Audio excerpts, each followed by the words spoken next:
Recording in progress.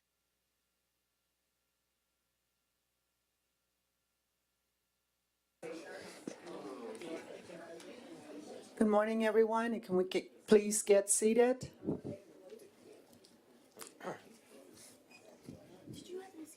Recording in progress. I talked to them.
Welcome, everyone. Welcome to day 3 of the National Environmental Justice Advisory Council public meeting. My name is Paula Flores Gregg, and I serve as the DFO for this Federal Advisory Council. Would like to remind all the council members that it is very important to have quorum, so I appreciate that everyone is here. We have a couple of members that should be online as well. Anyway, so that's my reminder. And also to know that today we're going to be making a couple of decisions this afternoon. Just a reminder again to keep quorum. All right. We will be using our headsets for translation today, so I would like for one of our interpreters to please give instructions, and she's coming forward. Yes, folks, what you will see in front of you is this a small device. It looks like a cell phone. In the center of it, what you're holding, you'll see there's a power button. Feel free to power that on when the translation occurs. Secondly, to the left, you'll see up and down arrows, and those will be for changing the channel. If you're listening in English, you will choose channel 1. If you're listening in Spanish, you will choose channel 2. There are only 2 channels available. Secondly, all the way on the right is the volume, plus and minus. You can increase or decrease your volume. Thirdly, the earpiece itself just fits with the wire to the back over either your left or right ear. Any questions? Thanks so much. Thank you. Now I'm going to turn over the meeting to Mike to give a recap of yesterday. Good morning, everyone. Mike Tilchin with Jacobs Engineering, located in Region 3. First of all, it is great to see everyone here on day 3. We've had 2 really full, really productive productive days. I think the level of engagement across the council has been just remarkably strong and insightful. And we have a full day ahead of us. So, thinking back about yesterday and putting it in the context of past NEJAC meetings, virtual and in person, we received a tremendous amount of information yesterday. I can't really remember a day where that kind of the incoming information was quite as voluminous and substantive as that. And that was a little bit different for us, I think, in some respects. But from my personal perspective on that is that I really appreciated it. I think it was the right thing to do at this time, this moment within EPA. We've talked about this being a very special moment for EPA and an amazing time to be on NEJAC at this moment. It really is an incredible privilege to be a NEJAC council members when NEJAC matters so much. That's just how I feel about it. So, and in that context, one observation that I made is that the programs, the AIR program, the work that Matt is doing on the 10 indicators of disparity, Charles Lee's work on developing this cumulative impact framework, these are massive undertakings. And I think it might have been, was it Jennifer Macedonia yesterday, and Jerome and I were just talking about this. We woke up from a lifetime of environmental justice work sort of being in kind of a poverty mentality to this era of abundance. That is wonderful, and I think it's, you know, it's also intimidating, it's scary, it's difficult. And I'm entirely paraphrasing now. It's that we have this incredible opportunity. We have more funds by an order of magnitude, in some cases maybe almost 2 orders of magnitude than we ever have. This is brand new for us. We're just getting started. We need your help to figure out how to do this right from the perspective of meeting the needs of communities in need, of environmental justice communities. And they didn't come in with a cooked, you know, whatever, signed, sealed, delivered, you know, baked with a bow around it plan. They're coming to us at a formative stage, which I think is fantastic. And the fact that they didn't come in with all the answers, I don't have a problem with that. In fact, I think that that is really an opportunity for us to weigh in and engage with them. So I think that, you know, the ball is not in our court, it's a shared court, and I'm very excited about the role that NEJAC is going to play in helping to shape these programs. And I want to, and the work that they're doing is hard. The work that Matt is doing on these 10 indicators is very hard. The work that Charles is taking on is very hard, very complex. And it is, again, from my perspective, this is a new EPA with a commitment to environmental justice that is unquestionably deep and genuine, and I'm excited about the role that we're going to play. And again, I loved how engaged literally everyone around the table was, and I have no doubt we're going to see the same thing today. So keep your energy up, and thank you for being here. Thank you very much. I'll turn it over to Sylvia to give welcome remarks. Thank you so much for that great summary there, Mike. And thank you all again, too, for all of what you're doing to be present and engaged in these conversations. I think maybe what I just want to offer is, I think in addition to all of what we're trying to do here, and I've sort of noticed this before, is that we're all people who are coming in many ways as EJ folks from impacted spaces, right? Like I had the pleasure to have brief walk over here with Jan, and again, talking about the struggles of her students, right? Just to be able to be educated and the basic needs of life, right? And even in the course of these few days here, you know, a little bit in confidence that folks have shared with me that they've had family members that have just gotten a cancer diagnosis, or family members who have departed while we've been in this room, beloved community members, right, back at home who have also departed. And so there's a lot of emotion, right, that we also come to the table with as we also are living our lives and are very much trying to be available to other people.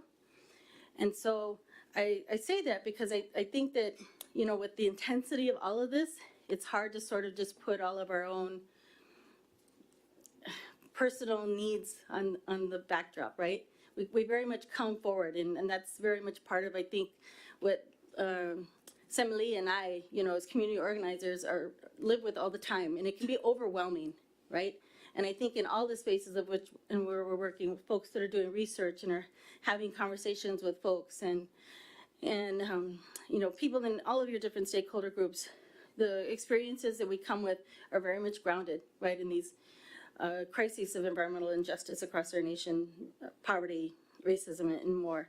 And so I say this also knowing that we're going to be coming into a panel here in the next few minutes as well, where there's going to be more of that storytelling, and asking you all to just sort of be open to that. But also, when we get to the end of this day, to really be thinking about how are we putting this all in the context of what it is we want to be intentional about with the work we want to come out to do, right, over this these next few months in particular. So it's a big charge for us, and I know that we're really impacted by it all, and we're really energized by it all, but then we also have to figure out how we're managing our expectations, right? But I'm really also going to be calling for this council by the end of the day to really step up, and I'm hoping that we'll all be able to do that. Thank you. Nataki. Thank you both to Mike and Sylvia for those comments. I think they really embody what I've been thinking and feeling as well. And I'm one of those who lost a beloved community member just yesterday as we were sitting here. And so there's a lot of sadness and just a lot of emotion for me, but what it also helps to come clear in my mind is that we've got to have this bias toward action. We do need to manage our expectations, but we do need to seize this moment in terms of what we have the opportunity to influence. And I know we keep talking about, you know, this historic opportunity, and it is one. So how can we use the tools that we have? I feel like I'm kind of repeating what I said yesterday, but I think it's ringing even more true to me as I think about the legacy of folks who we're fighting with alongside in our communities, who were, you know, working for environmental justice. And so we have this opportunity to move beyond our communities and to impact what happens across this countrywide landscape as it relates to how environmental justice is implemented, is delivered, how communities are able to engage. So I just encourage you to keep asking the questions. We want to make sure that we're asking the right questions. Keep sharing your expertise. Keep challenging our colleagues at EPA. Challenge them to be more innovative, to think outside of the box, to critically analyze what hasn't worked in the past, and to be open to best practices and promising practices that we have seen and been a part of in our communities. That is a part of our charge to make sure that we're not leaving anything on the table as it relates to the opportunities that are before us. So we do have a lot of we have decisions to make. We've got commitments to make. And so I'm asking you all to take what I call sort of our sacred responsibility seriously. We've been given an opportunity. To whom much is given, much is required. We're all busy. We're all stretched thin. But think about the commitments that you can make to advancing the work of this council, and what we can accomplish collectively will be so much better if we have everyone's input and everyone's investment. Thank you.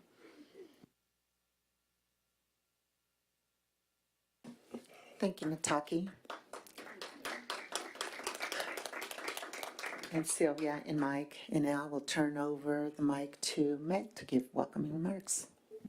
Good morning, everyone. Don't really have a lot this morning. Just I know, as Mike said, a lot of information yesterday. We're gonna have even more information today, and take us steaming right into the afternoon, where we're gonna be making some decisions, laying out some plans for the next year's worth of work, which is exciting and a little bit daunting.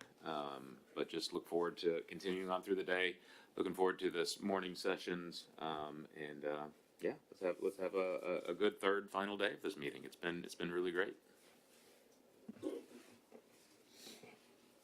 Now we'll begin roll call. Sylvia? Thank you all. All right, so you kind of already know the drill. So we'll go through each of the stakeholder groups, and if there's any one word you want to say to describe, how you're feeling about these meetings, name that one word, all right? If not, move on. All right, let's start with our academia stakeholder group, and we'll start here with April, please. And then again, just read your names off of the list.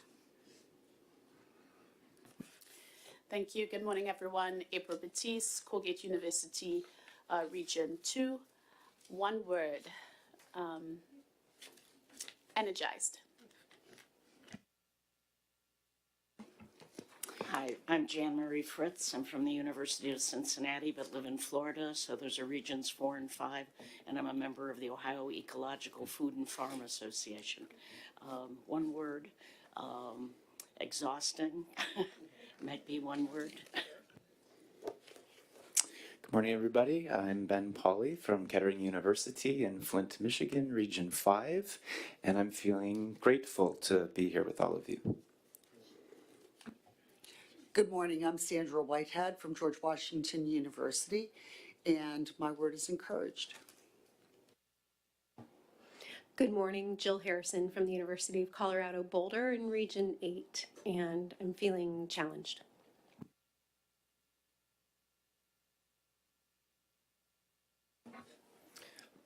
Mike Tilchin from the business and industry sector with Jacobs Engineering, Region 3.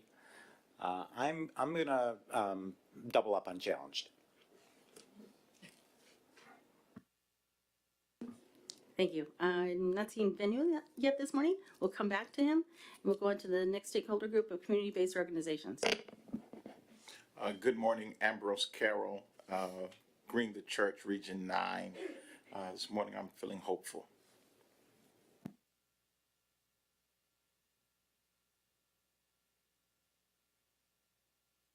Yo soy Leticia Colón Mejías, Region 1, Connecticut, with Green Equal Warriors.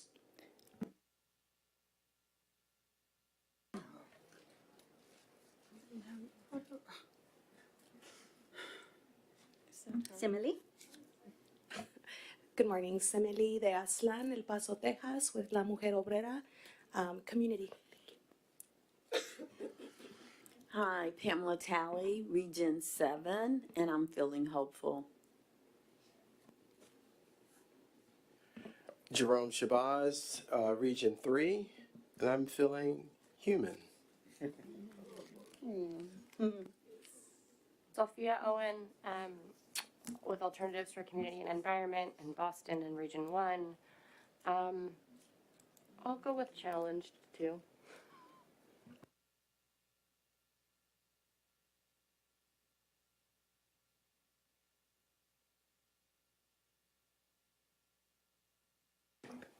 Ivanka Hall, Northeast Ohio Black Health Coalition, Region 5. I am feeling hopeful. Richard Maybe in Kansas City, Kansas, Region 7, building a sustainable community, and I am winning. Nina McCoy, Region 4, INS, Kentucky, and I'm feeling hopeful. Nataki Osborne Jelks, Atlanta, Georgia, Region 4, optimistic.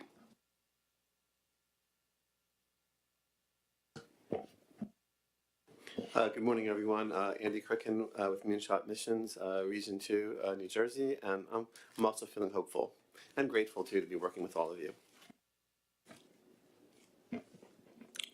Jeremy Orr, Earth Justice, Detroit Region 5, and I am also feeling optimistic. Good morning, Jacqueline and Buck Shirley, RCAC Region 6, Enlightened. Hi, this is Aya Nagano, Region 9, Common Vision, endurance in like marathons. Thanks. Thanks, Aya. Good morning again, everyone. I'm Sylvia Orduno, Michigan Welfare Rights Organization, Region 5, and I'm also feeling energized. Let's go on to our state and local government stakeholders. Great, thank you so much. Millie Piazza, Washington State Department of Ecology, Office of Equity and Environmental Justice, Region 10. I will say cautiously hopeful. Lauren Hopkins, City of Houston Health Department, Region 6, inspired.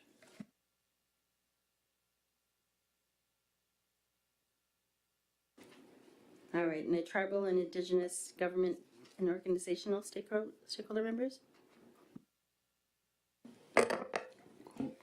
Scott Clough, Environmental Programs Director for Ute Mountain Ute Tribe, Region 8.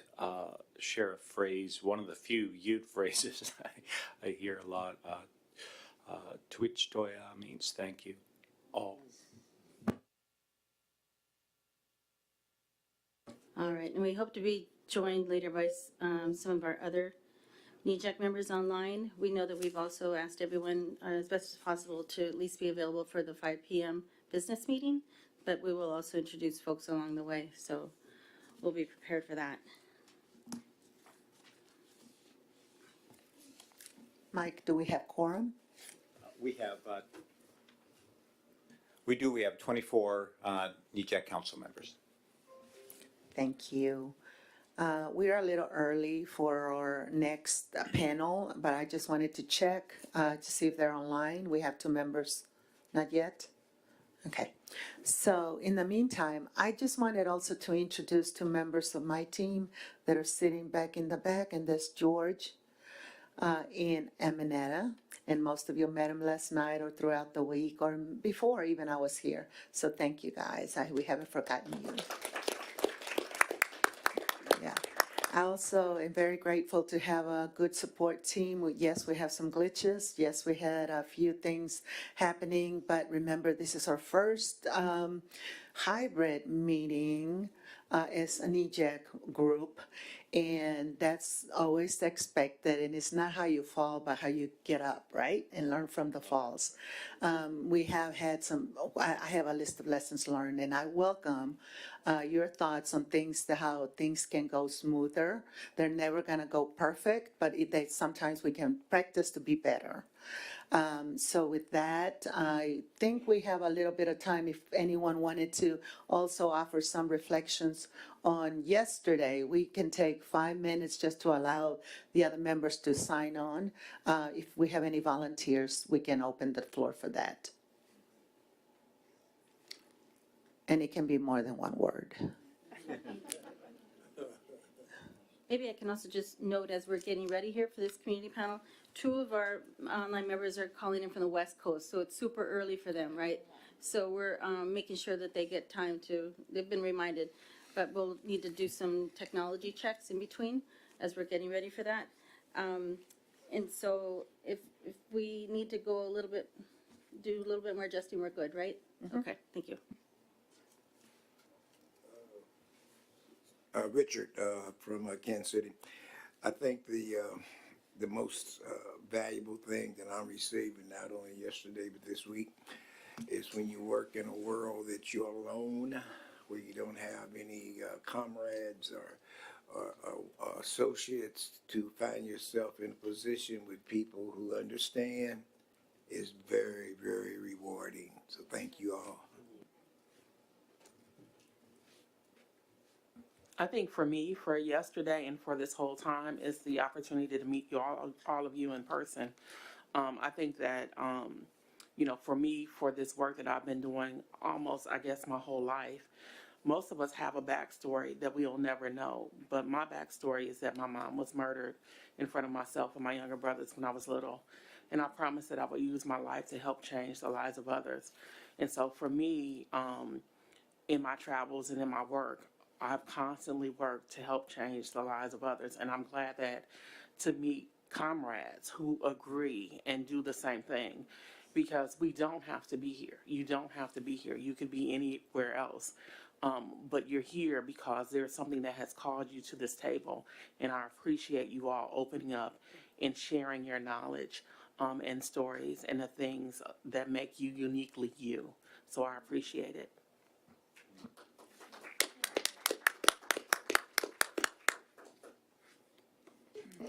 There's a term that we use at the Overbrook Center in Philadelphia, Jerome Shabazz. We call it the community of the willing. People who can get beyond their own self-interest to help the interests of others. And we are the community of the willing. I appreciate being a part of this community, and I think it's a necessary community to help those who don't have the voice and the capacity to speak for themselves.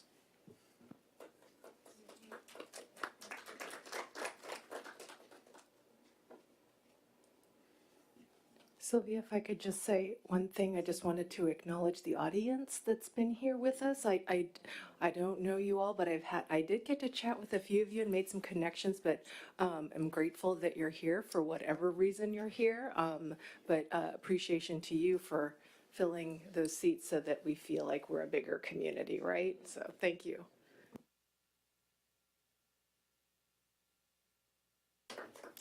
We are getting our 2 extra members on. I think we're a little earlier than we usually. They thought it was in 15 minutes from now, and it's actually like that on the agenda. So they're hopping on. But in the meantime, I would like to also thank our support staff, the IT folks, and our translators, not only online, but also back in the booth. And thank you all.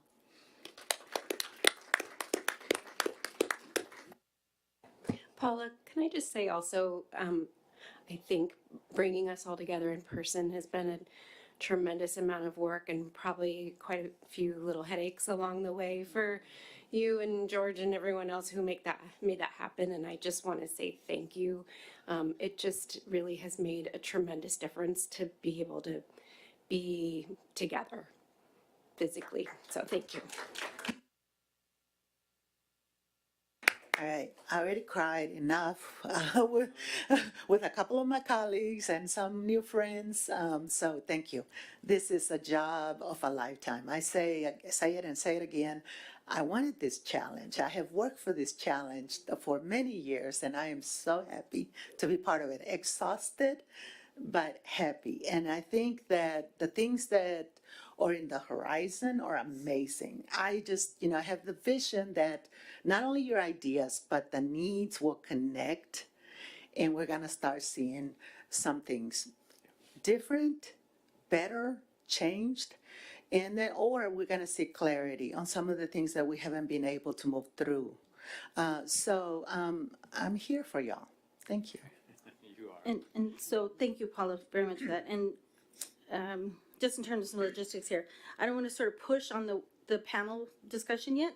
I'd rather sort of keep this time going so we can also get our folks online to just be able to have the time to prepare, because we told them at a certain time.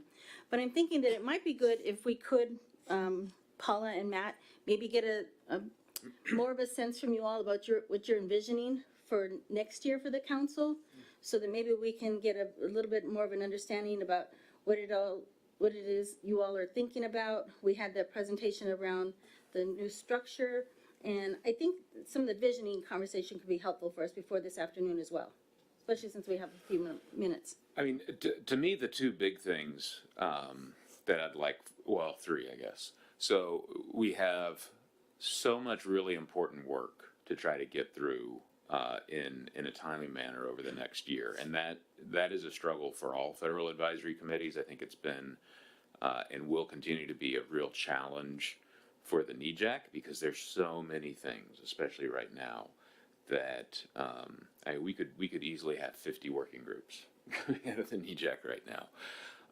So the discipline that we're going to have, especially this afternoon, to really think through which pieces of business we're going to take up and focus on and commit to over the next year. And we're working to get more staffed up and more supported on our side to support the efforts of the NEJAC and the working groups. But that's going to be a big challenge for us this afternoon. The two other things that I think are going to be really important for us over the next year is one, getting over the interruption that the pandemic brought to us and getting back to a more normal cadence, or the cadence that we want to establish of how the NEJAC operates, when the NEJAC meets, so that not only all of you can plan your lives, but that we can plan our work, and that the communities that count on the NEJAC to be a forum for them can rely on it and plan for it and know where and when the NEJAC is going to show up and what the NEJAC is doing. So getting back into that groove, I mean, I think before the pandemic, we had done a really good job of establishing just some operating procedures and some expectations. And, you know, we were starting to finally, you know, lay down a really solid foundation from which the NEJAC could operate. So refinding that foundation, kind of dusting off home plate and getting everyone back to it over this next year, I think would be a really a necessary and a very simple but strong step that the NEJAC could take for setting up the future years of the NEJAC that are going to be coming out of this. And that is something that I think all of you as members, whether you're about to roll off and you can help, you know, kind of reaffirm and remind us of how we used to do business, and for the new members to really understand that and be ready to take up that charge from the members that'll be rolling off in the next year or two, would be really important. And then the third thing, and the thing that I'm most excited about, that I think is going to bring a whole new level of kind of power and relevancy and accountability to the NEJAC, and go into, you know, what Aya shared a couple nights ago about how to handle public comment. NEJAC should be one piece of a much bigger effort, right? And we've never had the ability to contemplate putting that bigger effort together. Now we can.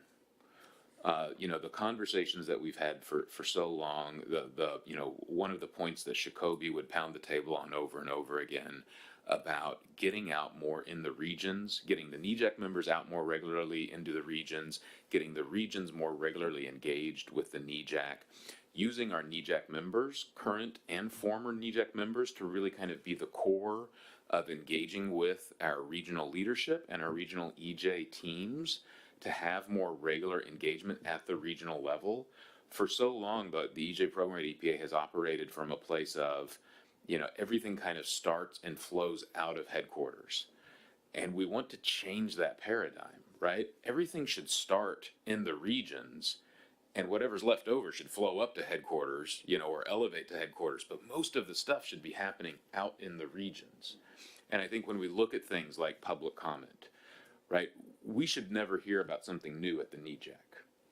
Y'all should already know about it, because you know what's going on in your regions. I should already know about it, because our regional folks should be saying, hey, there's this wood pellet thing happening in the southeast, right? And y'all gotta get ready. This is something in the next 2 years, NEJAC's gonna have to take this issue up, or, you know, CAFOs, or the relocation, you know, and these aren't new issues, obviously, but just as examples. That's the thing that is going to take some effort on top of just handling the work of this NEJAC, is really looking at, how, you know, as we grow the EJ program throughout EPA, you know, how can we really then lay down those additional kind of footings for what the NEJAC wants to be across the United States, right, in at least 10 different places. And then building off of that as well, you know, the longer term effort of environmental justice is now a legitimate part of environmental public health protection, right? That's what we're trying to establish here. And it's not just EPA. It is what is happening in the 50 states, and how can, especially when we're working out through the regions, how can we start to pull in those state colleagues into those conversations and support their efforts in the states to have their own EJ programs that also connect with communities and connect with you all? How can we do that with local government, right? Which is going to be even more challenging because there's tens of thousands of local government, hundreds of thousands of local government across the United States. But how can we really look at a much more distant horizon of environmental justice? You know, what I always think about in my head is there's an effort across the United States on air quality, right? Every city, every health department, well, almost every health department, every state, like there's an air quality program within the overall environmental public health protection endeavor. There's a solid waste and remediation program within that. There is a water quality program within that larger protection effort. We want to establish the same thing with equity and justice, right? That there is a program that is not just an office at EPA. It's not just a national program at EPA. It's not just, you know, that headquarters with those 10 regions. That it is a part of the environmental public health protection effort of the United States. And following along with what I know Robin Collin and Administrator Regan, that it's not just a part, but it's the central part, right? That it really creates, that we create enough gravity in the middle of environmental public health protection that all of those other things start to point in towards environmental justice. What is air quality doing for environmental justice? What is water doing for environmental justice? What is land remediation doing for environmental justice? That's the bigger horizon that we're trying to illuminate for everyone, and then figure out how do we set forth to reach that horizon. And the efforts that we undertake, especially right now at the level of not just financial support we have, but the unequivocal leadership support. And I can't tell you how important and different the level of leadership support we have in this administration. It is unprecedented. Like we're going to talk this afternoon about, you know, where do we want to go for our next meeting? And the biggest obstacle we always had in that conversation isn't there anymore, right? Because the biggest obstacle we used to have in terms of where NEJAC would meet was 90% of the people in EPA would say, no, you can't go there. It's too hot, or we're too busy, or we just don't want them here, right? That's not going to be a thing for NEJAC anymore. There's going to be some reality things about where we might be able to go just because of logistics or timing. But otherwise, I'm not anticipating anybody at EPA saying, no, we really don't want the NEJAC meeting in that place. Right? I don't anticipate that. I'd be shocked, and we'll all feel it if that's actually the thing, but I'm not anticipating that. So we're able to operate in a reality that we never have been able to before, and really taking advantage of that over these next couple of years with the NEJAC for us to, again, to start to illuminate that more distant horizon for everyone, not just for EPA, but everyone across the United States, and start laying down the plans and the progress of moving in that direction.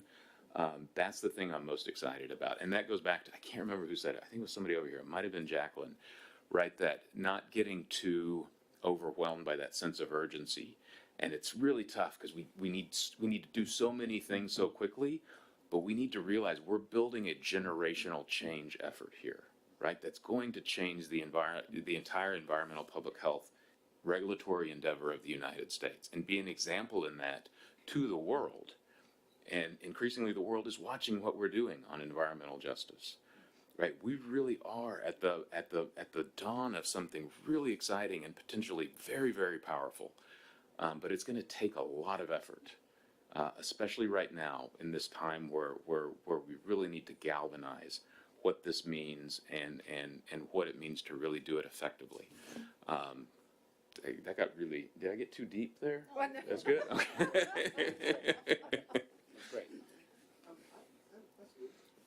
Would it be possible to come up with maybe regional EJACs that, and maybe We are. So we've already launched those in a few regions. It's still a struggle because a few regions, and you got like all 10 of the EPA regions are like 10 little EPAs, and it's like when you have 10 children, they're all completely different. You know, they're all completely different, right? So a couple regions are already almost staffed up Now we're going to make them double that staffing at least. But a couple regions have already done that. A couple regions are, haven't yet. So that's one challenge in that. But we have already started that process. I think we're doing that in 4 regions, I want to say. And even those 4 regions where we've started are kind of having different levels of development in that. But that is something that we, as a corporate, or we say that a lot, even though we're a government. As a corporate move, that's something that we're going to effectuate as a national program, is that each of the regions, now that they have the staffing, they need to have, what I was saying, the engagement of communities should be happening most, and the front line of that should be happening through the regions, and just some stuff flowing up to headquarters instead of what it is right now. And I really see those regional NEJACs as being that epicenter of that. Right? They should be looking at you all, and they should be looking at your predecessors in these chairs as the first point of entry to say, we need to do this. How do we need to do this? And start meeting with you all first, and then building that out with all of the other communities, right? The folks that show up here all the time, the communities that we're all aware of, but even more importantly, the thousands and thousands and thousands of more communities that don't know what environmental justice means, even though they live it every single day. Right? Because that's what we have the ability to start reaching out to more of those places and providing more of that support. That's one of the things that over the next, over this next 12 months, getting those regional EJACs or whatever we're going to call them, and they're not going to be like actual FACA bodies. They're just going to be using our NEJAC members as that catalyst for our regions to have a much more aggressive, a much more regular, and a much more accountable expectation of the regularity and the meaningfulness with which they engage and build relationships with communities across their region. That's great. Perhaps the members of the NEJAC could be at least one from each region could be like an ambassador, so there's like a continuity that the NEJAC. Yeah, I mean, I know we're all busy, and then also maybe even some of the emeritus members that have rolled off could be helped to staff it. No, So. I'm counting on that. It starts with you all and your predecessors, right? We're really looking to current and former NEJAC members to be that starting point for the regions to start engaging with and start building out from. Like, who do we need to meet with? How do we need to meet with them? What do we want to do?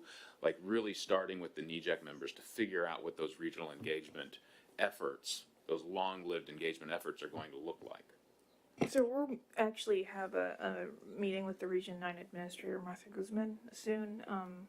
Dr. Rose and I do.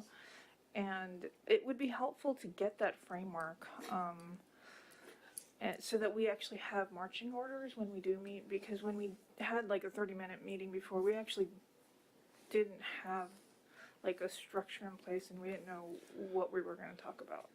We don't have it yet. We're still like we've started trying to figure it out in a few regions, right? But that's one of the things we need to put together, and we need to put it down on paper, and we need to do it.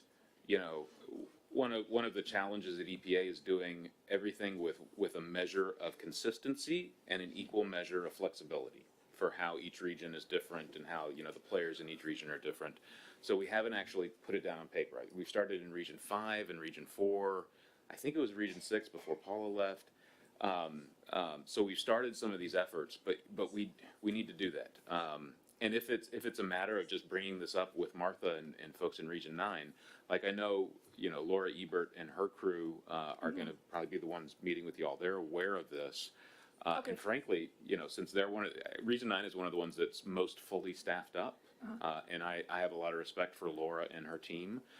Region 9, and Laura would want to do this anyway. She'll be one of the ones that wants to actually put it down on paper and start to help us think through the consistent measure that we're going to need across all the regions. Okay, great, thank you. If I could say something on that, it sounds great, Matt, and I know that's something that Shakobi pounded his fist on the table about for a while. So it's great to hear that this idea is coming into fruition. I would just suggest, and I know you're probably working on this as you work to get this framework down on paper. Be really clear with the folks that you try to recruit or that the regions try to recruit on what the opportunities are, what the gaps are that these regional EJACs will kind of help to fill, and be really honest about, I guess in terms of managing people's expectations, what this is and what it isn't, but really highlighting what the opportunity is. so that there is not this confusion about, this being sort of a FACA thing, or confusion about, the potential impact and influence, of these EJACs. Obviously, they're going to be critical, I think, to the new way that EPA is doing business around environmental justice, but just really being honest about what it is and what it isn't, I think is going to be helpful. Yeah, and I'm going to have to step out here in a minute. We're trying to hire some folks at headquarters right now. I need to go out and try to convince 2 people to accept the offer. Hiring, as many of you know, is a full contact sport right now. So I'm going to try to convince a couple people to join us exactly for that, because we need a couple people in headquarters just to work with the regions and do like that gaps analysis. Do that. Okay, what is the expectation? Make sure that we're within the bounds of the law. All of those. Make sure there's the contractor support, the facilitation support. Like all of those things have got to happen. We have the opportunity to do it right now, but we need to bring in the staff to be able to actually fill it in with you. Something. And this is a from the grassroots level, the elephant in the room.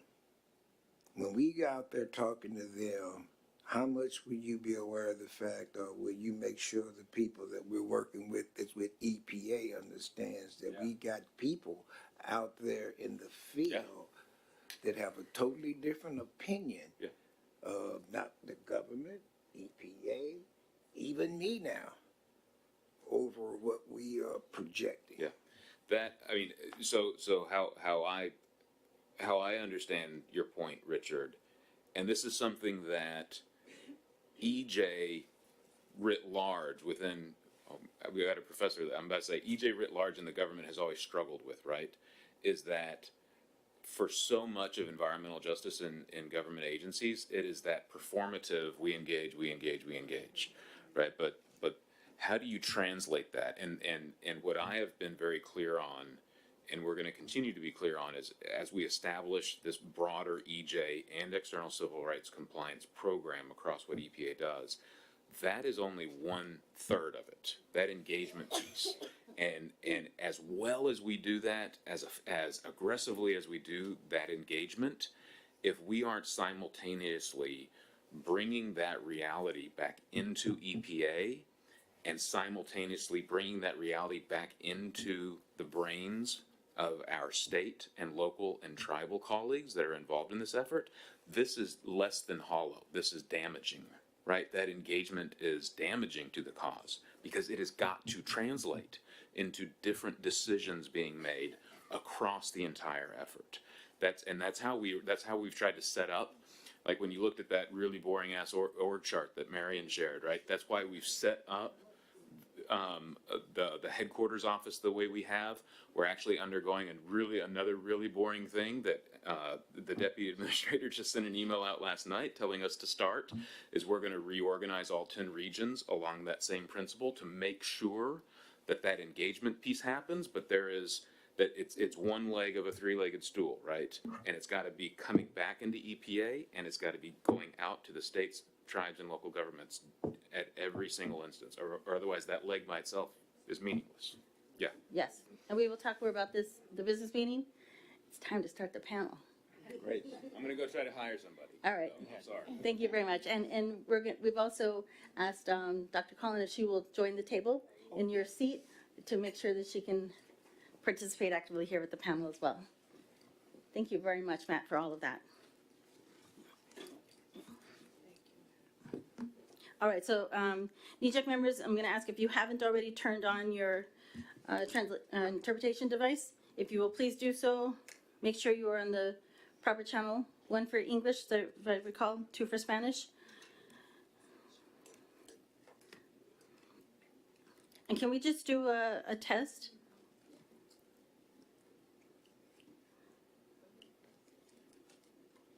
Paula, can you say something in Spanish? Buenos días a todos. ¿Me oyen? ¿Están oyendo en inglés? ¿Me escuchan? Póngaselo en sus oídos. Yeah. So on channel 1, you should be hearing the interpreter saying what Paula was saying in English. Okay. Does everyone have, everybody good? Anyone have any problems? All right, excellent. All right. Well, let's get started. Let me just first say, I am so delighted that we're having this community panel. It is my honor and privilege to serve as co-chair of the Farm Workers and Pesticide Work Group with my co-chair here, Adelia Cervantes Garcia, who is with Líderes Campesinas, and she is also going to be one of the members providing testimonial here this morning about the experience of farm worker women, children, and families in particular. And so I want to give you all a little bit of context for why it is that we're having this panel and why it is that we've got this work group. I also want to recognize here as well on the screen, and again, we'll be following some folks who are here. We've got with us Millie Trevino Saceda, and let me just say again, like what an honor and pleasure it's been to learn from Millie. Millie is a former NEJAC member. She's the one that's really been championing this fight on NEJAC in terms of what it is that we need to be paying attention to vulnerable populations of workers in this nation, and how it is that they're working in the shadows, often without any civil rights protections, political vulnerable people, right? And really trying to bring this issue forward to the NEJAC in terms of the harms that they're experiencing with the lack of worker protection standards, with a lot of ways in which the EPA is not upholding its regulatory responsibilities and engaging with the regions, with the states, with employers, with communities. And so what you're about to hear today are going to be some first-person testimonials about these experiences. We know that when we had our last in-person meeting in February 2020 in Jacksonville, we had also some Florida agricultural farm workers who came and gave some powerful testimonials as well. And so that also helped kind of kickstart this we need to have a work group, right? And so this council has been sending letters to previous administrations. And in fact, I only have my one copy, but I'm going to pass them around for anyone that's interested. Back in July of 2017, we sent a letter to Administrator Scott Pruitt about concerns with worker protection standards and what has been not getting done in terms of protecting farm workers. In December of 2018, we sent another letter to Administrator Wheeler, again emphasizing these issues and about how there need to be pesticide exposure protections, all kinds of other regulatory enforcement around training. I'm going to pass them each way just so folks can get a sense of if you haven't seen these before. If you'll remember, NEJAC, that when we did a 100-day letter to the administrator, again, basically compiling all the list of charges and recommendations and letters that we had sent to past administrations that we had not gotten responses from, or the responses were virtually nothing. And we said, hey, we want to know in this current administration what is going to be done across the different issues. The farm worker issues, again, were brought up in that 100-day letter. And we did receive a summary of responses from the administrator. But it has been the opinion of many members of this council that still there's not enough adequate response for the seriousness of the issues. And so through that, this is when this council had agreed that we would form a work group to look into these issues and then see about how to engage the EPA around these questions. What we've been doing in the past few months is meeting with farm worker members in the work group to really understand better what are the primary issues that we need to be focusing on that are connected with environmental justice. And so you're going to be hearing some of those through the testimonials. We'll summarize them at the end. We're going to have members of the work group from NEJAC also leading the question and answer session, because we want to make sure that you're capturing some things that we believe are particularly important. Then we'll open it up to the rest of the council. I want to also acknowledge Amanda Hoff, who is with the Office of Chemical Safety and Pollution Prevention. She's been our main EPA contact in this. And I say it because it matters, because we have had difficulty figuring out who, when, where we can have these conversations, right? We know that these are regulated spaces and issues, but the engagement has been a challenge. So I want to, she's not able to join us because she's actually home ill, right? And she was going to be here in person with us. But she has been really key to being able to help us now have these connections. One of the things we were also wanting to do with this public panel was create this as a space for this in-person meeting to invite EPA staff to come here and listen in person or be available online to hear. And so I do want to recognize folks. If you are here from the EPA and you came to hear this panel, because we specifically invited you, could you please raise your hand? Thank you very much for being here. And then we've also got some folks online. With the technology challenges that you all know we had yesterday, it's going to be hard for us to be able to recognize exactly who those folks are. But George is keeping track. We will be building a list of folks that we're going to be following up with. But again, what we wanted to do today was have the one main opportunity for this storytelling, so that when we now leave these meetings and go back to our work group meetings, we've already started to have a plan for next step engagement, and we're going to use these presentations as the basis for that education. As this whole meeting is also being recorded, for folks that are not available to see it, we will be sharing the video with them, but we believe always that in person is best. So I'm going to actually now introduce our panel. And I, again, ask you to very much listen carefully to the issues that they're presenting. And again, how it is that you believe that we can connect these issues to the very conversations that we've been having around how it is that we can use the work that we do through NEJAC to help improve the conditions of the experiences of these folks, what it is it's missing in terms of regulatory enforcement, what it is we need to be doing better in the regions, in the states, and with employer-employee relations, right, that EPA has say-so over, and what it is that we need to also just be thinking about the human condition, right, something that many folks have been noting in these meetings. So, Audelia, my wonderful, wonderful co-chair here in this work group, I'm going to ask if you will get us started. Let's also introduce Ormis, if you will also help with introducing her. And we are unable to have another member of the work group who's going to join us online, so it is primarily going to be a combination of Ormis, Adelia, and Millie. They're going to be speaking with us today, and we're going to have at least half an hour for that, right? So you actually have additional time today if you need it. So, Adelia, I want to turn it over to you. Is there anything you want to say before you start providing your testimonial?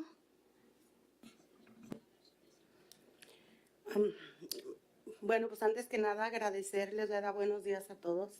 Agradecerles por la oportunidad de estar aquí y hablar por todas las personas que no puedan estar, ¿verdad? Estamos aquí junto con la compañera Ormis y la señora Mili Treviño. ¿Puedo empezar? Sí. Bueno, mi nombre es Audelia Cervantes García. Vengo de California, condado de Monterrey, ¿verdad? Desde que llegué yo aquí a Estados Unidos, tengo como 20 años. Mi esposo nos trajo de México para una mejor calidad de vida, ¿verdad? Entonces, empezamos desde que yo llegué, no tenía estudios en México, yo aquí he aprendido, porque he aprendido. Entonces, empezamos a trabajar en el campo, como es normal con todos los que vinimos de allá. Él desde joven él ya estaba trabajando aquí, ¿verdad? Yo me traje a mis 3 hijos de México, ellos han estudiado aquí en California ya. Entonces, con el tiempo yo siempre trabajamos en la uva, que básicamente es el condado allá donde se hace todo esto. Lamentablemente él falleció de cáncer, ¿verdad? Yo tengo asma crónica, psoriasis en la piel, todo el tiempo tengo que andar casi cubierta. Pues es triste, ¿verdad?, que no nos pongan atención a todos los trabajadores del campo, más las mujeres también, que tenemos veces que trabajar a diferentes condiciones del clima, como ustedes saben, ¿verdad? Hemos visto compañeras teniendo niños con autismo, síndrome de Down, cáncer, lento aprendizaje. Campesinos también muriendo de cáncer de próstata. Allí en la comunidad donde yo estoy, estamos rodeadas de files del campo agrícola. Entonces, pues, yo lo que más quisiera también, varias compañeras trabajan en el campo embarazadas, a veces no las quieren parar de trabajar, que es hasta los 36 semanas, que según es por ley. Hace como 3 años, una compañera de nosotros estaba embarazada y estuvo trabajando. Su niño le nació con autismo. Acaba de morir hace poco ella en México, ¿verdad? De cáncer. No la quisieron atender aquí por falta de seguro médico. Era muy caro también. Ella tuvo que ir a fallecer allá. Entonces, pues yo, para que, perdón, me cuesta trabajo hablar. Para que la atendieran, no tenía seguro médico. La mayoría que no tenemos nosotros seguro médico aquí en el lugar, del lugar donde vengo, ¿verdad? Hemos hecho campañas allí de ese lugar. Hemos hecho ruedas de prensa para que nos apoyen.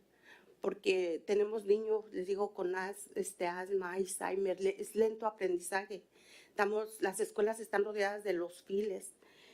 Entonces, pues yo agradezco la oportunidad de venir a hablar por todos ellos y que nos pongan atención, ¿verdad? Porque hemos estado pidiendo que nos notifiquen veces 72 horas, antes veces de que pongan químicos en el fil para estar prevenidos. Tenemos personas ya mayores de edad, para cuando menos cerrar puertas, ventanas. Yo básicamente nada más, donde yo vivo, está la calle de por medio y están los files. Entonces, pues iremos pidiendo eso desde tiempo atrás, ¿verdad? No nos han puesto atención. Entonces, yo quisiera enfatizar aquí que están todos ustedes, que aboguen por una mejor calidad de vida de todas estas personas. Y no nomás de esa comunidad, de todas las comunidades de todo el planeta, porque básicamente nos está afectando. Estamos peleando por un mejor medio ambiente, por un clima bueno. Entonces, es empezar por nosotros. Somos trabajadores esenciales, según nos han dicho. Y ahora de la pandemia nosotros no paramos, ahí seguimos. Nuestras familias y todos siguen en el campo. Entonces, queremos que nos tomen en cuenta como trabajadores esenciales, ¿verdad? Que nos cuiden, que nos protejan. Es lo que yo pido porque ya lo viví en carne propia. Perdí a mi esposo. Tengo algunos nietos que son de lento aprendizaje, ¿verdad? Yo sigo padeciendo mi asma, mi psoriasis, que es de por vida. Entonces, sí, yo sí quisiera que tuvieran esa atención con nosotros, ¿verdad? Que nos tomen en cuenta. Entonces, por eso estoy aquí y yo se los agradezco a todos que nos escuchen. Yo soy la voz de todas las personas que no pueden estar aquí. Gracias.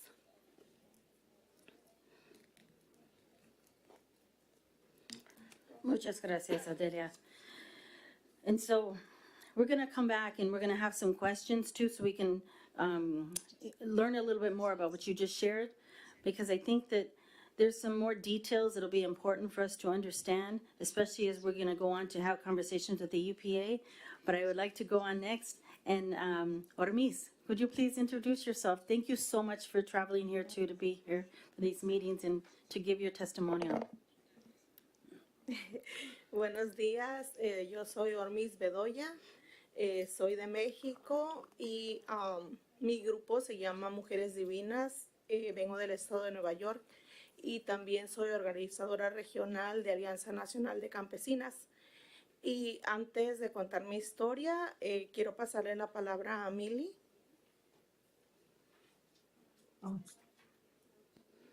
Gracias. Pero continúa si quieres, Ormis. Muchas gracias. ¿Sí me escuchas? Sí.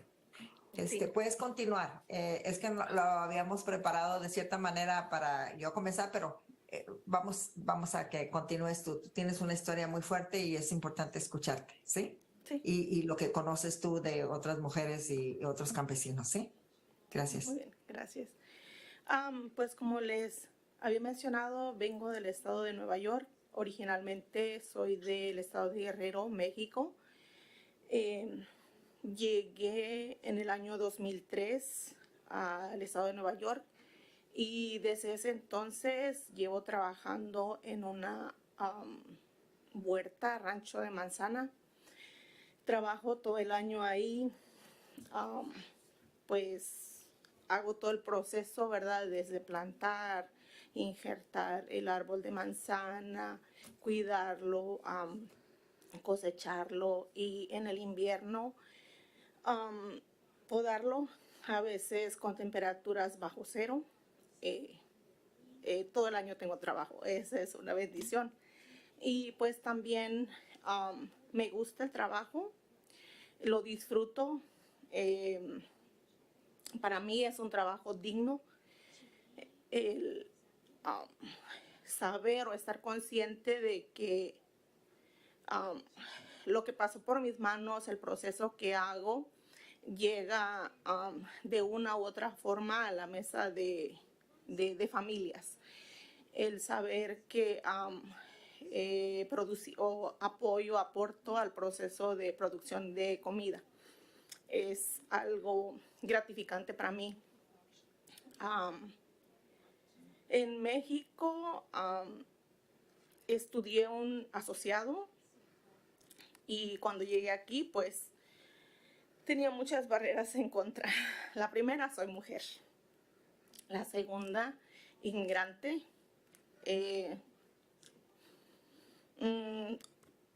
Persona de color, muchas otras, que ha costado un trabajo echarlas abajo, pero poco a poco he ido dando pasos, ¿verdad? Pequeños, pero se ha avanzado.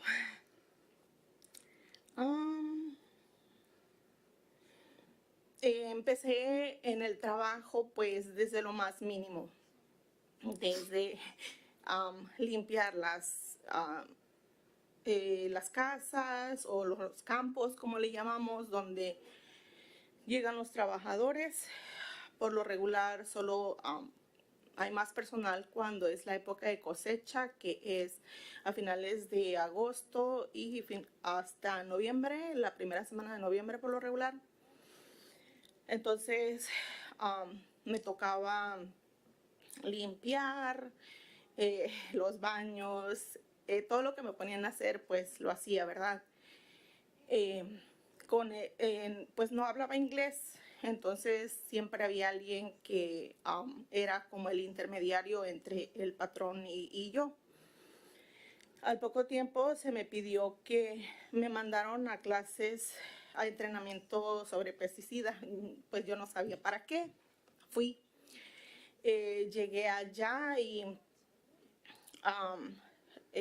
fueron 4 horas de entrenamiento con una persona anglosajona que su segundo idioma era español.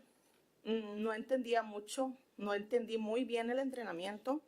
Nos dio un paquete con hojas de colores, nombres de los pesticidas, el PPE para cierto pesticida, el REI, etcétera, etcétera, que con el tiempo fui entendiendo, como dije en ese primer entrenamiento, pues no entendí mucho. Al final de la capacitación, bueno, como le costaba un poco leer a la persona, nos pedía, ¿verdad?, a los que estábamos tomando el entrenamiento, que leyéramos y pues ya, leíamos y decía, pasen a la página 10.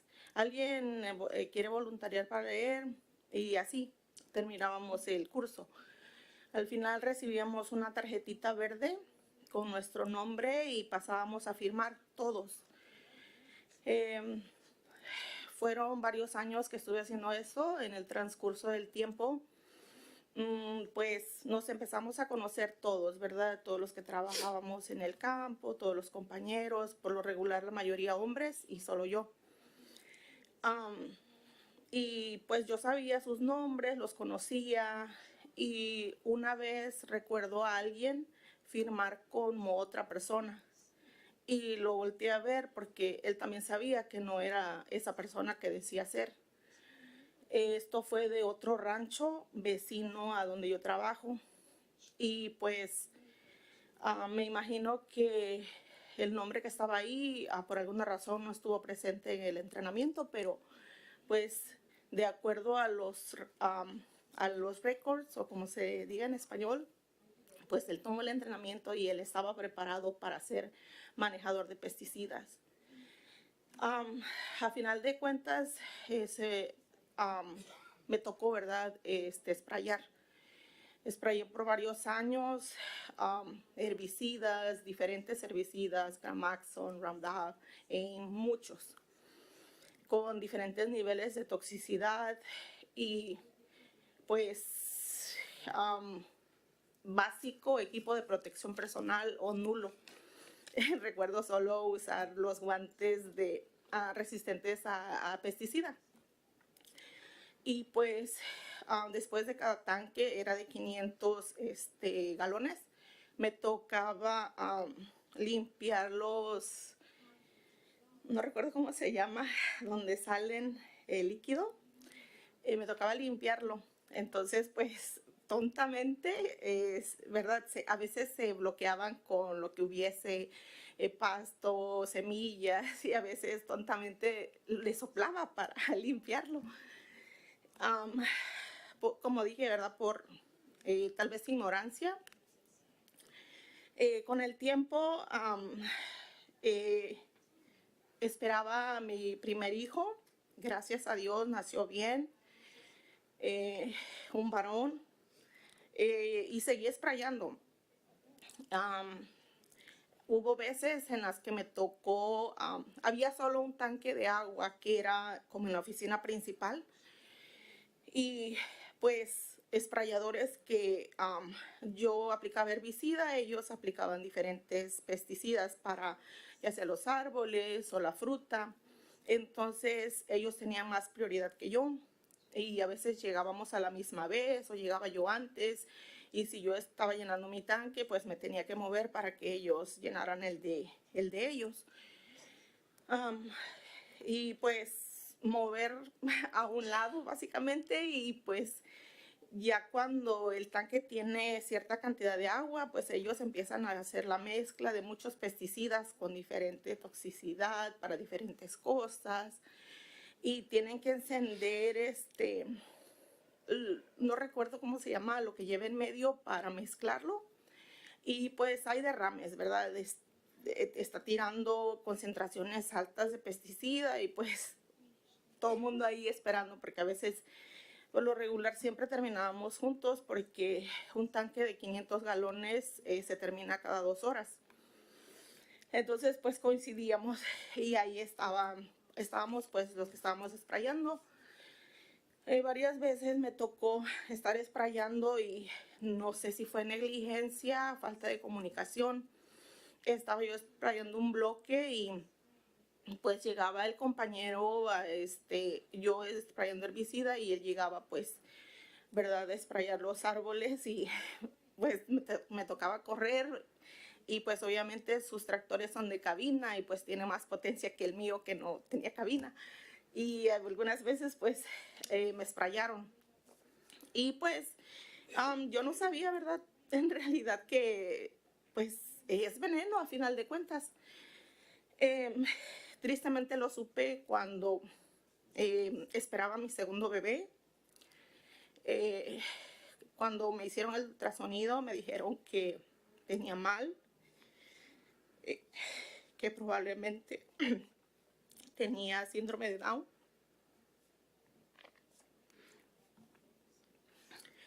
Y que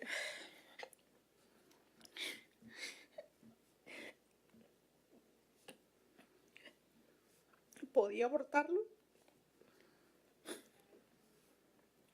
Nunca dudé y dije, no, lo voy a tener. Nació con muchos problemas. Sus brazos eran como espagueti. Le levantaban el brazo y se caía. No crecía. Muchísimos problemas de salud ha tenido. 5 cirugías de oído.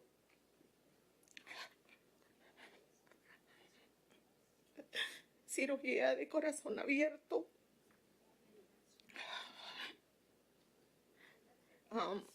Es un niño con deshabilidades. Está en una clase de educación especial. desde muy pequeño ha recibido todo tipo de terapia del habla,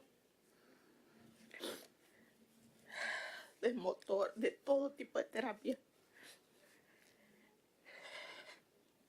Todo fue muy difícil para él.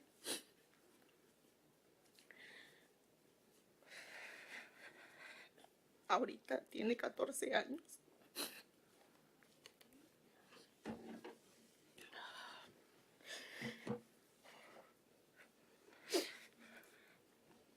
Y hay muchas cosas que son difíciles para él de hacer.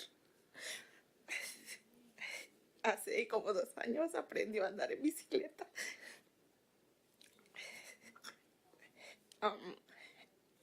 Hay que empujarlo a hacer cosas porque él, lo primero que dice, no puedo, no puedo.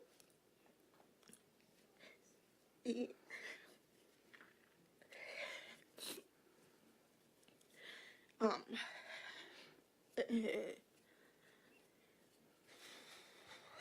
mi tercer embarazo, igual también cuando me fui a hacer el ultrasonido, miré la cara de la persona que me lo estaba haciendo y me dijo, ahora regreso, voy a hablar con el doctor.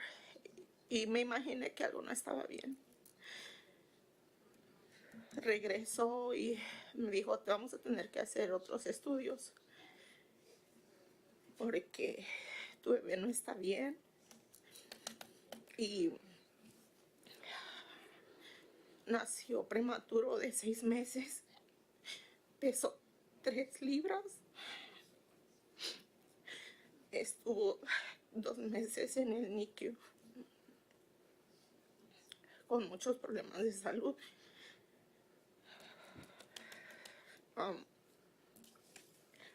Ahorita tiene una condición, no sé el nombre en español, pero se llama atrial septic defect. No, eso es ITEM, perdón. Su condición se llama hidronefrosis, que tenía líquido en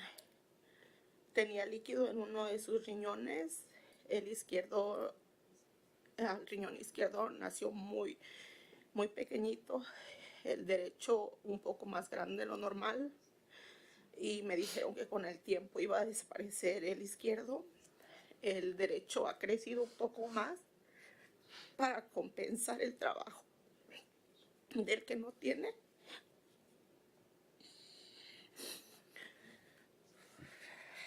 Tiene 2 especialistas, una nefróloga y no recuerdo cómo se llama otra, reumatóloga, no estoy tan segura, a la que visita regularmente.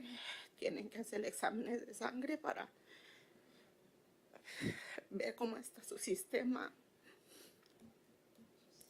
Y es un niño muy activo. Tiene 10 años y le encanta jugar fútbol.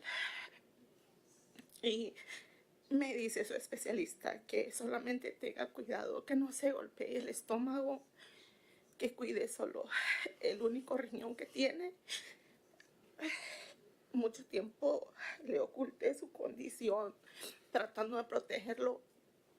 Y me dijo la especialista que tenía yo que hablar con él y decírselo, y que él tenía que cuidarse solo. Lleva una dieta especial porque las personas que solo tienen un riñón tienden a crear hipertensión. Pues no sé qué va a pasar con él. Deseo que pase lo mejor. Y desafortunadamente me vine a dar cuenta que todas esas faltas de cuidado que yo tenía y que mi empleador dejó de tener, me pasaron la cuenta con mis hijos. Ellos son el resultado de la falta de cuidado y de la falta del uso de protección personal cuando yo sprayaba. Cerca de donde vivíamos está al lado la huerta de mi empleador, donde también sprayaban. Entonces, siempre hay un contacto, hay un residuo. Y al igual que yo, ha habido muchos niños prematuros con diferentes condiciones que son relacionadas al uso negligente de pesticidas, a la falta de protección, a las violaciones a las regulaciones. Escuché de un caso de una persona, de un adulto, de un varón que tiene cáncer, y es a causa también de haber sprayado, y le han dicho que demande y no quiere hacerlo. Dice que no porque está agradecido por el empleador que le ha dado trabajo, que le da permisos para salir a sus citas, que le ayuda económicamente. Entonces, así es mi comunidad, muy agradecida, muy trabajadora. Y a veces uno piensa que le va a hacer daño al empleador si uno habla, o a veces por miedo, porque está la persona sola y no conoce las leyes. Piensan que van a ser deportados, no tienen a quién acudir. Entonces es muy difícil. Yo tengo la licencia, mi empleador me mandó a tomar cursos para tener la licencia de privada de aplicadora de pesticida del estado de Nueva York. La tengo desde hace aproximadamente 10 años. Y con esa licencia yo puedo comprar pesticida, transportarla, verificar o supervisar a quienes estén sprayando. Pero yo no me siento preparada, ya que cada 5 años hay que renovarla, y hay dos opciones. Una es tomar otra vez los exámenes, los cuales son muy difíciles, y la otra es, y pues en inglés obviamente, y la otra es acumular 15 puntos, y estos puntos se acumulan yendo a otro tipo de entrenamientos con diferentes agencias donde dan 1,5 puntos, un certificado de 1,5 puntos, 2 hasta 3 puntos. Entonces, si uno acumula 15 puntos en el transcurso de 5 años, los manda y con eso le renuevan la licencia. Es muy difícil uno como trabajador hacer cumplir las regulaciones, pues muchas veces ni sabemos que existen, y otras veces sabemos, nos han dicho en la capacitación que la etiqueta es la ley, pero si yo no hablo inglés, yo no leo inglés, no voy a entender nada que dice la etiqueta. Y desgraciadamente, pues yo llevo 19 años aquí, y en 19 años no se ha logrado que se apruebe que las etiquetas sean en español, por lo menos. Sabemos que hay más idiomas que se hablan, pero por lo menos en español. Hasta ahorita no ha pasado esa ley donde uno pueda o tenga ese beneficio de que la etiqueta sea en español. Hay muchas cosas que el entrenamiento no es suficiente, es aburrido. Para mí 4 horas no son suficientes. Cómo hacerle entender a la persona, al trabajador, que a final de cuentas es veneno lo que está aplicando, que a cierto largo plazo va a tener un daño irreversible. Y lo peor de todo es que a veces ni es en uno mismo. Hay muchos varones que trabajan en el campo y las esposas en empacadoras de manzana. Pues es como si la esposa trabajara en el campo, y si está embarazada mucho peor. Pierden su embarazo porque Sabemos que cuando es playa hay residuos que la pareja lleva al hogar y pues a falta del entrenamiento de saber cómo lavar la ropa, no se puede lavar la ropa. Lo más seguro sería usar una lavadora especial, porque a final de cuentas es residuo de pesticida. ¿Qué pasa? Lava la ropa y enseguida la esposa lava la ropa de toda la familia, de los niños. Ahí está viendo ya el contagio.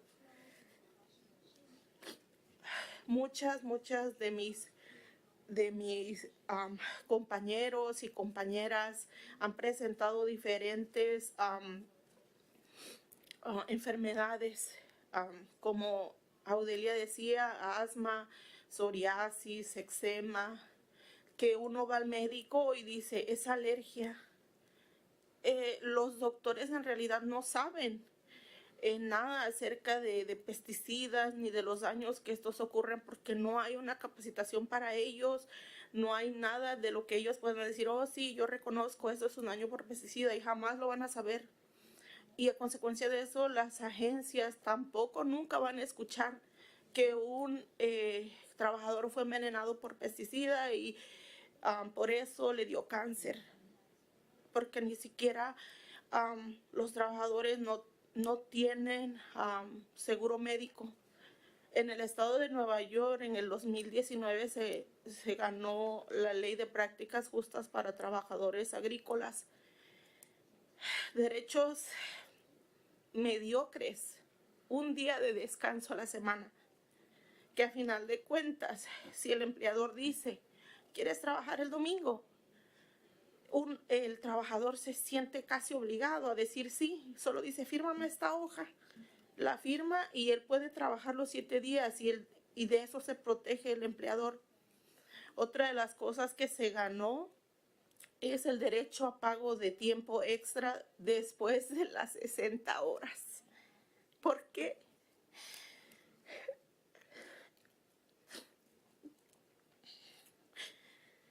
Esto es discriminación, porque sabemos que en su mayoría los trabajadores agrícolas somos inmigrantes y todos tienen pago extra después de las 40, pero los trabajadores agrícolas no. Se ganó el derecho a formar uniones, sindicatos, siempre y cuando no sea durante la cosecha. Entonces,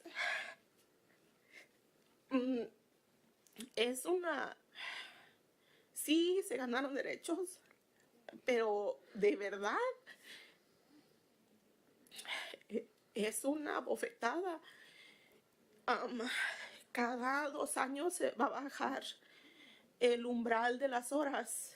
Entonces, en el 2033, 32, se va a poder ganar pago de tiempo y medio después de las 40.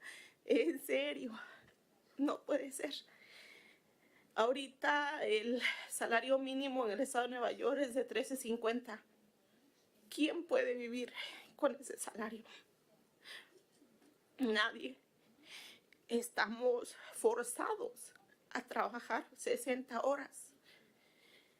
Y no más de 60, porque el empleador se cuida de no pagar el pago de tiempo extra. Son muchas violaciones que están pasando y no podemos denunciarlas. Cuando hay visitas del Departamento de Trabajo, de OSHA, al primero que le informan es al empleador. Voy a ir cierto día a cierta hora. Por supuesto que él va a llevar a la persona, ¿verdad? Donde va a encontrar todo en orden. Si va a ir mañana, pues entonces el patrón se va a encargar de que hoy tenga todos los documentos en regla, tenga toda la SOS en regla, con toda la información que esto requiere. Y me siento muy devaluada, muy desvalorizada, porque yo nunca he visto al Departamento del Trabajo, a la OSHA, que vaya cuando solo estamos los locales. Siempre va cuando están los contratados porque eso significa dinero. Y nosotros no importamos. Entonces, el empleador no cumple las regulaciones básicas de avisar, ya sea de manera oral, de manera escrita, dónde se va a sprayar, qué pesticidas se va a sprayar. Muchas veces está la gente trabajando y a muy corta distancia están sprayando. La deriva llega hasta donde uno está el aire, y a final de cuentas estamos en contacto. Nosotras como mujeres se supone que tenemos que protegernos más, aunque debería ser cualquier persona. Nos cubrimos con paliacate, solamente nos quedan libres los ojos. De ahí para allá estamos todas cubiertas para protegernos. Pero aún así sabemos que hay residuos de pesticida en el suelo, sabemos que hay residuos de pesticida en los árboles, en las hojas, que todo el tiempo estamos en contacto con ellas. Entonces, no están habiendo las protecciones, jamás van a escuchar la realidad de las cosas porque no hay esa, como decía ayer Charles, no hay esa comunicación, no hay esa... Y estoy de acuerdo con él, como ese diálogo entre la comunidad y las agencias. Por supuesto que esto ayudaría bastante, escuchar a la comunidad, escuchar su testimonio, escuchar todo lo que han pasado. Y desafortunadamente va a seguir pasando porque existen las regulaciones, por supuesto que sí. Ahora sé que que existen, pero de verdad hubiera estado mejor si yo hubiese sabido años atrás para proteger a mis hijos.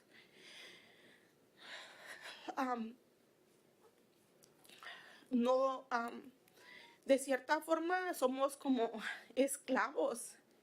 Cuando el empleador da casa, cuando uno no tiene licencia, cuando uno no habla el idioma, o en la mayoría de los casos no tienen un estatus. Todos esos son factores a favor del empleador y en contra nuestra, porque tenemos miedo de alzar nuestra voz, tenemos miedo de quejarnos, tenemos miedo de decir lo que está pasando, tenemos miedo de decir está mal, estas son violaciones, y muy básicas, muy básicas, como por ejemplo comprar los overoles que son resistentes al pesticida,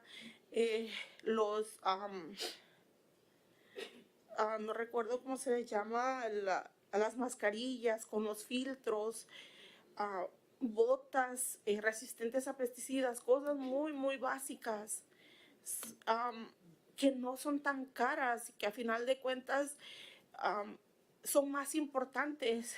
Nuestra vida es más importante, nuestra salud, mucho más que el dinero. Y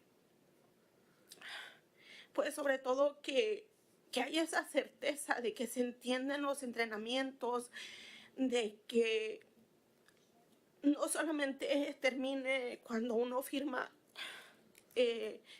la tarjetita, sino que se cercioren de que se entendió, de que sea un entrenamiento interactivo, no sea solo de llegar, sentarse, escuchar, hablar a la persona, porque es aburrido. Llegar de sorpresa, no avisar, hablar con los trabajadores, con la gente que está sufriendo. Porque obviamente, ¿qué va a decir el empleador? Todo está en orden, todo está muy bien, no hay problemas, seguimos todo lo que dice aquí en las regulaciones, y no es así, no lo es.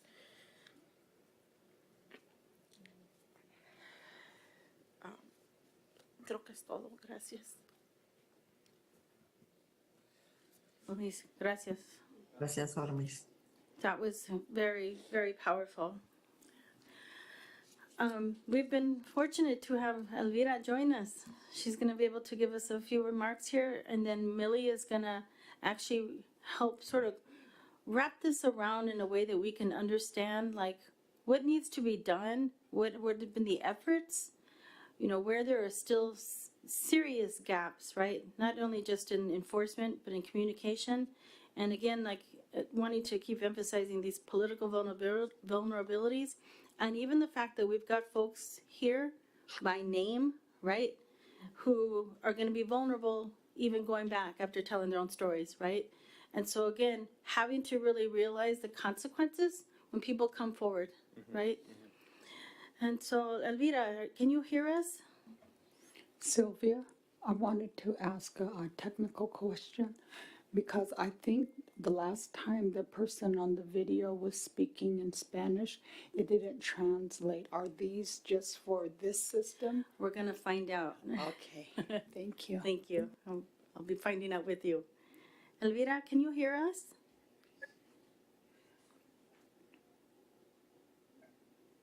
Elvira's at the airport. She might not be able to connect.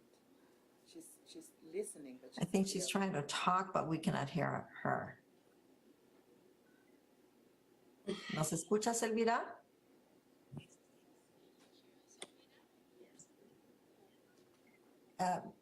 She's at the airport. Okay. Okay. And maybe she cannot hear us. Okay, how about we're going to keep that line open just in case she can. But Millie, if you'd be willing to get us started with some of your comments, that we'd appreciate that. Yes, thank you. Thank you so much. Is it okay if I do it in Spanish? Of course. Okay, gracias.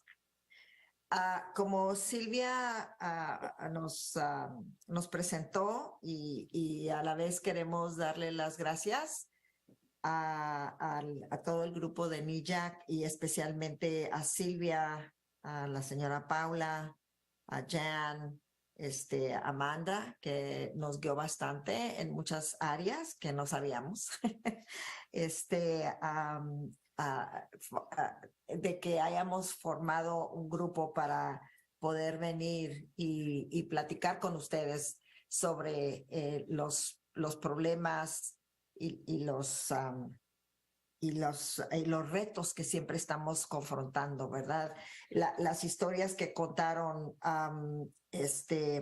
Audelia y Ormis son miles de problemas. Yo vengo de familia campesina también. Yo trabajé en la agricultura desde los 8 años.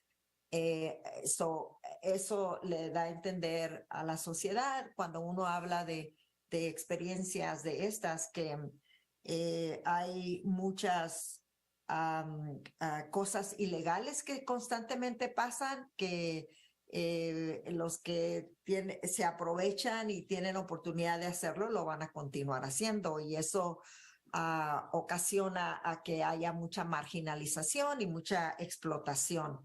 Y por lo mismo, esta oportunidad, voy a tratar de hacer lo más breve posible para poder asegurar que si Elvira tiene oportunidad de platicar, que le toque a ella también. Es sumamente importante que NEJAC ayude a que el EPA dé mejor atención a todo lo que es la salud y la seguridad de las campesinas, las mujeres y sus familias que trabajan en la agricultura, porque todavía tenemos muchos menores de edad trabajando en la agricultura. Si ustedes conocen la historia de por qué la falta de protecciones para campesinos en inglés es farm workers, ¿verdad? Se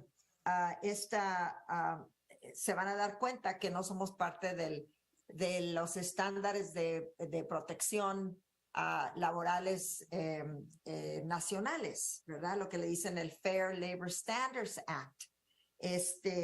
No somos parte de eso. ¿Por qué?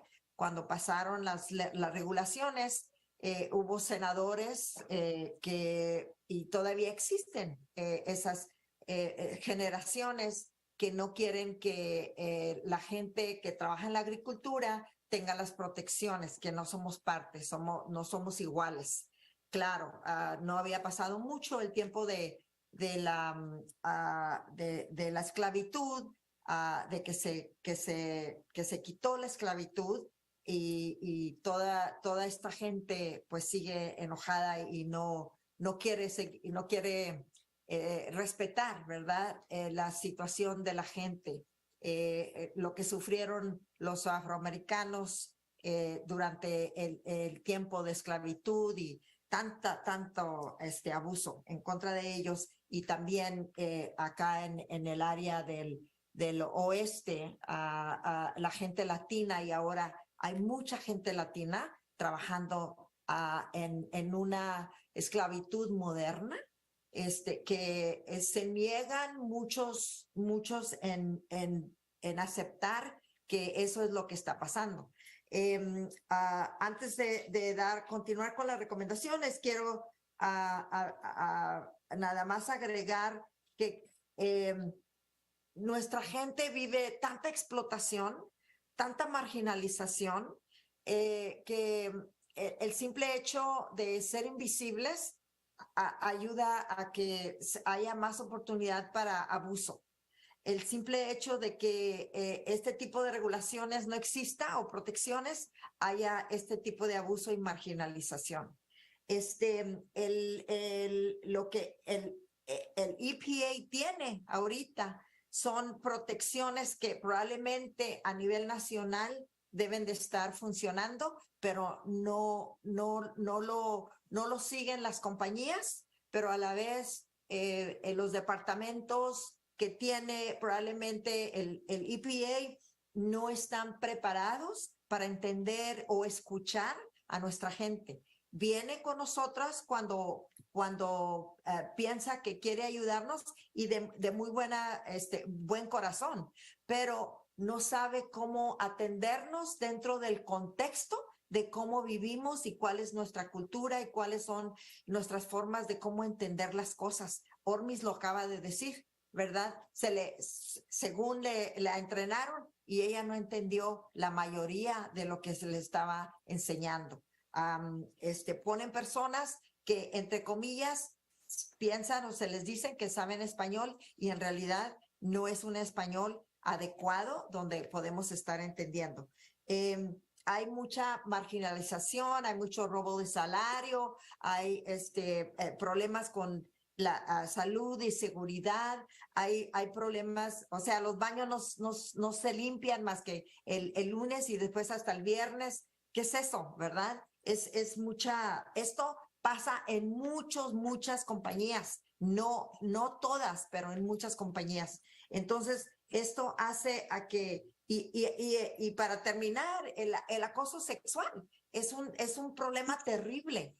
Hemos encontrado a través de los 30 y tantos años de nuestro trabajo, trabajando con mujeres y siendo parte de allí, porque a todas nosotras nos pasó, de que hemos sido acosada por lo menos una vez en el trabajo. A mí me pasó, siendo que soy una persona que no me dejo, pero hay tanto tabú, hay tanta falta de información de que uno tiene derechos y pues en ese tiempo yo no lo entendía.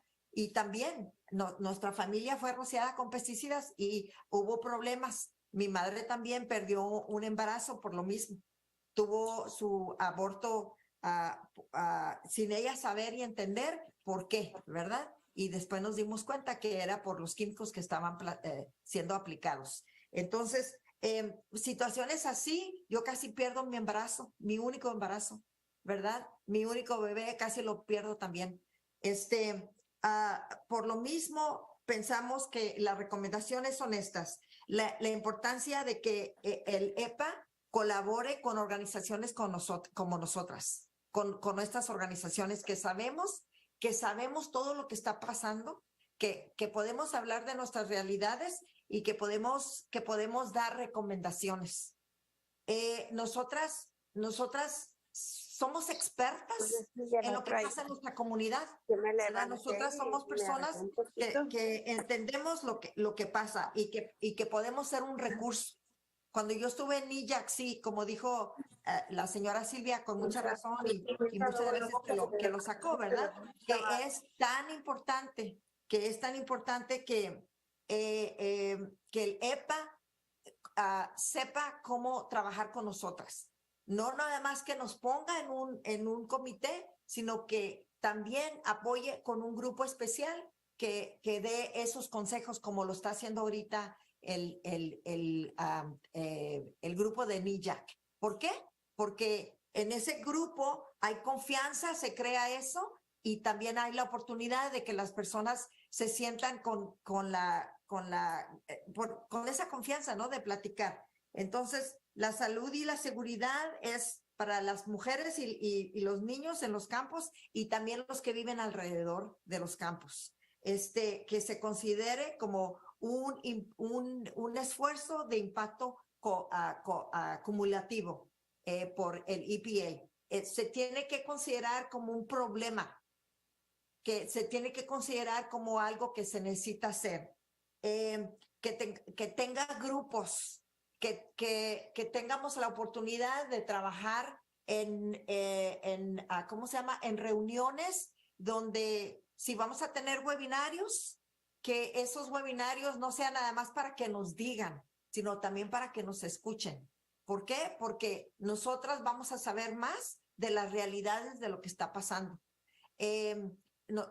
Necesitamos conocer qué diferentes programas, qué diferentes departamentos tiene el EPA y qué es lo qué son los roles y responsabilidades de esos departamentos para nosotros saber cómo guiar a la gente y también en cada estado trabajar con esos estados para que esos estados también en los estados también trabajen con otros grupos que tienen departamentos de salud y seguridad o que deben de estar haciendo protecciones o dar protecciones sobre el problema de pesticidas, que en realidad sepan cómo trabajar con nosotras. Ahora, lo último es, para nosotras es súper, súper importante que cuando haya reuniones, que sean reuniones que tengan, como ahorita, que ustedes pueden estar escuchándonos, que podamos tener esa conversación, que haya justicia con el lenguaje, que es súper, súper importante. Y no nada más una persona o dos personas sean parte de grupos, sino que seamos varios y de diferentes estados, y especialmente que participe la mujer. Muchísimas gracias.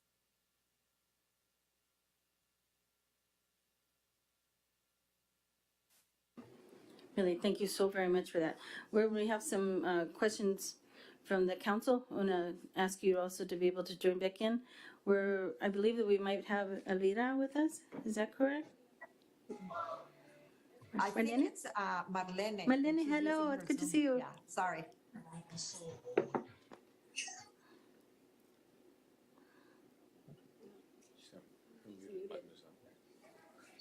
Oh, let me just check, Marlene, are you or Elvira able to hear us okay? And would you like to add anything to what you've heard so far or the conversations we've had in the work group? Puedo hacerlo en español. Disculpen, es que mi casa es muy chiquita y mis hijos están allí, pero pues buenos días. Nuestra compañera Elvira no puede estar porque acabo de hablar con ella y dice que está en una transición que no hay señal. Pero solamente quiero agregar algo muy corto y puedo comenzar para presentarme. Pues mi nombre es Marlene. Yo estoy aquí en Oakland y soy parte de Alianza Nacional de Campesinas. Soy organizadora, coordinadora nacional y mucho de mi trabajo es apoyar a las compañeras como Ormis y Audelia que tienen tanta sabiduría y nos ayudan a entender los problemas y necesidades que hay en el campo. Mi abuelito, él fue bracero, él cuando vino por allá por como los 60, 70, él fue una de las personas que cuando entraban por la frontera lo tenían que sprayar para quitarle pues toda la contaminación. Él decía, nos descontaminaban para poder entrar a este país. Y, ¿verdad? Escuchando y conociendo pues los testimonios de las compañeras como Audelia, Ormis, Elvira, Mili y otras campesinas. Y yo siento que hay muchas cosas que no han cambiado, que aunque en una manera al entrar por la frontera no te sprayan para descontaminarte, pero ya cuando estás dentro de los campos, pues ya estás allí, ¿verdad? Siendo expuesta a muchas violaciones, como violaciones de derechos laborales, violaciones por no te explican bien cuáles cuando están aplicando los pesticidas, qué debes de hacer, cómo debes de lavar tu ropa, todas esas cosas que pueden parecer muy sencillas y simples, pues son muy, muy importantes porque los que llevan las consecuencias pues son nuestras familias, son nuestros niños y yo pienso que yo quiero como resaltar lo que nuestra compañera Ormis compartió, ¿verdad? Que sí han pasado en algunos estados leyes que se supone que protegen a los trabajadores, pero son leyes mediocres y no son realmente leyes que pues que protegen a la gente, a las familias campesinas y a las campesinas. Y también esa cuestión de que no somos parte la acta de labor o del Fair Labor Act, pues qué discriminatorio, ¿verdad? Como Millie mencionaba, ¿no? Como estamos en una esclavitud moderna, pero también el racismo es bien, bien feo, ¿no? Para nuestra gente.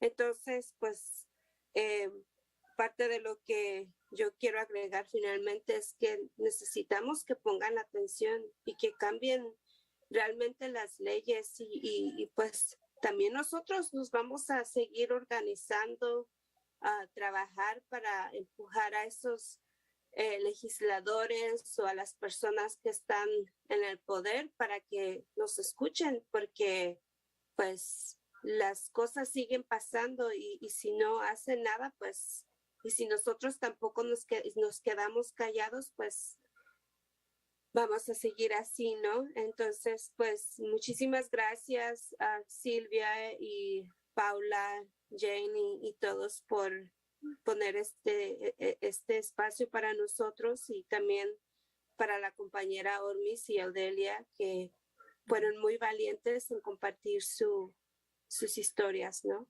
Gracias. Gracias. Marlene, thank you so much for getting up so early too at the last minute to step in and help with those contributions. We appreciate you so much. So I want to also now just take a moment to recognize the other members of this work group, the Farm Worker and Pesticides Work Group. And as you've heard, Jan Fritz is also one of the original members of the work group. We've also been joined, also with Aya. We've also been joined by Jill, Ivanka, Leticia, and Andy.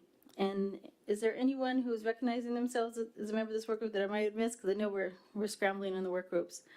So I want to actually invite Jill, Leticia, and Ivanka to help lead some of the questions to the panel to get started the conversation with the NEJAC.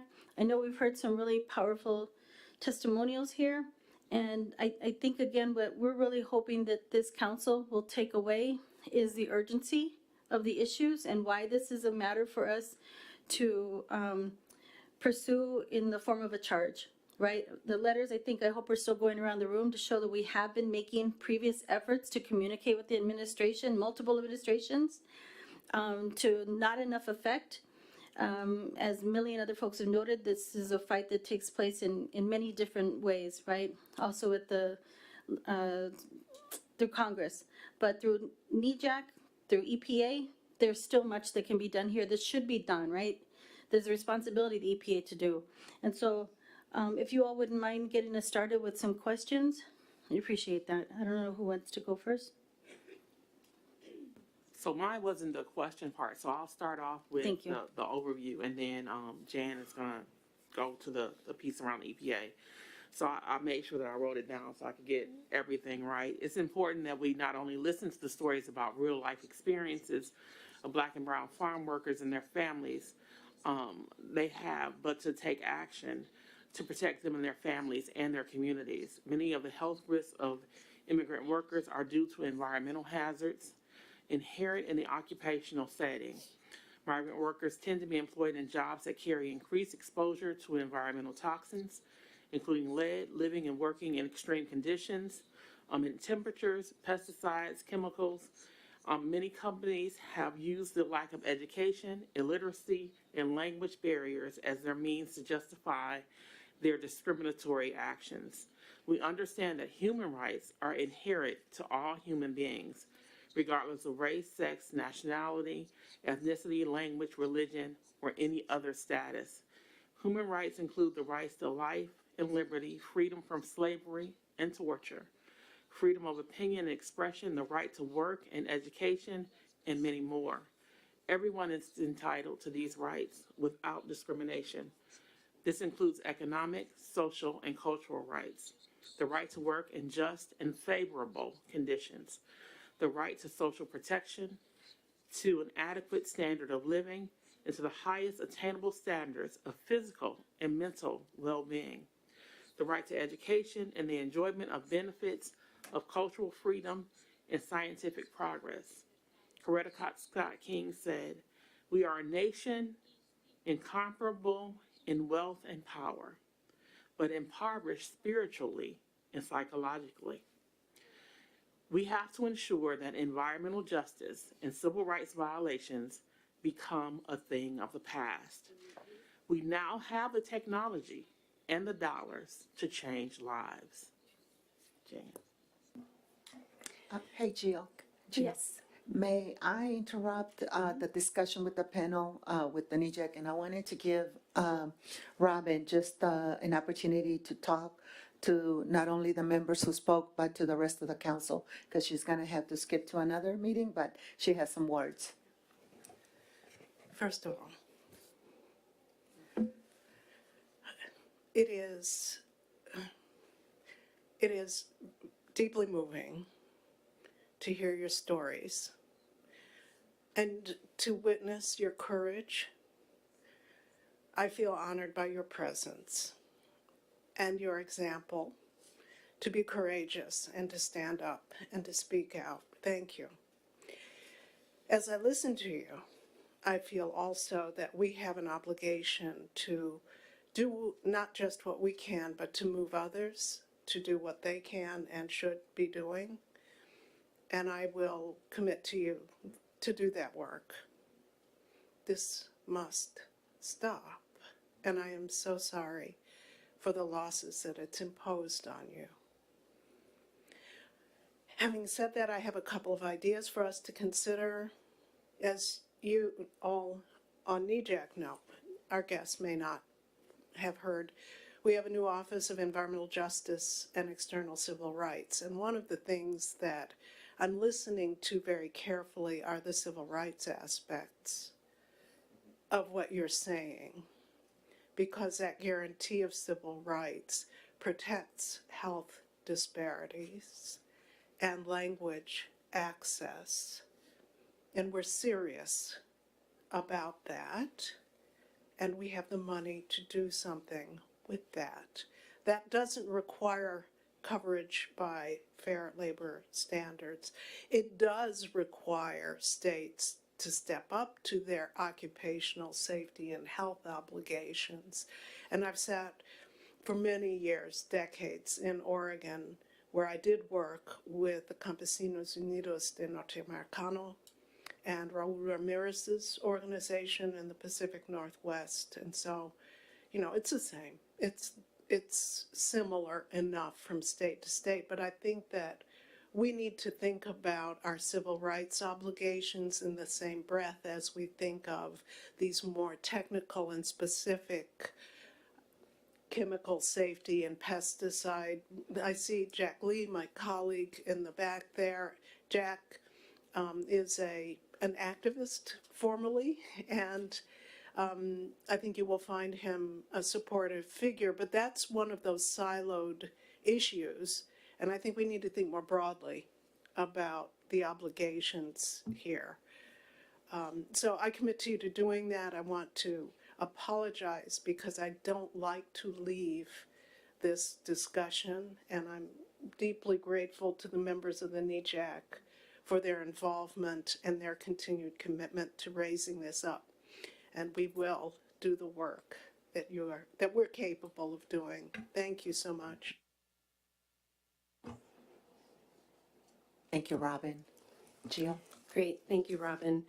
And thank you so much to our speakers for sharing their personal experiences with us.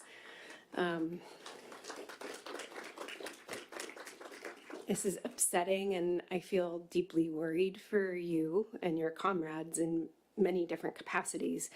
I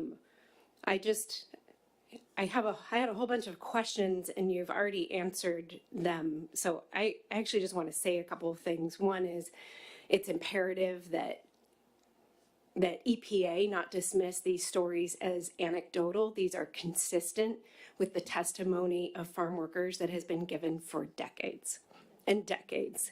And there is extensive research from folks who interview farm workers, who survey farm workers, who report on their stories and compile them into more aggregated data sets that often gain more attention. There's extensive scholarship from epidemiologists, toxicologists, and others to show that the pesticide regulatory apparatus in the United States is a farce in so many different capacities. We should and will have discussion about how to improve the enforcement of existing pesticide regulations, both in terms of personal protective equipment for people handling pesticides, also for people working in fields in which pesticides are being applied. But then there's all kinds of people, children and others, living and playing and trying to just be in neighboring fields, in streets nearby, in schools nearby, in homes nearby, who are exposed to pesticides that drift through the air. So the discussion around the need for greater enforcement of existing regulations and stronger regulations has to also include exposure to pesticide drift, or what EPA calls bystander exposures, which is not a very accurate term for describing that. If you talk to pesticide regulatory officials, what they will tell you is that people are exposed to pesticides. It's very unfortunate, but it doesn't happen very often, and it happens when people are not following the rules.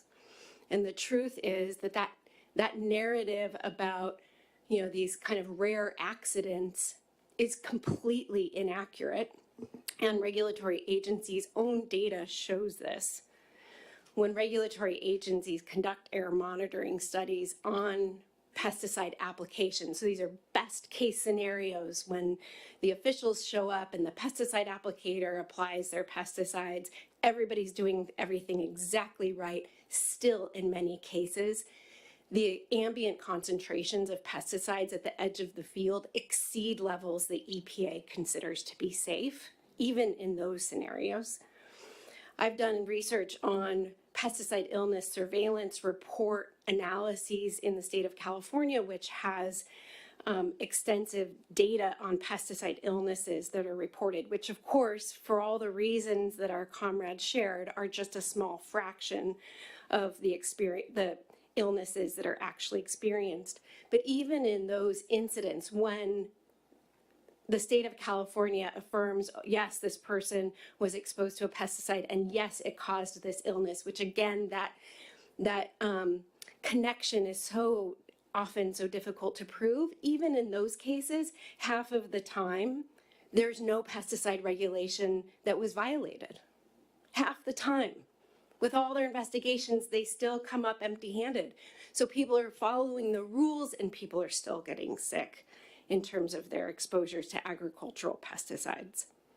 Epidemiological studies extensively link agricultural chemical use with all kinds of different forms of cancer, reproductive and developmental disorders, birth defects, stillbirth, infertility, learning disorders, asthma and other respiratory conditions, autism spectrum disorders, Parkinson's disease, and more. There's also, I just want to say, like, this is so intimately connected to our discussion yesterday about cumulative impacts, because pesticides are evaluated, the safety of pesticides is evaluated on a chemical by chemical basis. And most of the time, people who are working in agricultural fields and living in agricultural fields are exposed to a soup of different pesticides and other environmental hazards, and experiencing all kinds of different forms of social stress related to racism and poverty and sexism and sexual harassment and food insecurity and so much more.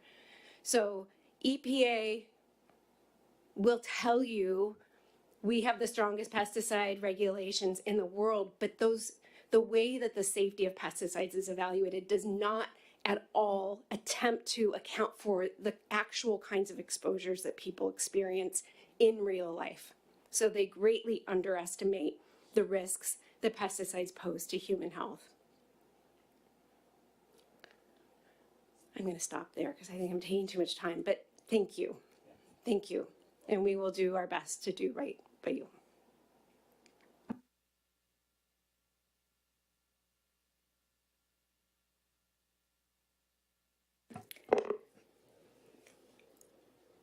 I just want to, Leticia Colon de Mejia is from Region 1, Connecticut, and I live in a farming community. I live in a tobacco community. I want to thank you for your courage, for your warrior spirit that called you here, despite the fears of what might happen, to speak for your people, your children, your future, and the decent treatment of humans that are working to support their families. I am sorry that you have suffered needlessly due to the lack of proper oversight, the lack of proper training, the lack of information in the language which you speak, due to the lack of supports for proper protective equipment, which are requirements for your job. I thank you for the honest and clear reports of the circumstances that you're suffering while working to support your families. And I'm hopeful that you'll express to this council the things that you feel the EPA can do to improve your circumstances right now and in the future, how we can properly protect your workers, your families, and your communities. And I heard you say that things like unexpected inspections, which don't allow your employer to hide the truth, would be helpful. Having the labels be required to be in Spanish would be helpful. And taking steps to ensure we avoid purposeful non-compliance by the people who employ you and don't allow them to skirt decency and humanity while they're requiring you to work. And although, as a hard worker myself, I understand how it is to accept whatever jobs are given to us, I also appreciate the need for your human survival. And as a mother, I understand your need to protect your children and your children's children and their children from the harms that are unnecessary. It's unnecessary to poison us. Thank you. Thank you so much, Ivanka, Jill, and Leticia, for leading us off with those comments and questions. I want to ask before we open it up to other council members here, if Millie, Odelia, and Oris, if you want to add anything to what you've heard so far. I do. Can I? Please. Okay. I'll do it in English this time. It might actually be better if you do it in Spanish, if that's okay. It's okay? Okay, Yeah, muy bien. thank you. Qué bueno que recordó y que tenemos a estas personas en el grupo de trabajo donde estamos participando, porque lo más que necesitamos ahorita son gente que quiera entender, que comprende, que quiera entender y que quiera trabajar y que quiera asegurar que no solamente es una conversación, sino que se van a llevar a cabo acciones para esto, ¿verdad? En todo este momento estuvimos hablando en general sobre la salud reproductiva de la mujer y del varón. Y qué tanto daño ha causado a nuestras comunidades y a las siguientes generaciones. Audelia lo mencionó. Ella sufrió envenenamientos y ahora tiene muchas consecuencias de salud. Su esposo trabajó donde estaba aplicando químicos, él también lo hizo y le dio cáncer y falleció. Y así como ella, y hay muchos áreas en California. California es un estado muy grande y un estado con mucha riqueza en la agricultura. Y los campesinas no hay seguro médico porque se supone que son trabajos temporales. Entonces, ¿cómo le vas a dar seguro médico a un trabajador que es temporal, verdad? Hay muchas excusas de por qué, ¿verdad? Pero la salud reproductiva de la mujer es algo que no se ha estudiado, se necesita estudiar. La mujer campesina se necesita estudiar qué es lo que está pasando. Hay algunos estudios que se han hecho, pero es 1 o 2 estudios en toda la nación. Son miles, millones de toneladas de pesticidas y de diferentes tipos de pesticidas que se aplican y que el EPA está admitiendo que se pueda usar. Eso no entendemos por qué. No entendemos por qué. Lo que sí entendemos es todo el daño que está causando, ¿verdad? Y que es tan importante que nosotras podamos ser incluidas en las conversaciones y que de veras tengamos estas conversaciones donde vaya a haber una futura acción. Que sí, que vayan a hacer inspecciones sin que sepan las compañías, más que esa mañana. Hey, vamos a ir a visitarte. No es tan fácil hacer cambios, ¿verdad? En una compañía, sabiendo de que tienes hasta 80 trabajadores, 30, 40 o 50 trabajadoras y moverlos de un lado a otro tan fácil así no es. O en veces sí lo es, ¿verdad? Pero el simple hecho de que hemos escuchado muchos comisionados agrícolas en los estados que dicen, oh, pues nadie viene a quejarse, entonces no hay ningún problema. ¿Cómo podemos decir que hay problemas si nadie viene a quejarse con nosotros? Y cuando hemos enviado gente, ellos como que no escuchan y solamente se van a decidir, oh, no hay suficiente evidencia, no hay esto, no lo otro, pero no siguen monitoreando qué está pasando con esa compañía, cuando en realidad están llevándose a cabo los envenenamientos, ¿sí? Entonces, a mí no hay más maneras que yo pudiera estar repitiendo los daños psicológicos también y mentales que causa los pesticidas en nuestras familias. El simple hecho de que tengamos necesidades especiales de nuestro cuerpo porque los pesticidas nos han estado dañando y la justificación con los médicos también es de que pues es una alergia que ha creado este pesticida. No es una alergia que el cuerpo tiene nada más, ¿verdad? Tenemos que también quitar a los mayordomos o los supervisores o los contratistas que digan, quitarles a que sigan diciendo que es medicina.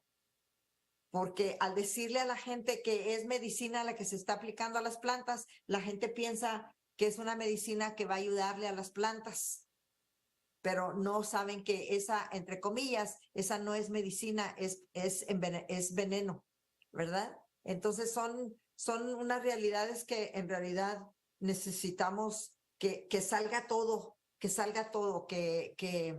haya la oportunidad de parte de los departamentos del EPA que vayan y de veras no solamente digan, oh, pobrecita la gente, porque no queremos que nos pobreten, queremos que nos digan qué van a hacer y qué podemos apoyar nosotros para que se puedan hacer cambios. Eso es lo que necesitamos. Muchísimas gracias. Thank you so much for that, Millie. Oh, I was just asking if the camera could be faced at the panel. Thank you. All right, so I want to, I see Dr. Ambrose Carroll, your hand is up, and then I also want to allow Andy to jump in. We also got April. And then I want to transition here for a moment afterwards over to Dr. Jan, because, Jan, gotta keep getting that right. Because we've got a plan for what we want to do in this work group when we leave, and we want to give you an idea of what we're trying to set up in some of these conversations. And so again, just wanting to remind you all, like, we weren't tasked by EPA to say, hey, tell us what's going on with farm workers and pesticides. This is coming from us, right? And where we're saying, EPA, there's a problem here. We need to talk. We need to know who to talk to. So we're looking at a couple of offices in particular with, again, Amanda Hoff's help. But this is something that we're having to figure out how to, like, wiggle our way through, right? And so just know that that's sort of like why you're not hearing from EPA at this point either, right? So Dr. Carroll. Thank you so much, Ambrose Carroll, Region 9. Again, thank you all for your testimony and just for sharing those stories. And again, I'm glad that there is a plan moving and understanding kind of all of the political ramifications of how to help one department to address this issue. So I just want to talk from maybe a broader standpoint to say that the things I've heard today are criminal. The things I've heard today, it's corruption. What I've heard today is that, yes, and these are things that we know, that we see, because all of us are culpable, right? We understand that life is different for some as we move into this country. A lot of us feel powerless. A lot of us feel voiceless. Even as I've started talking, I can hear my grandmama saying, hush, because there's some things that we talk about that are dangerous. And I wanted to say this earlier, especially when we talk about having these convenings in other places. And I'm not even sure here, as African-American man, of course, I'm always a little paranoid. But safety and security, even as we convene in places like this, I've been taken aback as how free-flowing it is to kind of move in and out, because these are serious conversations. This is a conversation of slavery. Slavery should not be going on in the United States of America. And I know many people say that the Civil War was not fought for slavery, but for states' rights. My elders and grandparents fought against slavery. And I think that we should still fight. I also want to say, as we talk about decentralizing in terms of energy in this country, I think it's imperative that we begin to talk about decentralizing food. If individuals, I wrote, unethical farming kills many, because if you don't have the ethics to take care of the people who are working with you shoulder to shoulder, then that quote unquote food that moves into our stores and supermarkets is also poisonous. And I also think there has to be conversations about this cancer industry, because every conversation that we've had this week goes back to those who are making a lot of money, quote unquote, treating cancer. And we always have this paralysis of analysis that now we have to analyze. But what we're also saying is that we're fighting against people who are very powerful, people who could not have slavery in one part of the country and decided to have it in another. And we know these things to be true, but we're talking about power. And so we stand with you. My hat's off to those who have been doing the work and talking about what we can do from the standpoint of EPA. But there's a larger issue here in terms of safety in people. Thank you. Bless you. Thank you for those powerful remarks. That's a very hard act to follow, Reverend Carroll. That was right. Andy Quicken with Region 2. First of all, muchas gracias to our speakers for your courage and for bringing this to us. It seems to me that this is a combination of both lack of regulation and or like regulatory gaps, and then lack of enforcement of the regulations that are there. But it seems to me that if there's a will, which I know there is at this table and hopefully with EPA, that there's a lot of things that could be corrected. Like, you know, of course, unannounced, not even the same day. Just, I mean, in industrial pretreatment programs, they don't tell you that they're coming. Oh, they don't tell you that they're coming. They just come. And then also there could be like inventories of protective, like if there's 40 workers, there could be a checklist to show there's 40 sets of equipment that, you know, and you know, there's a number of things that can be done if there's a will. So I'm confident that working together, we can at least get the regulations right and then insist upon proper and complete enforcement. Thank you very much. Thank you. Those are already among some initial recommendations that are going to be helpful for us as we have these conversations. April? Thank you. First, good morning. April Batiste, Region 2, Colgate University. Thank you for your bravery, for being here, and for repeating your story so that we can hear. It's not just story, as we know, it's evidence of lived experiences, and we thank you so much for sharing and continuing to elevate it. I have 4 things that I want to, 3 of which I want to ask the EPA to make a commitment to, because I believe that these are easy things, what I think are easy things. This is what I heard. First, I heard an ask for protective gear. Protective gear should be required for our workers, and it should be provided.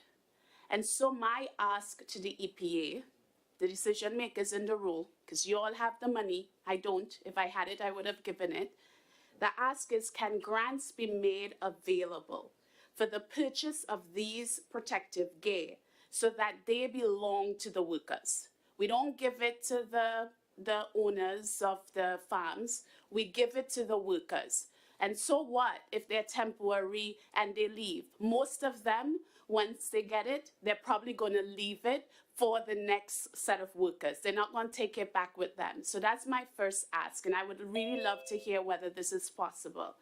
The second is, and I do not know, one of our presenters said that the everyday washing machines, they're not capable of really cleaning their clothes. And so there must be some kind of machine out there that they can have access to that will clean their clothing. And so my second ask is, can we make funds available for those machines to be present in the communities? I do not know if it's for each family to get it. I do not know if it's for each community to have one, but can we make a grant so that the machines are available, so that they have access to be able to clean their clothes properly, that they're not going home and then living with the pesticides on them. And thirdly, this again is a small ask. Notice of spraying of pesticides to communities. They're asking that notice be given within 72 hours of spraying. This is a small ask. Why can't we demand that there must be notice within 72 hours of spraying? What is so hard about that? Can the EPA demand that? Is it within the purview of the EPA? It is definitely an environmental justice issue, so why can't we demand that? And then the fourth ask that I heard, which I think Millie mentioned, I'm not sure if it is easy, but I'm going to ask, it's one about insurance for temporary or transient workers. What is the barrier to preventing insurance? Does that fall on our employers? Is it possible? Is this a short-term or easy ask, or is it a medium-term ask? And so again, I put this on the record. These are 4 things that I heard, 3 of which I think are very easy. All they require is some funds to be made available. Thank you. Again, terrific recommendations already. And so trying to really figure out, so I'm hearing you, April, short-term stuff, right? This should be manageable with existing resources. I'm going to go on to Sophia, Aya, Jacqueline, and then we're going to close it out with after Nina and Leticia. So again, just trying to be time conscious here, but again, like this really is an important conversation. And then just again, we need to get to Jan. Actually, Jan's going to close us out with the next steps of where we're going, right? But I want to make sure that you all get in your brief comments. Thank you. I'm sorry, and Nataki. Thanks, Sylvia. Sophia Owen, I'm from Boston in Region 1. And thank you for your courage, for being willing to share your pain. And now I'm gonna cry. I've been thinking a lot based on what we heard from you and the public comment the other night, and just in general about the trauma of having to share your story. And it is powerful to be able to come to a space and share your experience and to be heard, and I know it is re-traumatizing. And I am tired of people coming to us and sharing their pain and their trauma and hearing from state agencies, local government, and from EPA that something will be done, and then people have to show up again. So I echo all of the recommendations that have been made for action right now, and I want us to do what we can to make sure that we are taking care of you after you go home today, when you have, when you're going right back to what you are describing. And the mental health piece, the reliving trauma is really important to name. That's a justice issue that's tied up in EJ, and I really hope that for those of us who haven't been a part of the working group, that we sit with that, we take that back, and that for those at EPA, it is, something that we think about. Absolutely. And I'm sorry, I got people out of order here. So it's Aya, Taki, Jacqueline, Nina, Leticia, Jerome, Jan. Hi, thank you. Thank you so much for coming today. I've been seeing you on Zoom, and it's been a honor to see you in person. Thank you for your testimonies. A lot of us were crying in the room, and the corollary to what Dr. Ambrose said, the cancer industry is the pesticide and chemical companies. They come in, the colonize. We have come in to agricultural practices with a colonizer attitude to dominate our soil, air, and water with poison. And we continue to allow chemicals that have never been approved. Their safety, long-term safeties have never been proven, and yet they persist in our environment. They've been used within our food systems. And chemicals banned in other countries are allowed to persist in this country. There must be some corruptions within the EPA as well. I've read about it, that persist where industry has influence over what is approved. And that must change under this administration. There are regenerative farming practices that need support. I have a lot of colleagues that do it on their own dime to resurrect these healthier farming practices. I urge EPA to fund smaller farms that practice and experiment with these. Right now, what I see is private owners opting to do this on their own dime and on their own land. I do not see public support for this. I see a little, but there needs to be more. Another thing that I think the language access issue is huge. And I do, just like Dr. April was mentioning, funding for protective gear, can we have funding for language access to translate those labels, to just put the basic protections in place so that the workers do understand what they are working with? Thank you. Thank you.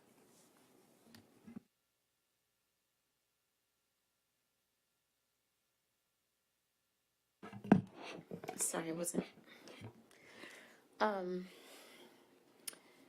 Thank you so much for being here, for sharing your testimonies, for sharing the painful things that have happened to you and that you experience. I really just wanted to say thank you, because I know it took a lot for you to be here, a lot of courage and bravery, as other folks have said, and commitment to change. And so we thank you for that. I'm in support of the various recommendations that have been made by colleagues like Dr. April. Looking forward to hearing what the work group has to say in terms of their roadmap moving forward. But what I really want us to all think about, and we've said, and I think, lots of people have acknowledged that these women and these other agricultural and farm workers are just trying to support their families. But they're not just doing that. They are supporting all of us. They are supporting our food system in this country. And I know there are, folks who are into permaculture and local foods and all of that. But undoubtedly, their work supports all of us. So there is an imperative.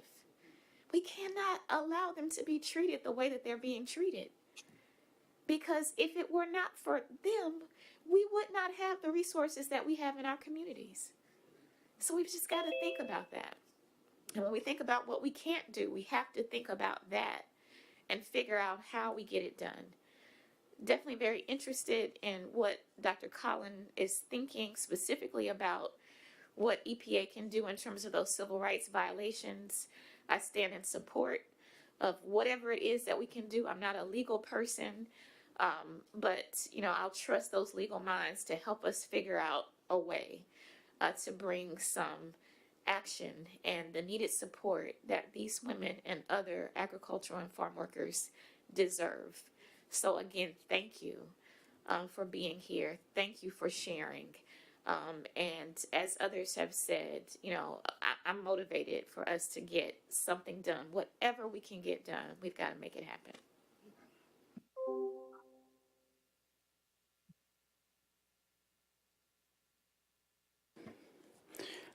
Jacqueline Shirley, Region 6, RCAC. Koyana Dialogue, gracias. You are dignified. Your work is the most honored, respected job there is on this earth. Gatherers and hunters of food that feed the families is the most honored and respected position as a human being. And then there's the preparers. Yes, feel dignified. It is the most honored. Koyana, gracias. The loss and the cost to you is because you live in America and we want our food cheap and fast. We don't want to pay for it, so we're going to make you pay for it. And I'm sorry. but that's the way it is here. We're the land of milk and honey, but we want our milk and honey cheap. And as a NEJAC, I know our chair Sylvia is going to be mindful and work within the preview with guidance of how we can best assist and work with what we have. But we're going to, because the people who don't have to eat those foods with the poison, we buy organic because we know better.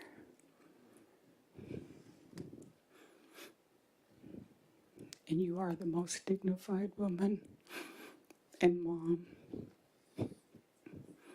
And thank you for feeding the families of this selfish, mean country, Koyana.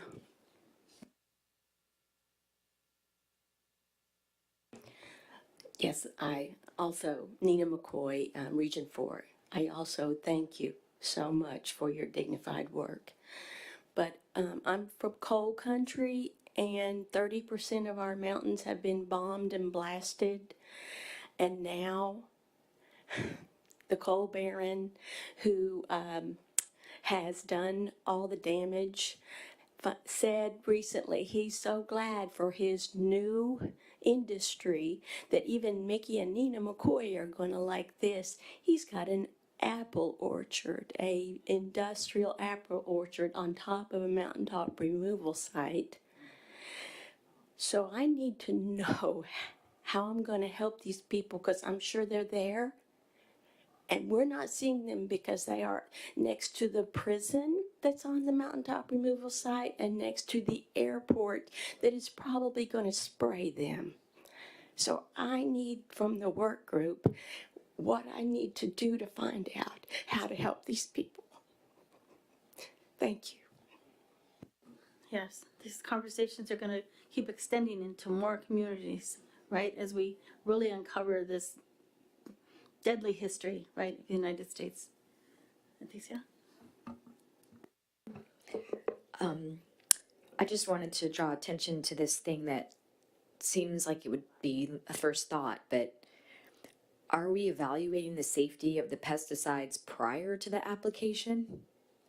And I kind of know the answer to the question, but I'm putting it out there because it seems kind of silly to have this discussion without the discussion of who's approving these endocrine disrupting, cancer causing poisons, which we're then applying to the places that we grow our food and raise our children. And then we're distributing the food that we've grown there to all of America. And unfortunately, it sounds like these frontline workers, these farm workers, are frontline workers feeding our entire nation. And we're acting like we do not see them, we do not hear them, and that they're not part of us, and that we should not protect them. That is the thing I want to rise to the top, is this idea that we must do the simple things that April and others outlined here of providing access to protective equipment. We must ensure things are the way we can read them, and that the training is actually training and we're not asking them to falsify documents or work as sharecroppers. But in addition to that, we should be evaluating the health and efficacy of our systems, which are meant to protect us from poisons that will kill us and cause cancer. And I don't think it's coincidental that pancreatic cancer is on the rise, breast cancer is on the rise, liver cancer is on the rise, digestive cancer is on the rise. This is not a coincidence when we're eating poison and drinking it. And our skin is our largest organ. So if we're spraying it on humans, they're absorbing it. We must rise this concept to the top, that it is a civil right to have access to health protections. Thank you so much.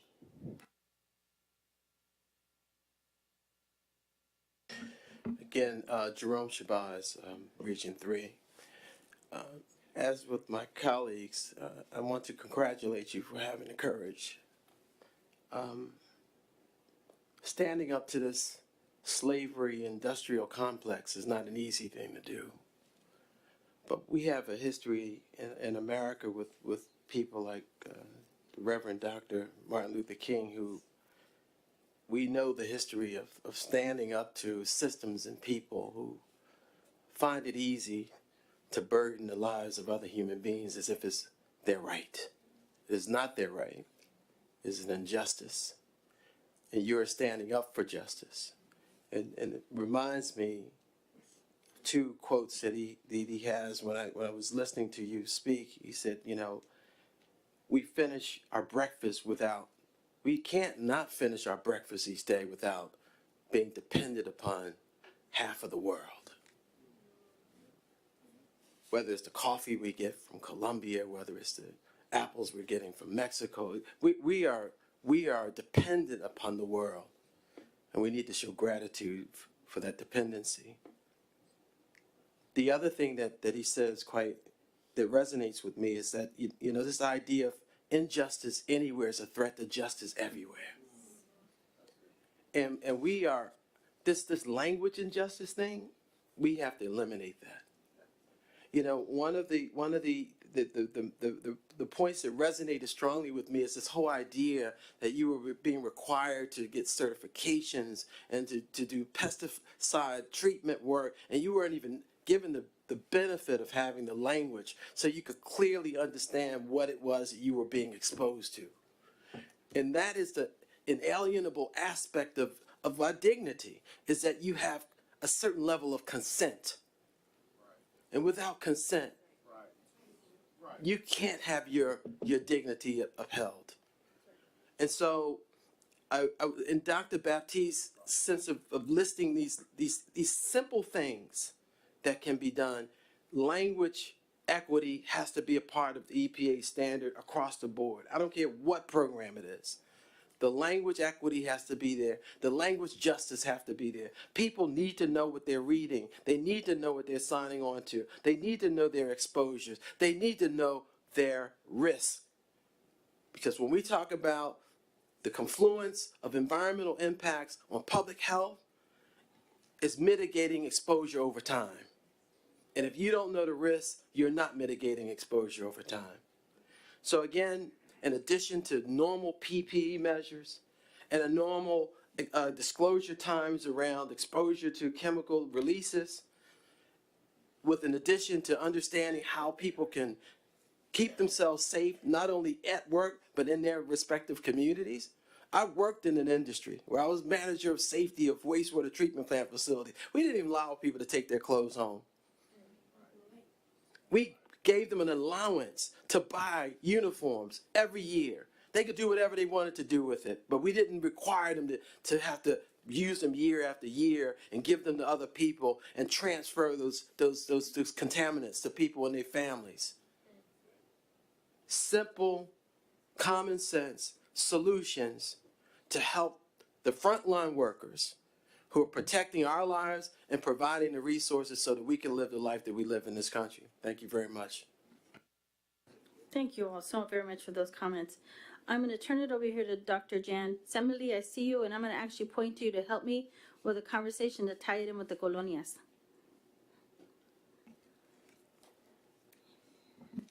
I was asked to speak with what the EPA has had to say about all of this in response to the farm worker group.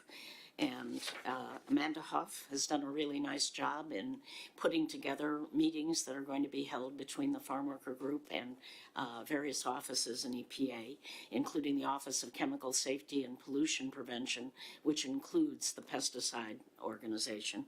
And the work group has been interested in a charge. Often, if you've been in this group for a long time, you know the charges are important.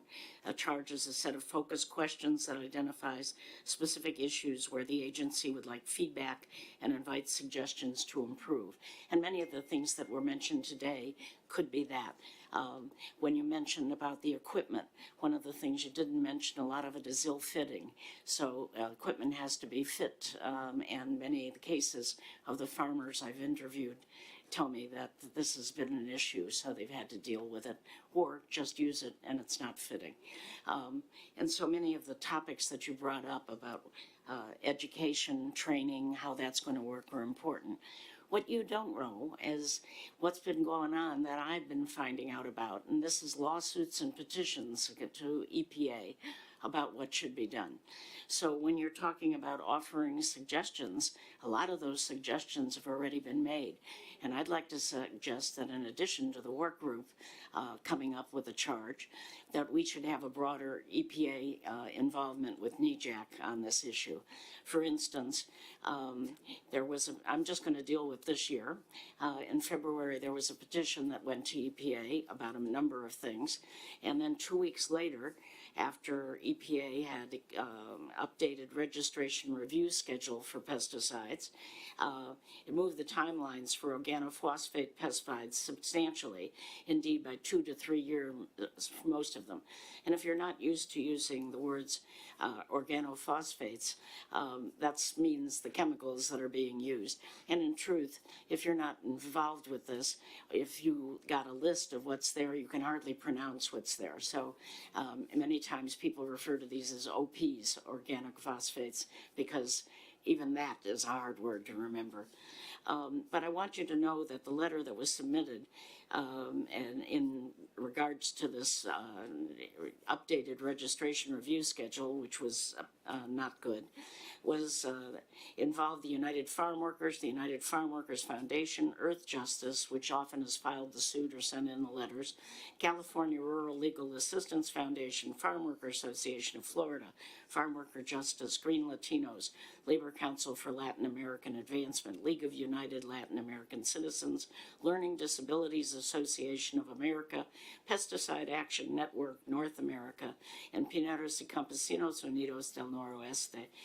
Pineros is interesting. It's a word that's used for in the logging area where people are workers and they're agricultural workers, but that's what they refer to themselves. It's pine trees, so if you know Spanish, it may sound funny, but it's Pineros y Campesinos Unidos. What I'm trying to say is there's been broad-based reactions to these things to the EPA. In addition, I'd like to recommend an article to you, Pesticides and Environmental Injustice in the USA. Pesticides and Environmental Injustice in the USA. As I say to students, feel free to write that down. Take a look at it. The main author is Nathan Donnelly, D-O-N-L-E-Y, and you may not know him, I do not, but you're certainly going to know the second name on the article, and that's Robert Bullard. And the third name on the article is Jeannie Economos, and she's with the Farm Workers Association of Florida. So if you're involved in this, I really, and you talk about what advice we can give, this article is terrific. And in fact, one of the things it says is the pesticide office at EPA is plagued by an enormous amount of chemical industry influence. Industry interests are often above public interests, and harmful products are staying on the market. So I urge you to take a look at that. I also wanted to mention one other a health organization sent another thing to support the original petition. So we've got 3 things that have gone to EPA that I know about. I don't know everything, but and they suggested 4 things that need to be done about our OP insecticides. EPA must end its unreasonable delay and move expeditiously to protect people from the organophosphates. EPA must revoke tolerances and cancel registrations for food uses of OPs for which the EPA is unable to determine that there is a reasonable certainty of no harm, stemming from current levels of OP dietary exposures.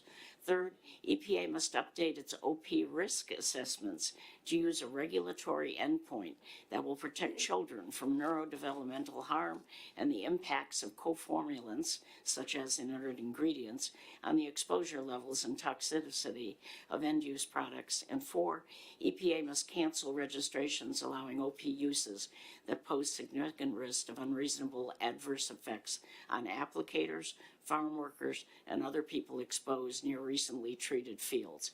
And for those of you who eat food, I would include those people as well. The other thing I would like to suggest is that I had asked, I would say we, but it really was me pushing for this. The administration has a high-level administrator meeting with farm workers 4 times a year.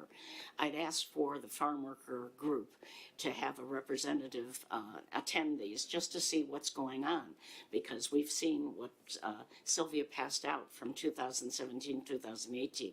This group has had some interest in this, and I was told we could not have a representative be an observer. So the first thing I would like to ask is that. And the next thing I would like to ask is to involve the broader NEJAC in this. It's fine to have a work group and a charge, but this has gotten way beyond charge. And we need to involve the whole NEJAC in this. What you've been exposed to is awful. That we've allowed this to go on is awful. We have an administration now that is committed to doing something about this. So I'd like some answers. I'd like to know how many lawsuits have there been, what's in them, what are the petitions, what are the responses. One of the things that was raised was there are not enough people to do the testing. And there was a response from the administrator about that. Okay, what are we doing about that? We've talked about hiring. Are we doing something about that? And also that you can't wait until you absolutely know that something is wrong. You need to say, I think something could be wrong, and stop it at that point. And you also have to make sure that those chemicals don't get out of the country somewhere. Just because we've agreed that something shouldn't be here, you don't want it being sent somewhere. So my advice is go ahead with the work group getting a charge, but I don't expect the charge to include, gee, how can we get more employees to do testing? Gee, should we really do something to speed up the testing of what we're doing here? You know, so the charge may be about other things. It might be about equipment, it might be about worker training, it might be about translation of stuff, and I think that's all great. But I think this is a bigger issue, and we need to treat it like this, just like these communities who came and talked to us. And Earth Justice has come in the July meeting and provided testimony. All of these things that they provide are pretty much the same from all of these groups, that these things should have been done. They should have been done a long time ago. They're not done with caution. So I've been, many of you used one word to describe our meeting, and you talked about optimism. I'm not there yet. And it's just because I became aware. For instance, those of you who know Roundup, farmers don't ever refer to it as Roundup. They talk about the chemical name. And I was shocked when I found out that farmers are using Roundup on the paths between the vegetables growing. So if you asked, are you spraying this on the vegetables? You could say, no, I'm spraying it on the paths. And nobody asked that question, you know. This is a huge problem. This is a group that should be taking it on. This is an administration that says it cares about it. Let's make some real progress on this. Thank you. Thank you. That was really great, Jan. Appreciate that very much, and appreciate also your expertise too in the work group with connecting a lot of these other efforts. Just the last thing I want to note here, and I know we're way over time, and thank you, Matt, because we're cutting into your time, and so apologies for that. Because we've got the next panel about the EJ block grants and the grant program. So again, tying in with the funding, right? One of the things that, again, we're going to be doing is we're having a series of follow-up meetings with different EPA offices. It was noticed, Office of Chemical Safety and Pollution Prevention. We're also going to be talking with folks over Enforcement and Compliance Assurance and others. We're also going to be having conversations with some of the regions, as well as trying to figure out how to then further extend some conversations into states, but we're definitely going to start with the regions. So, again, this is about procedures, right? So we are trying to set up a process to be able to formalize a work group, to engage formally with the EPA on this. And this is, again, just part of how we have to kind of do business, right, as the council. Yes, these are full council conversations, as there are many other things we can point to. But one of the things that we're also going to be connecting to here is, again, this is not just a matter of say agriculture, we see the connections with Department of Health and Human Services, Department of Labor, Department of Justice, HUD, even Department of Homeland Security, on, right? And when we're also talking about histories of these legacy issues, we're also looking at shanty towns, right? In southern Texas, New Mexico, Arizona, California, right? Especially in the Rio Grande Valley of Texas. You know, even my grandma, she worked the farms in Las Tortugas, right near Las Cruces, New Mexico, right? And you know, and again, these stories, the ones that we don't talk about in our families, right? But the histories we all know about. Her two first miscarriages, right? Before she had my mom, right? Working in the fields, right? And so those stories that we have, but that we don't really connect to how it was impacted by their work, right? The work that they had to do for survival.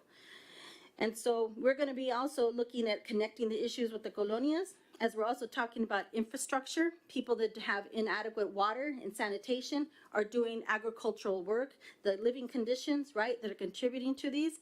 So while we know that our parameter is within the EPA, right, we're going to keep pushing on these boundaries, which is, again, for us, is being here in person with the NEJAC, why it's important for us to be engaging with that council, because they have the other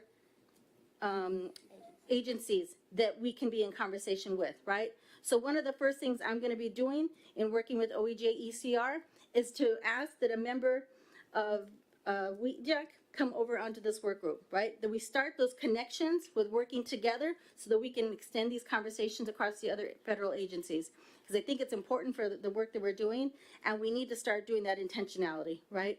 And Semele, I wanted to just ask you if you will connect it also to what you were going to share. Thank you. Lo siento. Semele de Aslan del Paso, Texas. Voy a hablar en inglés porque mi español falta, pero ustedes están en mi corazón. I just couldn't not say anything, right? The Mother Earth is not a commodity. Women are not commodities. Humans are not commodities. The agricultural industrial complex has proven to be incapable, unable, and inhumane. And there's nothing that could replace lives lost. And losing a child, a partner, a mother. There are no replacements for that, but there should be reparations. I think that when you talked about decentralizing the agricultural industry, that definitely gets to the heart of the matter, because we are all culpable because we eat food. We have a small-scale farm where we are that provides healthy food that doesn't use pesticides to our community. And when people come to volunteer, they look at us like, how can we help you? But that shouldn't be the question. It's like, actually, we're here to help you. We're here to help you learn to reconnect with the earth, right? And when you talk about this being dignified work, the industry has undignified it, but what you're talking about is who are the true caretakers, protectors? Who are the true people that communicate, that know the language of the earth, of nature? And you all are. My recommendation is dismantle the industry and take that land back and give it to the people who have worked it.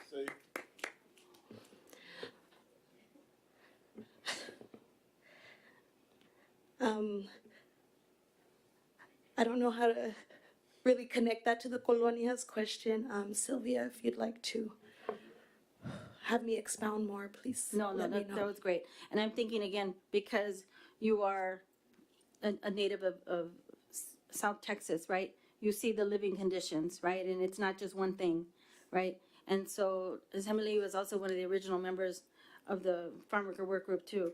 And one of the things that we've talked about is, you know, as a council, none of us here have any expertise on this, right? That's what Millie's role was. And so when we're talking about bringing in new members of this council in future years, right, we have to be conscious of the populations that we need to make sure are also representative, right, on this council.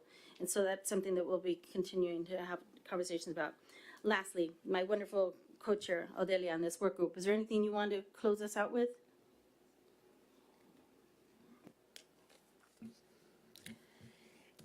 Pues nada más darles las gracias primero, pues, y decirles que nos apoyen, ¿verdad? No queremos más muertes, más niños con autismo, más mujeres con cáncer. Les voy a mostrar mi historia por lo que a veces he sido discriminada todo el tiempo, de psoriasis, ¿verdad? Que a veces en la calle me ven y dicen, puede ser hongo, se me puede pegar. Eso es vivir y tengo que vivir. Entonces yo nomás les pido que nos tomen en cuenta, ¿verdad? Que si se puede parar esto, lo pare, nos ayuden, ¿verdad? Por tanta gente que está padeciendo. Y muchísimas gracias. Dios los bendiga a todos. Ese sería. Muchas gracias. Okay, thank you, council, very much. Yes.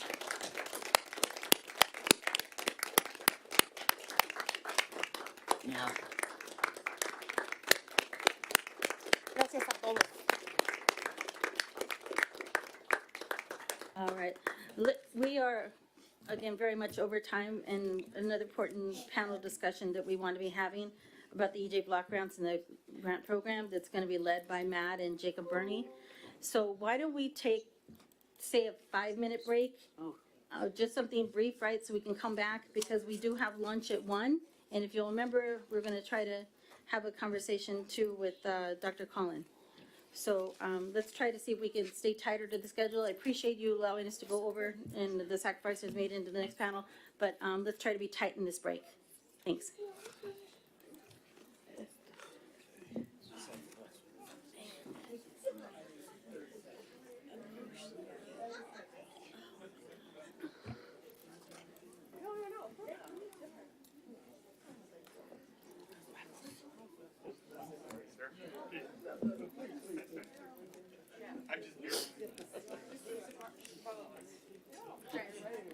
Where's your buddy at?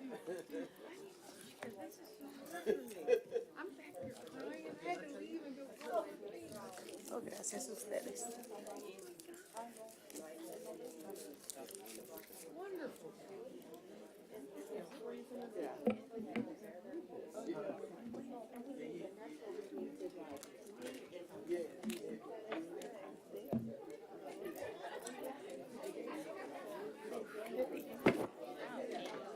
Gracias. De verdad, gracias.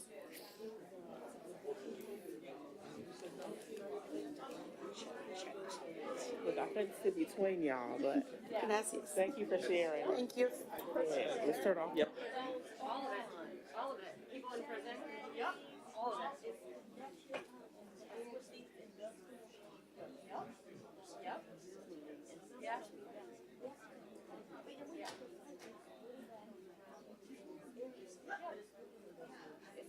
It is. It's the root of all of it. Yeah. Yeah, I do.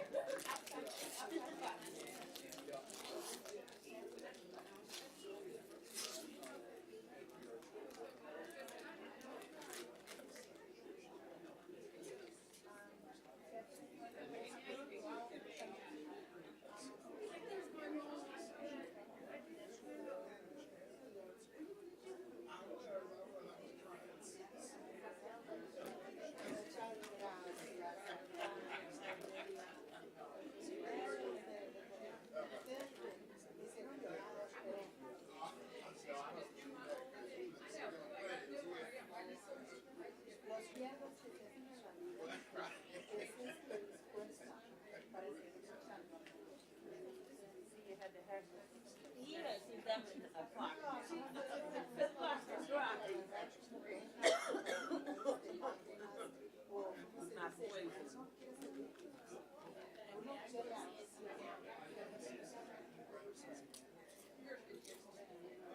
right.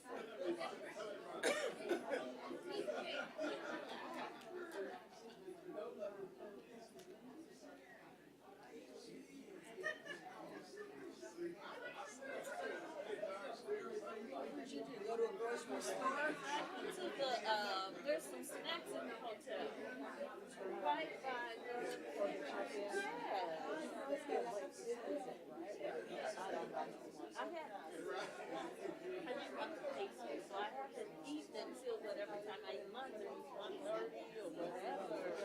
And I didn't want any sweets. I'm a fat and salt person. Right, well, I did have cashews. I did have a big bag of cashews, so I'm down, but I didn't eat any this morning. And so, because I was eating them when I went back in at night, but I'm hoping to go to Whole Foods today and get me a vegan burger and stuff. Are you on Eastern time? Not really.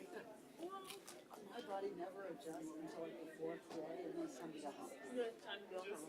So then I say to the time, just change. You should.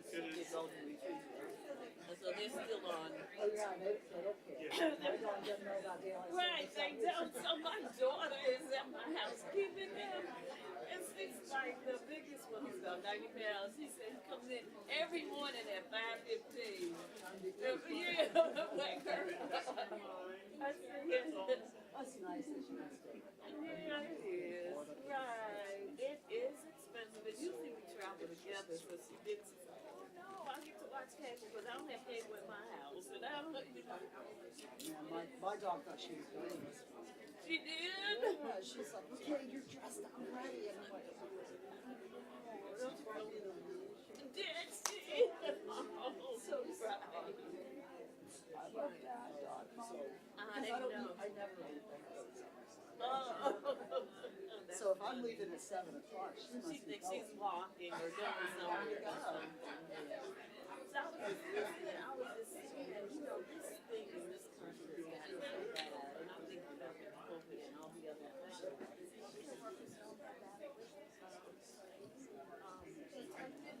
Years in the hospitals,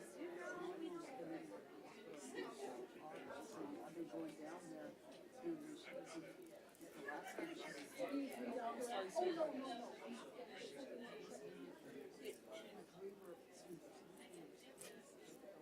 It's not enough. Yes, yes. My brother wasn't, he's there at university. Yeah, it's not enough. It's not enough.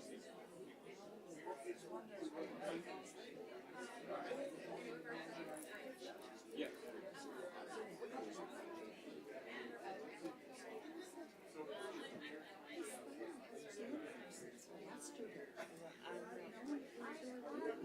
And I mean, so to me, and I know, and they're going, this is a food system.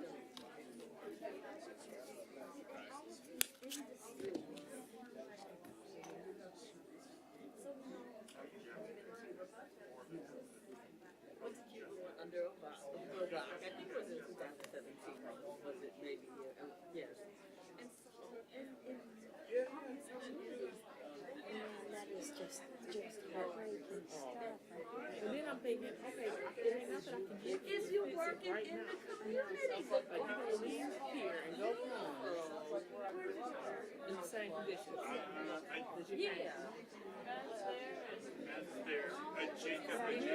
We can't even say by next week we're gonna have this done. I'm like, this is ridiculous. Right. They absolutely powerless after that whole thing. They still got their whole everything. And put everything in danger. Yeah. Because they have, just speaking of. And they got employers that are racist and will fire them just for trying to corral everybody else. Oh, yeah. Being troublemakers. Yeah. I know, because I got fired from here one, and I'm here. I'm not a migrant farmer. Yeah. I'm here, and I lost my job for speaking out about health care. Oh, really? What company, what were you working for? I went to the city. I used to be the director of the Office of Minority Health. And then when I spoke about Hi, folks. Can we make it back to our seats? NEJAC members, please make it back to your seats. Thank you. Thank you.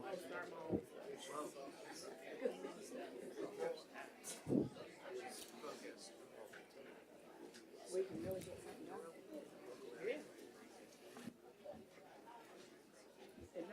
them to create policies.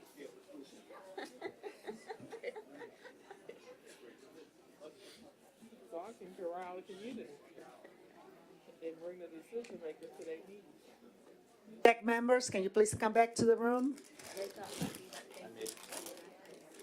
Thank you. Because you're going to get us started. Well, for me, they're bringing. Welcome back, NEJAC members. So none of my funding comes from I'm going to start calling out names in a minute. Yes, sir. Thank you so much for being so flexible and taking a short break.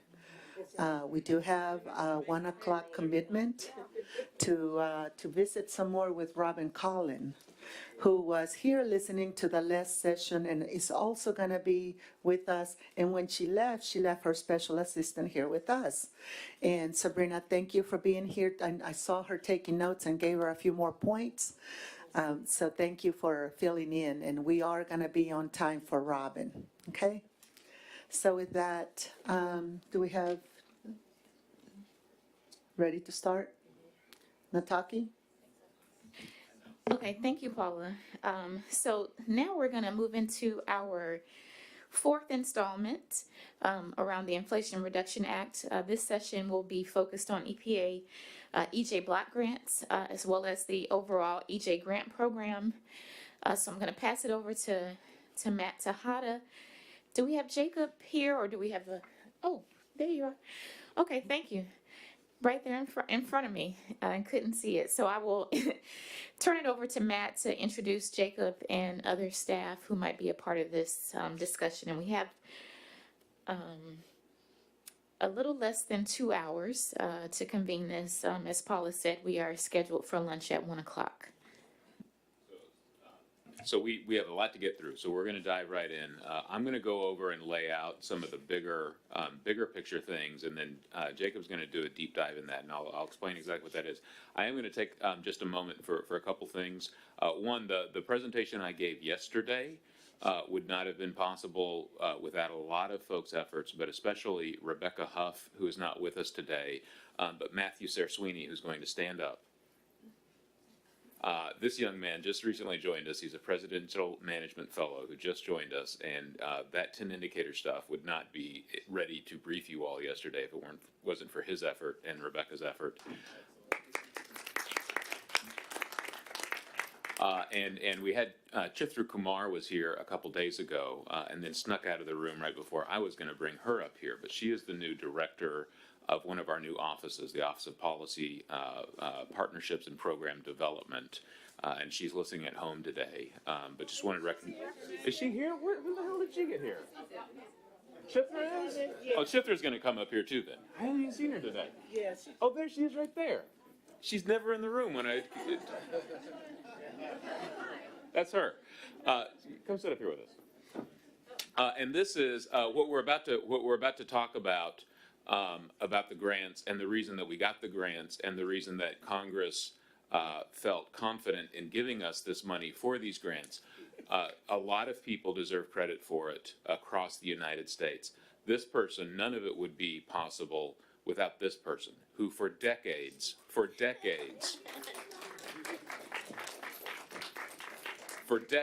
she has been supporting and leading and pouring her passion and so carefully stewarding the grant program at EPA so that it was in a position to be where we are today. And that's why she's been my deputy director ever since I got here, has been giving me her mom looks every time I'm about to do something, maybe not illegal, but certainly inadvisable for a very long time. And she is she's nearing the time when she's going to move on from us, which I hate. That's good. That's good. All right, shit. All right, let's go. Next slide, George. So we got a lot to get through. This is the agenda for today. I'm going to try to make sure I speak slowly. But just very quickly, we're going to get ready. I've got an overview. We're going to talk about the goals of this overall approach, the holistic approach we're trying to lay out here. The competitions we have about ready to come out the door, the overall timing for this entire effort, some key points, and then areas for further engagement. Next slide, George. So this is going to be a lot of information, and I apologize for not being able to get this information to you all sooner. We received the green light to be able to present this about 48 hours ago. I was working on it yesterday into this morning. So this is the first time any of this information is getting out into the public domain. There's a lot of folks online and people even here that came just for this because we have been pointing everyone who has been beating down our doors to engage us on what we are doing with our grant programs. We are being very careful. We have always been very careful. We are being super careful now that we're going from $1 million to billions of dollars in preserving our competitive integrity and my integrity to be the selecting official for these grants and the ability of everyone out there to be able to compete for these grants. So this is going to be a lot. Jacob is going to follow me and do a really deep dive on one specific element, the pass-through funder grant, which is a big piece of this. It is a new thing we are doing. It is not going to be without controversy, but we really want to explain why we think this is not just a necessary thing, but a good thing in using this pass-through funder model, and then also lay out what we want to engage the NEJAC in a work group format, potentially the investment and finance work group, which we're going to talk more about this afternoon, in some deeper dive issues. Go on, George. I want to make sure, though, that we are really rooted with this overview in the realities that we have in our funding. So we are bringing together our baseline appropriation, which right now is $100 million in FY22, and FY22 is over, of course. We're on a continuing resolution right now, as the government does. We are operating under the assumption that our baseline appropriation will more or less stay flat and steady going forward. That's how we plan for the future.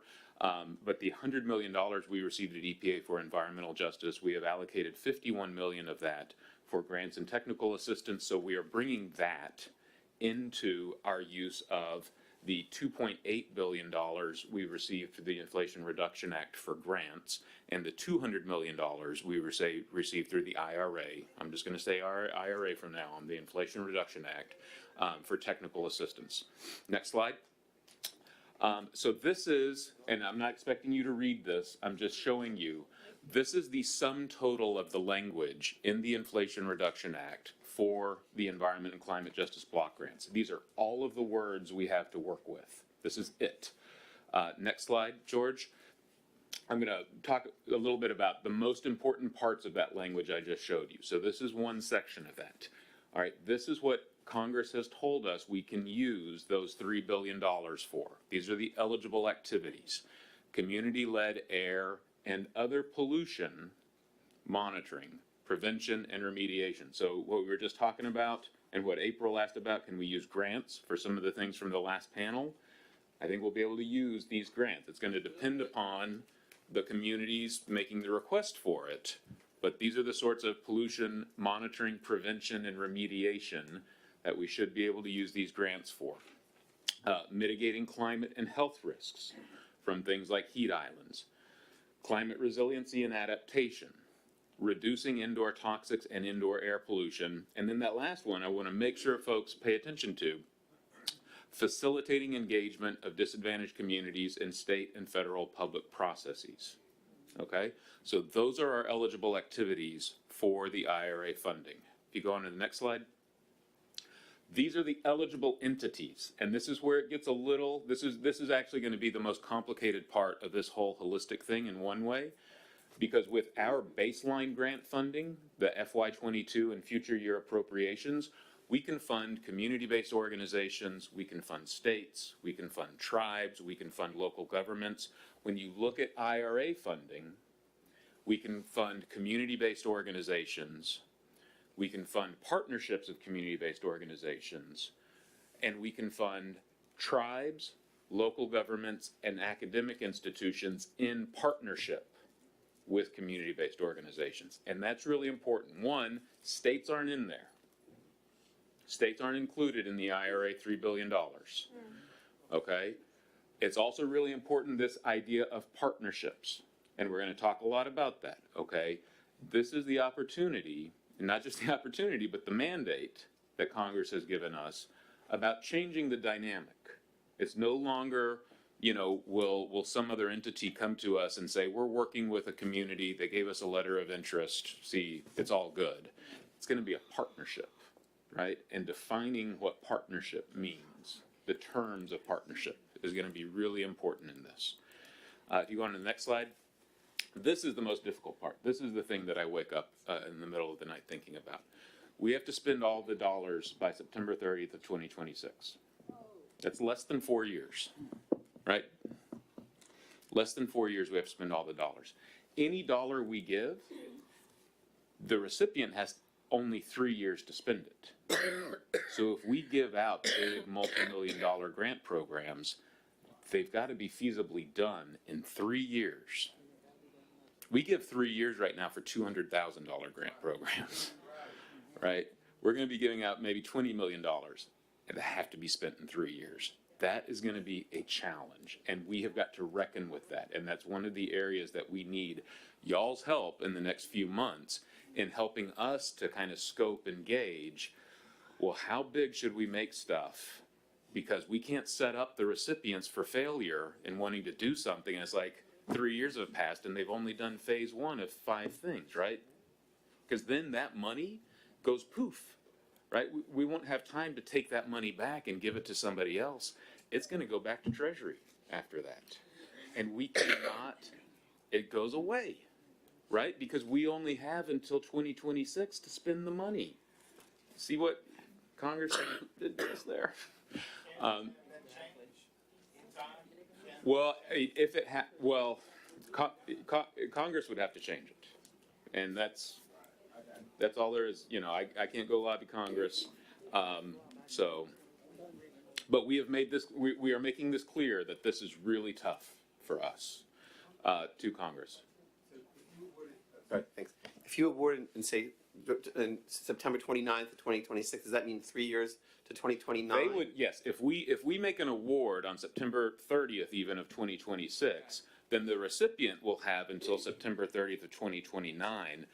The kicker there though is that our administrative support that this pays for to support that grant, it goes away in 2026. So if we wind up spending all this money in 2026, we won't have any staff to help them actually do the projects, which means we really have to spend as much of this like in the next 2 years that we can. Not only for the purposes of we want to get the money out there because people need it, we need to do it just so that we still have the ability to support the projects that we fund.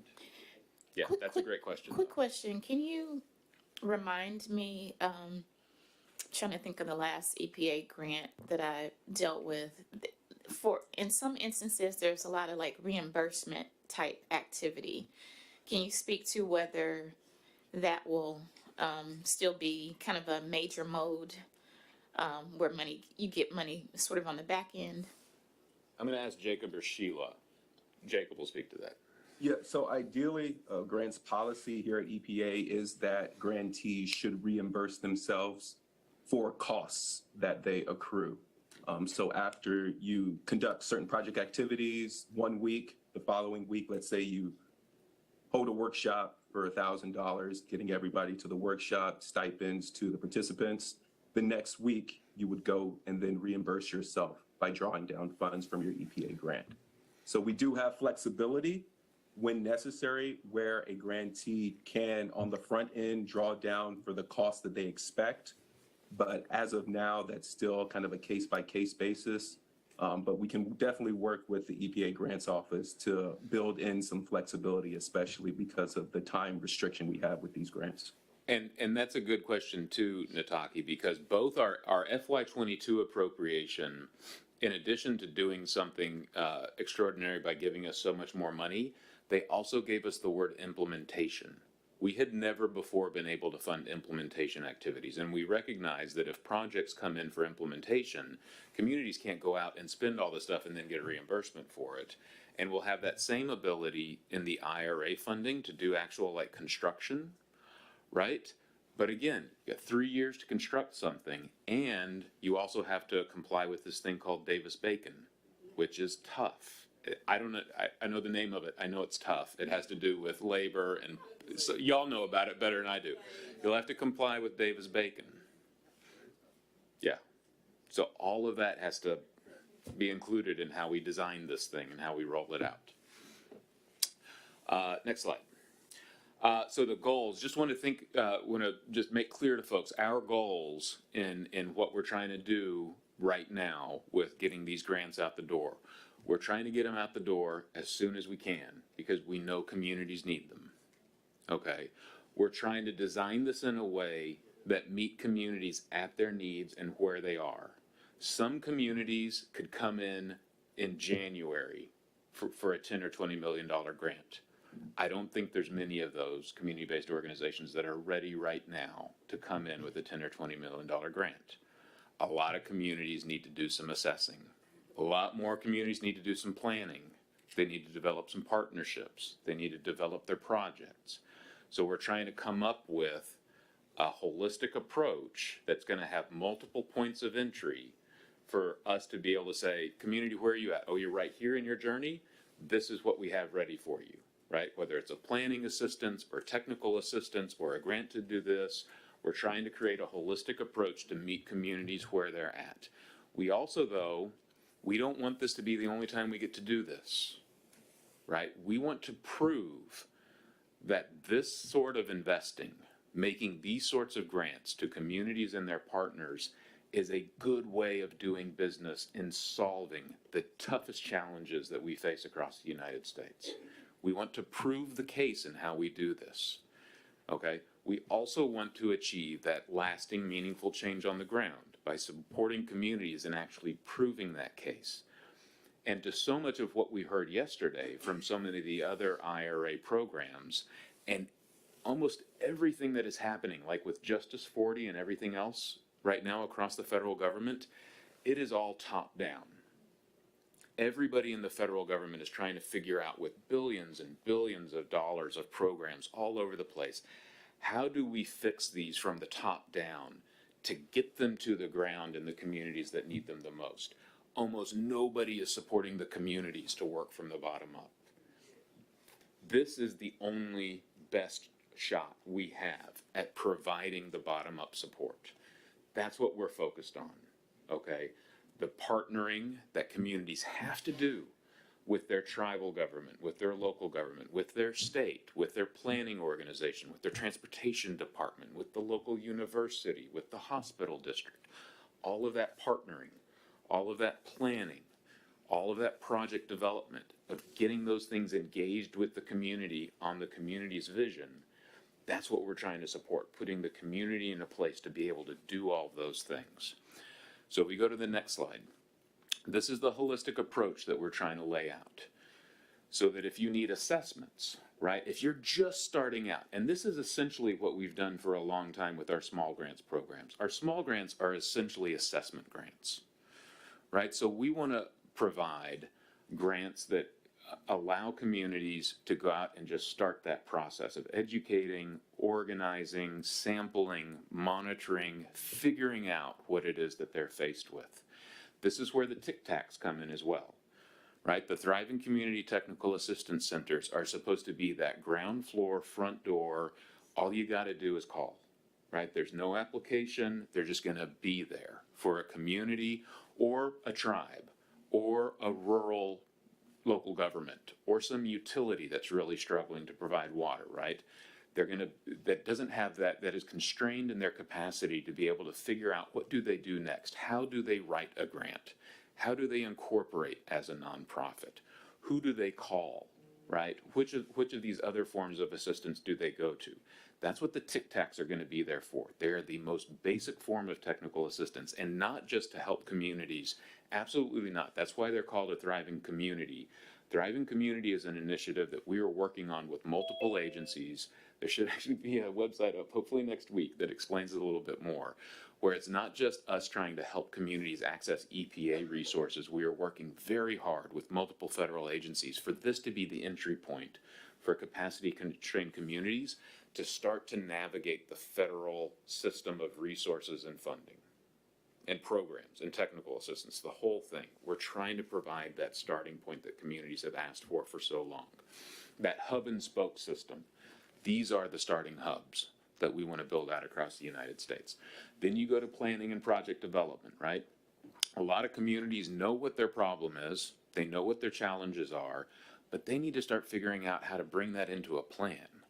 Or they have a plan, but that plan calls for some development of some really gnarly projects, right? And they need support to do that. So we want to give the communities and their partners the grants, the financing, the financial assistance that they need to just do the project planning and the development, and also the technical assistance to go with that. And that's something I want you to notice. In every stage of this, we are coupling, not trying, we are coupling direct grant assistance, dollars to the communities or their partners, as well as the technical assistance. So they're not out there on their own trying to figure it out with a check, right? But there's actual expert technical assistance that they can access to help them with that. So the second stage is that planning and project development.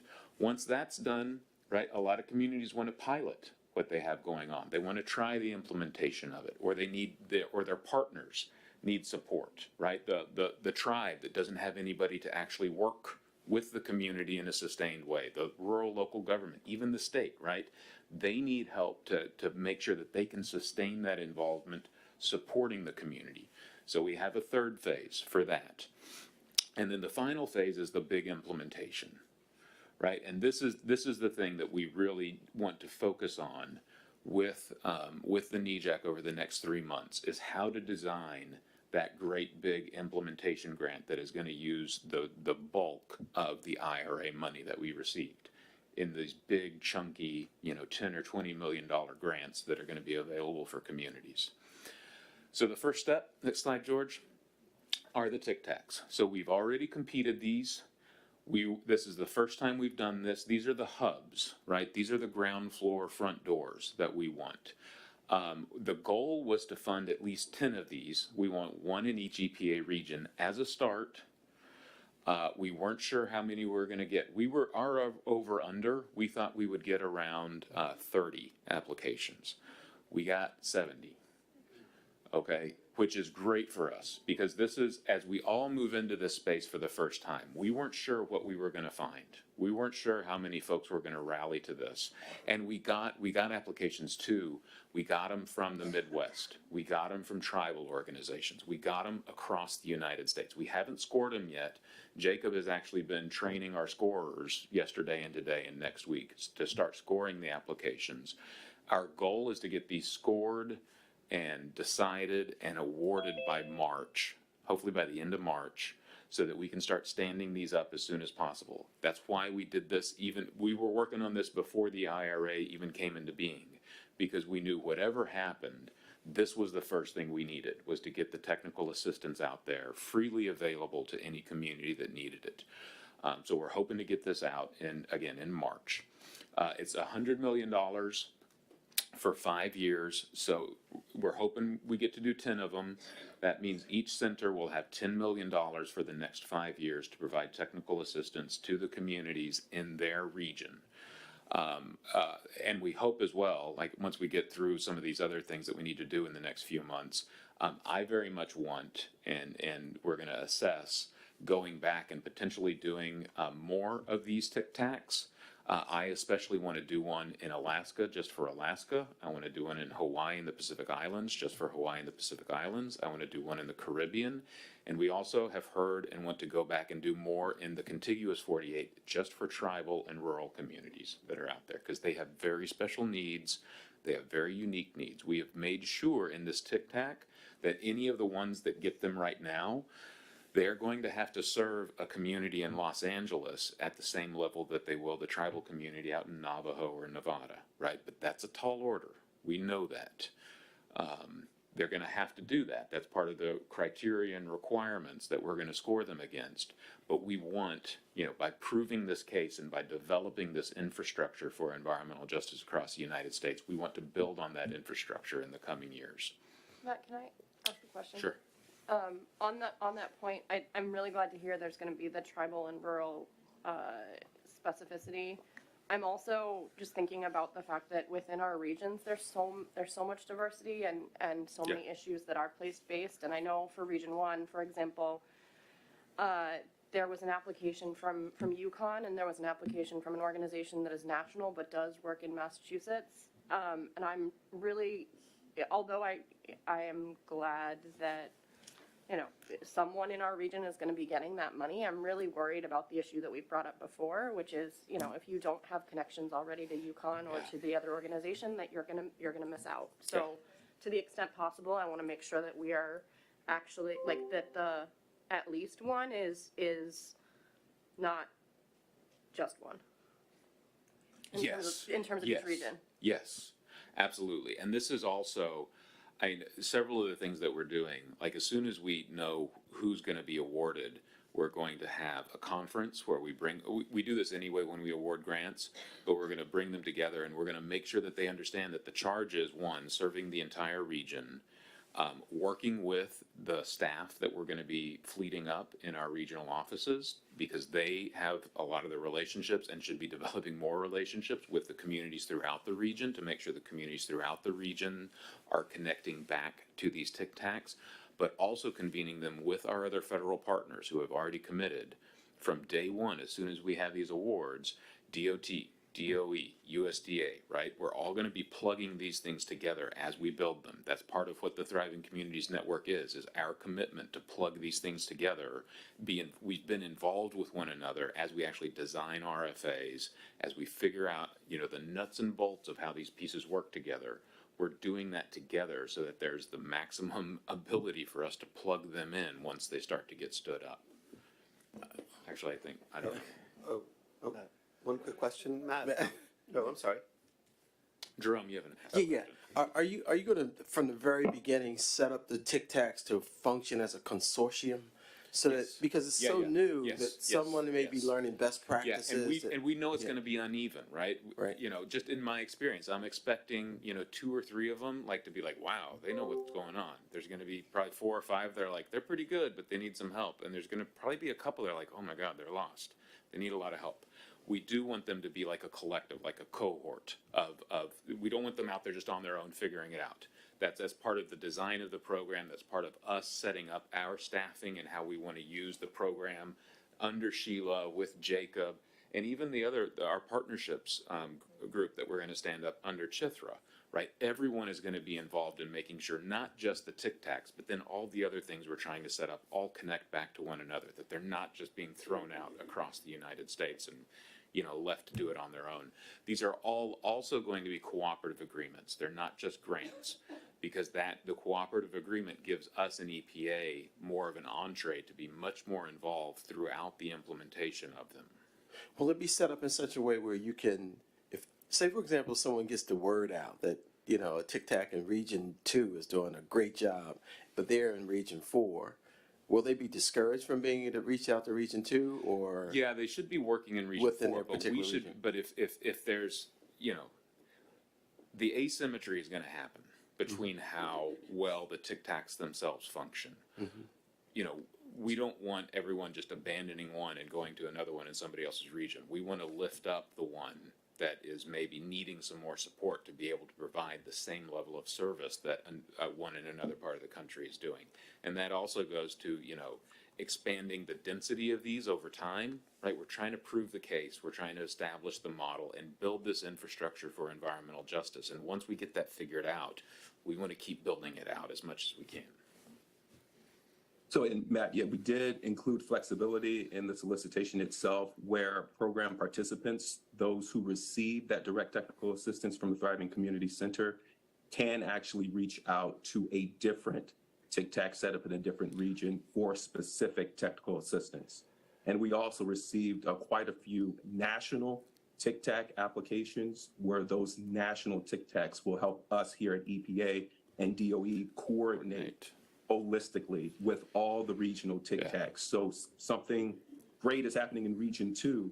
We're going to also be leaning on that national TICTAC coordinator to help us get those best practices over to Region 4. Yeah, this is the first time all of us are doing this together. We've tried to write in as much flexibility as we can to be able to figure it out as we get applications, as we stand things up, as this one works, this doesn't work, for us to kind of work together through this.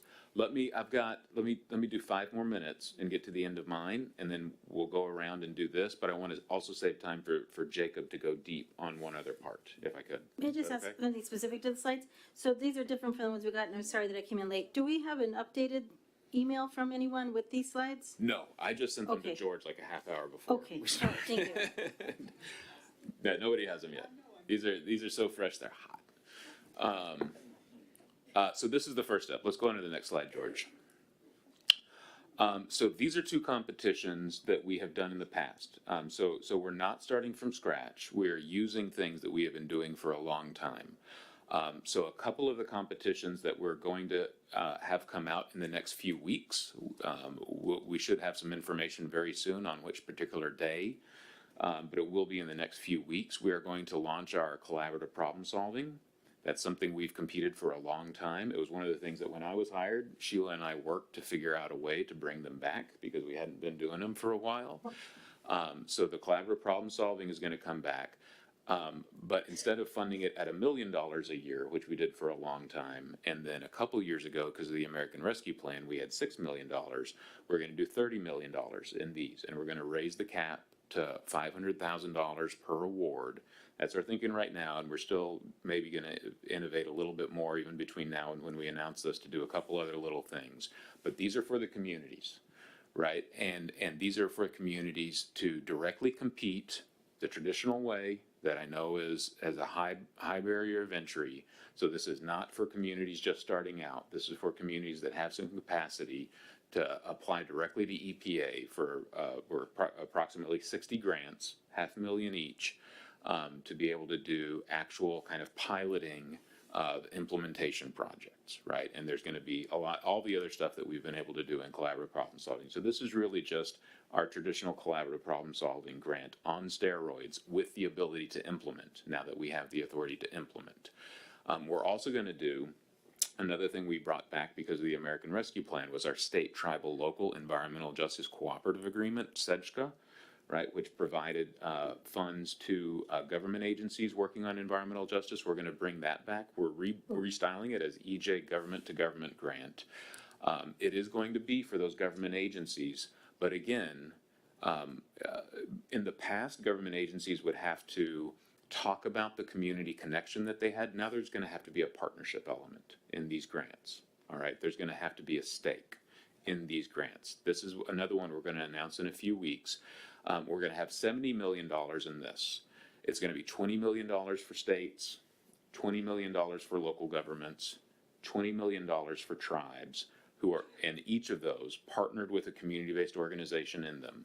We have also saved, and we're using $10 million of our baseline appropriation for tribes or territorial governments that are in remote areas and there's not a community-based organization for them to partner with. We know that that's a thing, right? There's just nobody there for them to partner with yet. They're the only game in town. We're going to have $10 million just for those instances to still be able to fund the activities of like tribes or territorial governments working on environmental justice. So that's another one that's going to be coming out in a few weeks' time. If we can go on to the next one. George, next slide, please. So this is the biggie, right? The assessment, the planning, and the project development grants. We're going to put approximately $500 million into this. So $500 million is going to go out just for these grants, right? Those phases we were talking about, the assessment phase, that beginning phase, the next phase, the planning and project development phase. We need to fund thousands of these throughout the United States. We will never be able to fund thousands of these at EPA. We won't, right? The 60 CPS and the 70 government to government grants is going to stretch us. What we did in the American Rescue Plan almost killed us, right? We don't have the infrastructure to do this. The EJ just in the United States doesn't have the infrastructure. We're watching these other programs at DOT or at USDA that just got, 10, 20, 30, 40, 50 billion dollars, and the dollars are already out of their agencies because they've already developed the infrastructure to move money out to their constituency. We don't have that. That's what we're trying to develop with the TIC tax, right? Is that infrastructure out there on the ground to provide support to communities. This is us venturing out into new territory in environmental justice, but we want to identify between 5 and 10 pass-through funders. Okay, so we're going to give them the money and then they're going to grant it out. By doing that, that will enable us to make thousands of awards over the next several years. It will also drastically lower the barrier of entry, which is the number one criticism we get, right? It means that that community that needs that assessment grant, they're not going to have to get their DUNS number and go to grants.gov and do the whole rigmarole that we require them to. They're going to go to an external funder and be able to do a simplified application, and boom, they get their check, right? That's one of the things we're trying to do. Let me just finish. So Jacob is going to go deeper into this in a minute. He's going to really dig into this because we want to work with the NEJAC for the next few months to talk about the next slide.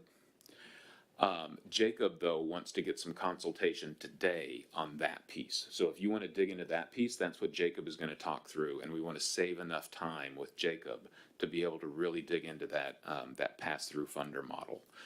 So this is the big one, and this is the one we want to work with folks on, right? This is the one that we're anticipating having around $2 billion at the end of the day just to do these implementation grants. We don't even know what to call them yet, right? The Environment and Climate Justice block grants is they're not a block grant.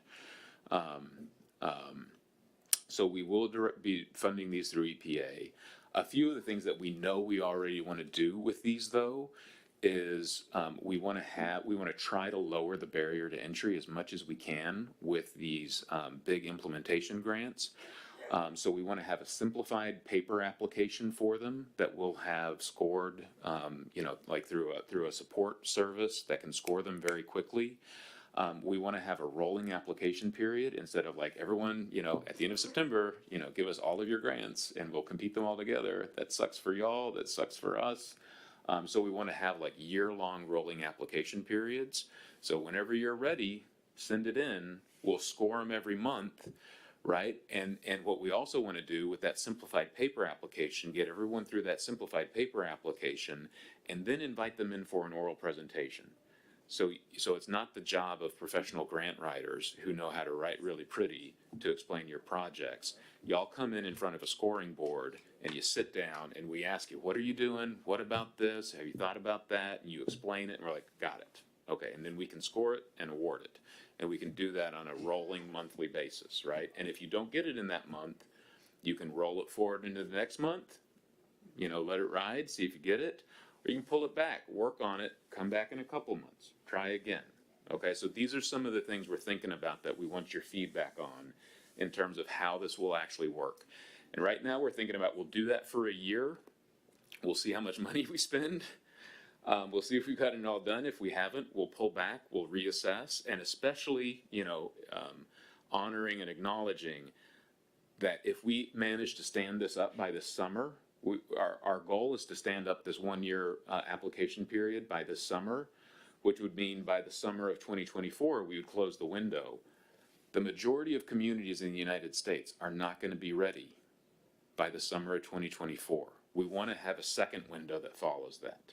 The timing on this is tough, but we want to try to make sure that we have as much runway here with the assessment and the planning and the project development grants with the different forms of technical assistance. We want to try to have enough runway for those communities that need to do a couple years of work to still be able to come in for an implementation grant. We're going to have to feel our way through that, right? We're doing this for the first time ever in all these pieces, but that's one of the things that we really want to hear from folks about and one of the things we're thinking about. If we can go to the next slide, George. I don't expect you to understand this, but this is kind of the timing of our plan. Our plan is for all of these resources to be on the street and available by the summer of next year. All right, we've got a lot of things we got to compete. We got a lot of technical assistance we got to stand up. We got a lot of infrastructure that we and the recipients have got to build in the next several months. But our goal is to have all of these different elements of this holistic support system available by next summer. And then next slide, George. Key points. So we're building on the decades of experience that we have in doing these grant programs. Okay.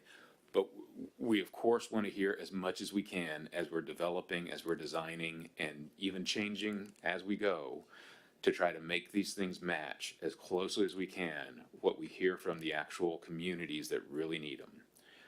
Like I said before, we're coupling technical assistance with the actual grant assistance everywhere.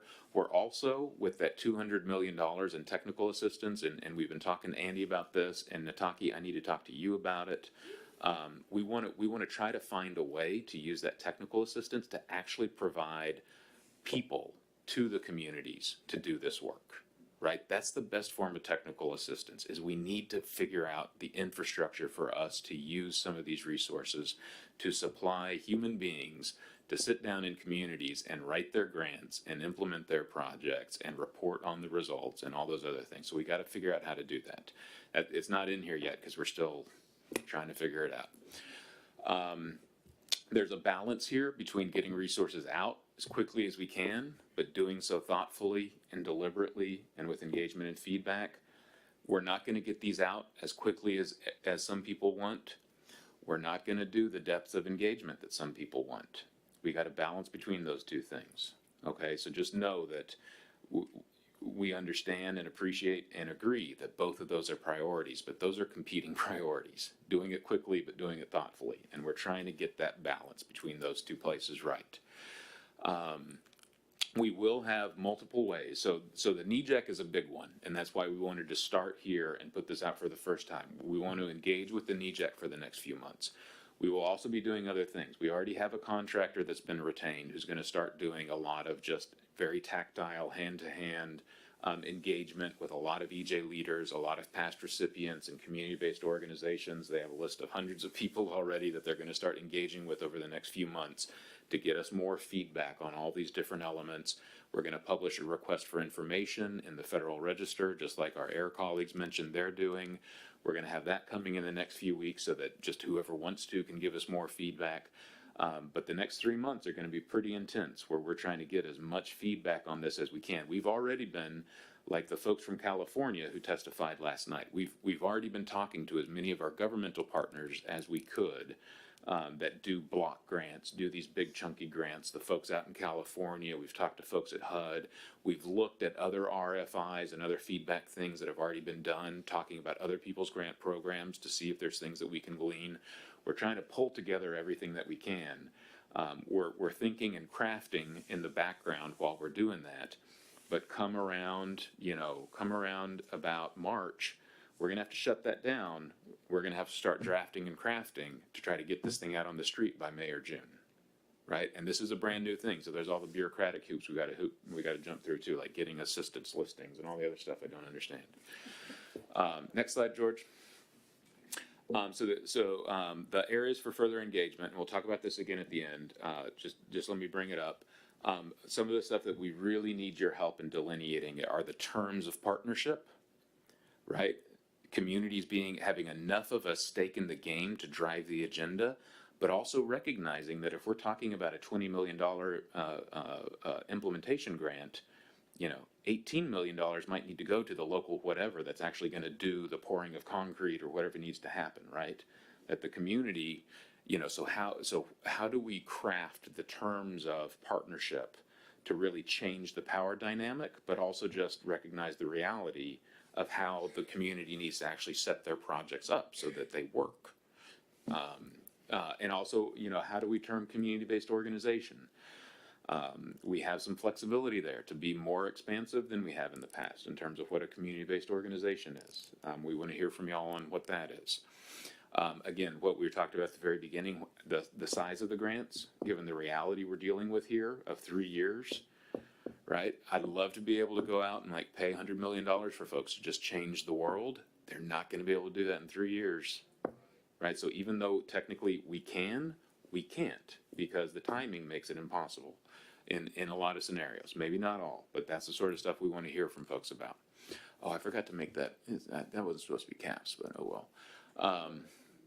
You can't do track changes in PowerPoint if Microsoft is listening. Can somebody please fix that?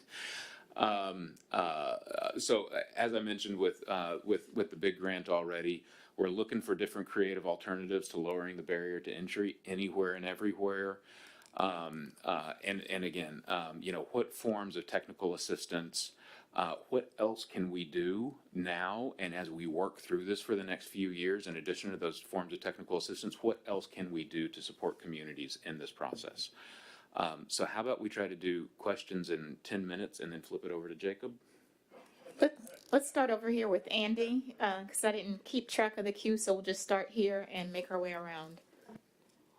Thanks, Nataki. Andy Cricken with Region 2. First of all, many kudos to EPA for doing this. This is something that's really, really needed. So this is fantastic. 2 quick questions to just try to, or suggestions. One is I was concerned about the 5-year limit on grant funding. I'm just thinking ahead. No, 5 years. 5 years funded. The Tic Tacs themselves are funded, I think, for 5 years. Yeah. Okay. So I'm just thinking ahead. Like, is there a way to try to ensure sustainability beyond those 5 years? Like maybe requiring that X% from SRF programs go into a Tic Tac fund, so that if the grant funding isn't resumed after 5 years, and just to try to think ahead in case, you know, administrations change. Because I mean, you know, I just want to make sure to just think about sustainability in parallel over these next 5 years, so that it doesn't end after 5 years. Sure. So just the first thought. Second thought is just the very last bullet you had on how to provide supplemental assistance to the Tic Tacs. And one of the things that occurred to me, and EPA, I think I work with you on this, Chitra, is the notion of utility peer-to-peer initiatives, where like more resource communities, and it could, I mean, I'm thinking about water utilities, that's my background, but it could be, you know, transportation, it could be other things too, where, like for example, my former water utility in Camden, the regional authority provided free assistance to the city of Camden. Or like in Albuquerque, New Mexico, they provide assistance to some of the underserved communities that are within their radius. And so just thinking how those more resourced public sector entities could be a partner, companion, or, you know, an ally of the Tic Tacs to help underserved communities. Many of the public sector utilities are willing to do it. I know on the wastewater side, NACWA has already talked about wanting to be a partner to the NEJAC, and this is one of the ways that they talked about it. So just wanted to throw that out there. Those are great. Thank you. Andy. Leticia Clonamie is Region 1. Thank you. One of the things that I found most exciting was this idea that you'd consider paper applications or verbal opportunities to hear directly from community-based organizations about what their possible potential needs might be, and provide direct technical assistance, allowing a rolling opportunity to reapply. Because so often what I hear from the communities is that we did all this work, Right. we collected all this data, we paid all this money to other people to write this grant, and then we were told go kick rocks, Right. and the money went to the same usual suspects that it always has, which you mentioned, already applied. Right. And then and the money never comes to the community, ever. And then we're asked and preyed upon and requested repeatedly to show up to meetings to provide our lived experience, which then is never applied to anything. And we're never compensated.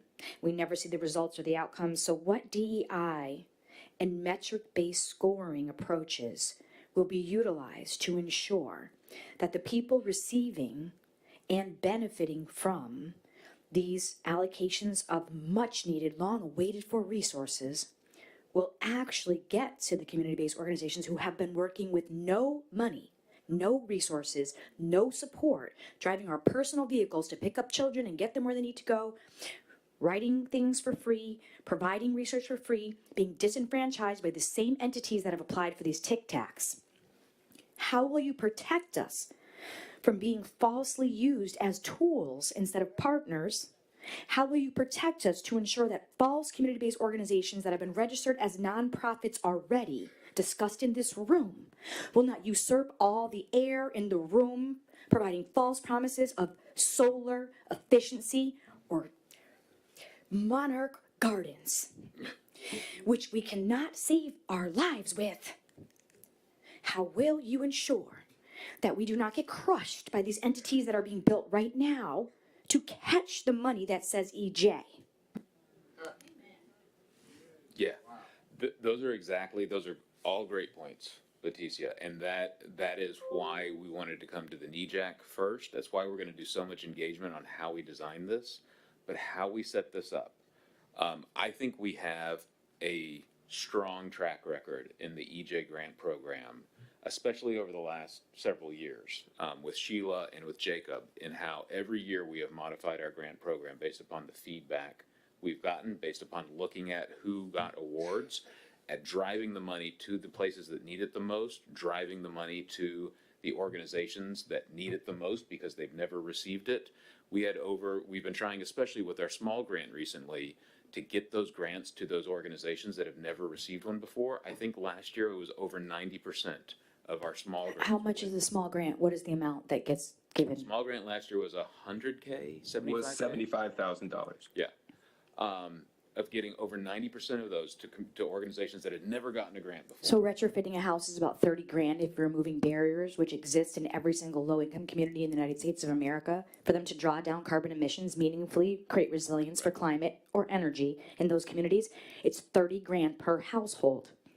Per household. That doesn't include planning.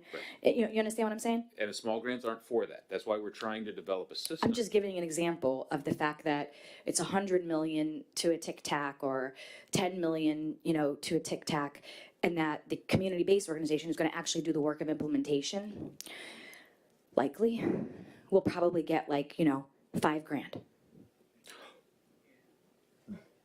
That's why with the implementation grants we have now, no money goes out unless the community-based organization is there dictating the terms. And how we design those terms is what we're asking your help to make sure that we get it right. And is there a metric on inclusion of people of color in the decision-making process? That's exactly the sort of stuff we want. We want your help in making sure we craft that right. Who's next? April Batiste, Region 2, Colgate University. Just to reiterate Leticia's point, maybe this is the first comment. When talking about defining partnerships, this is what my work group has been working on. We really want the community to be the PI, right? So that they should be the PI, and then they could decide whom they want to partner with. Do I want to partner with this other NGO? Do I want to partner with this particular university? So there has to be a way to kind of craft that language. And again, not my area of expertise, but I'm hoping that there's a way to do that. So that'll be the first one. Secondly, I'm going to, again, ask the question, is it possible, so on Monday night, Tuesday night, public commenters, we heard about, this request for relocation. And so you just mentioned this really large grant that you have 3 years, or they only have 3 years to spend. There is a significant amount of money. So my question is, can relocation for communities be included in that money in some form, either that one and or the other environmental and climate grant? I'm not sure if I'm interpreting that right, but those would be my my two questions. That's so in terms of like the planning and the development of what a relocation would look like, that is absolutely part of what we can fund through like the assessment, the planning, and the project development. The two things on can we actually use like those big implementation grants to do relocation, we haven't. I think we've asked, but I don't think we've gotten the answer on whether or not the statutory language, if we can make a relocation effort fit our statutory language. We need to ask that. The other bigger thing though is 3 years. If you use a grant for relocation, what are you going to accomplish in terms of that relocation in the 3 years that you have to spend that grant? Right, and I'm sure it's really complicated, like I can't even begin to imagine how we would relocate a community. And the Bennett's talk, as you mentioned to me, this idea of whole compensation, right? But I would encourage you all who have the money to push back and think creatively, because yes, we have 3 years, but we also know that there is this request coming from communities, Right. and is there a way to be able to do that? We are down. We need help with the creativity. Okay. Right? If there are other ways out there, if there are other ways out there that we can make work and keep us all out of jail, but still do that thing, we are down to figure that out. Great. And then the final thing I'll say, and sorry for taking so much time, the final thing was about, maybe it's more of a comment, like I hear community groups saying that we're not getting the money, but what I'm hearing you all say is that there is money there for community groups. And so there's a disconnect there, right? Like you all are saying there's money for community groups, communities that are doing the work. Okay, so it's really a little bit of money. Our money has been so small. Okay. Right? I applied for our grants 4 times before I got this job. I never got one. Okay. I know. I got a couple other grants from EPA. I never got an NEJAC grant in Houston. I applied Okay. 4 times. Now our money is this big. It's still not nearly what EJ Wonderful. needs, but it's going to be a completely new reality once we start getting this stuff out on the street by next summer. Okay, and so within there, it's just making sure that disconnect, we kind of, get that disconnect to be no longer there, that the communities are no longer saying, okay, we want to get the money, and then having you all say that there is money, to making sure that those two things match. Because I think that you all are doing the good work, but we want the communities to actually now be able to come back to NEJAC and say, yes, I applied, I got the money, it's not enough, but I did get the money. And so kind of pushing you all to think about increasing that amount of money. Thank you. Oh my gosh, everybody. Thank you. So, all right, I'm going to talk again about coming from an anti-poverty organization where we are all volunteers, right? And how it is we're still trying to figure out how to get in the door somewhere. The funding that we have comes, this pass-throughs from Big Greens, from private donations, churches, people that support the mission of what we're doing, right? Got our first state grant, right, to do some work, small grant, right? Community door knocking kind of things, right? Still been trying to figure out the federal stuff, right? So again, appreciate what you're talking about, the bringing in some contractors to help with the simplified applications for the assessment planning and project development grants. Sorry, I'm looking at my pictures of your slides.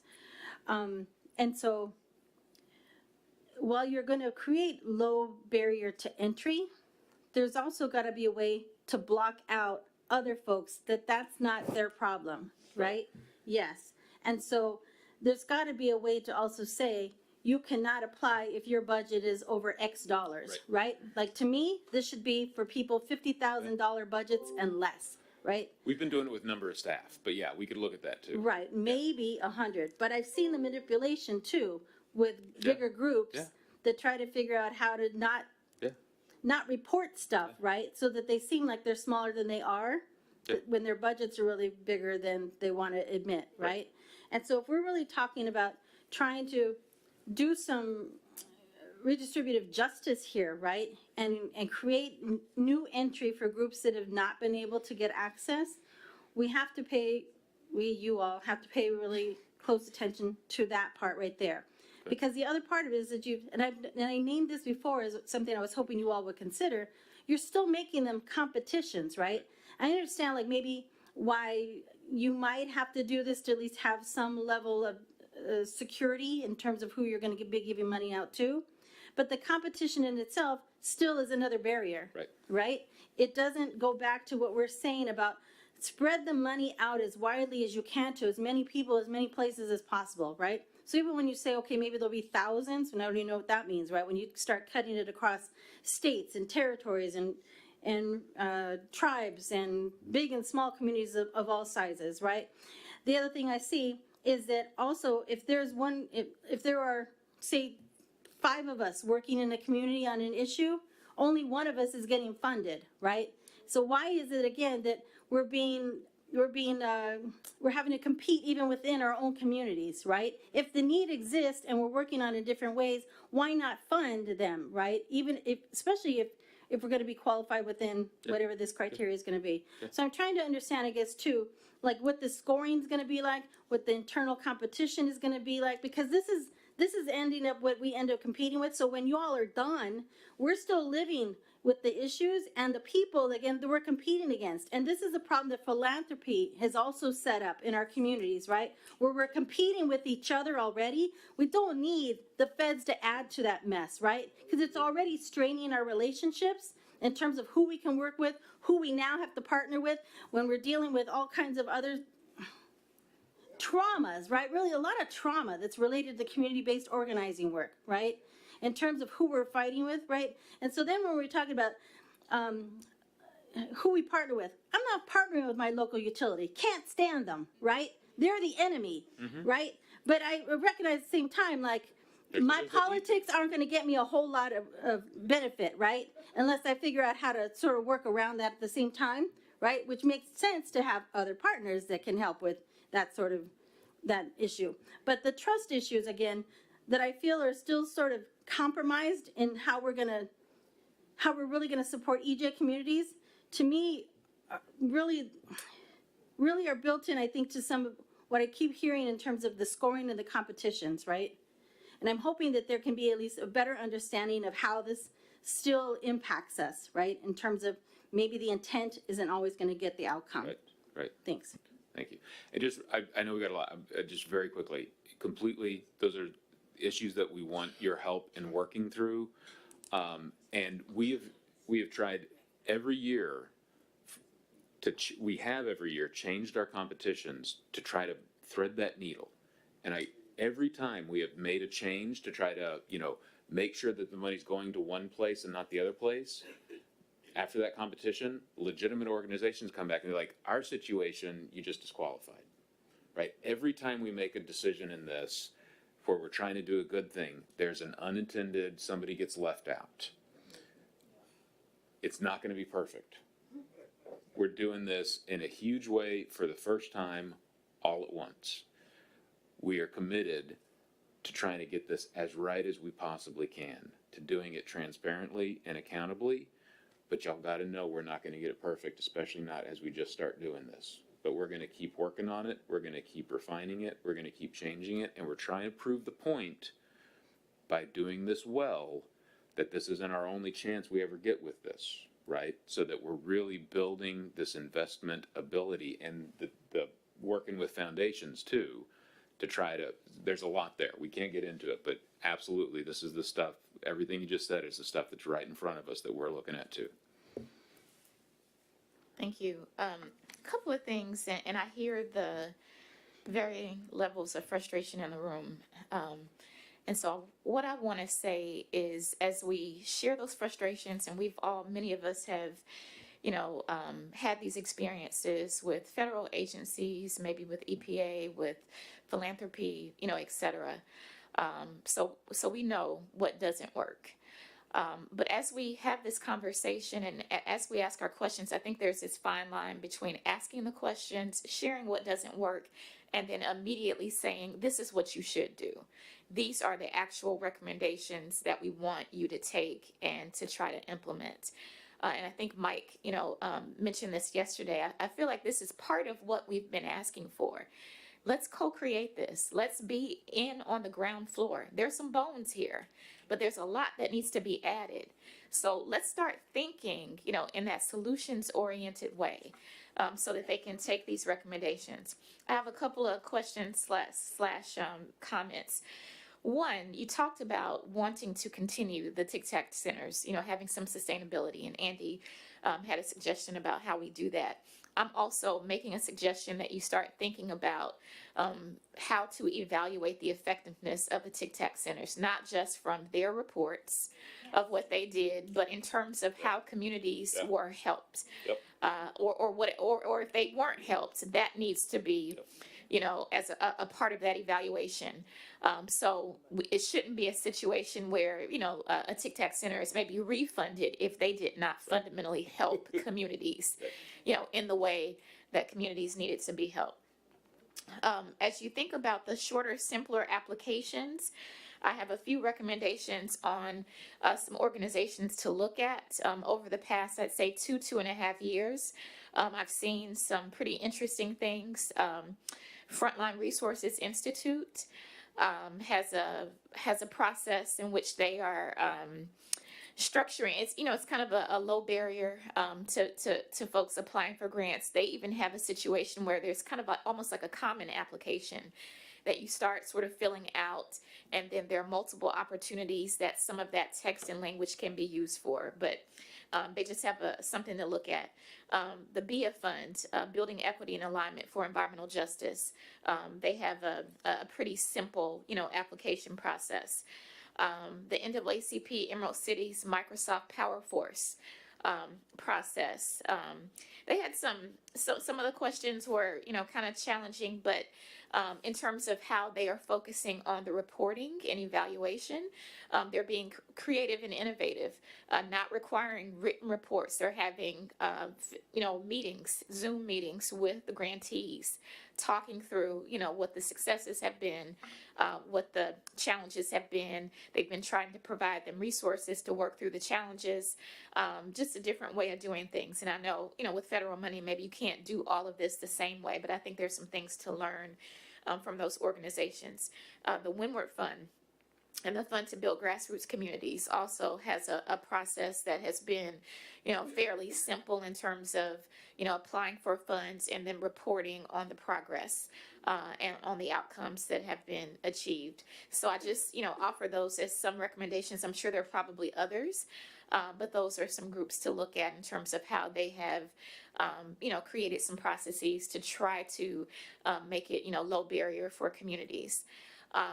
Also, let's see, definitely making sure that smaller groups, with smaller budgets, get the opportunity to access funds is really important. I think it's also important to realize that EJ groups are not homogenous. A lot of groups have been working, for a long time, have gotten maybe some breaks, and been able to grow, a little bit. So don't, I would say don't cancel those groups out, because now they've been building some capacity, and need to be able to, move their work forward as well. But definitely, not to the exclusion, of groups that just have not gotten a chance at all. So I think that was all that I had, but Thank you. just wanted to share that. Right on. Thank you for the suggestions. Just wanted to ask, so Jacob had a whole other thing that was going to go deep on the pass-through funder thing, which is one that we need to get out in the next few weeks if it's going to be available by summer. What do y'all want to do? You want to hear it now? I feel like we should hear it, but what other folks think? I see some heads nodding. It's 12:43. What flexibility do we have on lunch?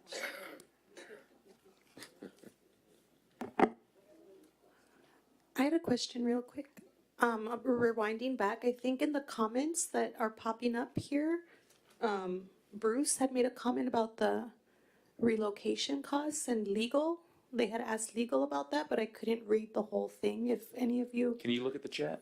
look at the chat and Yeah, let us yeah, know. this is Bruce. I was just following up on what Matt said, that when he said that we had teed up that issue with our attorneys and we had to see the extent and the scope of the relocation type costs we could fund, and we're waiting for an answer on that. Okay, thanks, Bruce. Asked, not answered. So if I could make a suggestion, that we hear from Jacob first before we get the rest of the comments. And is it feasible, maybe 1:15 for lunch, something like that? You're checking. Okay. All right. Go ahead, please, Jacob. Great. Thank you all so much for the opportunity. I cherish every opportunity I have to speak with you. The last time I spoke with you was back in June. I did want to dive into the pass-through funder program because it is something brand new that Matt already briefed you on. Next slide, George. So the goals of the pass-through funder program, Matt already touched on this. Primarily, we want to alleviate the burden on small capacity constrained applicants and be able to award funds to communities as quickly as possible. The pass-through funder model will remove EPA's administrative barrier. As you heard, we're looking to expand our original vision for the pass-through funder. From originally, we were looking at 1 to 2 pass-through funders to just manage our traditional EJ small grants program, where we would award a lot of $150,000 small grants to the actual subawardees, those communities that are receiving the pass-through funds. With the IRA funding, we'll be able to expand that, and because of the great response and the volume of applications we got from the TICTAC solicitation, we do feel that we will have the opportunity and are encouraged that we should be able to get enough viable applications and entities that are trying to work in this space and build these hub and spoke structures throughout the regional area to have 5 to 10 pass-through funders, which will provide funding for assessment, planning, and project development grants. And each of those specific buckets, those 3 buckets, will have their own funding level for assessment, research, data collection, sampling, citizen science. We're looking at $150,000 projects each for those subawards. For planning, that's more of your partnership building, coalition building, community revitalization planning. We're looking for projects of about $300,000 each. And for the more robust project development grants, we're looking at $500,000 projects. So now you're getting into engineering schematics, some implementation of the project work on the ground. So we have those different thresholds that we're looking to these pass-through funders to be able to provide to communities that need help the most and need to get the funding quickly. And also, of course, we want to mobilize as many different funding avenues and vehicles across the nation as quickly as possible to get more of the Inflation Reduction Act funding to the communities quicker because of the time constraints that Matt already elaborated on. Next slide, George. So here's a snapshot of our expanded pass-through model. So what I really want us to harp on is that last illustration where with this pass-through funding model and the 5 to 10 funders, we think we'll be able to get at least 1,500 small grants to community groups.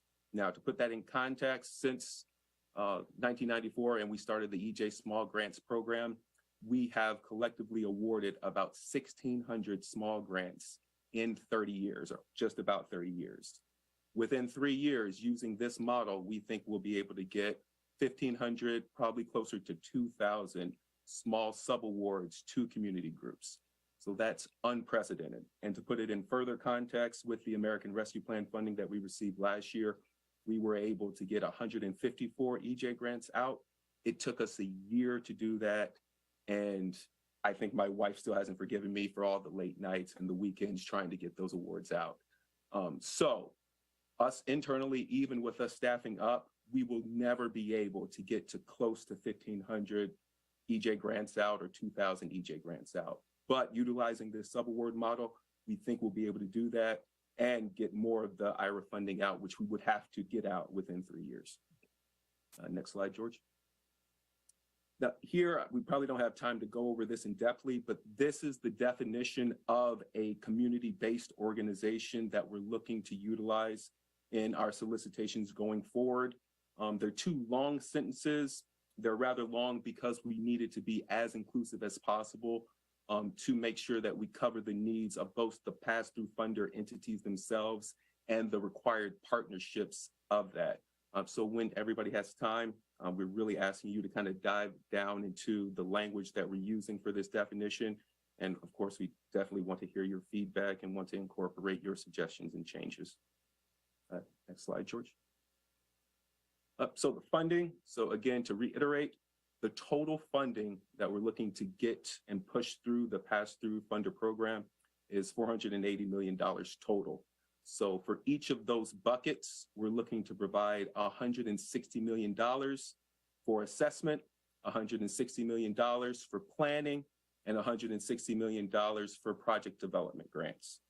Now, for the actual, to be an entity itself, to be a pass-through entity, we're looking 5 to 10 awards, as you heard, and about $50 million each for those awards to the pass-through entity.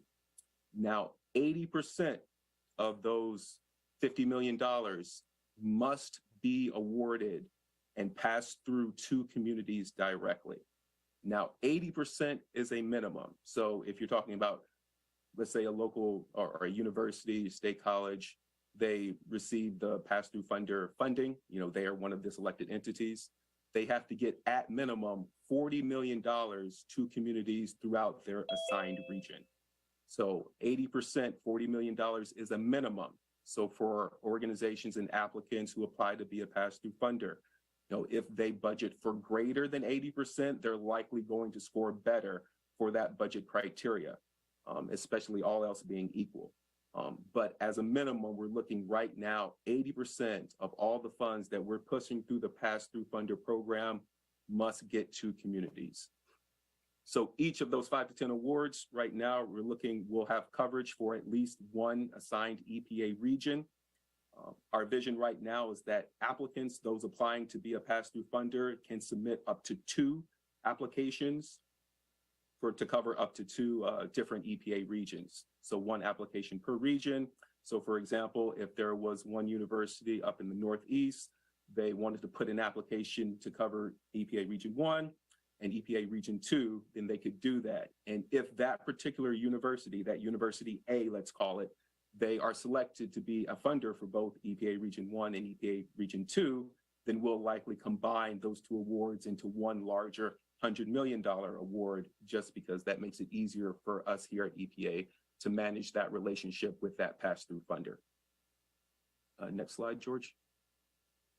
And just building off of that example, this is the potential geographic area combination breakdown that we envision if we get closer to 5 rather than 10 of the pass-through entities. So you'll see the different color coding. So up in the Northeast, we have EPA Region 1 and 2 combined, also EPA Region 3 and 5, 4 and 6, 7 and 8, 9 and 10. Now, that's just what our thinking is and what we're encouraging, but there's nothing stopping a particular applicant who wants to be a pass-through entity from submitting an application for EPA Region 1 and also EPA Region 9. We're just thinking that it's likely that the pass-through entity is going to have more substantive connections and more experience in the region working with communities in their closer geographic area to wherever they're housed. So they won't necessarily work out this particular way in this particular orientation, but where we can combine awards, we would definitely look at combining awards just for ease of use for us here internally in terms of managing the different relationships that we have with the pass-through funders themselves. Next slide, George. Can I just ask briefly, Jacob, why did you all decide to do that different from what the regions as they exist now? Different in terms of the orientation? Yes, so in terms of the orientation, it's likely that we will just have, Region 1, EPA Region 10, EPA Region 1, you apply to Region 1, Region 2, you apply to Region 2.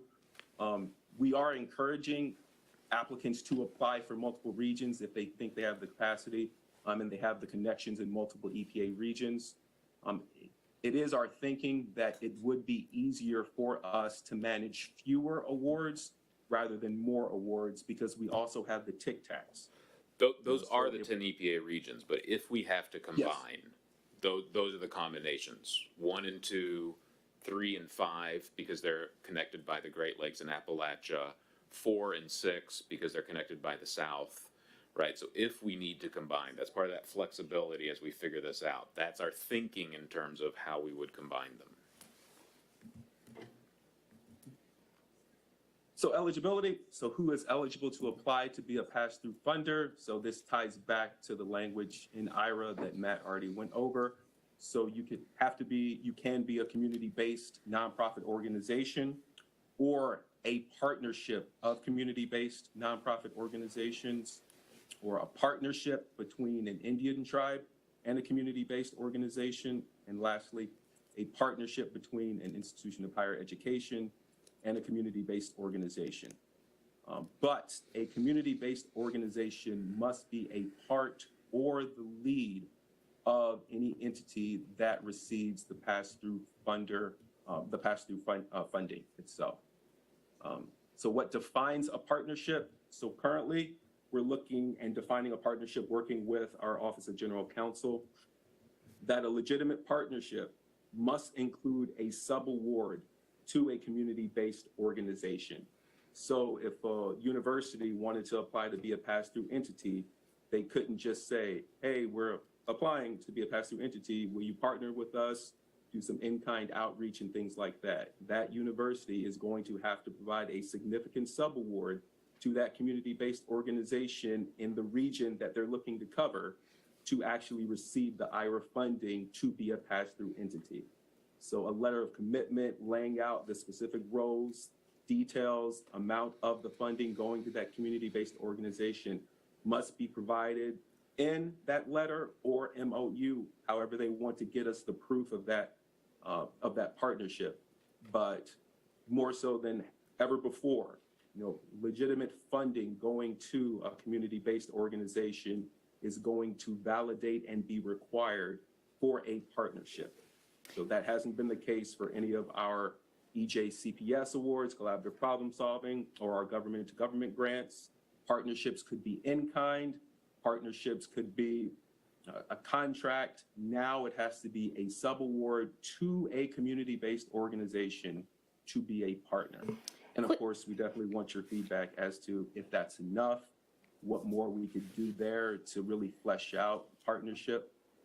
But that's what our current thinking is now. We haven't dictated exactly how much funding must go to that subaward to be a partner.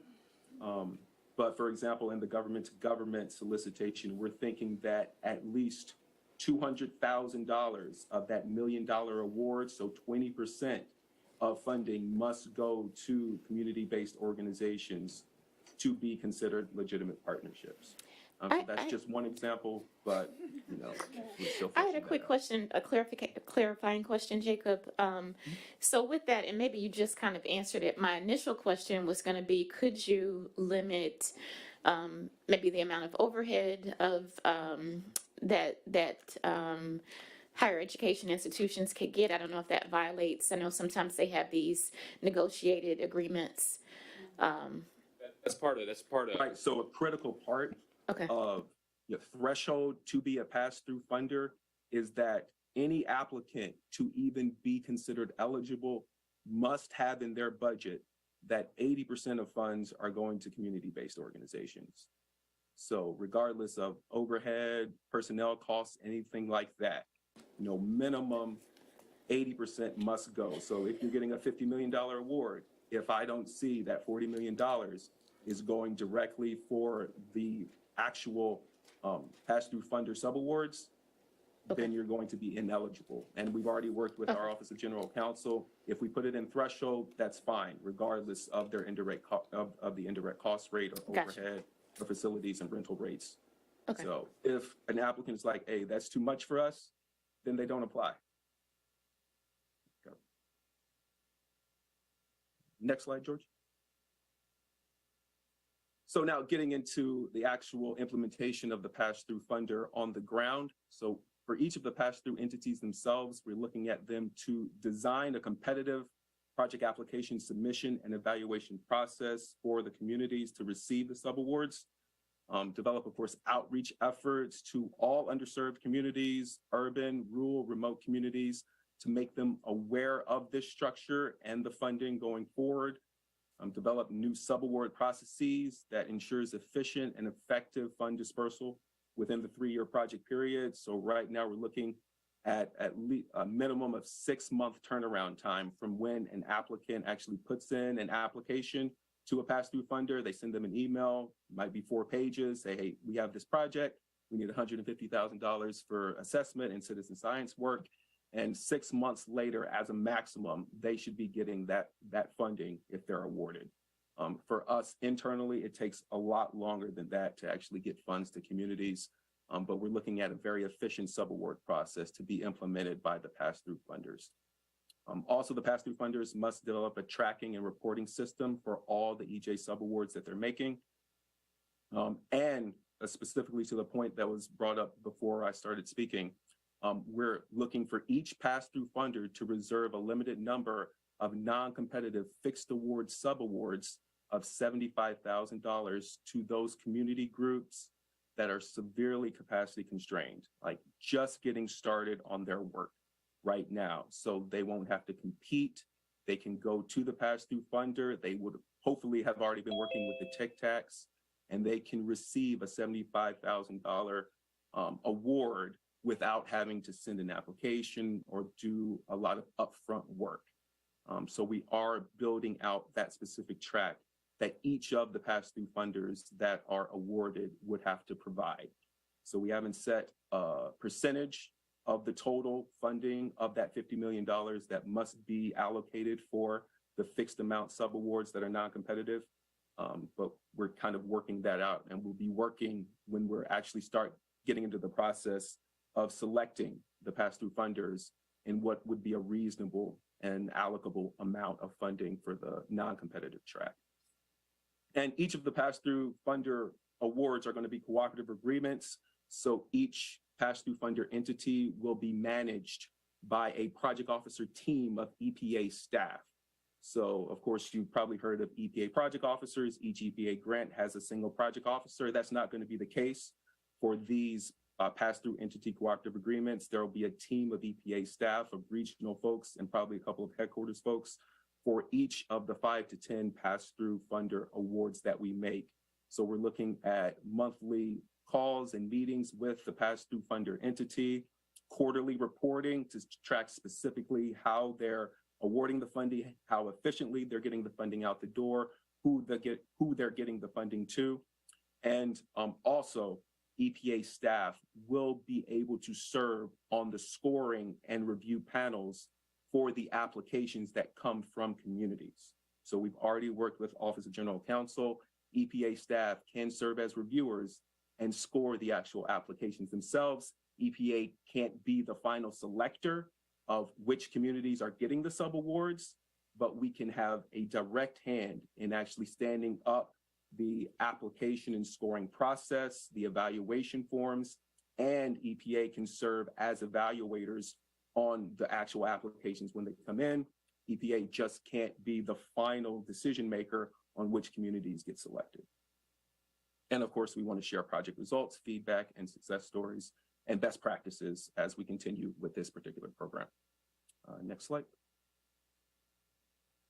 Who is eligible for EJ subawards? So who can actually receive the subawards themselves? So we're looking at nonprofit organizations, tribal governments, both federal, state recognized, Native American organizations, U.S. territories, freely associated states. So basically anybody who is eligible to receive our EJ small grants, they'll be eligible to receive our EJ subawards from the pass-through funders themselves. The EJ subawards will be available on a rolling basis, so there won't be a set application submission deadline. I guess the only deadline will be, when we're getting up on that 3-year deadline for the actual pass-through awards themselves to be over. But whenever a community group is ready to submit their 4 or 5 work plan and email it over to a pass-through funder, they can do it when they're ready. So there aren't going to be set deadlines that they have to scramble to abide by. And I already mentioned the 3 phases, and just here at the bottom, and when you have time, you can look them over. But that's just bucket 1 for assessment for those $150,000. So accounting for the 80% that's being passed down or to communities, we're looking at approximately 100 or 850 projects funded for assessment. For planning, about 426 projects funded for planning, and project development, about 250 projects for project development. And at the bottom, I have that non-competitive track as well, and that's still yet to be determined. Okay, next slide.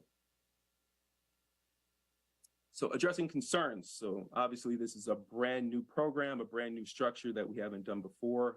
We've already heard a lot of your concerns and trying to address them as best we can. So one concern that we've heard is I have concerns about who can serve as a pass-through entity.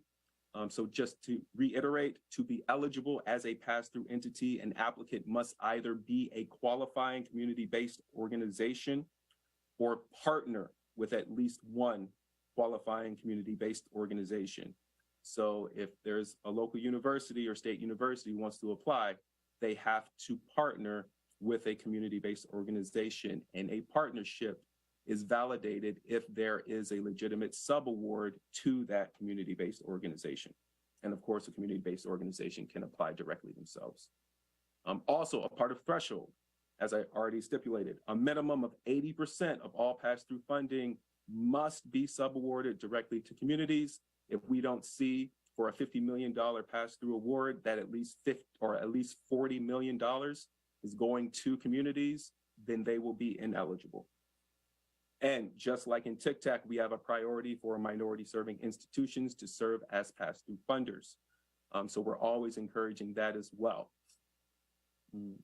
Next concern. So I have, sorry, not next slide, but sorry, apologize, George. I have concerns about the entities who are applying to be pass-through funders and their authentic connection to underserved communities and CBOs in their designated regional area.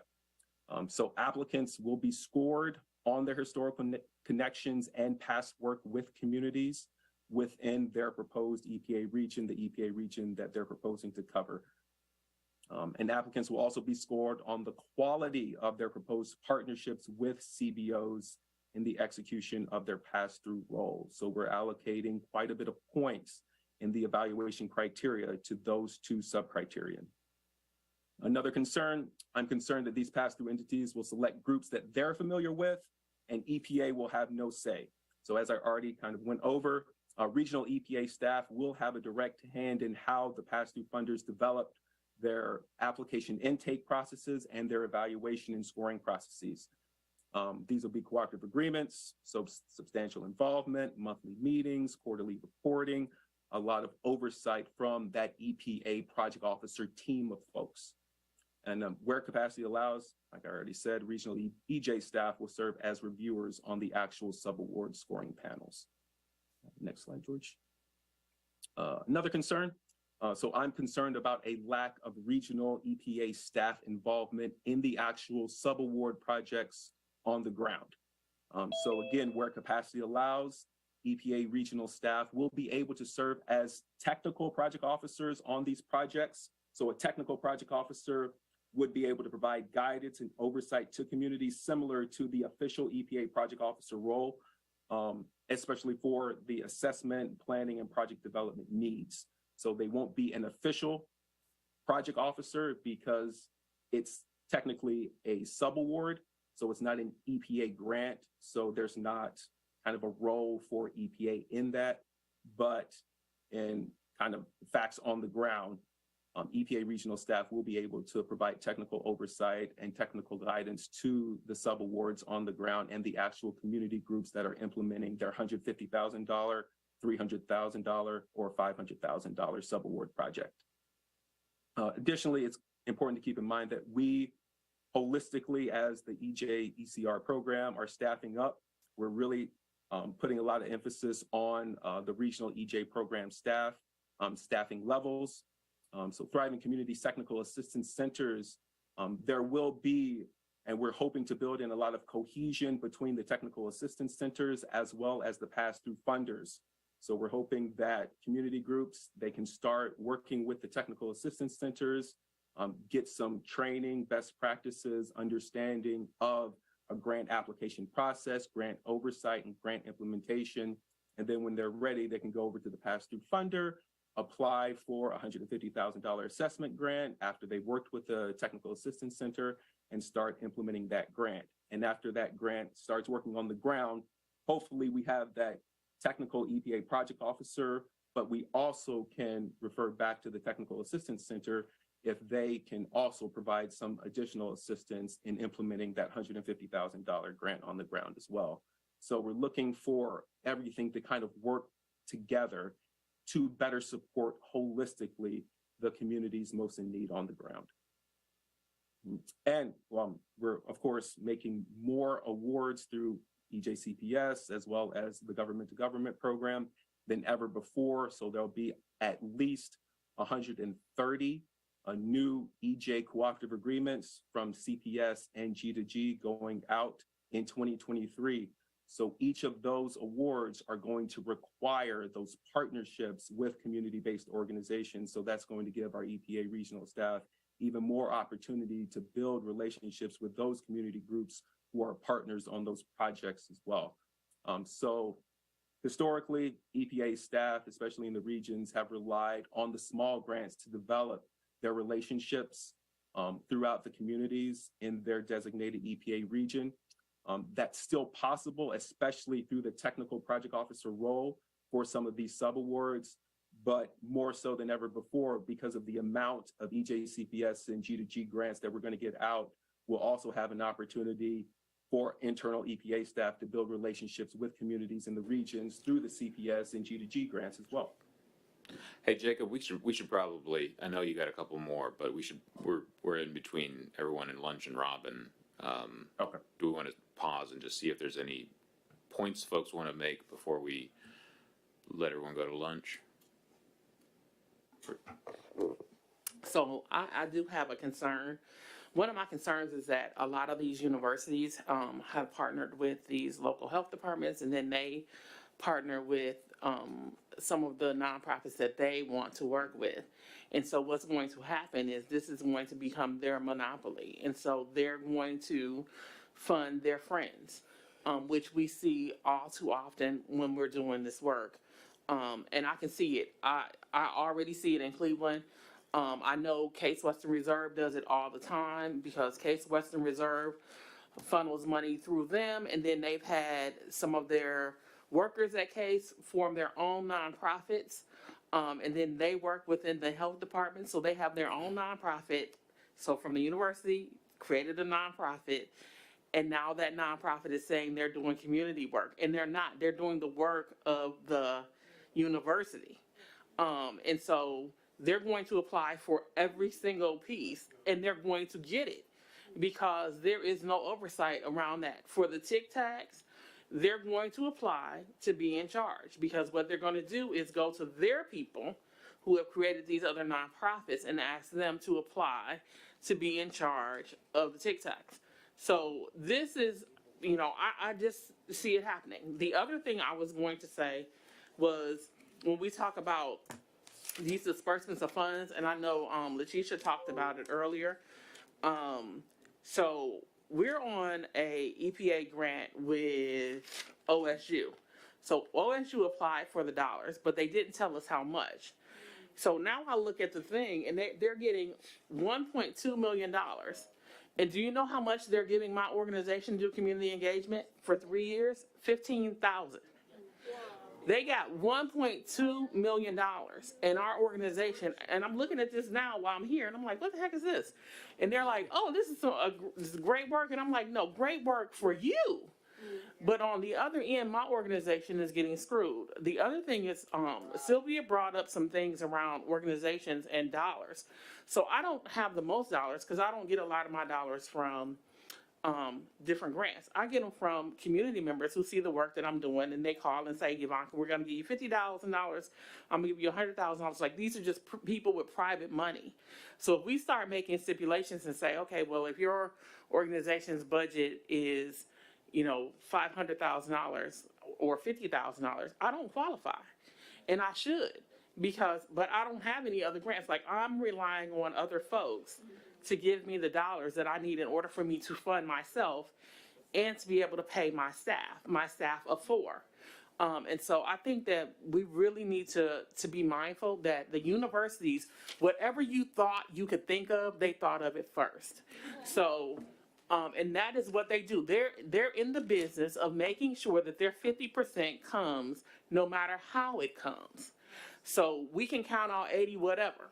But what's going to end is they're going to end up with 100% of the funds. So that's my comment. So any more suggestions and what was already said about like the PI piece, so there's control, not just that, and also just, the ways, and any further suggestions about, we've always checked for the legitimacy of the organizations and making sure that there's historic legitimacy of because I know too, I've been through the same thing, right? The city sets up some development organization for the community, and it's just like the downtown corporation's pass-through organization. I totally get you. So yeah, those are things. If y'all have suggestions on how we can really, hit that bullseye, that's what we're trying to do. And I think it's like with the groups. I know that Nataki talked about some of the groups that she said, are trusted. And I told you the other day that I trust A2. I trust Anthropocene Alliance. I've seen the work that they do. And I know that they are willing to, they fund the money down to small organizations. So I watch them and I watch who they fund and how they fund and how they do technical assistance and how we meet all the time about everything. And then when money is available, how they come to the organizations that they think would be great partners to make sure that we all get something. And so for me, that's my best bet because they're going to make sure that I get a piece of the pie. The university, the city of Cleveland, the Cuyahoga County Health Department, all of those people could care less about the small nonprofits that are working in these communities. Their thing is to make sure that they always get the money. We just had a CEO of a hospital paid himself $1.9 million to do social determinants of health work. Like, and they fired him because he paid himself $1.9 million bonus. Wow. For doing work that he was already supposed to be doing. Like we're dealing with systems that have figured out these systems so well that they are so corrupt. And just like I talked about yesterday about racism being built from the ground up, this is how these systems are built. They figured out a way to get their dollars, and they don't care who they step over, and all the bodies will be on the ground behind them. They could care less. That is our shared challenge, is inside of this racist classist system, right? We've got to develop the infrastructure that's going to work for EJ. And that's our challenge with how we craft these things, is how do we use these resources to get out to the communities while we're building that infrastructure to do it legitimately, to do it authentically, right? And we need your help in trying to figure out how to navigate a hella tricky space. Can I add one more thing really quickly that feeds off that? I don't want to stop us from getting the lunch. Oh, I'm sorry. Go ahead. Go ahead. Go ahead. So we're trying to figure out some scheduling stuff here too, right? And so much is going on. We always know these meetings so packed. We had again wanted to have, just gonna name it, I've already said it twice, right? Lunch with Robin from 1 to 2, and the scheduling's not working out so well. We're aiming now to take lunch at 1:30 for an hour, and then we come back because we've got some other things here. But this conversation still needs to be had, and Matt also mentioned that this is an engagement he wants to keep having with NEJAC over these next few months. I think we need to figure out how we're gonna have that though, right? Which means we're gonna have to figure in at least another meeting at some point, right? Or at least maybe more. But anyway, so I'm just naming that as we finish going through the queue that the hockey has here, because I think that we wanna figure out when we get to the business meeting, how to connect a whole bunch of this stuff, what more you all want to be talking about, and how we're going to build the time for it. Thanks. Matt, I appreciated that you said some areas would be left out, and you talked especially about Hawaii and Alaska having special programs. I'm hoping Micronesia is on that list. Micronesia, we tested nuclear weapons there for 12 years. The Enola Gay came out of Micronesia to bomb Hiroshima. 30% have migrated. The health effects are phenomenal. While Guam is a territory, it's not a state. Wake Island, both Marshall Islands and U.S. say they own it. I think our sticky fingers are there, and I hope this program will reach them. We're doing a lot of work, especially recently with Region 9, who I and y'all are about to talk to about the freely associated states, and we've worked really hard recently to make sure that our grants have the specific language they need in order to be able to compete in them. Yeah. I have 3 points. Region 9 Common Vision. Well, thank you for not relying on trickle-down economics. I really like the budget requirement being 80% to community organizations, and maybe even raise that percentage even more so that, you know, the people who have been working for free for years and years and years get compensated. To what extent would OEJ, ECA retain power to fix things? I know that you said that in terms of partnerships. You know, I know I heard a lot of OEJ involvement in the pass-through entity, but I didn't really hear that in the other funding opportunities. My second point, I sit on the conceptual committee for the Frontline Resource Institute, where we use private funding to actually replicate a lot of what we're doing, give grants, but also provide TIC-TAC like technical assistance. And some of the things that we've been discussing at FREE is that it might be helpful for CBOs to have model MOUs in which power is held by the CBOs, and those relationships create models of partnerships between CBOs and assistance providers in which CBOs, retain, like, there's a list of ways CBOs can retain power, or, even between MOUs between CBOs and CBOs, shared resources, listservs amongst applicants and or recipients to reduce competition, to Sylvia's point, and to promote best practices. And of course, it would be helpful to continue to create opportunities for partnerships where they don't exist already. I will stop there. Thank you. Yep, thank you. And I can kind of respond to the threshold for 80%. Yes, we definitely considered going beyond 80%. The only hesitancy was we didn't want to get to a level where we actually boxed out the minority serving institutions that we would want to apply. So we just thought that maybe 80% was a good number where we would still be attractive enough to that priority especially. But yeah, we were definitely open to raising it, but just wanted to get your feedback along those lines as well.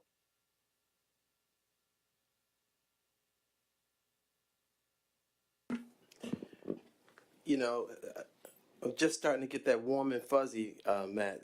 You're starting to hit a lot of the real good points, and the potential is there. The potential is there. We just got to work out the details. We're talking about these pass-through funders and the subawardees and the percentage that the subawardees get. You're talking about what may be speculative and all of that. We need to direct what that percentage looks like, because you have to keep in mind there's a lot of moral hazard in the work that we do. When Ivanka was talking, my blood pressure was rising. I remember somebody asked us to get on a Tic Tac, and it's like $5,000 for 2 years. What are you, crazy? So these folks have no sense of your respect and your work and your value in the process. And so we need this structural component that writes that system. All right. If we're talking about an injustice, it creates this sort of systemic process that makes an abnormal thing seems normal. And I think you have to turn that upside down. So, the more you can bring equity to the process in terms of determining the percentage of resource that partner group gets, or that nonprofit partner gets, or that community partner gets, do so. Because if you're leaving it up to the judgment of that senior partner or that PI or that lead group, don't assume that they're going to do the right thing. My experience, they don't. The second thing is that there was this discussion around, limits, profit limits. If you make a certain amount, you're ineligible. Why don't we just do tiers? Make sure that there's tiers within the grant structure, so that if you're a really small group, then you are eligible for certain resources. If you're a medium size, but that could be self-selecting as well. That you don't have to necessarily determine it. People can self-select within the. I've had grant opportunities where it said if you make up to this amount, you're eligible for this. If you make up to this, and the criteria for your application changes because you have less resources to apply. So create a tier. Don't eliminate people. Just make an opportunity for the people where they fall. The other thing that I wanted to mention too is that I'm hopeful, and I love when you talked about logic models, that the outcome for all of this should be that there are measurable increases in the capacity of the organizations once these grants are being issued. We should see in this work, there's work that has to be done, and the continuity of the work is what allows us to do it well. So even if administrations change and different people are not around and folks start to retire, we should be able to still do our work because we get to live in these communities. So the idea is that what allowable expenses enables us to build capacity is very important. So if I need to build this infrastructure that allows me to have more desk space for somebody, don't exclude me from doing it, because everybody thinks that the world is technological. There are neighborhoods where people don't have technology. They're walking into your office. I'm not the neighborhood knack, but they come to my office all the time looking for food and help and resources. On the ground, we deal with things you can't even imagine. I know things about people's houses and families. I'm like, city councilmen right there, they don't go to them because they're not the trusted agency. They're not part of the community of the willing. They don't willfully give of themselves. They see us out there struggling. They know what we do.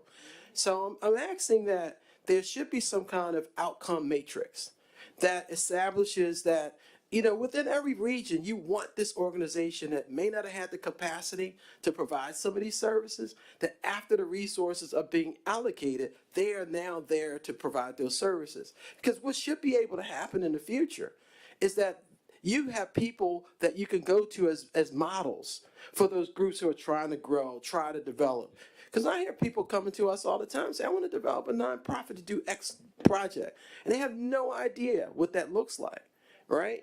And they have no idea what best practices look like. So again, create some matrix that enables us to identify, these ideal projects throughout the regions where people can go to get help, so that there's peer support. Two, make certain that we have a broad enough allowable expense platform so that if people need to do capital work, right, put in a phone or build something. And because, all these grants, it talks about the construction side versus the non-construction. We don't ever get the resources to do the work we really need to do, right? And then we have to scale up with personnel. We have those limits on personnel, sometimes like 35% for personnel. But really, you need more people to do some of this work. So I think we want to look at that. We want to take a look at what those allowable expenses are. We want to deal with tiers so that we don't eliminate people, but allow people to select in and out of the process, and make sure the sub-awardees, the community partners, get a respectable, like we tell people, get livable wages. We want honorable, respectable wages so that people can actually run their organizations when they're working under these these bigger organizations. Thank you. Matthew, thank you. Jacqueline Shirley, RCAC Region 6. I'm going to be just really quick. Then I'm going to ask a process question on why I'm going to be really quick and see if there's another alternative plan B. And that's what I'm going to say is hopefully when you said that, at the end you might have to give money back. Oh, that scares me. I never, as a grantee, I never give a cent back in the past 40 years of being a federal grantee because I have a plan B. If plan A don't work, I've already, so like the Tic Tacs, you anticipated 30 applications, you got 70. And a lot of those Tic Tacs kind of already fall into the qualifications here. And some of those Tic Tacs might think, dang, all we're going to be able to do is provide technical. So I wish we could fund these projects. Because if it's a good Tic Tac, their goal is not their sustainability, it's the sustainability of the communities they serve. Now, my process, it might be going towards Sylvia or most likely Paula. For time efficiency, because a lot of us, do we have an opportunity as a NEJAC member to submit our questions and comments in a time frame? Because I know when we were virtual, we can't even ask questions in the chat because that's not public record. So how can I get my additional comments and questions into EP? Since we're gonna keep working on this, I think we could do a thing where we collect them and we answer them, as long as we put that back under the public domain, so it's not, as long as we'll figure that out. Yes. Yeah, because there's a lot of questions and comments, throughout the 3 days of meetings, and not all our questions are going to be able to be asked here, our comments. So there needs to be a way to, have it within legal, public record. Thank you. And we do have a Plan B in our back pocket, which will continue to be informed by what we do with Plan A. But damn right, what you think about Plan B. I think everyone else's hands are down, and I just want to say I left the room because I, honest to God, had a post-traumatic stress response to the conversation. And I think it's critical to say that aloud. It's because for years, people like me who speak truth loudly, clearly, concisely, and concretely in front of officials that are in control of everything in the state that I live in and all the other states too. You hear the same story being echoed around the room, that it isn't lack of trying, it isn't lack of working, it isn't lack of doing the right things that solve problems in our communities. It's the lack of resources. And here we are again talking about resources being distributed to large organizations that have systemically excluded people who speak truth and who work directly in disadvantaged communities and bring those truths forward. We're forever being punished for being honest, for collecting the data and reflecting the data. And then when the money comes around, they find people in the community who look like us, but are not us. And then they raise them up on these pedestals and pretend that they're there for us, but they're there for themselves. They're there from the job that they got and the money they've been granted. And I just want to bring that reality to this moment now and say that I beg of you, I know it's hard to get it right, and I know your heart's in the right place because I've spent enough time with you to know it's true, that each of you are good people and you're just doing your best within your bounds of operation. But I have to say that some of us have disengaged from the conversation because of the knowledge of the unexpressed but very real unintentional bias which grounds academia, state entities, and political appointed leaders to continued processes which leave us disadvantaged, disgruntled, and dying. And so I ask that this time, since there are experts in the room who understand environmental justice, who are willing to give of themselves, that rather than expecting us to just write a letter or get back to you with comments, that you set up some very strategic and rapid meetings with people who are experts in this area and do your best to not release the money to anyone until you have a really clear understanding of this type of exclusionary biases that have been harming us and will continue to do so in places that even further disparity if the dollars go to the same people who will then use it to mute us and hold our heads under the water and provide false data to you about the need for transportation or e-bikes or scooters, when really we don't have housing, food, clean water, and air to breathe, or healthcare, or protection from things like pesticides and climate change, which we are directly in the path of every day of our lives. Thank you so much for listening and being kind and decent. And I hope that this amazing group of highly intelligent people can help shepherd this in a different way. And then lastly, I'll close with, so often we're held to these ridiculous timelines and boundaries, and we're supposed to do everything right on the first time around, while these people have been screwing things up for the last 30 years. Sylvia, I'm sorry. I wanted to apologize to the council for jumping the stack, or Itaki. Go ahead. Before. Go ahead. Okay. I will be super brief. I want to second everything that's already been said. I think one of the things I want to focus on a couple of things.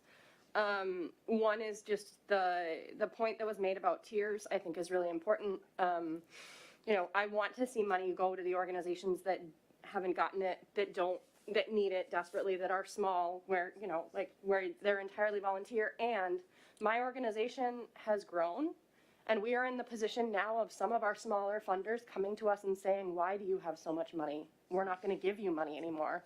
But we don't get the EPA grants that make capacity possible. So I want to make sure that we're not boxing folks out who are doing good work and who need that continued capacity.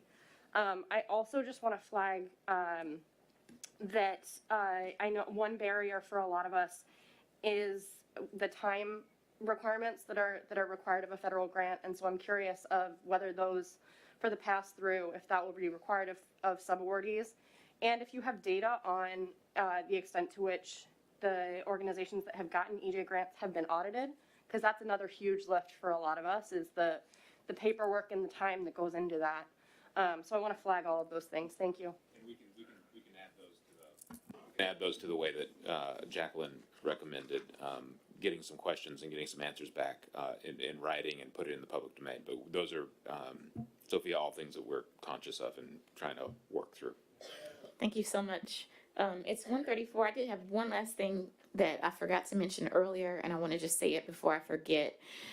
With respect to academic institutions being the ones to handle the pass-through funds, just a flag that some of their subawardee processes are rival or worse than EPA. So I don't know if there is a way to, you said you had something about them having an efficient and effective process, but the way that many institutions, especially state institutions, do it now, it's ridiculous. And it's a huge barrier just to get a subaward. Thanks, everyone. Thanks everyone so much. Thank you all. Please. Just to let you know, we are going to have lunch and we do have a room. And Robin has been moving around from place to place, so she's still going to try to find us. Our new lunch location is the Right Room, and it's Right with W. And I was told it's at the end of the hall, and the food is going to be somewhere near, in the proximity. So please head over there and let's have lunch.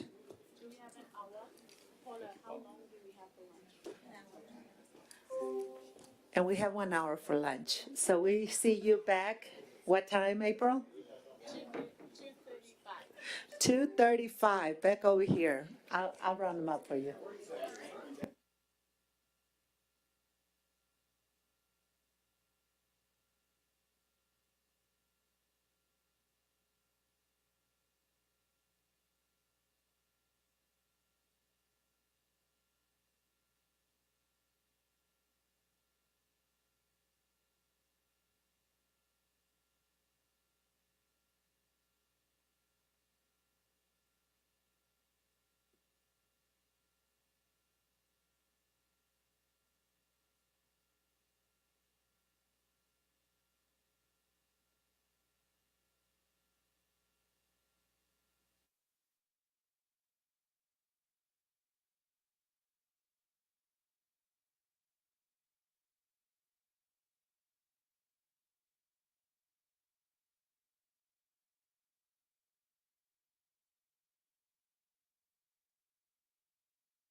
Hello, folks.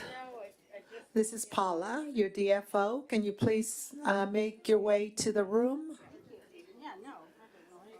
Thank you very much.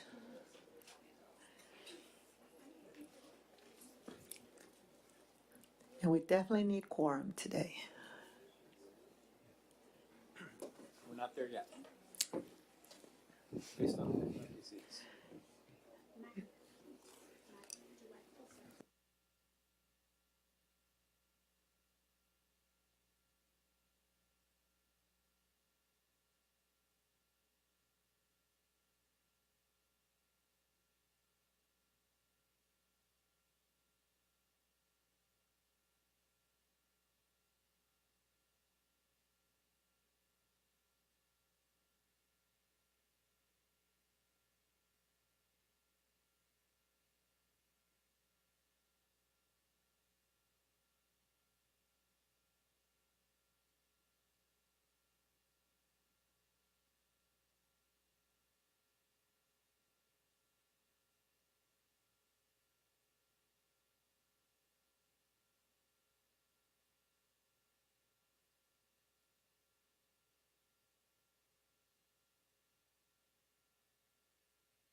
NEJAC members, please make it to the room. Let me see if I can round some up enough. They're in the lobby.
All right, Council. Hope you had a good lunch. It was nice to have the conversation with Dr. Collin. I know we're all looking forward to being able to do more of that. And I think we're really fortunate to have someone who is very much an attentive listener and really wants to figure out how she can help better improve EJ communication and action within the agency.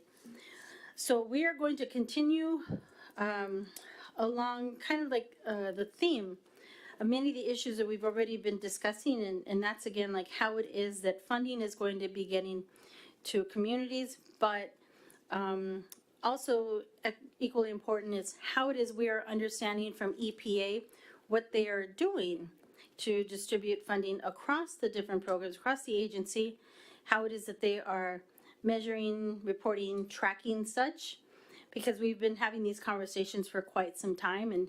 And welcome Dr. Jacoby Wilson, who again has been one of the champions on the NEJAC when he was bringing these very much forward as things that we need to be paying more attention to. So especially now with all of these different tranches of federal funding as they were described to us yesterday, and with many of the presentations that we had yesterday and earlier this afternoon, what constantly keeps coming up to us is how exactly is the EPA not only distributing funds, but determining where they're going to go, and then how it is that we will know in a more public, transparent, visible way where those funds have gone, how they're ensuring that they're having the outcomes as intended through some sort of tracking tools, measuring tools as well, so that we can have a better way, not just through the NEJAC, but across communities everywhere, for understanding again where the dollars are hitting the road.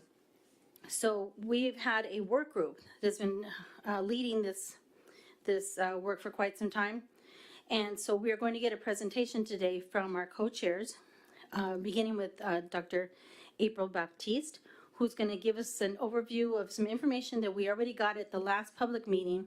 We've done a lot more refinement of that letter, draft letter to the administrator, along with some recommendations. So what we're going to do is spend the first part of this conversation hearing the summary from them. And then again, we want to have you all engage in the conversation, again, connecting what we've already been talking about to see if this is really capturing the essence of what it is that we want to be communicated to the administrator. So Dr. April, Dr. Jacoby, going to turn it over to you. Thank you again so much for your leadership. Thank you so much, Sylvia. Good afternoon, everyone. April Baptiste, Region 2, Colgate University. I serve as the co-chair of the Finance and Investment Work Group, and I'd like my co-chair to introduce himself.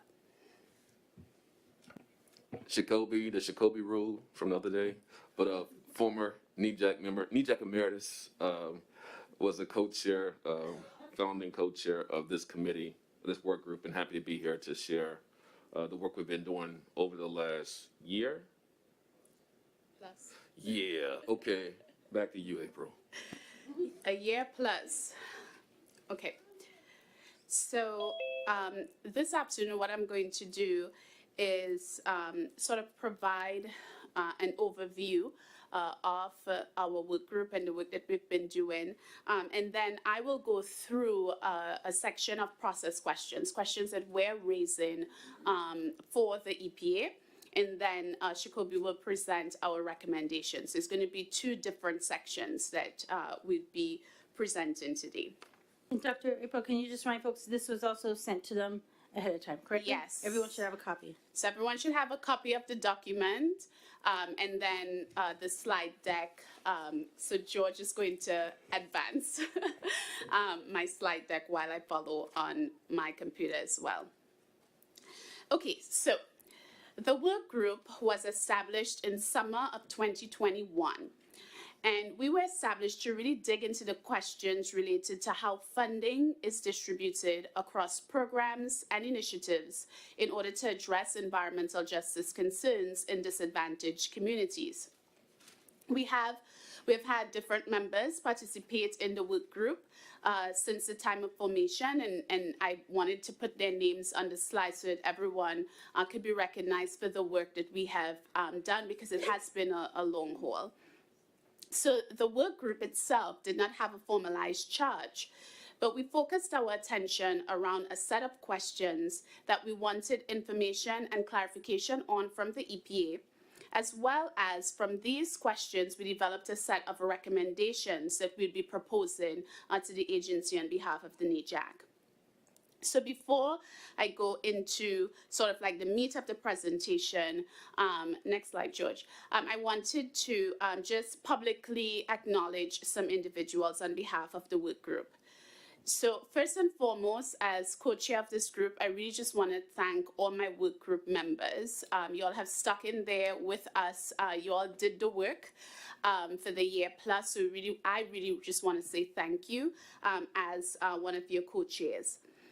Secondly, we want to really thank all the members of the NEJAC, because you all have various members have given different feedback on various versions of the documents. We really want to say thank you.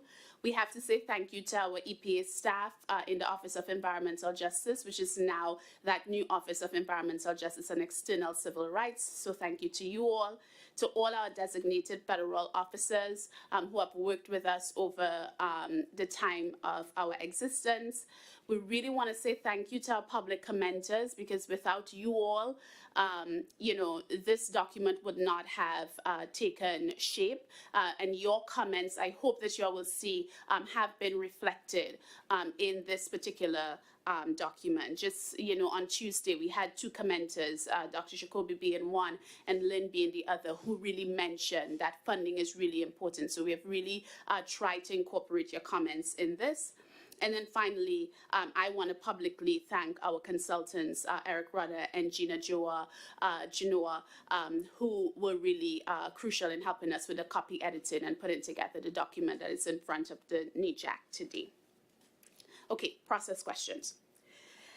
So, in general, the work group is asking the following questions. And this is a summary.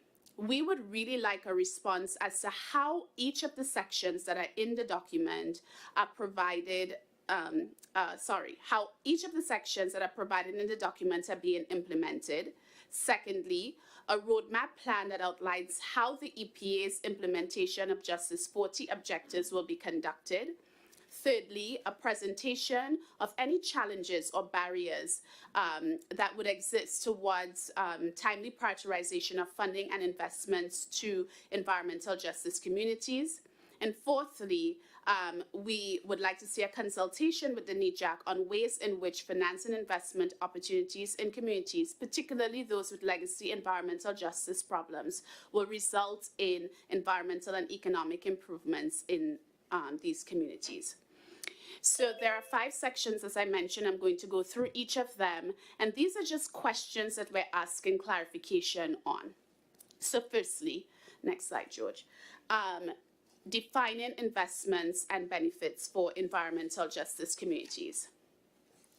So the NEJAC seeks information on how the EPA defines investments and benefits as they can be provided in overburdened and under-resourced communities. Under this section, there are 3 areas that we're seeking clarification and definitions on. The first is that we would like to understand how both investments and benefits are defined by the EPA, both direct and indirect. Secondly, we're asking for a need to understand, what do you mean by improving capacity? How is that defined by the EPA? Because we know that there's a call for capacity to be improved within environmental justice communities.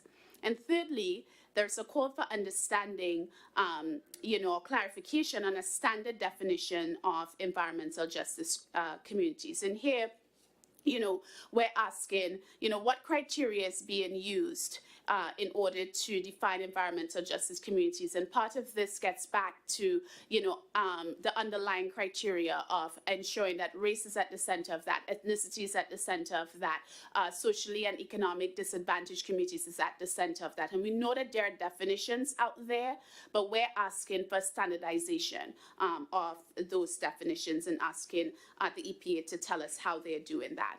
Next slide, secondly. The second area is prioritizing. So we're asking questions, or the NEJAC seeks to understand how the EPA prioritizes and centers the concerns and needs of communities experiencing environmental justice problems through financial investments and benefits across the agencies, offices, and programs. So under this section, there are 4 questions. Firstly, how is the EPA seeking to incorporate community-defined and selected investments? Secondly, how is equity utilized as a determinant in the EPA's prioritization of when, how, where, and why funding and investments are placed for EJ concerns?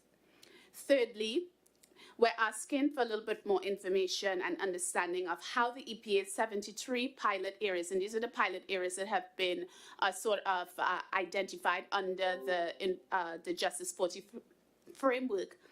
How are these priorities being established to determine when, where, why and why finances and investments are placed to correct environmental problems in affected communities, as well as to ensure equity.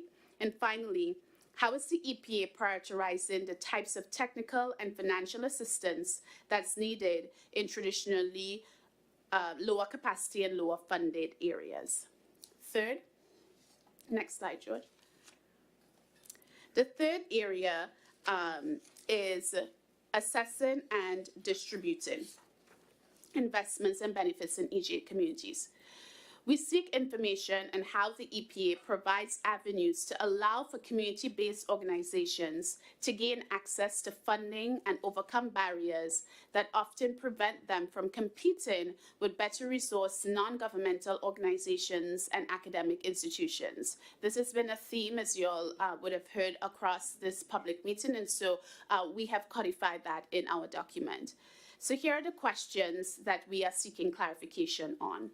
Firstly, what research and methodology is being used to ensure environmental justice communities directly benefit from current and new investments? That is, by this we are seeking to understand by what processes are the programs funded to ensure equitable distribution of financial resources to benefit EJ communities. Secondly, how are the EPA national programs ensuring that their funding and investments are successfully distributed for measurable benefits and outcomes to EJ communities? And there are a number of sub-questions under there. Thirdly, how can the relationship between EPA regional offices and local communities be strengthened?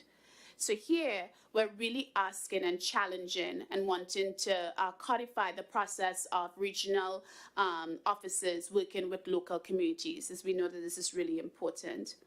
4, how will public engagement in environmental justice communities become a central component of EPA's success in distributing investments and benefits in these communities? We know that public engagement is important and it continues to be the cornerstone of the work being done, but we don't want public engagement just in lip service. It has to be materialized, and so we're putting it again on the record.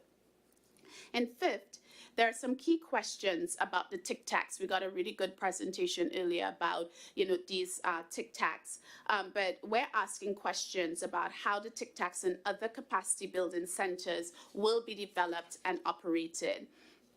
These are really being asked in relation to benefits and investments that are going directly into environmental justice communities, and how these centers will be a tool for furthering access to benefits and investments in these communities. And I just want to pause and say, with respect to the TIC-TACs, because we didn't spend a lot of time on the TIC-TACs, but a wise person, if she's still in the room, in the audience, whispered to me, I call her a little birdie, whispered to me that we're hoping that TIC-TACs are really not just for environmental justice funding, that it really is a holistic approach to funding. So where are we getting funding from the EPA, but what are the other federal agencies that are providing funding that can go into environmental justice communities? So really broadening and taking on that whole government approach. And so I'd really put that plug in to our wise birdie for whispering that in my ear.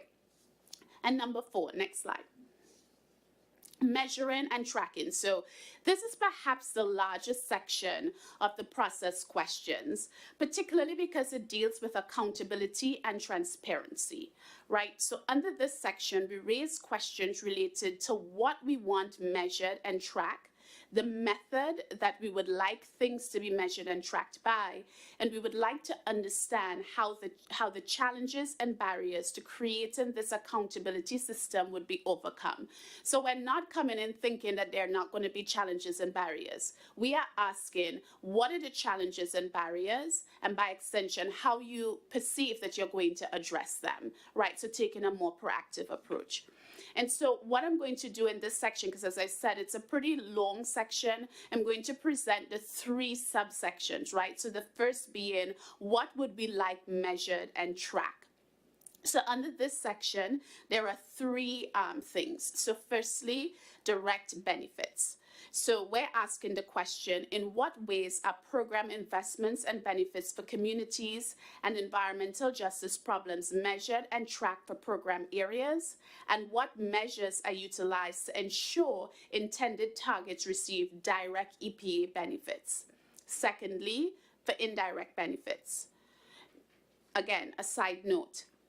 As a work group and as NEJAC, we recognize that direct benefits are the things that we want. We don't want our communities to only receive indirect benefits, but we recognize that indirect benefits is part of the equation. And so we still wanted to include that we have questions about indirect benefits. So the question here would be, how are indirect benefits being measured and tracked? And then thirdly, cumulative benefits.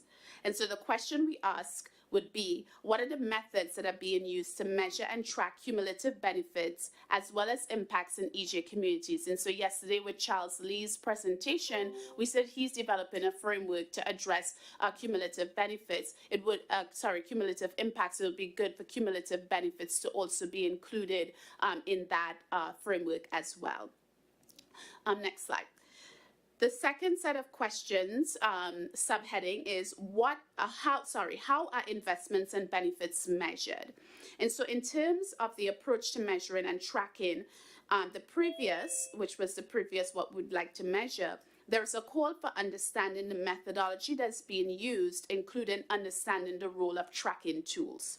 And so the sub-questions there on the slide indicate methodology, firstly. So we would like to ask the EPA, what methodologies is the EPA using for measuring and tracking the types of benefits and indicators, the types of benefit indicators in this program? Secondly, tracking tools. So there's a need to develop a tracking tool. And here, we're not asking to reinvent the wheel. We think that, the EJ screen can be a great vehicle that can be improved, but we still wanted to put it on the record. So there's a need to develop a tracking tool that is specific to economic variables of funding, investments, and benefits. What are the steps that are currently being taken to create such a tool? And how will such a tool enhance the capacity of environmental justice communities? And then finally, I'm not sure if this is the same on the slide, but what I have in my notes would be tracking outcomes in funding and investments. And basically, we're asking, how are you going to track these outcomes? Finally, there are questions related to how barriers and challenges to measuring investments and benefits are addressed. And so a question under that section would be, what are the primary barriers to creating a system to track investments and benefits, and how is the EPA going to address those? And the final section that I would present under the process questions relate to mapping and reporting investments and benefits. Mapping is being asked as a way to increase transparency, so it's related to the previous section, in understanding how funding is distributed by the EPA. There are two questions under this final section. Firstly, how is the EPA planning to develop a clear and transparent approach to mapping and reporting to the public on where the agency's funding is being distributed and used? And then secondly, how will the EPA develop a visualization tool for funding that includes mapping of indicators, applicants, and awarded grants or projects? And I think that this is really important, right? Because right now, as Matt indicated to us earlier, there is, this large amount of funding that has been invested or that the EPA now has access to. And we want to ensure that we hold the agency accountable to knowing who gets these grants, what they're being used for, and are they really improving, at the end of the day, environmental injustices, right? I'm an academic, and for me, the problem solver in me says that the next time I come back to an EJ meeting, a NEJAC meeting, I would like to hear that people come up here and that they say that this particular solution was solved. And so with these process questions, we're pushing the EPA to answer these questions related to how are funds get into the communities that they need to get to, how are you going to map them, how are you going to track them, and we want a system whereby we can hold you accountable. And so with that, I'll shift and I'll pass over to Shakobi, and he will present our recommendations, because we do have ideas, right, and suggestions for the EPA surrounding some of these. Cool, thank you for that. Mike Pass. So the recommendations that I'll cover align with the sections that April just covered and as part of the process question. So the first section is a set of recommendations under defining investments and benefits in EJ communities. So the NEJAC recommends a model definition of benefits. As April already outlined, we have different types of benefits, right? Direct, indirect, and cumulative benefits that will be used to determine how benefits will be used, will be assessed, I can't talk right now, in relationship to the multiple funding streams, as April just mentioned. Of course, the presentation was given by Matt and by George about the various funding opportunities that are coming down the pipe that have been designated to address environmental injustices. This definition should include a co-creation of metrics through meaningful engagement with communities that face environmental injustices to determine the prioritization of benefits, both direct, indirect, and cumulative. And so that co-creation speaks to the issue of the long-term need for meaningful constructive engagement and really getting at the issues of representing the recognition of justice, right? So that's a really important piece to emphasize. And so we have these monies coming down already, but have the metrics been developed, co-created with the front line, fence line communities that need these dollars?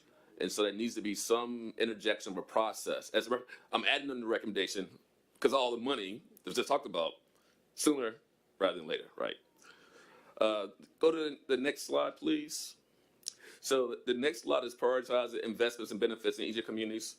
So we have a set of recommendations. Recommendation 1, clarify the scope and flow of investments, benefits, and co-benefits to EJ communities to ensure that those communities receive direct benefits. Again, you add to that the indirect benefits and also the cumulative benefits. And you think about benefits, everyone, you have benefits in various buckets. So health, environmental, economic, social benefits, right?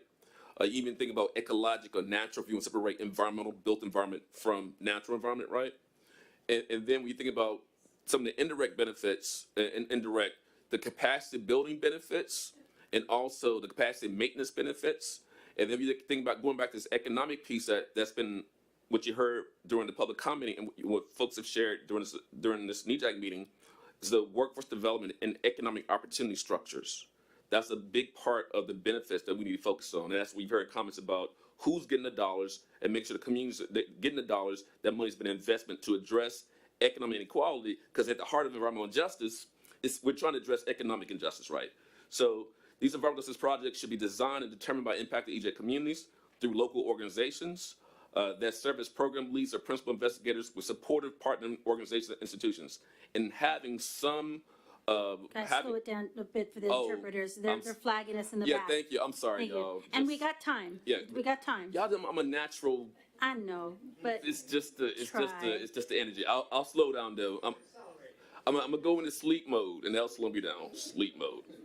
Okay, so I'll repeat that number 2. Thank you for that. Environmental justice projects should be designed and determined by impacted EJ communities through local organizations that serve as program leads or principal investigators with supportive partnering organizations and institutions. And we've heard from a NEJAC member today about even how universities do a workaround to set up these prop nonprofits. So we need to have some guardrails in the screening process to make sure those type of organizations are excluded. Just amending, added to number 2. Project funding should flow directly to communities to leverage, build capacity and expertise. Recommendation number 4, ensure that grassroots organizations, NGOs, and CBOs are prioritized for funding with capacity building, administrative, and technical support to do the environmental justice work to address their local concerns. Very important recommendation that, just real quickly, it's been one of my soapboxes pre, during, now post NEJAC, as the REJACs. We should have regional environmental justice advisory councils should be created and implemented in each EPA region to expand and improve EJ community engagement and leadership on issues of concerns. Okay, next slide, please. So next slide, we have assessing, determining, and distributing investments and benefits in EJ communities.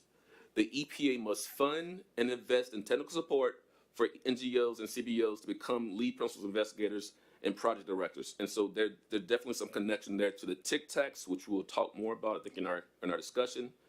The EPA regional offices should advance capacity building and also, I would say, capacity maintenance within under-resourced, overburdened, and marginalized communities through adequate funding and investments of resources. So the resources, not just the dollars, right? It's also the leveraging of partner organizations and other infrastructure. I think a NEJAC member today mentioned that there's other organizations that are already out there that have resources, right? That we should be leveraged more. And then the non-EPA TIC tax, the non-EPA technical assistance centers, the other federal agency capacity building centers, they should also be leveraged as part of that resource matrix. Fund and assessment of a meaningful EJ community engagement and outcomes at national program and regional levels. So making sure we're tracking, again, the actual impact at the national program level and in the regional level. Next slide, please. Let's see where. Okay. Okay, cool. And then the next set recommendations, the EPA must fund and invest in technical support for NGOs and CBOs to become lead principal investigators, PIs, project directors. Oh, is that the right? I'm at the right slide. Did I go too far? Okay, sorry, y'all. Where am I at?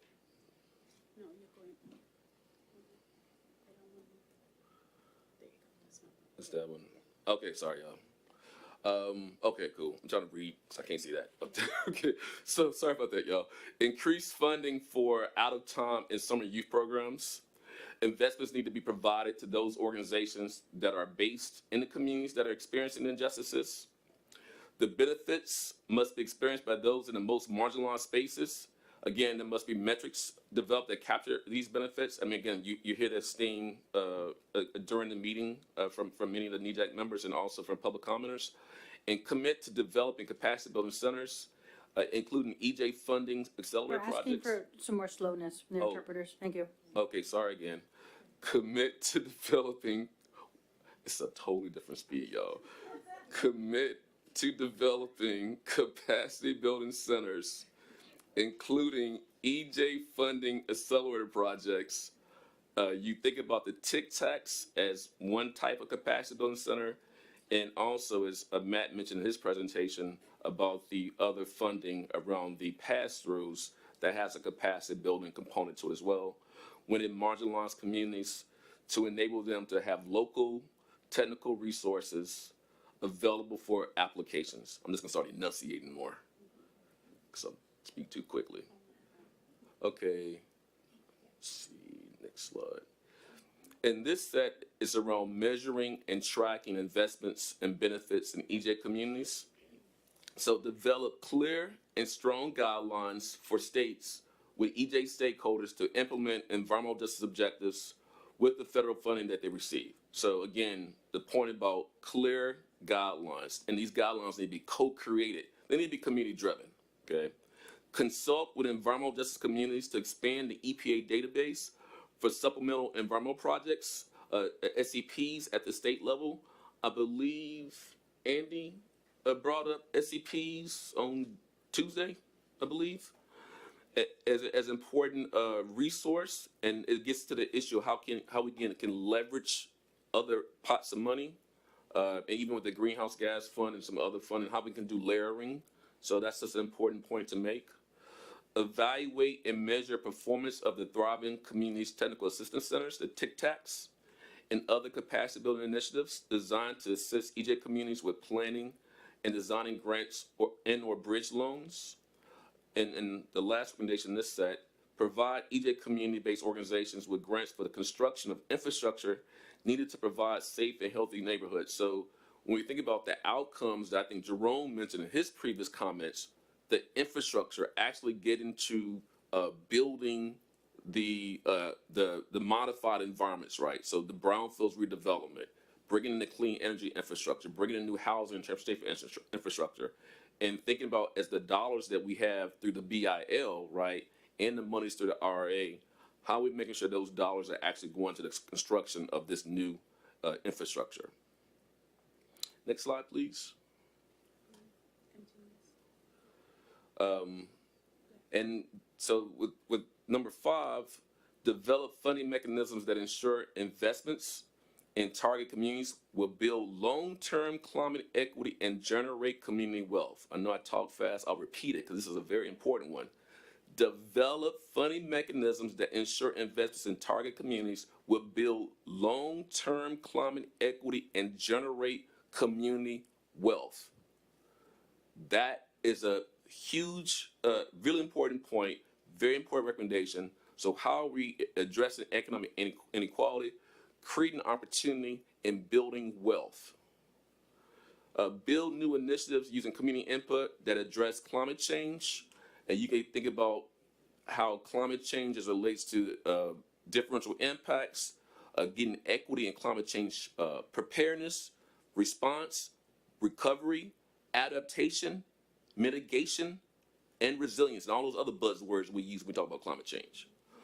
All EPA-supported programs should provide written documentation on the metrics that address direct and indirect investments and benefits, again, direct, indirect, and cumulative benefits to the communities being served.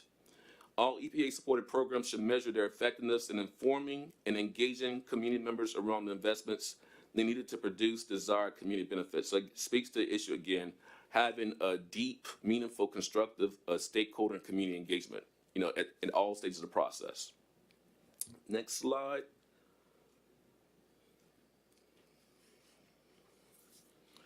And now we get to, again, as a former NEJAC member, one of my main soapboxes, mapping. Okay. So mapping reporting investments and benefits in EJAC communities. Develop an online visualization tool for EPA funding to include mapping indicators with provisions on distributed resources and allow for, I said it too fast, I'm sorry, I'm gonna start over. I said, develop an online visualization tool for EPA funding to include mapping indicators with provisions on distributed resources and allow for community-based analysis. So we know that the administration, Tai Lung, the team has started to map out some of the funding, who's getting the funding, the geographic location, and it's important also as we do the mapping of funding, mapping the return on investments of those investments, right? The ROI, that's gonna be very important in the tool. There should be an EJ screening mechanism that ensures that the contractors, another important point, paid to do the work are members of the affected communities. We cannot have folks who come in, you create an extractive economy, right? If you do not, poverty pimps, pimping people's pain, I know this is not a recommendation, y'all get what I'm saying. You know, colonial stuff, y'all know what I'm talking about. I said it the other day when I gave my public comments, but this is a very important point. And then the businesses that are doing the work need to look like the communities. So you have an 8% of the money going to communities, 8% of the work should be done by folks from the community. That's a new recommendation. I just put that in there for y'all, Mac. Okay, okay. So I'm gonna keep moving though. Support improvement of currently existing tools and the concurrent use to identify and prioritize community concerns. Codify the use of screening tools, other processes for micro-targeting federal funding allocations to EJ communities and businesses. So what's important here is we know that if you had an EJ score, for example, for EJ screen, and you have a community at the 50th percentile, their magnitude of environmental injustice is not comparable to a community at the 75th percentile. And sometimes the 90th percentile is even worse, right? So we have to make sure that we're micro-targeting those with the most need so they get the cumulative benefits that's deserving at that level of environmental injustice, okay? So that's to kind of explain a little bit. Use integrated indicators and environmental justice screening tools to consider cumulative impacts. As April mentioned, cumulative benefits needed in environmental decision making. And I think that's all for me, and I will pass the mic back to April, and we can go to questions and discussion. Thanks, Jacoby. Yeah, the floor is open now for questions and discussion, etc. So back to you, Silva.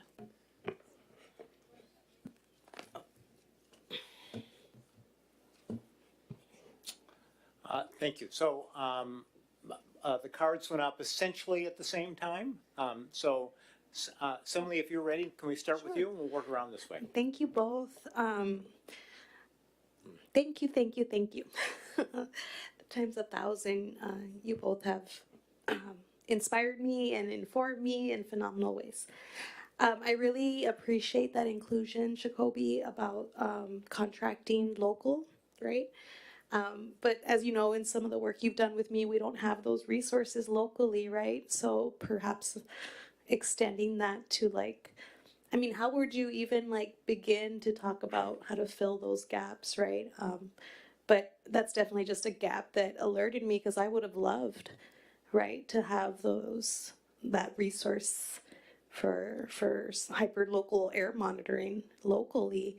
But it doesn't exist. And what we find in communities like ours, right, like sacrifice zones, loopholes, communities that are just exploited to the max, is the second you start questioning, every institution and person of power is against you. And it's really ironic, like, you know, when our community sued the EPA because of the skewed data, right, that they accepted from the state, we got an appeal coming from the state of Texas, but also our local chamber of commerce, right? And so once you mess with the local chamber, it's like, whoa, we just created a lot of enemies, and they're the beginning of investments, right? And I'm sort of new here. I'm sort of trying to piece things together. I like these ideas of like green bank and all these things, but I just wanted to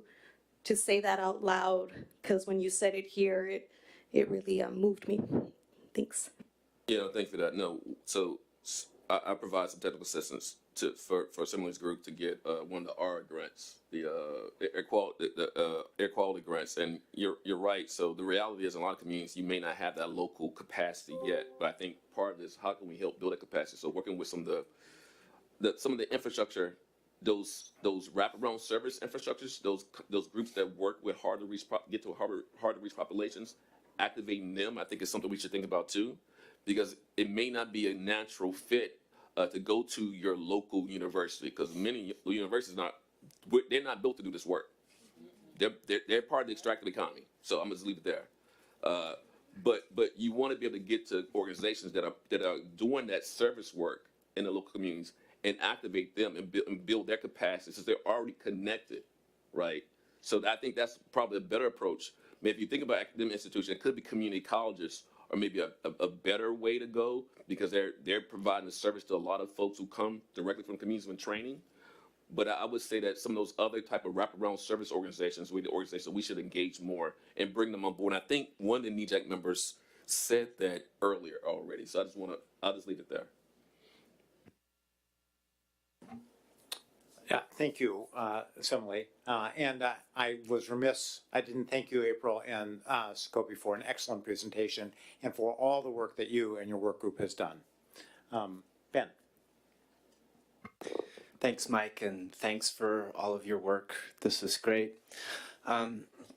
So I've made this comment in a past meeting, but I'm especially worked up about this issue at this particular moment for reasons that may be clear to folks who are just at lunch. But, you know, I get really nervous about this word benefit and all this talk about benefits. I mean, I can already imagine the reporting out on Justice 40, and it's going to be about benefits over here and benefits over there. And look, it's like the agency is just going around dispersing benefits to everybody, and they're going to make that look really impressive and so forth.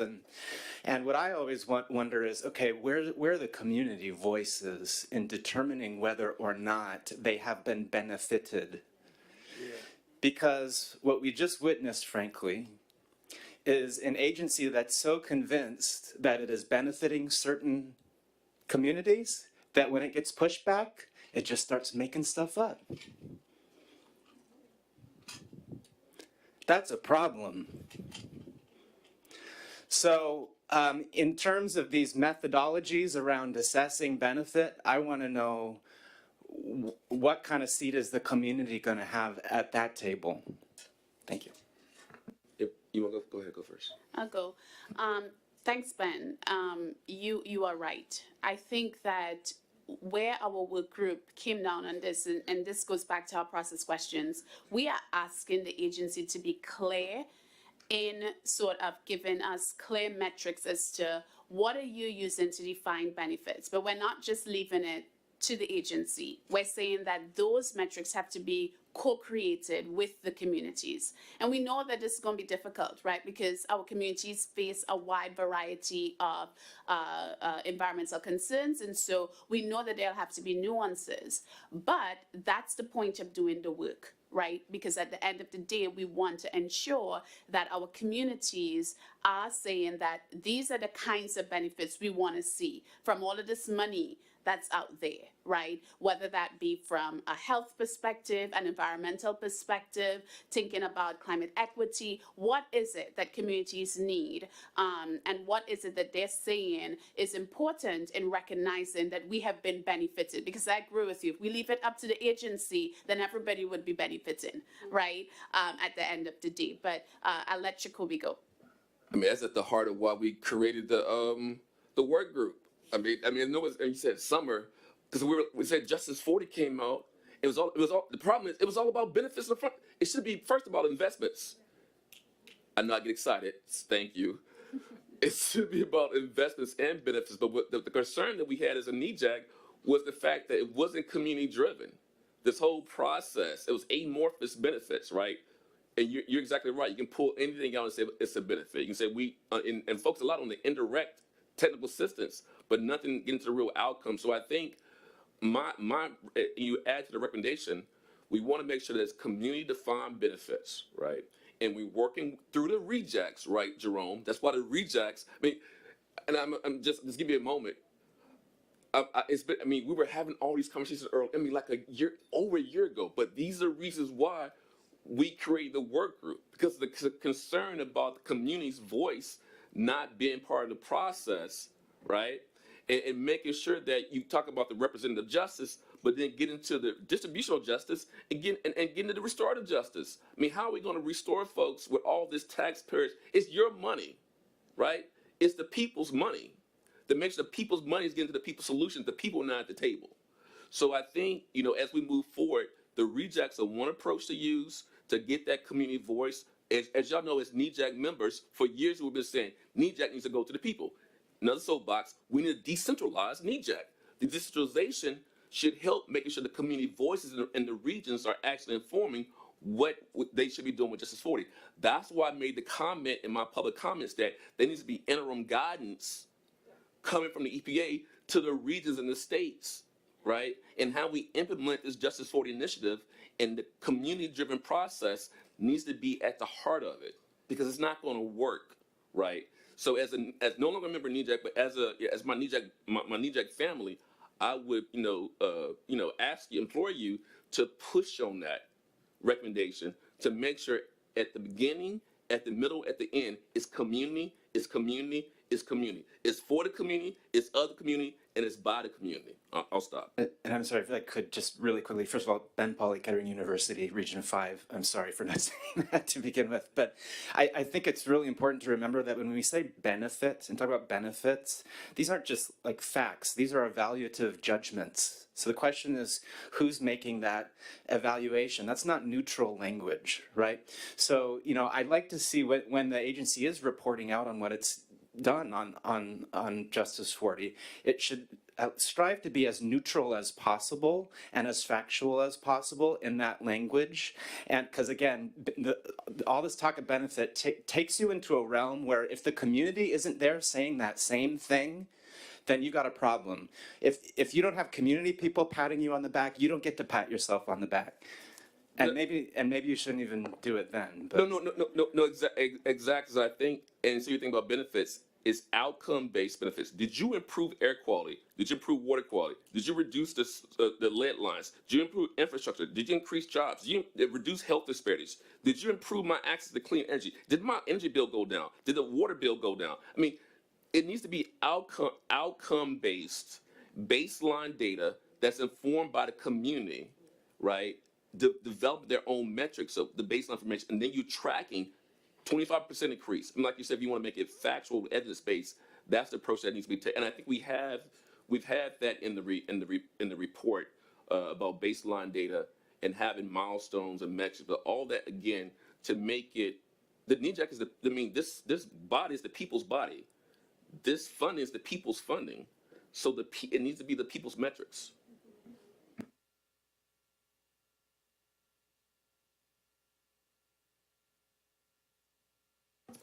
Yeah, thank you. Shakobi actually just really said most of what I had here, which was really around this issue of kind of co-defining what those benefits are, having community-driven metrics. And that implies that there is collaborative work happening as well. So it's not just about, putting money into something, but how are we talking through what those solutions are? Are we putting the money in the right things?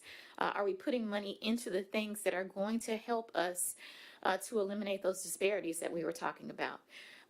And EPA or any other agency cannot be left alone to decide what the benefits are.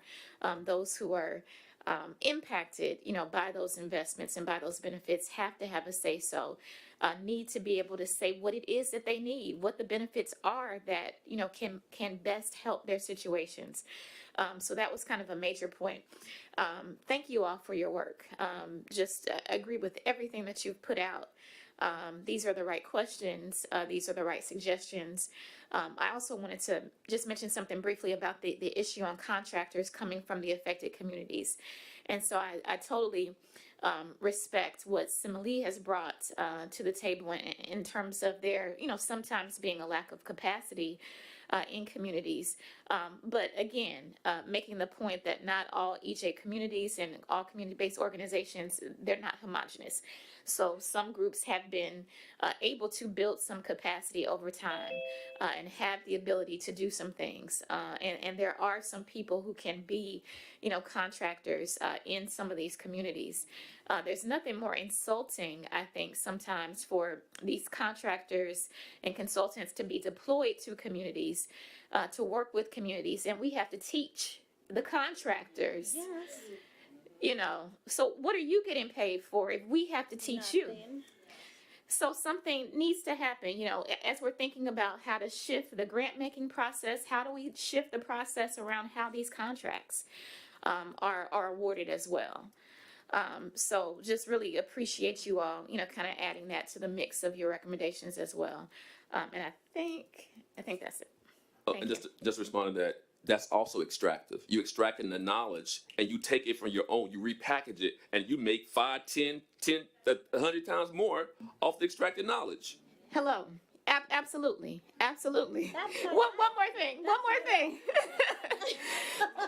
thing. And so, I heard, and so, hey, it sounds great. I heard, some conversation, amongst EPA staff, even yesterday about, for NEJAC, getting back to the point in which we might do some field trips in communities and awarding some contracts for people to set those up. From a community-based organization, do you know how many times we've set up field trips and visits and mapped out every single piece of it, from the timing to walking things out, to driving around the routes and figuring out all of these different pieces and delivering that information to the agencies? Yeah. For nothing. We didn't get any money for that. Right. No contracts were awarded for that sort of thing. So again, I'm just saying, let's shift the way that we're thinking. How can we change how the money is flowing, who the money is flowing to? That makes a difference. I'm the translators. I'm reminding myself to slow down. I wanted to respond. I'm not a negative response, but I wanted so much energy, so I'm gonna slow myself down. That's a very important point about the extraction that we've been talking about. This extraction from multiple sectors, and you're saying that experts from the community, who are the primary experts, have not been paid. That is a colonial system, right? So this is to address that colonial system. How we decolonize. I'm gonna say it, Matt. How we decolonize the EPA. Okay. I'm just. But we've been listening. I know. Because it's not a contract, Nataki. It is a non-competitive grant that would go to the community-based organization for the exact point you are making. That labor that has been extracted from the communities should be illegal, is certainly colonial and unfair. We have a commitment in the strategic plan not to do that anymore, and this is the mechanism that will finally legally allow us not to do it. Thank you for that. One last thing, and I know government can't do food, but I can just think of those situations where we have had to, get the food to pay people. We have people from the program offices coming, meeting with community, and we're paying for the food. Now, I will say, Cynthia Purefoy in the back, even when she was on staff with EPA, would slide us money to help, her own money to help us pay for dinner, her own money.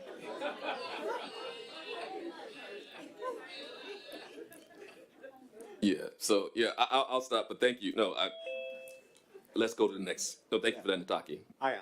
Yeah, I think a lot of what I was going to say was covered by Dr. Nataki, but I also have heard Andy say we have to also stop the bleed, and we do have to bring in outsiders. I think you've said that, but we also, probably need a very healthy budget for trainings, workforce development for long-term community health, so that the communities can maintain themselves to be healthy long-term. And I'm wondering, I'm looking at others in the room, what is that balance of bringing in outsiders? Can we have maybe an equity check before the money is dispersed to contractors, first of all, and maybe have a point system where community members who are contractors are prioritized in that system?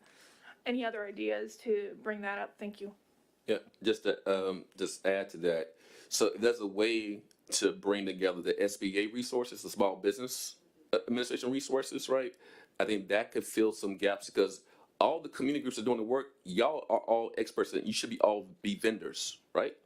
So how can we bring that vendor model in? So you're paying the vendors, as Nataki outlined an example of, as a, none of them use the word vendor in a negative way, just to make sure that you're getting paid as a small business, right? Because that's part of, the economic engine. You are the economic engine to solve the problems in the communities. But I think Aya's point around the point system, I'm gonna go back to my public, let me slow down a little bit, go back to my public comments. You think about the procurement and contracting, a point system that Aya says around, if you have a history, you have no diversity in your C-suite and your workforce, you should lose points. If you have active EEOC lawsuits, you shouldn't be even applying, right? So there should be point systems based on diversity, equity, inclusion of the groups that are doing the work, whatever sector they're coming from.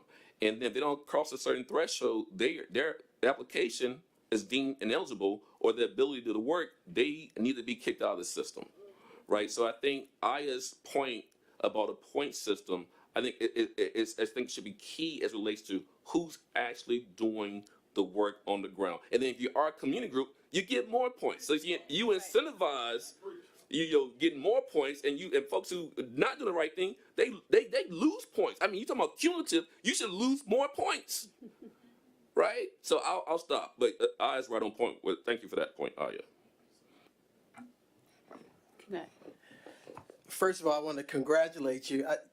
Being on this working group, I know the kind of work that you guys have put into it, particularly since these two wonderful members are university professors, and I can remember a Professor Baptiste or Dr. Baptiste having to get to a class. I got to do my grading and still come back with wonderful report responses. So again, for you, Dr. Wilson and Dr. Baptiste, congratulations. The thing that was exciting for me being on this working group is that from the beginning, and particularly with someone like Jacoby Wilson, he was like, let's make it plain. Where's the money? Right? So Ben, when you were talking about this whole idea of benefits, from the very beginning, we said, the idea should be to be able to track the dollar transparency versus the benefit tracking, right?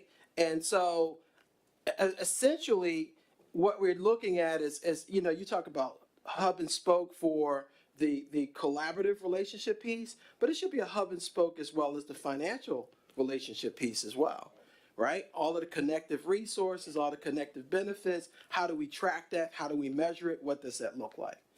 So essentially, I think what we're helping to do, if we do this right, is to come up with a community-driven asset inventory. Right? So if I'm out there teaching people how to do stormwater management or green infrastructure training, and we're working on a site that site now has a greater value because it's collecting stormwater and reducing flooding and reducing all of the kind of impacts. We need to put a value on that. Why should we let local people be responsible? Because you know what the tension is in the community? The tension is as long as that site is vacant, that developer has greater asset because they can purport that they'll get a greater benefit or return on their investment than the environmental person. So we need to put a value on that action. And that's the benefit we're talking about. That's why it's so important to get the feedback from the community as to what's happening in that neighborhood. So that when they're adding trees, that trees is doing more than just having an aesthetic value. It may be mitigating an asthma problem in that community. Right? It may be mitigating a hypertension problem. It may be dealing with flooding. It may be dealing with some other environmental issues. Right? But the point being is that we are setting up this community-driven, you can steal the term, asset inventory, so that we can begin to put value to those actions. The other thing is, when we're talking about this idea of localized work, we can direct that, you know. There's precedent for localized hire. As a matter of fact, there was a Build Local Hire Local Act that was initiated, I don't know where it is in Congress, but there was an act that was actually driving that for federal infrastructure spending. So there is a precedent for it. The thing is that, you know, what we're able to do now is to create a new normal. We could take all the ideas and say, use it as sort of a reference, but the new normal is what we're talking about today. And that new normal is we want localized hiring. We want people to have livable wages. We want the nonprofit local folks having the lion's share of the resources. We want at the end of the day that the local community groups have the capacity to not need as much the next grant round, right? And that they themselves become the localized asset for the groups coming behind, right? So we're creating this sort of pipeline of development. But I think the beautiful part of this particular working group is that it's asking for us to deconstruct what that looks like so that we could begin to track and to measure and to monitor that people are getting those resources. And hence, you know, we had this conversation with the senior advisor during lunch, Robin Collins, and one of the questions I tried to rush in to get before she left out was, are you taking some of these resources that we have and putting it into an expanded capacity of communications around the performance measures and activity of all of these new grantees? Because if you wait until all of these new grants are out to try to figure out how to develop your new communication strategy, then somebody else is going to tell our story for us, right? In the community, people are living by their telephones and emails and different kinds of communication measures that are electronic. We need to be ahead of that. We need to be telling our story, giving out the reports, giving people information so they can feel good about the work. And you need that on the ground. Folks need that additional benefit of knowing that you're doing something that's legitimate, that's being sanctioned, that's coming with an endorsement of work that's happening all throughout the country. Do you know that gives people esteem? We need to build up the esteem. We have no idea how when we talk about overburden, that means that people are barely standing up, right? They have phenomenal resilience, but we can't rely on that. And we have to give people relief, take the burdens out of the way, and it's hard to correct things you cannot measure. And I'm proud that we're able to get to a point where we're starting to figure out what that measuring strategy looks like. So again, congratulations for all of your hard work. Just to respond real quick, I think the communications piece is really important because you get as Roman, you get the esteem, you build the trust, you get the buy-in, and also getting the Aya's point about sustainability, right? That's part of the maintenance too, because sharing what the outcomes are, you create the feedback loops. It becomes iterative, right? And so the folks that are on the ground, you're communicating what's happening. They're part of the network. They give like, I like this, but you can tweak this. I like that, but you need to tweak this. And so I think that's a really important part of how we move forward. And like I said, telling the stories, sharing the narratives, doing data story mapping, all those things are going to be important. Also, it has policy implications too. We can communicate the information to the policymakers because just real quick as a scientist, one of my little Yoda quotes is peer-reviewed publications, not science communication make, right? Your publication don't mean, oh. Peer, peer review publications does not science communication make. Man, I'm in a totally different like speed zone I'm talking, y'all. It's really interesting. But I appreciate y'all telling me to slow down. Yeah, no, I appreciate that. But the whole idea is going to Jerome's point, you got to communicate in different ways, right? So that it's gonna be really important to make sure that you communicate in the ways that people receive their information, the best ways to receive it. So you got to have people on the ground who know how to do that work. So that's another part of the technical infrastructure too of the workforce development is that communication, not necessarily just science communication, policy communication, but those folks who are the community navigators. So I think that's another pot of money, as you're saying, that's needed to make sure we have, as part of the technical infrastructure, you have that communication infrastructure. So thanks for that, Jerome. Yeah, and one last thing, because you just triggered in my mind, you know, at some point, there may even be probable for us to do grant making around peer development, right? So wouldn't it be the best thing in the world that we see someone doing something really well in one part of the country, and we can actually give them a grant to ship them somewhere else, to talk to some other folks, give them some insights on their background, right? As part of a programmatic structure. And so, again, thank you. Yeah, thank you, Jerome. So Jacqueline, Pam, and then Leticia. Good afternoon. Thank you for your report. Jacqueline Shirley, RCAC Region 6. I have 4 points. Some of them are questions, some of them are maybe questions to Matthew. The first one is, I know all afternoon we've been talking about the TTACs, which are still in proposal review. But, you know, EFCs have been awarded. And there's 2 EFCs sitting around this table. So that's one method that is going to really be a fabulous thing for so many communities, and particularly I know from the RCAC's EFC, because we're going to help get that funding to communities for multiple things.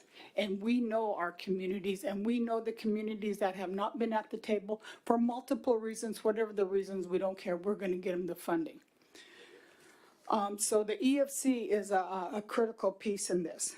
Second, before you answer, so I do have 2 questions, one for the panel and one for directly to Matthew, or anybody EPA in here. So my second question is, during Matthew and Jacob's presentation earlier today before lunch, did that satisfy or kind of match up with these recommendations and questions that you've asked today? My third question is about the memo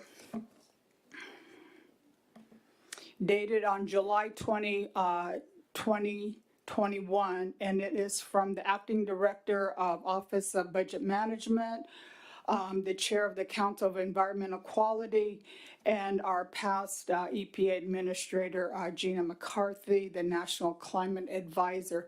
And the subject is interim implementation guidance for Justice 40 initiatives. And this was directed to all the heads of the departments and agencies. And these 3 authors of this memo, they gave specific timelines. And one of them is their benefits methodology and their reporting. And one of them in the reporting within 155 days of issuance of this guidance, agencies shall report benefit of methodology, and so I'm wondering what is the status of this guidance from this memo? And number 4 is when I read our paper when Paula sent it out, and all the tracking and measurements, as a federal grantee and a manager of grants, not just EPA, but I just want I want all these burdens to be put on EPA. Because I could hear EPA now, oh, that'll be easy to get that information. We'll just make our grantees give us that. And already administrative burdens to have a grant is huge. And I come from a very, we're 125 people, but it's a lot to track and measure and evaluate, and we spend so much of our time doing that. So when we're demanding and asking of the EPA, let's make sure that we're not doing unintentional harm and consequences to the grantees, because it's so easy for EPA. Oh, we'll just ask the grantees to record that. Thank you very much. I could respond to a couple of those. Thank you, Jacqueline. In terms of the presentation that Matt and Jacob gave earlier, I think that it's starting to answer some of the questions that we're asking about in terms of funding. Two areas that I would highlight that I think stood out to me from what we are asking for in our piece. It goes to definitions, and secondly, who becomes the grantees, right? The principal investigators. And so I think there are still some, as a work group co-chair, I would say that we're still pushing the EPA, right, to really think about community groups being the PIs, right, and being the individuals who could stand.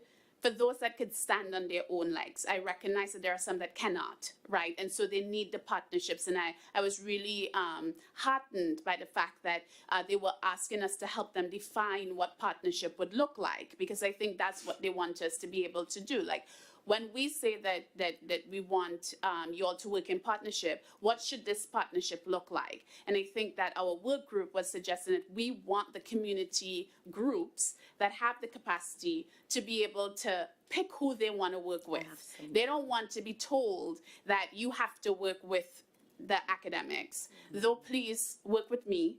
Right, I'm a different academic, right? But they're not saying, that okay, come, we respect this ivory tower, and so therefore community group, you can only work with this particular group, right? And so I think that we as NEJAC really want to help the EPA to shape what do we mean by partnership. And then the second thing, it was on the slides related to, again, definition, was this idea of community-based organization. And Jacob mentioned that the definition is very long. I would really encourage all of us to take a look at that definition. I don't have my notes in front of me, but some of the things that I wrote down was, it almost seemed as though the gap was so, they opened it, the aperture was so wide that I think EJ organizations would be lost. And that stood out to me. And so I think that we really have to push back and say, okay, if we are going to, at least for the EPA in dealing with environmental justice monies, we want to make sure that environmental justice organizations are centered. So is it then that you're defining community as those that, or community-based organizations that are doing work in marginally, those communities that are racially marginalized, right? Like, there was no mention of predominantly Black and brown communities that have been marginalized for centuries in, community-based organizations. And I know that there's this idea that it's alluded to in the definition, and I'm like, alluded to is what gets us excluded. Exactly. Right? And so I think that, the definitions piece is really important. And then just to really quickly get to the last one, the burden, we are asking the EPA to do this, and we're being very explicit. We want the EPA to take a holistic approach to tracking. And it's not just, the Office of Environmental Justice and External Civil Rights, right? It's not just them. We want the whole of EPA to now be doing this work. And so maybe I'll put in a clause, or we put in a clause and says, please do not turn this back to our grantees, because we really want an inventory, right? We want this to also have longitudinal sort of value, where we can go back, just as the EJ screen tells us in 2015, sort of, this is what the community looked like. We want to be able to do the same for funding. And it really is about transparency, right? So if community A has been getting grants every single time that they apply to the EPA, the next question is, well, you know, are they really producing that they're able to get this money every single time? And why is community B left out every single time? And so that's why I think EJ screen and a tracking tool on finances is really important to kind of overlap, because now we can see who is experiencing the burdens, right? And then who's getting the money, and then what are they doing with the money? So our hope is that it isn't going to be turned back to grantees, because what we're looking for is something a little bit more than just reported. We don't just want a table. Thank you. Go ahead. Oh, yeah, let me. Oh, no. Yeah, I mean, just comment real quick. Just the point about the definition is really important, because you got to have clear language. And I think from a recognition representative justice perspective, we need to be clear about we want EJ groups. That needs to be clear, crisp, and clear in the language, because it's going to be groups who are on the margins, who are nibbling, who are proxy groups, who are co-opters, perpetrators, and all this other kind of. Let me just say this real quickly. There's EJ gold up in them hills. There's a lot of speculators now. Yep. So we need to stop the speculators who don't do EJ work, who are not real EJ groups, right? They need to be authentic EJ groups, right? And so we need to have clear language on that. And I'll say this and pass the mic back on the point about the environmental finance centers. I think you're right. I am a partner on the environmental finance center that just got funded. Actually, 2 got funded. And so for those environmental finance centers need to be held accountable to do this work as well. So they are a resource, but the EPA we need to make sure that all the environmental finance centers are invested, focused on these issues too, because that's also the people's money, and making sure we're addressing these issues. So I'll pass the mic. Yeah, absolutely on all those things. Absolutely on the burdens, the money, and the benefits. And what Ben was saying too, right, about who gets to qualify the benefit, and is it real, and who really got it. Absolutely. And one of the biggest pieces of advocacy I've done in my career has been recently about the boring side of this, trying to get the technology, just the modern systems in place at EPA, so that we can do this in a way and not just push the burden out the door onto all the recipients, right? We're not there right now. And if we force everyone to do it right now, and that is the first response of anybody inside EPA when we talk about this, is any of these things we change, the recipients, and they're not thinking about y'all, they're thinking about the states and local governments. They're going to holler at us just handing more burden down to them on reporting. So that is a huge thing we're trying to balance and figure out. On the other thing you asked more directly about the benefits, we did complete on time the deadline on the piece of work you read. That's the interim guidance for Justice 40 that was issued on July 20th of 2021, or June, whatever it was, over a year ago. We did complete that. It was wild. Every program just it was a big thought experiment by every program, trying to think through benefits and everything else. We turned that in to CEQ. CEQ has it. They have it from all the agencies. That's all I'm going to say about that.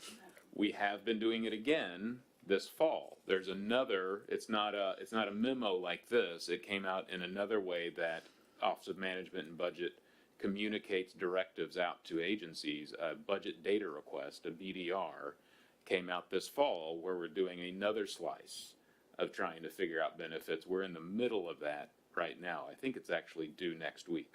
But again, that's going to go up to the White House. And when they do it in that way, the agencies can't just release it on their own.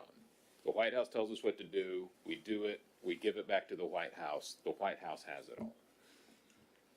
Okay, great. So we're going to go with Pamela, Letitia, and then Andy. And there's so much energy in the room that it almost feels like it's getting hotter.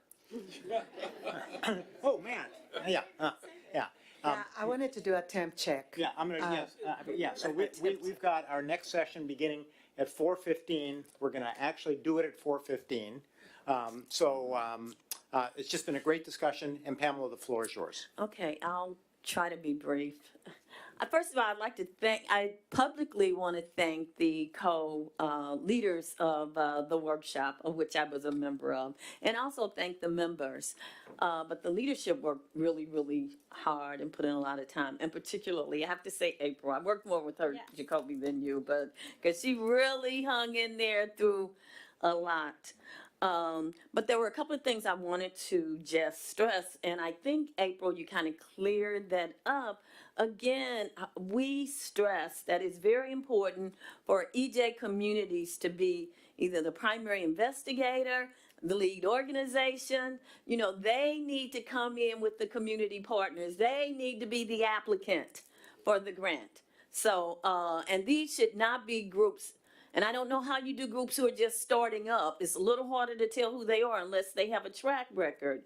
But, you know, somebody needs to check it out because there are people who've been running around doing nothing and now they're doing something, you know, and they're inviting me to donate some money. And I'm like, are you kidding me? But anyway, so the other thing I want to stress is that we did talk about it, and I don't know if it got into the written document, that, and we talked about defining these as these overburdened, under-resourced, racially and ethnic communities. You know, we want that specific language, you know, that specific strong guidelines for the states, because stuff can be okay even when it's not okay. It's a little better sometimes at the federal level. When it gets to the state level, it doesn't happen. So we need strong guidelines from EPA to the states in terms of how they operate with EJ communities. I think in terms of the reporting back, I think it's a reporting period or telling the story. I think it's not only important for EPA to do some of their own engaging in communities. These EJ communities come visit, see if the people come out, see who shows up. And also, but to report back, you know, after you've done some things, come and hear what the people has to say. Make it interactive. That's very, very important. And finally, I think, so I have a CDC, or I'm one of the officers with a CDC in St. Louis. And so we've had to do stuff with HUD. And HUD does have a Section 3 program, which is a program in which any of these federal organizations, if they get a certain amount of money, there's supposed to be a plan to train people in the affected communities to do specific jobs or to hire or train people. So, I mean, and so we're also registered as a Section 3 company. So that is another way that, you know, as consultants, and we don't really want travelers or contractors in our community, but if they do, they should be hiring or training local people under a Section 3 plan to do some of those things. So I'll say real quickly, so as amending the relevant recommendation, having some Section 3 compliance or something similar as a way to focus in on the right organizations to get the funding. On your point about some of the funding issues, the strong guidance, the Title VI piece needs to be part of that. And it's a shout out to old NEJAC member Omega Wilson, community owned and managed research, right? That's the heart of what we're talking about. Community owned and managed. Community as the PI, and you got equity in the funding was one of the primary principles. But I just want to put that out there. Y'all know Omega was a member of NEJAC, community owned and managed. I'm gonna take off the research. We're talking about community owned and managed throughout this whole program of Justice 40, the investments and the benefits. I just wanted to hone in on that point. Yeah, so we're going to go Leticia and then Andy, and then we do have an order of business that we're going to defer, which is we are going to vote on putting these recommendations forward. We will do that during the business meeting. Okay, Leticia. Leticia, Cologne Region 1. We're talking a lot about benefits, and I'm from the energy and climate world.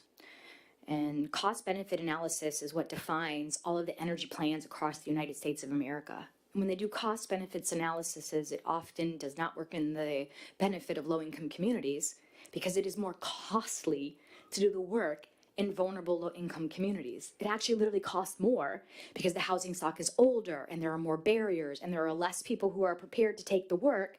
And so the investment in those communities has to start at sometimes at a remedial level, inclusive of like, this is what climate change is, this is where it comes from, this is what a solar panel is, this is why efficiency is important. And also, sometimes the leadership in those states, actually, I've yet to meet a state where the leadership isn't like this. They already showed up with a plan. They find one black person, one Puerto Rican, and they say, look, they agree. Let's move forward with our plan. It's been approved.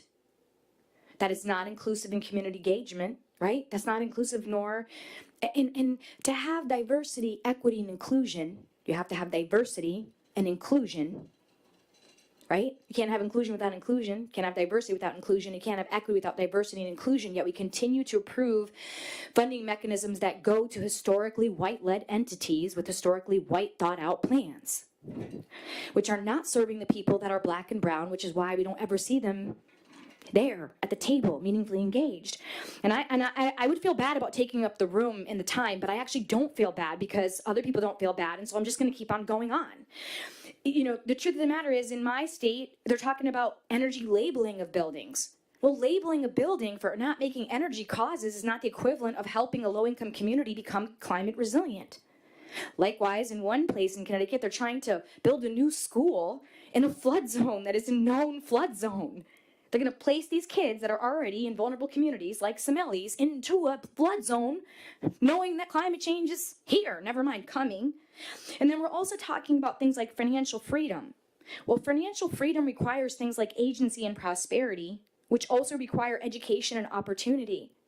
Yet we keep talking about how we have to get this done so quick, which is where we come up with these foolish ideas that we should just label it, make a law. Ready? This is one I just heard at Yale. I was there making a climate presentation, and a bunch of legal students who will soon be senators, I'm sure, raised their hand and told me that I'm a fool, that they do teach science in Title I schools, where I went to school and didn't learn science, where my kids go and don't learn science today. Can you just slow it down just a little bit for Yes, the Paula, interpreters? forgive me. Like Jacoby, I get passionate. And I waited a long time, and the longer I wait, the more it's built up inside of me, like life and cumulative impacts, or like this can, if I was to shake it, when I open it, it will explode. Well, that's what happened. I sat here, and I'm exploding now. That's every day of my life, but I'm not the only one. In fact, I feel like those women that were here earlier and the ones yesterday, the ones we'll hear from the next time we meet or on a call, they'll sound like me. They'll be talking fast, they'll be crying, they'll be irritated, because this is my everyday life.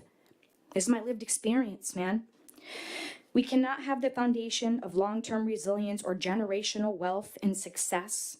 Generational wealth requires generational health, and generational health requires investments that have been systemically disenfranchised in the communities of which we discuss. And I have to say with all of my heart, I do not feel that giving money to those usual suspects and expecting them to suddenly become our friends and not disenfranchise us, because I honestly can't be anything but honest. So like Sameli, I foolishly show up and tell the truth instead of looking to be self-serving and get the money, which is why I never get the money. It's why the other people get the money, because I'm talking truth. I could lie and pretend that all the problems were solved in Flint. You know, I could lie and pretend that people from Mossville weren't here yesterday or the day before or 28 years in a row. But that's not the truth of the matter. And it is truly going to take us looking at this comprehensively, honest to God, beyond the EPA, over to the DOE and the Department of Housing and the Department of Justice, to be frank. Because these are criminal acts of disenfranchisement, disinvestment, where our people have been allowed to suffer atrocities, you know, for our whole lifetimes and before we were alive, actually. And I'm hoping that maybe we can make an inkling of progress and just being honest and transparent about this thing. Thank you. The document is phenomenal. I can't fathom how you did it. It does cover all of the critical aspects of what I am saying. I'm not worried about your document. I'm worried about what happens when you hand it off to the same people that I'm referring to. Okay? And as far as green banks, Smelly, be careful. They're not banks. Oh, yeah. They're not banks. They're think tanks, and they have been highly invested in. Thank you, Leticia. Andy.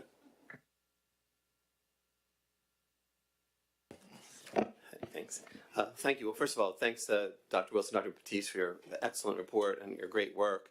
I just had two quick comments. Just want to follow on some that Aya was saying, and others have commented on it as well. My sense is, and I worked in a very low-income community, Camden, New Jersey, for many over 30 years, and what I saw from the standpoint of local expertise, and then this question of local expertise versus outside expertise, I think of it, or for me at least in Camden, it had to be not either or, but both and, because you absolutely needed the local expertise because nobody knows the community better than the community itself. So that has to be an ingredient. But I also found that it helped to seek external help from time to time because there's a breadth of experience where they might see that something has been done elsewhere.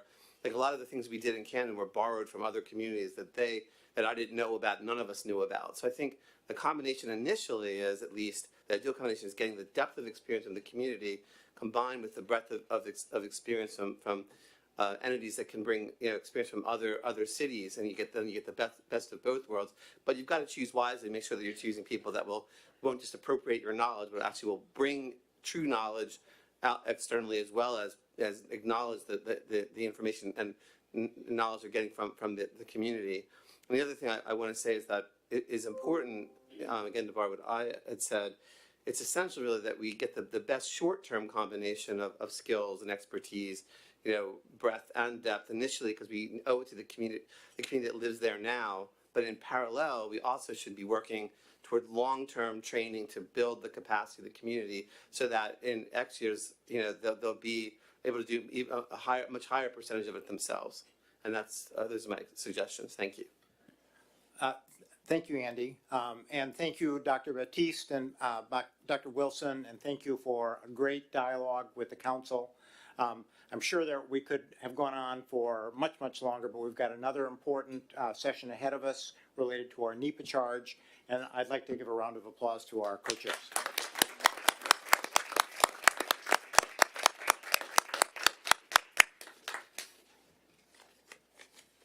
So our next panelists are on their way in. In the meantime, if you want to grab a cup of coffee, go ahead. You have a couple of minutes. Okay. Yes. Where are we? We are. I think we're here. Yeah. All right. Charge presentation. I'm learning this organization. It's getting to be like, right now it's coming across to me as what they talk about in the neighborhoods, a lot of talk. That's the way it's coming across. Whatever else is going on, there's a whole lot of talk. A whole lot of talk, and there's not a conclusion to what's being We're talked. live, right?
NEJAC members, please make your way back to your chairs.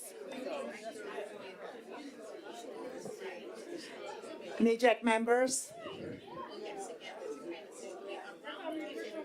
NEJAC members, thank you for coming back to your chairs. Thank you, Dr. Polly. Andy? All of y'all, Yeah. please. Yeah, we just think you want to sit. Yeah. Let's go ahead and sit down, folks.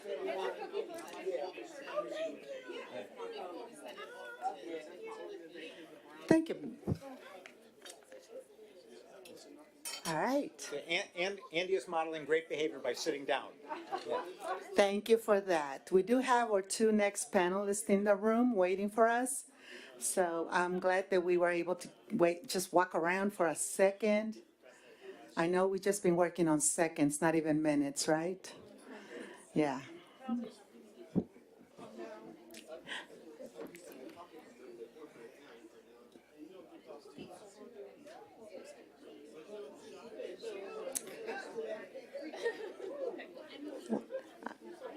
Sylvia?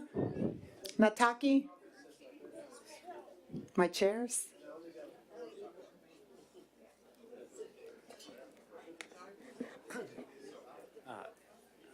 Sylvia asked that I introduce our guests, which I'll introduce. There.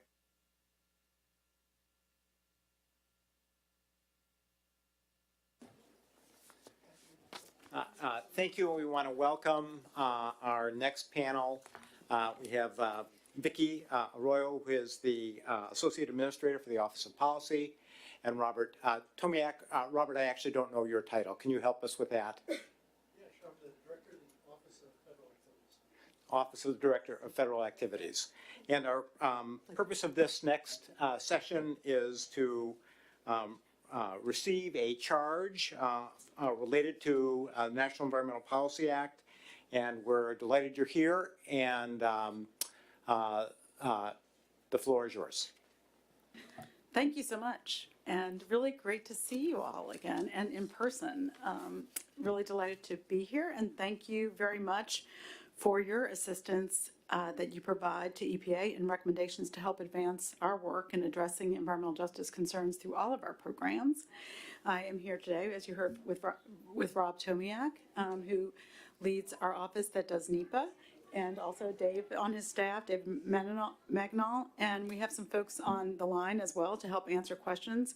And I want to start by also thanking Aya and Millie for their leadership and the NEJAC NEPA work group. It is really great to be able to continue to work with you on the NEPA work, because I had a broader portfolio of work with this group when the Office of Environmental Justice was in the Office of Policy. So really thrilled, of course, to have it as an MPM. And we in the Office of Policy continue to really infuse environmental justice work in all of our efforts, the rulemaking, the economic analyses. I kicked off a conversation with our analysts today about how to really advance some of the analytical work on including environmental justice considerations in our RIAs and our economic assessments. So we continue to lead on that.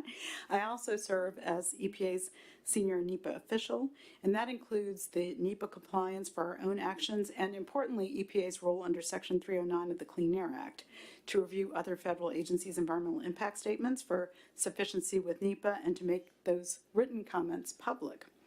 And as you know, we responded early on to your thoughtful 100-day letter in previous meetings and discussions that we've had with you on NEPA, and really appreciate the issues that you pointed out there. And of course, our administrator has directed us to strengthen the consideration of the impact on communities with environmental justice concerns, as well as consideration of climate change impacts in reviews of other federal agencies' environmental impact statements. So we've really redoubled our efforts. We're building expertise on the review teams.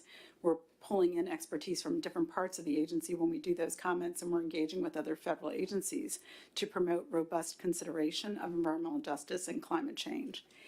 In August 2021, I committed to have my NEPA staff meet with your NEPA work group to better understand our role and to work collaboratively to identify with the NEJAC ways that we can effectively work together on how to improve what EPA and the agencies are doing in this regard. And today, we're happy to share some of the charge questions that we've developed in collaboration with the NEJAC NEPA work group.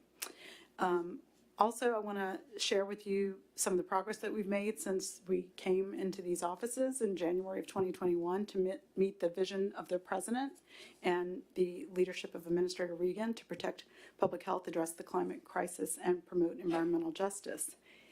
In working with our regions, I sent a memo in April of this year to the NEPA reviewers in the regions and on our teams to ensure that our reviews of other federal agencies' NEPA documents are taking a hard look at how the agency is disclosing and addressing impacts to environmental justice communities, and also the impacts of climate change, and also the causes of climate change, I should say. So just for a couple of examples, we've provided detailed comments and recommendations, as you might have read, to the U.S. Postal Service in their proposed expansion of their electric vehicle fleet to prioritize deployment in communities already overburdened with cumulative impacts so they can benefit from reduced emissions from these vehicles, and frankly, to expand the number of vehicles that are shifting over to electric. We've also provided detailed comments to the FERC, both on individual projects and their proposed policy updates to consider how greenhouse gas emissions may impact overburdened communities, and to consider how projects that are not designed for a changing climate may place additional risk on those communities with environmental justice concerns. We've provided comments and recommendations to Federal Highway Administration and the New York Metropolitan Transit Administration regarding their congestion pricing plan, not only to reduce air quality emissions within Manhattan, but to provide for mitigation to offset impacts to lower income communities. So these are just a few examples of the work that we're doing, and really look forward to the conversation here. We've got a lot of tools in place. We have a lot of resources. And we want to expand the toolkit that our reviewers have with training, which is what we're talking to you about today, with reviewer aids, screening tools, and other assets that you help us develop. EPA's ability to influence positive change within NEPA really depends on a well-coordinated effort and a consistency in approach across the NEPA community, and that includes across the various reviewers across the regions. And Rob Tomiak leads our office at headquarters, who works very closely, and so he will present the charge questions and we can talk with you more. Rob? Yeah, thank you, Vicki. And so I know we've got some time constraints, so I'll go fast and maybe I want to leave some time at the end for some Q&A. Not too fast, because we do have interpreters interpreting for us. It's okay. I'll pace myself. Okay. So if you can go to the next slide, please. So to give everybody a little bit of context, and you heard Vicki kind of speak to training, why training? Since 2016, we've had a lot of attrition. Our staffing level is down by about 20% nationwide in our community of experts, of NEPA experts in our review community. We know other agencies are in a very similar position. They're going to be hiring up because the infrastructure bill, the Inflation Reduction Act, has given a lot of agencies, including EPA, funding for new initiatives, including infrastructure, that will trigger a need for NEPA analysis. So as we hire, as other agencies hire, we're going to be bringing in potentially NEPA practitioners that are very junior, that may not have a lot of depth of expertise and knowledge. And EJ is a very specialized subject. And even some of our seasoned NEPA practitioners are learning a lot in these past couple of years. So we think this is a good focus area. It's a challenge, but every challenge presents an opportunity. So in collaboratively working with the NEJAC NEPA working group, this is the area we decided would give us best bang for the buck. Next slide, please. So the role our office plays, or the role our agency plays, is twofold. When we have infrastructure projects or federal actions, we trigger a need for internal compliance. Most of our programs within EPA are either functionally equivalent or exempt from NEPA. So unlike most other federal agencies, we don't do a lot of NEPA analyses. So that leaves us with our second role. And a year after NEPA was passed, there was a perceived need for a check and balance in the government. So the Clean Air Act in Section 309 gave the EPA this role to review and make public comments on every other agency's NEPA analyses, environmental impact statements. So focusing in even more narrowly, we decided our NEPA 309 of the two functions was maybe, again, best bang for the buck. Next slide, please. I'm sorry, I think we're off by one. Maybe go back one. There we go. Okay. So under Clean Air Act, Section 309, we review environmental impact statements. We make recommendations to other agencies on how to improve their draft before they go final, before they make a decision, before they commit an irreversible, irretrievable commitment of resources. And it's an important role, although it's not a forcing function. There's no compliance, there's no enforcement. We offer recommendations. We have good relationships with other agencies, and we encourage them. And I came out of other agencies before EPA. Typically, when EPA speaks, other agencies listen because nobody has the depth, the bench that EPA has across all the media areas. Most agencies want to avoid litigation and delays, so they look hard at EPA's comments and recommendations, and they typically will try their best to accommodate, integrate, and improve their analysis before they go final. One option we have is if we continue to have a problem with a document, and we think it's, the impacts are just so significant, our avenue for recourse is we can refer to CEQ. So, again, I'm trying to give you a context and explain kind of the role and and that helps maybe portray the opportunity we have. Now, next slide, please. So with that, our administrator has made integrating environmental justice a priority. As Vicki mentioned, she's put out direction and policy and guidance to our regions. We strive for consistency. We want, out of any region, out of our 10 regions, we want agencies to hear one voice, consistent, strong recommendations for consideration of EJ factors, adverse impacts, disproportionate impacts, what mitigation might be practical that should be incorporated. And so, we've done a lot to put policy and guidance in place. Now it's execution. Next slide, please. So with that, and that hopefully framed why we've landed on training. We do a lot of internal training, and we're going to have a lot more as we hire in new employees. So, and I'll just kind of cut to the chase. We've got internal training as one category, external as another. And there's some common themes, and you'll see those in each set. So internal training, what we mean by this is our community of about 100, roughly 100 NEPA reviewers across the regions, and that then includes experts out of the air, the land, the water programs. When NEPA's it's a cross-cutter. It brings in considerations and impacts across the board. So it really takes an interdisciplinary team. So we rely on the depth of expertise that we have in each of the regions and at headquarters out of all of our other program offices. So by training, we're not just talking about a community of 100, maybe a couple of new hires.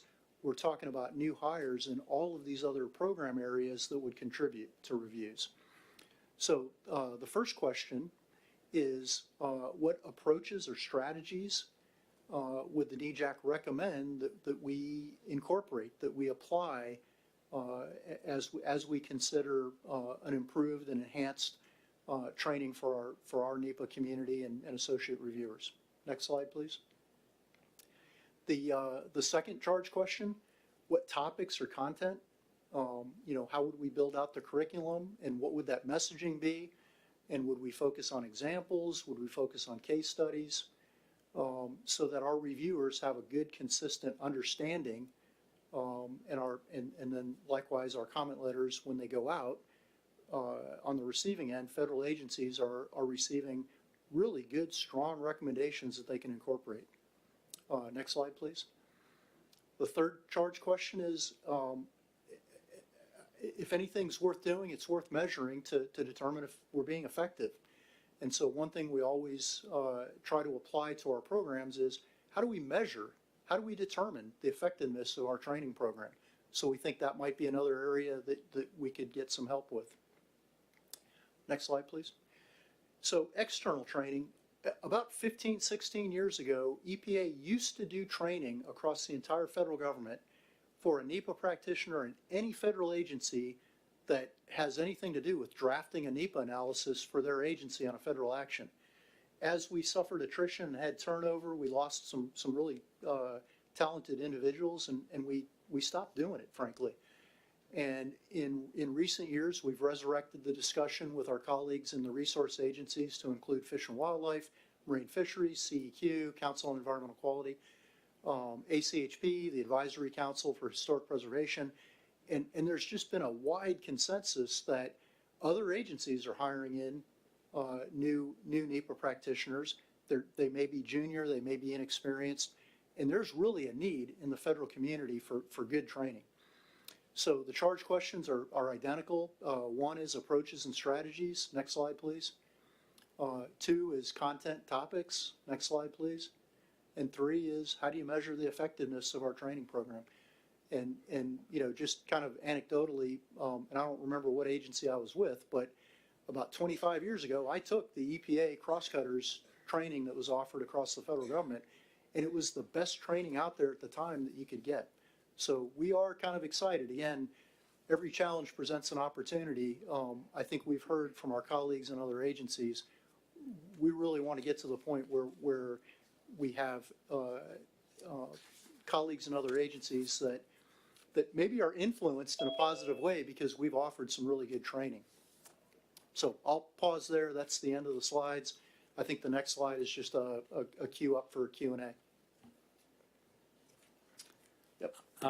Thank you very much, Vicki and Robert.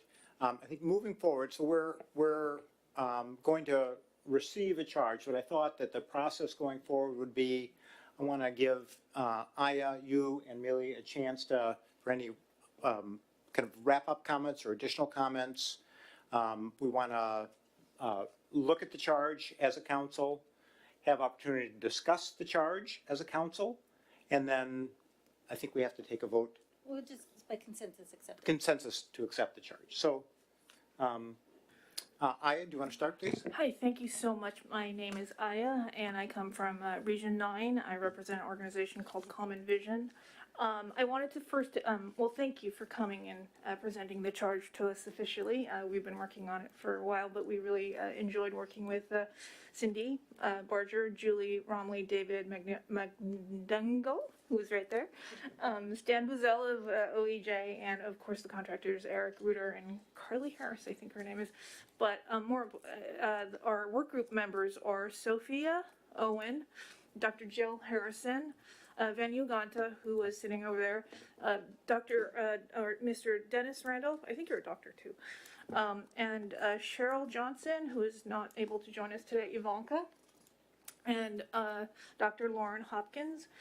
And also we just have 2 people sign up, Andy and Chameli. Thank you so much for signing up, and thank you for all the work you have and will do. I have one question, I guess, which is, but I'll present my question after you have. Do you have anything to add? I just wanted to make a few comments. Yeah. Millie Piazza, Region 10, thank you so much. I'm excited that we are at this day and at this point. As we head into voting and this conversation, I just wanted to articulate that I personally, and I think the team is managing our expectations, or our short-term expectations at least. Nobody is under the misperception that NEPA is a panacea for EJ, and just wanted to make that clear. And I think that yesterday's work group conversation, especially with EPA, was excellent in the sense that there was a validation and affirmation that we can think expansively about these charge questions and think expansively about what training means, the word training itself. We're not constricting ourselves to just planned and scripted curriculum. That's not how we're thinking about this. Thinking about it in terms of technical assistance, consultation, training to community, but training from community. How do we start using those mechanisms of funding to reinvest in underinvested and neglected areas, and thinking having clear and consistent content on basic format of what one should expect. I've been an EJ practitioner for a couple of decades, and I regularly review EISs. I have yet to receive training. Don't tell my agency, but that would have been excellent. And so that external piece is key to me because I have influence. And so I have definitely walked into other agencies of EISs that I've reviewed, and and I didn't hold back because I didn't get training. So kind of nice. I didn't have any sideboards, but they'd say, "Oh, you're Millie." So, oh, that's all right. That's all right. But it would be lovely to have this community, this expectation, so that I don't need my 3 degrees to read that EIS. So excited about this charge, thinking innovatively and expansively about it. And back to your question, Aya, thank you. Thank you so much. So in the group, we've had a couple of discussions about what we can bring to the table. And my piece is, as an NGO representative, I think Dennis has talked about the need for the humanities to really be brought in. And it's not the numbers or the data or the checklist. It's really the empathy and the care for environmental justice work.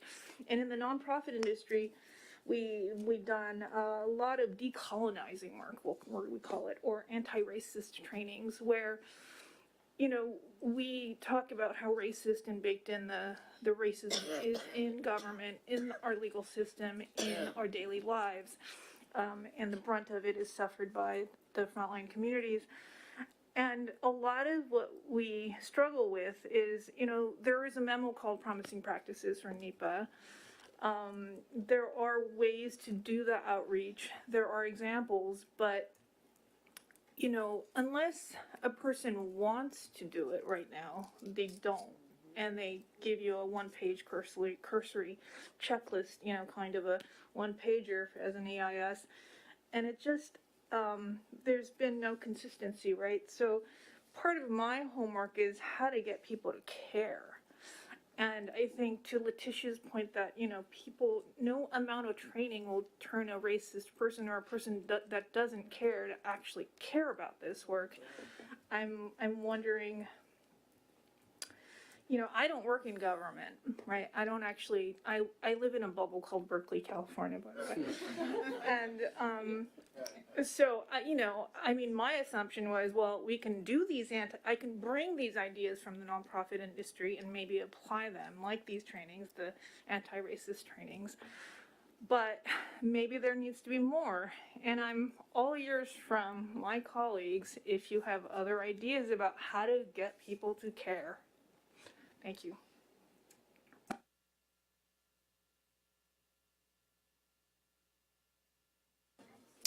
Okay, just one clarification on our discussion around the table. What we'll be talking about, or what's on the table, are questions related to clarifications, because we're going to take a vote on this, whether or not to accept the charge. So with that qualification with respect to kind of, Thank I'll you. call them boundaries on the questions, we'll go forward. Simile? Thanks. I've been looking forward to meeting with you all. I'm really glad to be joining the NEPA working group. I left you. How do you get people to care? You make them live in it. That's been my analysis, right? I was really hopeful for NEPA. Right now our community is getting a bunch of federal funding for our international port of entry that's in our backyard. And we're like, oh, finally, there's federal money. It means there's going to have to be an environmental impact study, environmental health impact study. NEPA's going to save the day. And then I find out that, oh, they don't have to do any of those things. And NEPA, if they are gonna come in, it's gonna be at the very end. And I was super disappointed, right? And so I definitely have a lot of questions as to how to get, you already said there's no enforcement, no compliance, no training. I don't, I don't know how to navigate in that situation, right? But yeah, I definitely want to hear more on how to ensure that there are studies and assessments is there a way to get those things to kick in? Skirting an environmental impact study, literally, we were told we're avoiding what eminent domain on private land, so we don't have to do one, right? And I didn't know that, right? So they're gonna expand on public land so that they don't have to do that, which to me even doesn't make sense. Like, why doesn't an environmental impact study kick in when you're absorbing public land too? So I don't know, it's more questions, or more comments than questions, I suppose, but if you have any guidance or suggestions for my concerns, I'd appreciate it. Yeah, I mean, this is probably a great discussion to have, like Yes. maybe some follow-up meetings. Right, in the, right, yeah. So, no, thank you, Semele, and Robert, you're exactly right. That's what this work group is going to work forward in responding to this charge. Just one, I want to back up a half step, and just because I think we didn't actually define what NEPA, what those initials stand for, the National Environmental Policy Act. I want to make sure we get that on the record. And with that, Madam Chair, I think we are ready to take a vote on if there's a consensus to accept the charge. Hold on, nope, we have. I just want to look at the charge question just one more time. If you could have them, trying to find the PowerPoint and everything. It's and- also in your packet. Yeah. How many charge questions are there going to be? 2?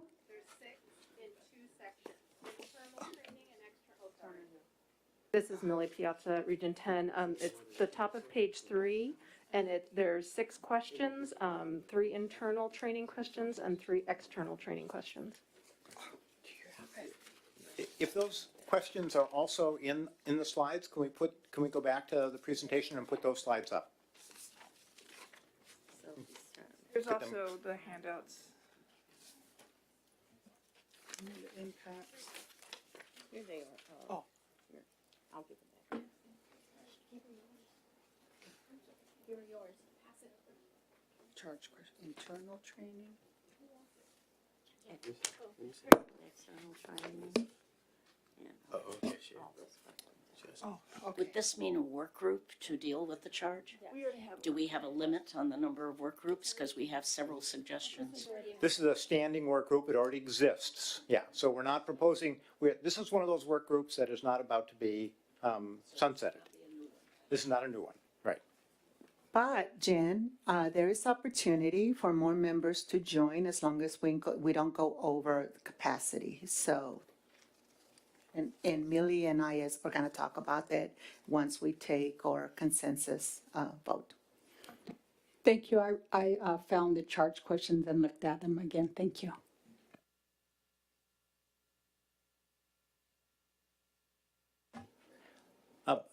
I would, I think it's appropriate for, is it appropriate for Aya or Millie to call for the consensus, or? Ken, or you could just do it. All right, well, in the interest of time. I'm sorry, Mike, did Sophia have her hand up? Oh, Sophia. I'm sorry, Sophia. That's okay. Sophia Owen, I'm with Alternatives for Community and Environment in Boston in Region 1. And so I'm a part of the working group, and the thing that I have been struggling with all along is acknowledging that there definitely is a need for training on this, both internally and externally. And the very real fact that right now, like this week, we could get legislation from Senator Manchin dismantling NEPA, which even though I'm really dismayed to learn that it may not be able to protect Semile's community. It is a critical civil rights tool and a critical policy tool that is protecting a lot of our communities. And so I want to make sure that when we're talking about training and when we're talking about these charge questions, that we are thinking about that reality and that we're building in ways to ensure that EPA, as the, you know, the watchdog of the other federal agencies, and then CEQ have the authority to actually do something on EJ around NEPA. And that because they're, you know, even as small as it is, it's a critical tool for many of us on the front lines. So I just wanted to be real about that. Thank you. Thank you, Sophia. Any other questions, clarifications before we ask for a consensus? Hi, Jill Harrison, Region 8, University of Colorado, Boulder. So I'm curious about the charge document. Is this like, if we saw some problematic language aside from the questions themselves, can we point that out here? And this dovetails, this kind of builds on Sophia's point. So at the top of page 2, there's this big paragraph there, and it reads as very aspirational, and I respect that aspiration, but the truth of the matter is that these trainings are needed precisely because environmental justice is not adequately addressed and considered consistently and as meaningfully as possible in environmental impact assessments. And so if you want, I can send you some friendly amendments. But basically just to kind of lift up the point that these trainings are needed precisely because the work is not consistently done. Yeah, thank you, Dr. Jill. And my understanding is there certainly is room to work on the preamble and to incorporate those concerns in how we introduce the questions that the work group is going to tackle. I don't think there's any problem with that. I think, again, whenever we've got charge questions, we've been trying to put forward a process where there's engagement with a work group and with EPA, rather than just it comes to us and then we're sort of left with, all right, I guess we have to do this. We've been trying to sort of modify that whole process so that there's engagement before it comes to the council. So this is something that the work group has been working on for a while. When it comes to us, at the point, we're mostly just wanting to get any sort of general feedback. If there's specific stuff, it should go to the work group. But I think that we're also working under the understanding of when they're in the context of doing this work and they're asking the questions and they're doing the investigation, if there are things to the questions that need to be modified, that they have the space to do that and then can come back and report to us in the next public meeting, we had to make these adjustments. But we don't have to sort of figure it all out now. We give them the space to do that work. And I think the questions are broad enough, Dr. Jill, that, you know, it doesn't preclude us from answering it the way we want. So, yeah.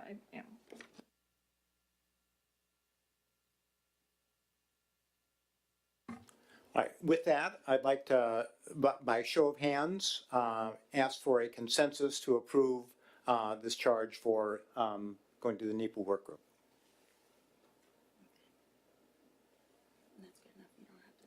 Okay, all right, we have a consensus. Thank you. Thank you, Vicki. Thank you, Robert. And thanks to the NEPA work group for the great work that you've done to get us to this point. Great milestone. Thank you. We have a new charge. Thank you for your feedback, and we look forward to working with you.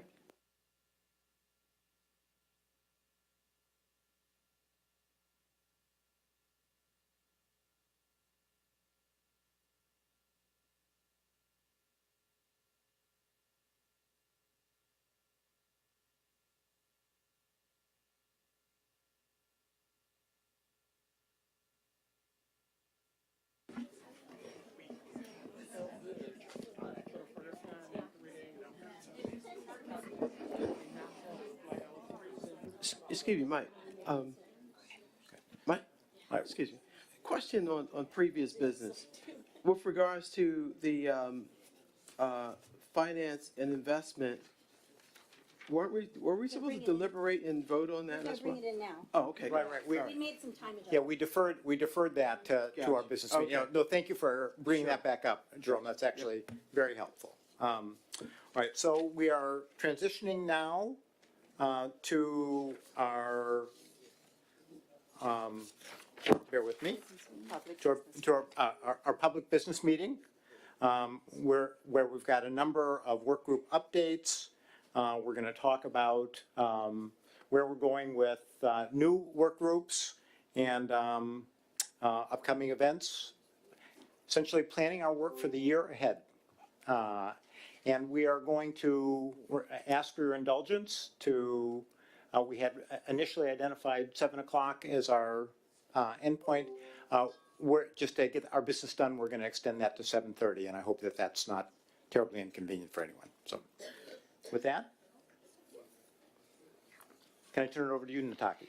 Yes, yes, and can you confirm that we have a quorum? This is the business meeting that we're moving into, so we're going to be making some decisions and need to make sure that we've maintained the quorum. We have a quorum. Okay, excellent. Thank you, thank you, thank you. All right, well, we have a number of things on our agenda, and Mike kind of laid them out. So we will go back to deliberate with respect to the Finance and Investment Work Group recommendations that were presented to us earlier today. We have some presentations, brief, 5 minutes or less, brief presentations from existing work groups. A couple of them are getting ready to sunset, and so we'll just get some updates on where work groups are. And then we'll move into the conversation around new work groups and how we might delineate our work for this next year. And then we will take, just have a catch-all with a number of other additional things in terms of some other actions that we might want to take. There has been some conversation also about locations for upcoming meetings, so those are the types of things that we'll try to get in and fit in between now and 7:30. Okay, so I thought that we could maybe easily go into the Finance and Investment Work Group discussion. And this is obviously we've already had discussion. We do need to deliberate briefly and have a vote to accept that charge. But before we do that, we wanted to kind of check in to see if there were any major things that people wanted to make sure get added to the actual document. We heard the presentation, but you also have likely seen the document, the letter to the administrator. I believe it's in your packets, and it says Finance and Investment Letter to EPA Administrator Regan. So that's the document that we'll be referencing. And by way of process, just keep in mind that for something like this, the presentation has been made. This work group is getting ready to sunset. If there are any substantive changes, we want to talk about them now in this forum. After this meeting, we still have the ability to make some small changes and tweaks, but nothing that would be major or significant. We've got to talk about that in the context of the business meeting. So I know that there were maybe there were a lot of affirmations, I think, about what we heard from this work group, or there may have been some clarifying things that people wanted to get added in. So if you have some clarifying things or, something substantive, go ahead and put up your placard, and I'll recognize you. I think I saw Sylvia first, and then Jill, is that a? Nataki, Yes. process, can I? Yes, reaffirm? yes, Thank yes, you. you can. Just for clarity, I think you said that we are going to be voting on a charge. We are voting on recommendations, okay? And if we accept the recommendations with minor changes and minor tweaks, we are done with this work group. It sunsets. If there are major changes, we're going to have to bring this updated recommendations to the next public meeting. Just keep that in mind. Thank you for that. And I thought I said recommendations, but if I didn't, please forgive. So Sylvia had something. Thank you very much, both Nataki and Paula, for clarifications here. So again, by the time we've gotten to these points on our agendas, the work groups have gotten to the space where they've taken recommendations at the previous public meetings where we've shared this information, done the refinement, and so at this stage, the expectation is that now we're just talking about some minor stuff, not anything major, because that's part of what's been the hope that we would communicate that before we got here today. So in terms of recommended minor changes that I would like to make, and I heard you, Ben, talk about the definition of benefits. And again, we should be following the document, not the slides, because this is what actually would go to the administrator. So on this, I guess the second page in your packet, where the first item is one defining investments and benefits, item B there gives a definition that we're asking them to provide. We say defining benefits. How does the EPA define benefits? Direct and indirect for economically under-resourced, minoritized communities. I'm not so happy about that word. I would suggest like people of color. But one of the things that wanting to hear from you, Ben, about if this is okay with you in terms of we can make some changes now that might work better. But a modification I would like to make, and to me, this is where some of the difference comes in when we've been talking about communities. In many instances, at least in the work that I do, we're talking about residents, because communities can be really broad depending on who's talking about it. And sometimes those communities are not really about the people who live in a specific place. And so I would recommend that if we're going to do an and/or thing, that we've got people of color, residents, and/or communities, so that there can be space for both, for people who say, well, you know, that's not exactly what goes on in my community. But in the spaces that I work, it matters to be a resident. That's one of the ways that we can hold some of the control over who is actually speaking for who's getting resources for what. So that would be one thing I would suggest, that we make changes throughout, and with the work group, we can do a review of that to see where it's best applicable, but I would suggest we include residents. And then Ben, further on the definition, I didn't know if that was helpful. That then also, if you go on to page 12 of the document in the recommendations that Jacoby was sharing there, the area on defining benefits, there is an item A there where the work group did provide more specific language on what we think EPA should be looking at when they're describing how they're defining benefits and investments. So that's the work group's recommendation. If, again, you got something more specific, it'd be nice to hear it now, especially if it's substantive. I'm not even saying that word right, but you know what I mean. Thank you. That question, yeah, the idea that I was talking about, the community-driven assets, that was sort of the way of codifying the benefit. Mm-hmm. If that language could Is be there a added. particular place that you identified? I was trying to find where Sylvia was with section 2. What's that section? What page were you on, Sylvia? For the definition? Or Yes. for, For the it's on, definition. it'd be on page 3, and then for the recommendation that Jacoby read, that was on page 12. Okay, let's see. I think it may be better at page 3. All right. Am I looking at the right? What am I looking at? Page 12.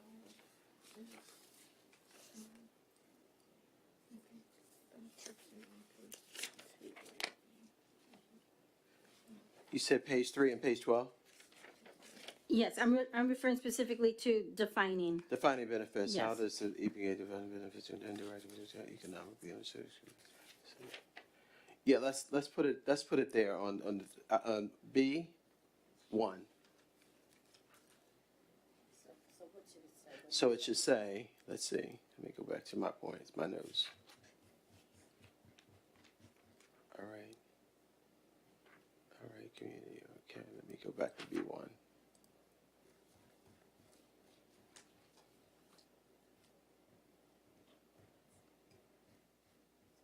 Does this mean you're adding a B to number 1? No, I'm just adding on to the definition.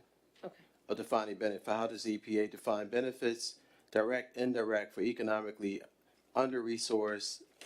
What is minoritized? Yeah, I suggested we take out minoritized and say people of color. All right. Yeah, I don't know. I mean, I was in the work group. I never saw that before, so I don't know how they got in it. You know what? The contractors. So, yeah, so I think we don't have to do a whole lot of like Right. the wordage stuff right now. I'm just saying if there's any particular changing that I like, to me, changing communities to residents is significant because it gets us more specific. I think what you're suggesting can be a friendly amendment unless anyone is seeing it different, to add community-driven assets. Can we add that and folks will be okay with it? Is there anyone who would has a problem with that? Because I know We'll do the where, Right under later, define- as long as that term is okay. defining benefits, and just say, I would say, and/or community-driven asset. Would you have a problem with that, Chair?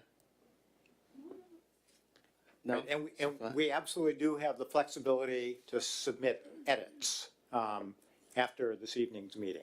Okay, so I'll read it again as I made a recommendation. How does the EPA define benefits, direct and indirect, for economically under-resourced, minoritized communities and/or communities of overburdened with significant environmental problems and/or communities with health disparities and/or, no, it doesn't read well.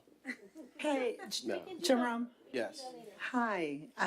Okay, so we're looking at substance. yes. And right now, I think I hear, and maybe I'm wrong, more editorial and just tweaks of words, and those are tweaks, and we can do that.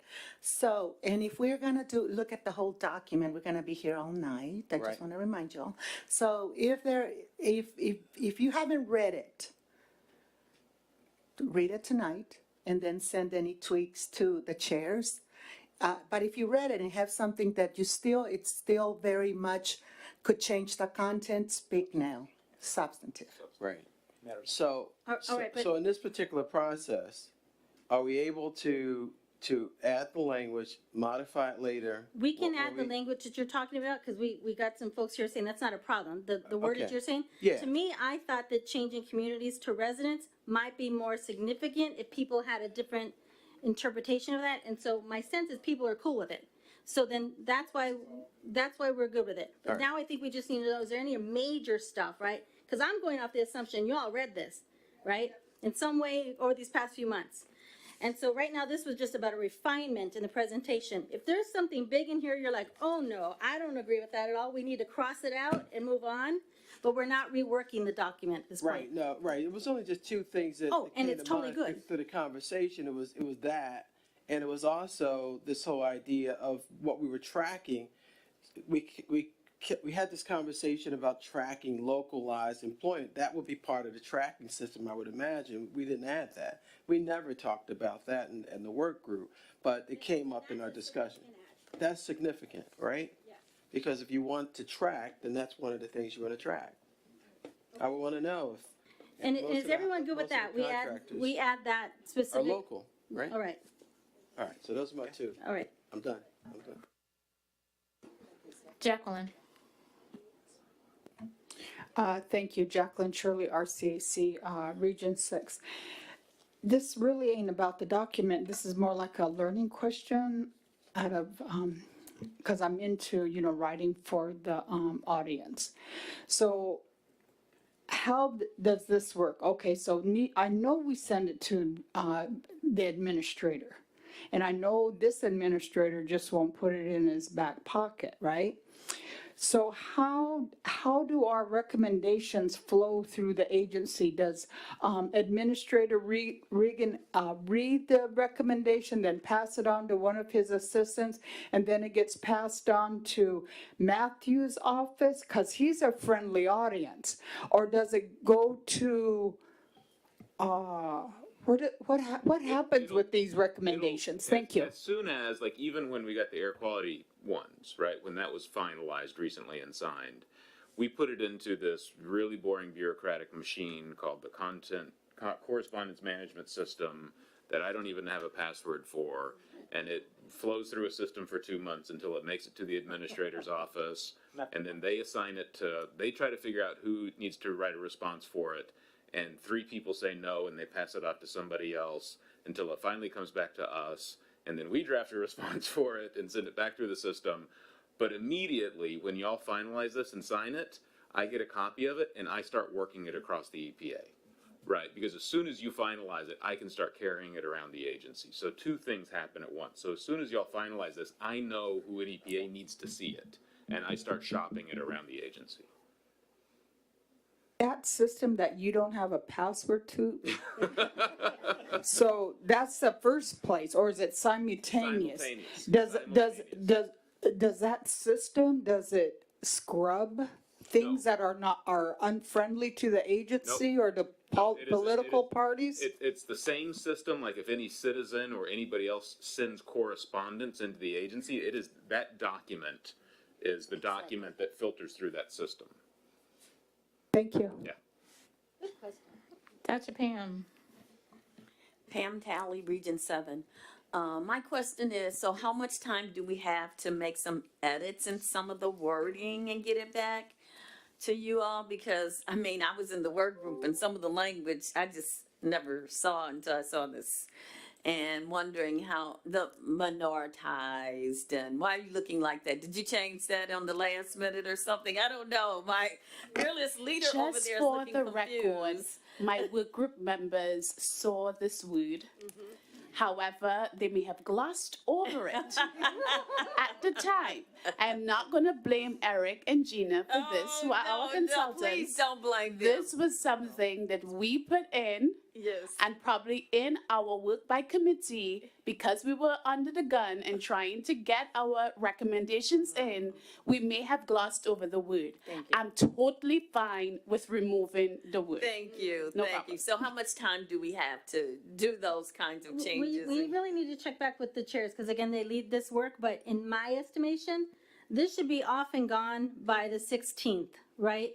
And so this means we should be giving them at least the week before that, till the 9th, for any last little wordage stuff you all want to change, so that we can be done with it. Okay.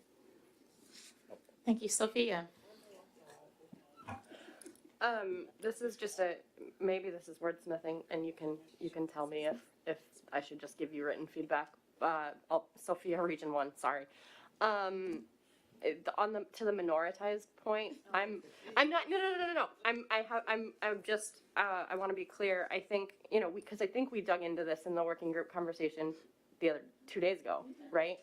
And I wasn't part of the working group, but one of the things that I'm thinking about and mulling over is the tension around the fact that everyone around this table and in this room knows that race and ethnicity are what dictates EJ, right? It's what dictates exposure to all of the hazards and to who bears the burdens. And we have a very hostile judiciary right now, and we have a situation where if you say the word race with respect to money, people's brains explode. And so I want to walk that line of like naming that we're talking about race, ethnicity, and indigenous peoples, and not get us into trouble. But I think there is a workaround, and I'm happy to help think about that if that's helpful. Can I just, April Batiste, co-chair of the Finance and Investment Work Group. So without getting too academic, right, because I want to go into teacher mode, minoritized is one of the newest terminologies that have been floating around, there. And the reason that has been floated around is because, people of color, it is something that has been done to us. We are not minority, right? We have been minoritized by individuals who think that we should be in the minority. And so that's where the terminology is coming from. But I respect that it may be too jargony, right? And so therefore we want to be explicit. Just FYI, in our work group on Monday or Tuesday, I did add a sentence. You all don't have it, but I added a sentence in bold that says that we would like race and ethnicity to be at the center of any definition. So it's going to be there. But I hear you all as co-chair. We will remove minoritized, and I won't get into our sociological, jargon, and I'll put in race explicitly. If everybody cool with that. There you go. Scott. Scott Clough, Region 8. Tremendous work by the work group. This is great. I wanted to mention something that I'm concerned about that I've seen EPA struggle with through repeated revisions of guidance relative to a tribal grant, and that is capacity building and how you identify the question in 1C here, how does EPA define quantifiable and measurable improvement in local capacity building? And they've been trying to do this with tribes for decades. And so this concept of building capacity and how do you measure that, and 2013 guidance invoked capacity indicators on things, and that was very controversial. And the new guidance just came out last month, and I don't want this to fail because of that phenomenon at EPA, that we wormhole down there. So I was thinking that on a investment by investment, case by case, community by community basis, that EPA should work with the EJ stakeholders or residents or whatever you want to call people, to define that together at the beginning of a project that they're investing money in, so that coming out of it, we can say, you know, did we develop the capacity or didn't we? You know, are we there? Where are we with that? Does it need more? You know, so that there's some sort of metric. So I was thinking maybe add a second one under C2. Will EPA work with EJ stakeholders to define capacity improvement indicators? And then on the recommendation side, I was thinking wherever I had it here, I guess, oh boy, there's lots of Roman numerals here. 3. And what page? 16. They're before number 4. Maybe work collaboratively, maybe a B2, work collaboratively with the EJ stakeholders to develop capacity metrics. Something like that, a concept, regardless of the wording, so that we front load this with the idea that the agency doesn't define that for the project, that it's a collaborative process that comes from the community, that just like we've been talking about with so much, that like they hear what needs to be done from the people who need it done. And then at the end of the project or mid-project or the places where you measure it, it's collaborative and not dictated. Thank you for that, Scott. And if you could maybe follow up with April and the work group just to make sure that they have the sentiments that you're trying to express, that would be great. Jan. I've been interested more in outcomes, that we see that, and I've found that a lot of times when we submit these documents, it always is referred to as final. You know, it's finished. And I don't think it's finished unless we have some outcome from it. I'd like to see a third section on this one. First one is NEJAC requests, NEJAC recommendations, and the third would be EPA response. So what things were accepted and what things were not. And it seems to me that you could suggest a timeline that should be done within 6 months. And if things are not finished along with everything in the document, you give them a year. But it, you know, there should be something that's standard language. I also would include that in that last paragraph of the letter where there's all those thank yous. Thank you, and no, please note that there's a section here that we're asking your response. If they're asking people to spend so much time making recommendations, I really think it would be helpful for everybody to see what the outcomes are. That sounds great. All right, is that acceptable to folks? Okay, very good. All right, I don't see any other, did you have something? I just wanted to stick a pin in that and say 100% that's what we've been hearing all day. So thank you, Jan, for verbalizing it at the very end, that realistically what we're asking for is accountability. What did you do? What didn't you do? And why? And I love that you set a date to it, because it's always like, oh, well, we took care of it. It was all set. Well, when? Where? How? Show us. Exactly. It's from being here 4 years. Thank you. All right, so are we ready to move to just get consensus on acceptance of these recommendations, understanding that there might be some minor tweaks, you know, kind of wordsmithing type things, but it looks like we have all of the content that we need. All right, I'm seeing some thumbs up, I'm seeing some heads. Do we want to okay, thank you, thank you, thank you. All right.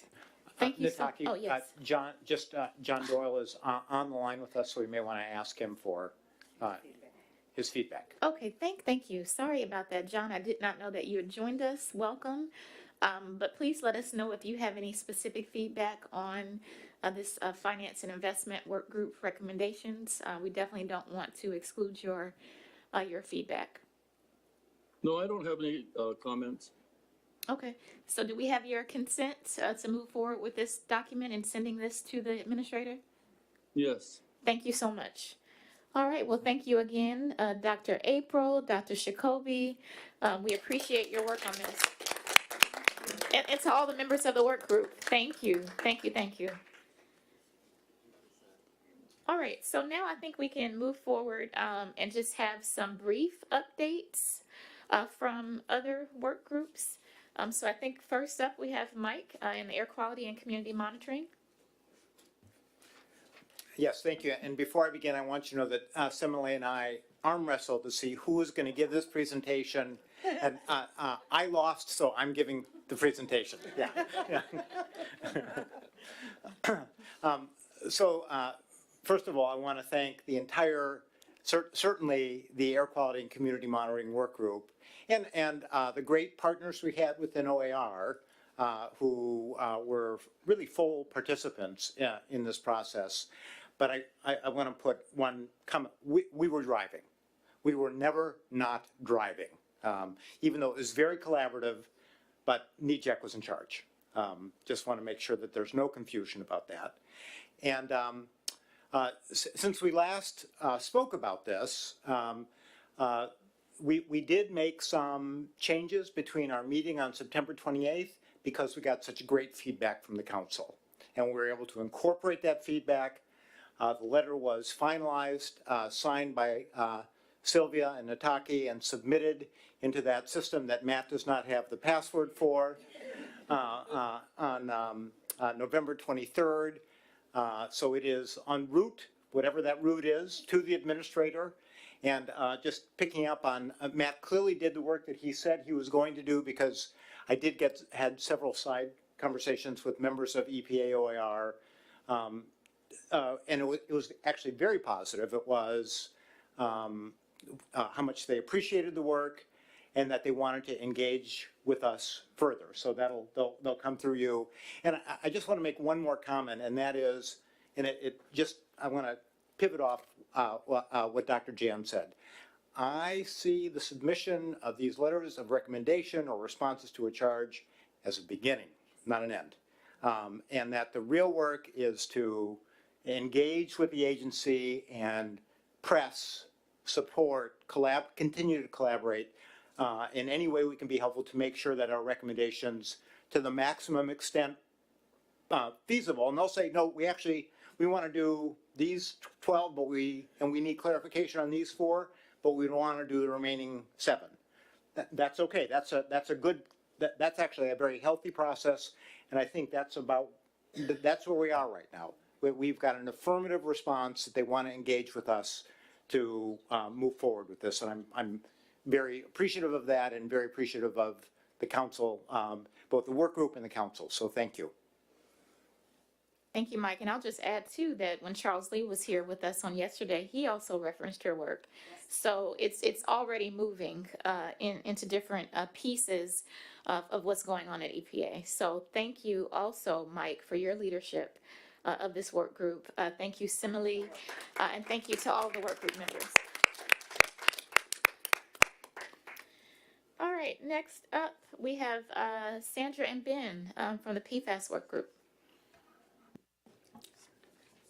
Thanks, Nataki. Sandra Whitehead, George Washington University. Ben and I were the co-chairs of the PFAS work group, And I want to thank the other members of the work group, John Doyle, who's joining us on the phone, Jacqueline Shirley, and Sylvia. I think Sylvia is on every work group, so it feels like it. But thank you. We were a small but mighty group, and the letter that is in your inbox is not significantly different than what you saw on the 28th. We did some minor editing. Mike helped us. There were some comments that came in at the last public meeting on the 28th that we incorporated. So nothing in the letter that you have in your inbox should be new or different or surprising to you. But I have to say, this was a challenging experience. We did not have the experience that Mike had on the AIR group. We are grateful to Matt Clausen from the PFAS Council for coordinating with us, but it was hard. We did not have the support from the agency. We were using my WebEx room. Even whenever an EPA person came, we were still expected to take notes. We got a note taker, I think, at the very end of the process. And a couple of times the EPA staff canceled on us. And so it was Ben and me talking to each other. Like, it's not a real work group experience that we would like to have. So we have some recommendations that we came up with. Please do not, if we don't have enough people to fill out a work group, if we don't have enough resources to staff a work group, don't make a work group. It's an unsupportable burden to the people who were on the group. And I'm so appreciative to our little team. But it's a heavy lift for 1 or 2 people or even 4 people. The support from the staff, we really need EPA to run the WebEx or the Zoom or whatever, because there was a time I couldn't make it. And so the work group didn't happen because we were using my personal WebEx room. We really need someone to take notes. You can't actively participate, facilitate, and take notes. It's impossible. So whenever we would have our little meetings, and then we get an email from the EPA staff saying, where are the notes? I was like, wow. Well, I don't know. Then what we did was we recorded it, and so that's not a particularly useful transcript, right, as far as notes. So please, don't make a work group with so few people. We did not have a formal charge. We spent most of the summer trying to find out what it was the EPA wanted advice on. If they wanted advice around PFAS, wasn't apparent to us that they wanted our advice or that it was welcome. And the last thing is, I'll say, and I'll turn it over to Ben, is that we have not given them, because you have not approved our final comments, but they came out with the yearly report a few days ago that we were supposed to be helping informed. So, wasn't a great experience from my perspective. Now, I'll let Ben have any comments he wants to have, and then we'll ask the work group members if they have any. Yeah, and just to be clear, I mean, if there are other work group members who, want to add anything we're saying or complicate or contradict anything we're saying, please feel free to do that. But I did want to second some of the things that Sandra just said. Just to give you a little taste of how this unfolded, back in the spring, we received some very general questions, 3, I think, that were just kind of like, what do you think type questions. Like, you go through the roadmap that we just put together and just kind of give us some feedback on that. Several people on the working group felt like, that wasn't enough to work with, because it was clear that there was a lot going on the front lines that we knew little to nothing about, and we wanted to make recommendations that were actually substantive, that were meaningful, that pertained to ongoing work being done by the people who knew the most about this stuff and were working most actively on this stuff. And so we ended up asking for presentations. And so we got a series of presentations from people in different parts of the agency doing different aspects of this work. But in none of these presentations did the presenters ever talk about challenges they were having or needs that they had for our help or advice or anything like that. The impression that I always got anyway was that they had things under control and that they knew way more about this stuff than we did, and that there wasn't really much of a place for us to make a specific recommendation. And so one of the things that I really want to see happen moving forward is anytime we get a presentation from anybody on the agency side, that's incorporated into it somehow. They talk about the limitations of what they're doing. They talk about the challenges that they're experiencing. They talk about the need that they have of our advice. Because otherwise it's not truly, I mean, you can't really even have an advisory relationship to what's going on, much less a collaborative relationship. And that's really what we were looking for. We wanted to feel like we were working with the people who were on the front lines of addressing PFAS. And instead, if I could offer a metaphor, you know, it seemed like the whole PFAS thing, the PFAS Council, it was like this train chugging along, and somebody told the folks on the train that they needed to like shout out the window and ask us, you know, what we thought. And we're kind of like running along trying to, you know, keep up, but like falling further and further behind. And then before we're even done making our recommendations, the train's like going over the horizon. So, you know, now all we can hope is that the recommendations that we have ended up with get, you know, incorporated somehow into the work that's ongoing.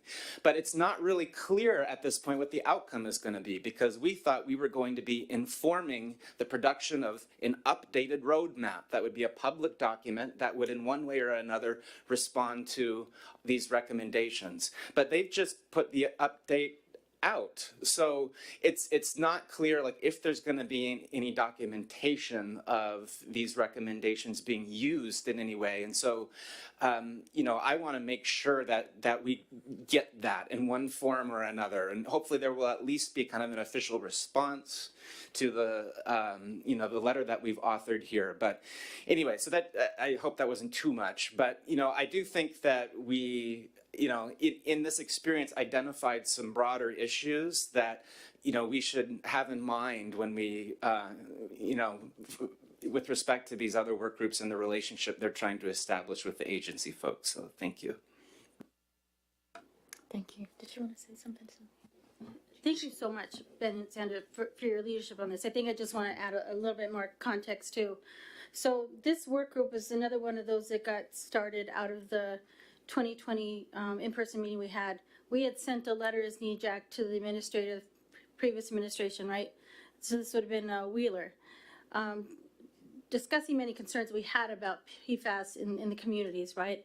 And the concerns with drinking water and many communities that were burdened near military bases that were being poisoned and you know, miscarriages and cancer and the whole gamut of things that we know, right, about how dangerous these forever chemicals are. And so we wanted to, again, bring this attention to the administration. We formed a work group, again, with much experience that, like Ben and I have had in Michigan, with what the state of Michigan has been doing to also try to document work from the Environmental Working Group that's done tremendous work nationally, too, to also track where these different PFAS sites are and to, again, try to inform it in a kind of citizen science way as well, even though they are very much their own sort of experts. We wanted to have this engagement in this administration when we heard that there was going to be the PFAS roadmap. And we were excited, especially since we knew that the new assistant administrator through Office of Water was the co-chair of the council. We were expecting to really be engaged. I think, again, the process in the work group was disappointing in that we were limited in who was going to be talking to us from the council. I think the feeling was that we didn't have a firm commitment from the leadership of the council for the importance of NEJAC contributions to this.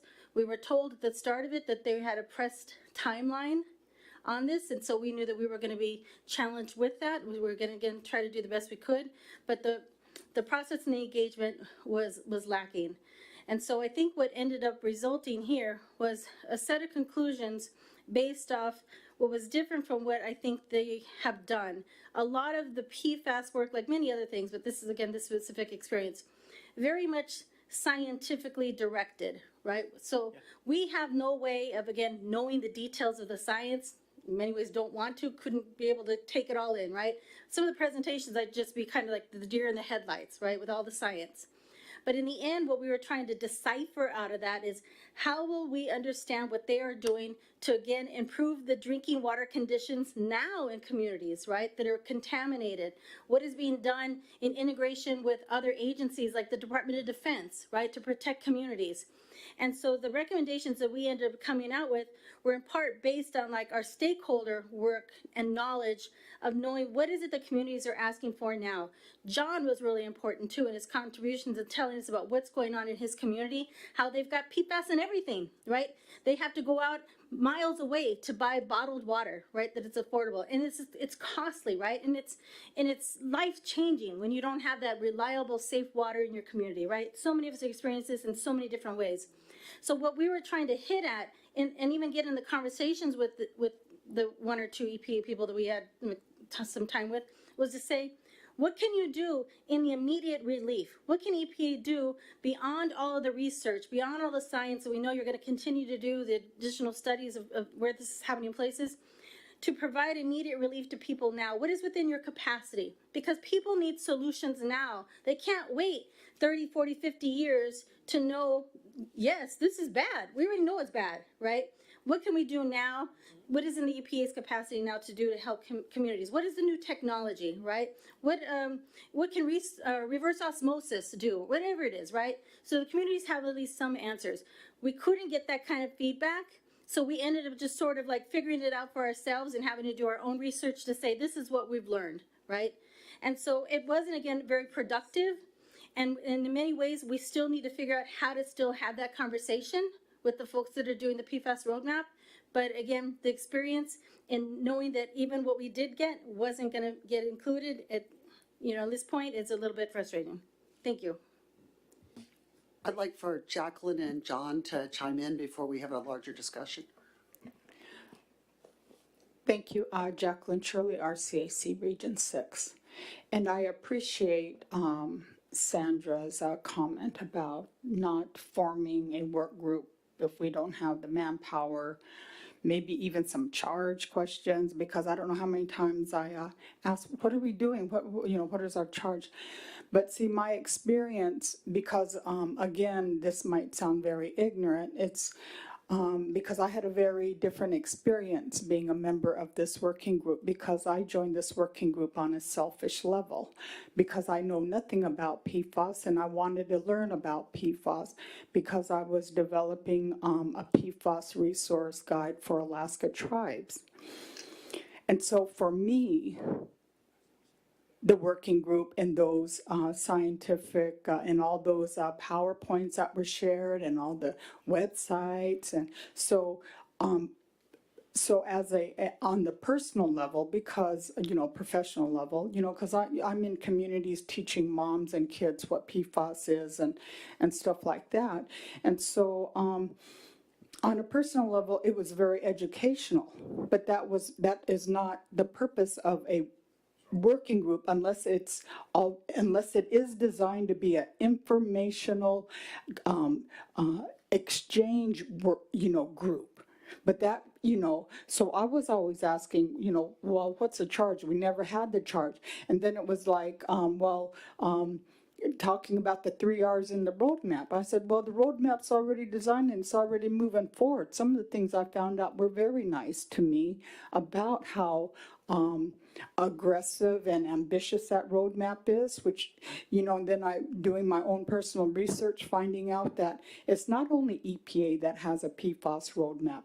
9 other agencies have PFAS roadmaps, And so for me, I had a very different experience in this working group because I learned, and I've been able to take that information that I learned in that working group into my trainings that I do with staff in tribal communities.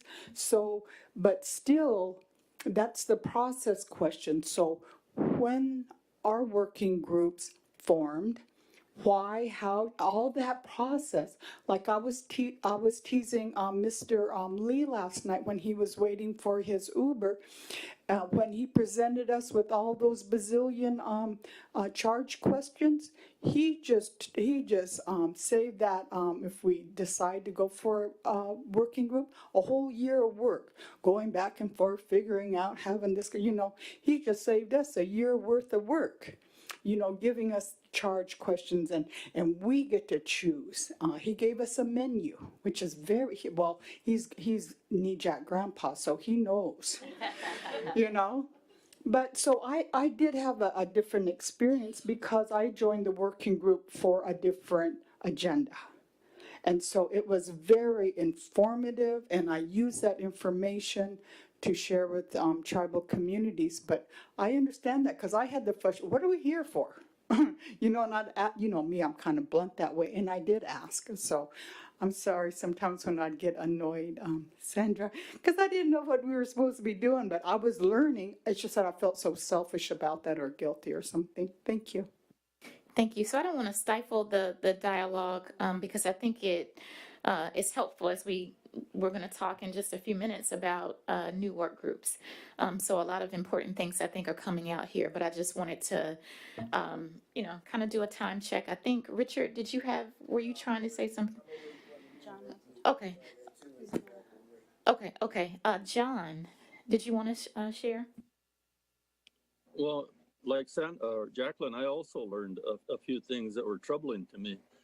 And as dangerous as the PFAS is to our health, it's still being produced and introduced into our environment as we speak. And so that's what I didn't understand about our efforts, is if they're going to continue to produce it and allow it to be in our environment, then what were we actually going to be hoping to accomplish or do? And that was very troubling to me. Thank you. So, yeah. Well, I want to thank the entire work group, as well as the leaders, for all that you've invested and put into this, all that you've learned, the ways that you've tried to interact with EPA staff, and for the recommendations that you've come up with. I'm wondering if we can just hear anything from EPA on, just what are the prospects of this making a difference at this point, given what's transpired? Sure, and I want to apologize for the lack of service and engagement with this working group, because this is, in my opinion, one of the more, if not most pressing justice health issues out there today. Not that it is more than any, but there are few, if any, that are more than this one. While you were talking, I was reflecting, and I was thinking how many times has Dr. Jill heard staff from agencies with the exact same lament that you were offering, Ben? It was so similar how you all felt trying to get this, as how I think so many of us feel sometimes trying to get traction on the big important issues. And I think that's pretty telling. And I don't think in a public forum I'm going to delve further into that right now. I will say, though, you have already made a difference, and I know that the annual update came out, but they at least acknowledged that they need to figure out EJ in the update, which they didn't have in the first one, and that was because of y'all. That wasn't because of us, because I have nobody working on PFAS right now. That was all because of y'all's efforts so far. So I think you've already dented the shell around this issue. I don't know that we've penetrated yet. And to your point, I think it is up to the agency. It's our responsibility to come back with the accountability to say exactly what we think of your recommendations and what we're going to do. That's going to take some time, because it's going to take them time to figure this out. And this is a tough part of the agency. Chemicals, water, those are, regardless of what the issue is, those are a couple of toughest parts for EJ, whether it's the EJ program, y'all, advocates on the outside. Those are some of the toughest parts of environmental public health protection to penetrate. So I appreciate and acknowledge the struggle y'all went through. We can certainly do better just in OEJECR to facilitate and support, and also just, you know, if we to do our role to be more helpful in telling y'all, hey, this is what y'all are in for if y'all try to do this, right? This is the reality you're facing, so that y'all at least can make a fully informed, or as fully informed a decision as you can about, well, what are our prospects and how are we going to spend our free hours attacking this thing? So that's a learning thing for us as well.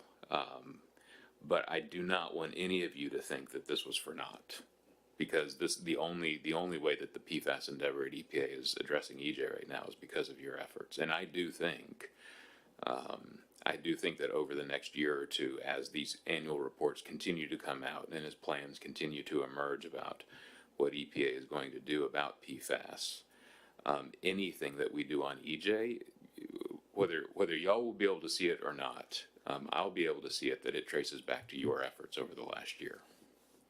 And the effort, I don't know, y'all's efforts and a lot of the other advocates out there that have similarly recognized, where the hell is EJ in this PFAS thing y'all are doing? Thank you for that, Matt. My hope also is that as much as we, need to kind of go in eyes wide open, understanding what we're getting ourselves into, my hope is that that transformation is starting to take root within the agency as well, so that we can get to a place where the expertise from this body is valued, where EPA is recognizing where their gaps and blind spots are, and are willing to take the time. We understand that, a lot of things are time sensitive, but sometimes there needs to be that time to integrate, to fully integrate, and to consider these types of concerns to change the way that the work is happening. So, yes, go ahead, Sylvia. I really want to add this one last thing, because I think that this is also part of the struggle within the EPA that also affects those of us that are coming in trying to figure out how to work with new administrations.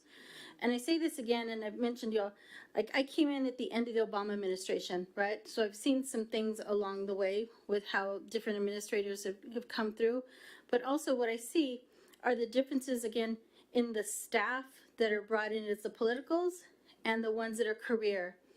And so we, especially in this administration, we see a lot of enthusiasm, and we're inspired by that, right? It motivates us for what we want to do. And then we see the others that are just trying to block and change and get rid of some stuff, right? But the other frustration along the way, to be honest, is my experience in working with or having trouble working with career staff in EPA. And again, I thank you, Matt, for naming Office of Water, because that's where I work, the areas that I work. And it is frustrating. It is all hell, right? With some of the leadership that we feel like we have to drag along, beg to come on camera, just engage us, right? In a variety of ways, or even who they choose to engage and not engage, right? And I'll tell you on the non-engagement side, right? The entry I've gotten is because of others that have gotten me in, right? And those are tend to be the big greens, right?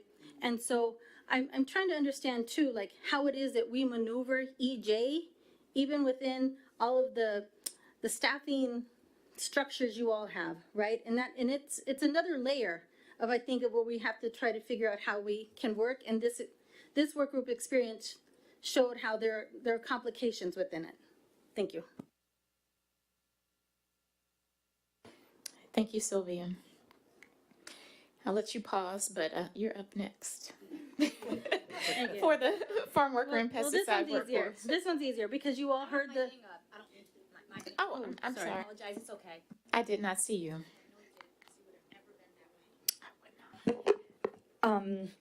I feel like this conversation brings us to the critical point of this idea that if we're not able to implement action-based solutions beyond measuring what's poisoning and killing us, then are we merely rubber stamping a plan to measure more poison?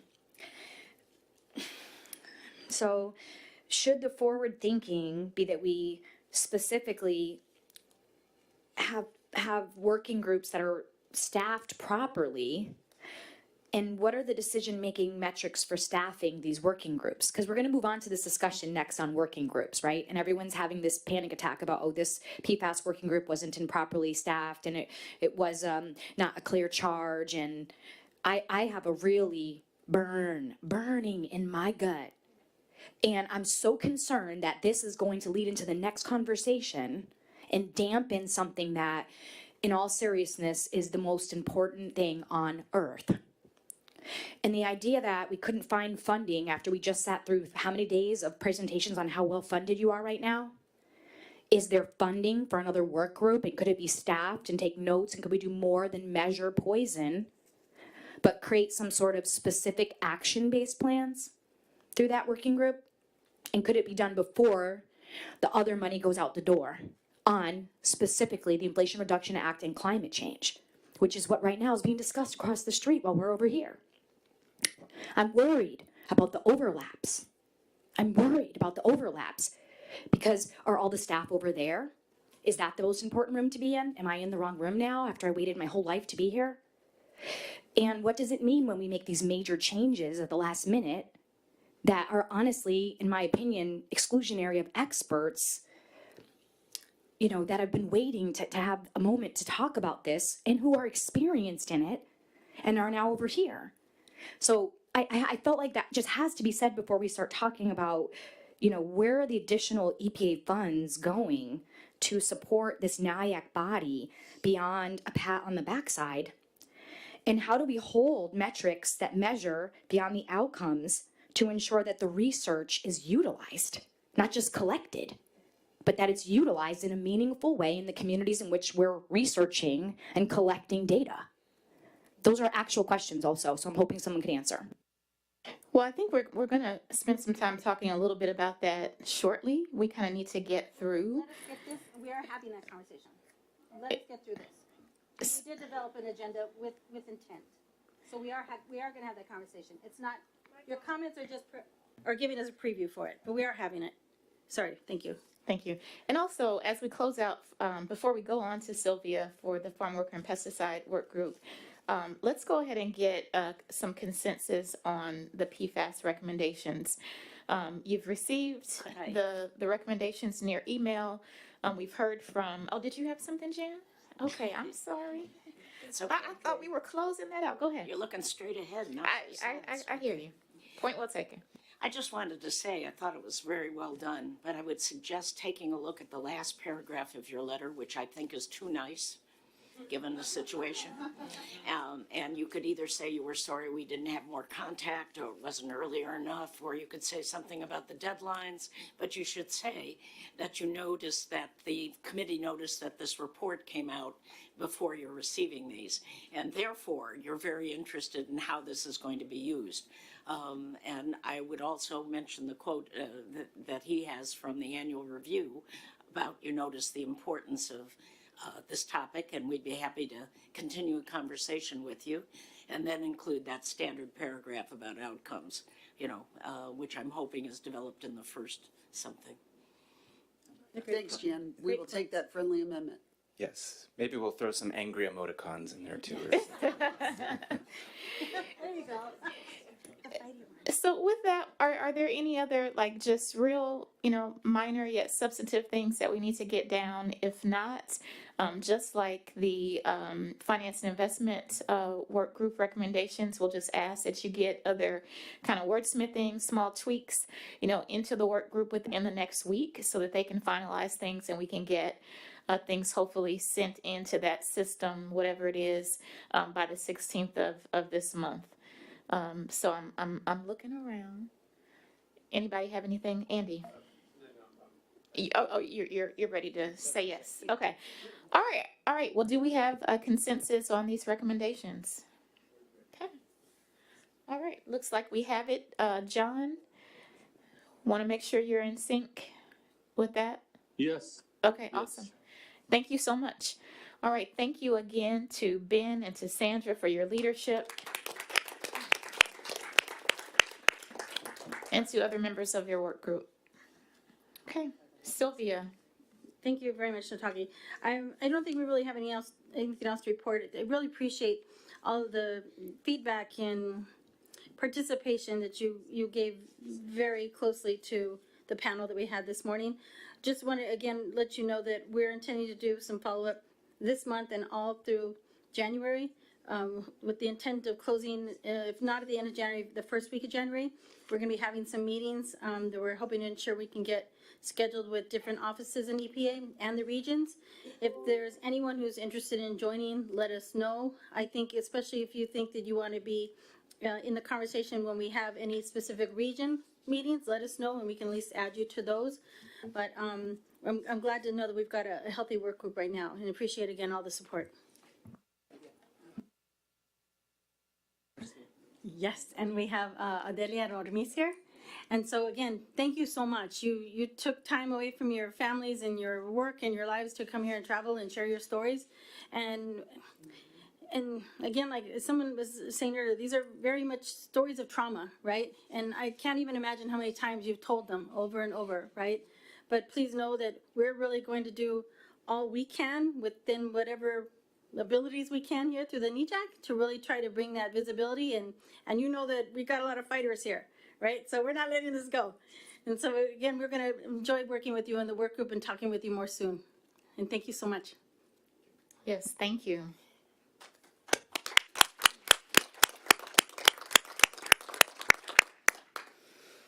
All right, turning it over now to Andy to talk about the Water Infrastructure Work Group. Thanks, Nataki. So the Water Infrastructure Work Group is chaired by Nataki and myself, and the working group members include, I don't know if I leave anyone out, Ben, Aya, Nina, Jacqueline, Nataki and myself, Sylvia, and Jeremy.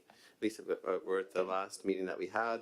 The charge is basically to make recommendations to the EPA with respect to the TIC-TACs, the Thriving Community Technical Assistance Communities and Centers, Technical Assistance Centers, and with a sense of how can we maximize the benefit to environmental justice communities from these centers.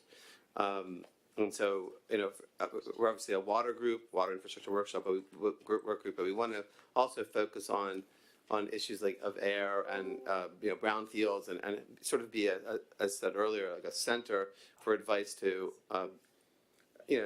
all on all issues to communities, and the thought process too is that there's, when we define community, we might mean a municipality or municipal entity, but also the individuals as well that comprise the community. The goal is, as Matt was saying earlier, to be a one-stop shop for advice for those who need it on environmental issues. So our work group we've come up with three subcommittees at the moment. A municipal group that's being led by Ben, a rural group that's being led by Aya, and I'm sorry, you're leading the water workforce group, and the rural group is being led by Reverend Carroll. Sorry, I lost my notes. But anyway, so we have three subcommittees with the idea of looking at municipal, rural, and then also water workforce and opportunities. And again, the goal is to try to provide as much guidance and advice to EPA to maximize the benefit to EJ communities from these Thriving Community Technical Assistance Centers, which I really think will be a game changer for EJ communities because there's so many instances where they, I worked in Camden for so many years. People would come to me, a water person, to read an air permit because they didn't have anyone, and I would try to do my best to read it. They just didn't have, our underserved communities just lack the resources. They can't hire a consultant. So the ability to make sure that they have someone they can go to and make sure the concerns are met proactively, but they also can react to things will just be critical. So I thank everyone on the work group and looking forward to Nataki's leadership and the whole group in trying to get a good outcome and a good recommendation back to the EPA. Thank you. Thank you. I did want to add that John Doyle is in our work group as well. Just didn't get a chance to make the last meeting. Jonathan Perry and Scott as well. So just wanted to add that they are part of the work group as well. No problem, no problem. So now I really just want to thank everybody, all of our work group leaders, the chairs and co-chairs, all of the work group members, excuse me. Let me just give a plug. If you're not in a work group, we need you. There's a lot of work that we have to do for the existing work groups as well as the ones that we're going to talk about, perhaps adding to our plates. So you've heard the various appeals about commitment. We need that commitment from the agency, but we also need that commitment on our parts as well. So again, I'm thankful, I'm grateful, we're thankful and grateful. We understand how stretched thin everybody is, but this is the work, of NEJAC. It's not just coming here for the meetings. But it's the work that happens in between that makes a difference. So, make your commitments. If you feel like you're stretched too thin and you're on too many work groups, it's okay to back off of one, but just get in some place. No, if you're in more than one, but at least one, we need you. You got to get in. All right, so now I want to turn it over to Matt, who will kind of walk us through. Oh, I'm sorry. Oh, okay. Let me look at your notes. So what we have kind of coming up here are a discussion about the potential charges that have been presented to us. The charges coming from EPA, and so if we accept those charges, that essentially means that we are establishing some new work groups. So we'll have Matt to help us with that. I see Charles Lee is on the line as well. He gave us some information yesterday about the potential cumulative impacts work group. But then also, we want to have some conversation about. So there was conversation also about a Title VI work group, and Lillian Dorka was here a couple of days ago, in which we had some conversation about that. And then, the elephant in the room, of course, is the climate and energy work group, or potential one that we've been talking about. There is not a charge related to that, so we'll have that conversation about things for which there are some charge questions that have already been submitted to us. In some cases, there are some things that haven't been, and so we'll need to have some dialogue about that. Also, don't forget that we've always talked about the fact that work groups and charges are one way that we can get some of our work done, but that we can also use letters. And so Sylvia actually has drafted a couple of letters based on some of the public comment testimony that we heard on the first day, and she sent it around to everybody. Hopefully you all have seen that, and so we'll have a little bit of time to discuss those things as well in terms of potentially sending those letters to the administrator. And then, any other kind of final things that we need to wrap up and can wrap up by 7:30. So with that, I'll pass it to Matt. So I guess to start though, and to go back to Leticia's comments. So it wasn't until this last summer when we finally had the resources to be able to finally staff the FACAs, because we're staffing both this one and the one across the street.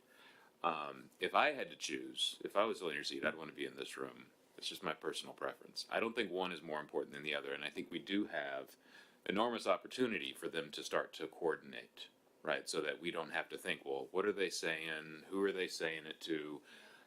Because the portfolios, the briefs of the two bodies should be able to align with one another, because you do point at different things and you have different authorities and abilities in terms of what pressure points you can push on, right? They don't really overlap in what they can push on. They shouldn't.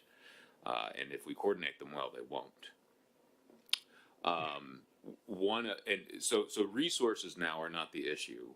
The issue for us, and this is the boring bureaucratic part, is since we just got the resources this summer, we are using those resources by piggybacking on other people's support services. So we're buying into everyone else's contracts because we've never had the money to hire contracting officers to have our own contracts. That's one of the things we're doing right now, is we're hiring contracting officers so then they can get us our own contracts. So we are the masters and mistresses of our own fate. Because right now we are beholden to, I think it's ORD's contract, our Office of Research and Development has or the SAB, I can't even remember. Somebody else's contract is the one paying for all our support now. So this is the best support we've ever had in a NEJAC. All this stuff, mind-blowing, right? If you were here 4 years ago, you would not think this was a NEJAC meeting. So we have the support now. We're not fully in control of it because we are piggybacking on other people's contracts. One of Karen's goals for the year is to get us progress on getting our own contract. It's not going to be fast, but that should not be an issue now, right? Having note takers, having facilitation, having the platform and everything else. So our biggest constraint, or our two biggest constraints, I think, are y'all's capacity in terms of the number of working groups you can manage just in your own capacity. One of the things we have not been taking enough advantage of is that it is not just the NEJAC members that have to be on these working groups, right? You can invite in whoever else you want to be members on your working groups, because they are tier 3 FACA working groups. And you can just bring folks on from community experts, other academics, whoever you think you need to be a part of that working group, you can invite them into it. Okay? So we don't have to fully staff them just with the NEJAC members. We need some NEJAC members, of course, but you can add to. So that is something to consider. The other thing, though, to consider, the other choke point here, beyond this body's capacity, goes back to the PFAS thing, right? What is your target in the agency, and do they want to dance? Okay, that is the other thing to think about here. So in terms of things like, you have Charles sitting there, dying to talk to y'all about cumulative impacts, right? You had, for the first time ever, the Civil Rights Compliance Officer for the agency sat down and invited. I actually was texting, if you saw me texting back there while y'all were in there, I was texting Vernice, because for so long, for years, EPA officials would sit over there and NEJAC would demand to have a Title VI working group, and EPA would say, we'll get back to you. And a couple days ago, EPA was like, we need a Title VI working group. And y'all said, we'll get back to you. It was so funny. But that was right. That was the right answer then, right? So those are two areas where I don't think you have a choke point. The other one, in terms of, my request, wanting to work with some of y'all for the next few months on the IRA funding. So it's not a choke point for that, right? We're ready. I'm ready to, every week, as much as y'all can, get together for the next few months to work on that. On the climate one, that's one that we need to deliberate. Like, where do we start? What are we pointing at? We have had, NEJAC has in the past, we have had a youth climate justice working group. It wasn't very successful. We couldn't really support it. The charge was never really clear. It was really, unfortunately, especially for the young people that we worked with, it was a pretty unsatisfying, awkward experience. It wasn't very good. We have some youth leaders that have approached us recently. They would like to try again, because it's the most pressing issue facing all of us, but especially the younger generation. So for me, unless somebody else has anything else to offer, those are our four big ones in front of us, right? Oh, yes, sir. J40. I don't think that, I'm sorry, I don't think that you all are really realizing who I am sitting here, and I'm new, and I also think this should have been a factor with us coming here for the first time, and maybe before we leave, that would be something to be asked. What did you experience? How did you feel being here? What I represent is not part of this group, but what I represent needs to be a part of this group. The environmental industry is still working in the low-income communities, trying to offer programs that's going to be a benefit to the low-income people. For what reason, I'm not for sure, but that's what we're doing. And we out there in the industry are trying to figure out a way to we bring an independent approach to the low-income community where they're reaching to move out. So we've created what's called a pathway out of poverty, something that will motivate them to want to get involved in the environmental movement. Is the best movement around for them to do that with. So what we need to be able to do is have a conversation. I need a conversation with the industry. When I'm out with the Sierra Club, they're the same way. They're more concerned about industry than they are people. Okay, and they spend all their time doing everything they can to shut down coal-fired plants or whatever they're doing, and people are just not being addressed. And so I went out to deal with people. All these folks that you've been seeing coming in here making reference to the fact that they knew me, the reason is because I spent time finding out what it was going on in the industry that would be of value back in the city. Because that's what you got to go out and do. That's where I got the unofficial Green Czar title. So what I'm doing is being a resource for organizations. One thing I haven't heard mentioned is social. What is it? Your social service agencies are so damn siloed they don't even talk to each other, and it's a big problem. But we're not talking about that. We could have a work group that wouldn't do nothing but deal with how do we overcome that problem. And for us out there trying to get the work done, it's a big problem. Okay, so I'm saying there are several items that are going on in the inner cities where, we don't even have, they call it the untapped market. Because no one's reaching that market. I mean, waste management companies are in the process of getting rid of their recycle program because they're losing money with people driving up and down through the inner cities and nobody's recycling. So to me, that's something that could be added into at least a conversation. That's all I'm saying.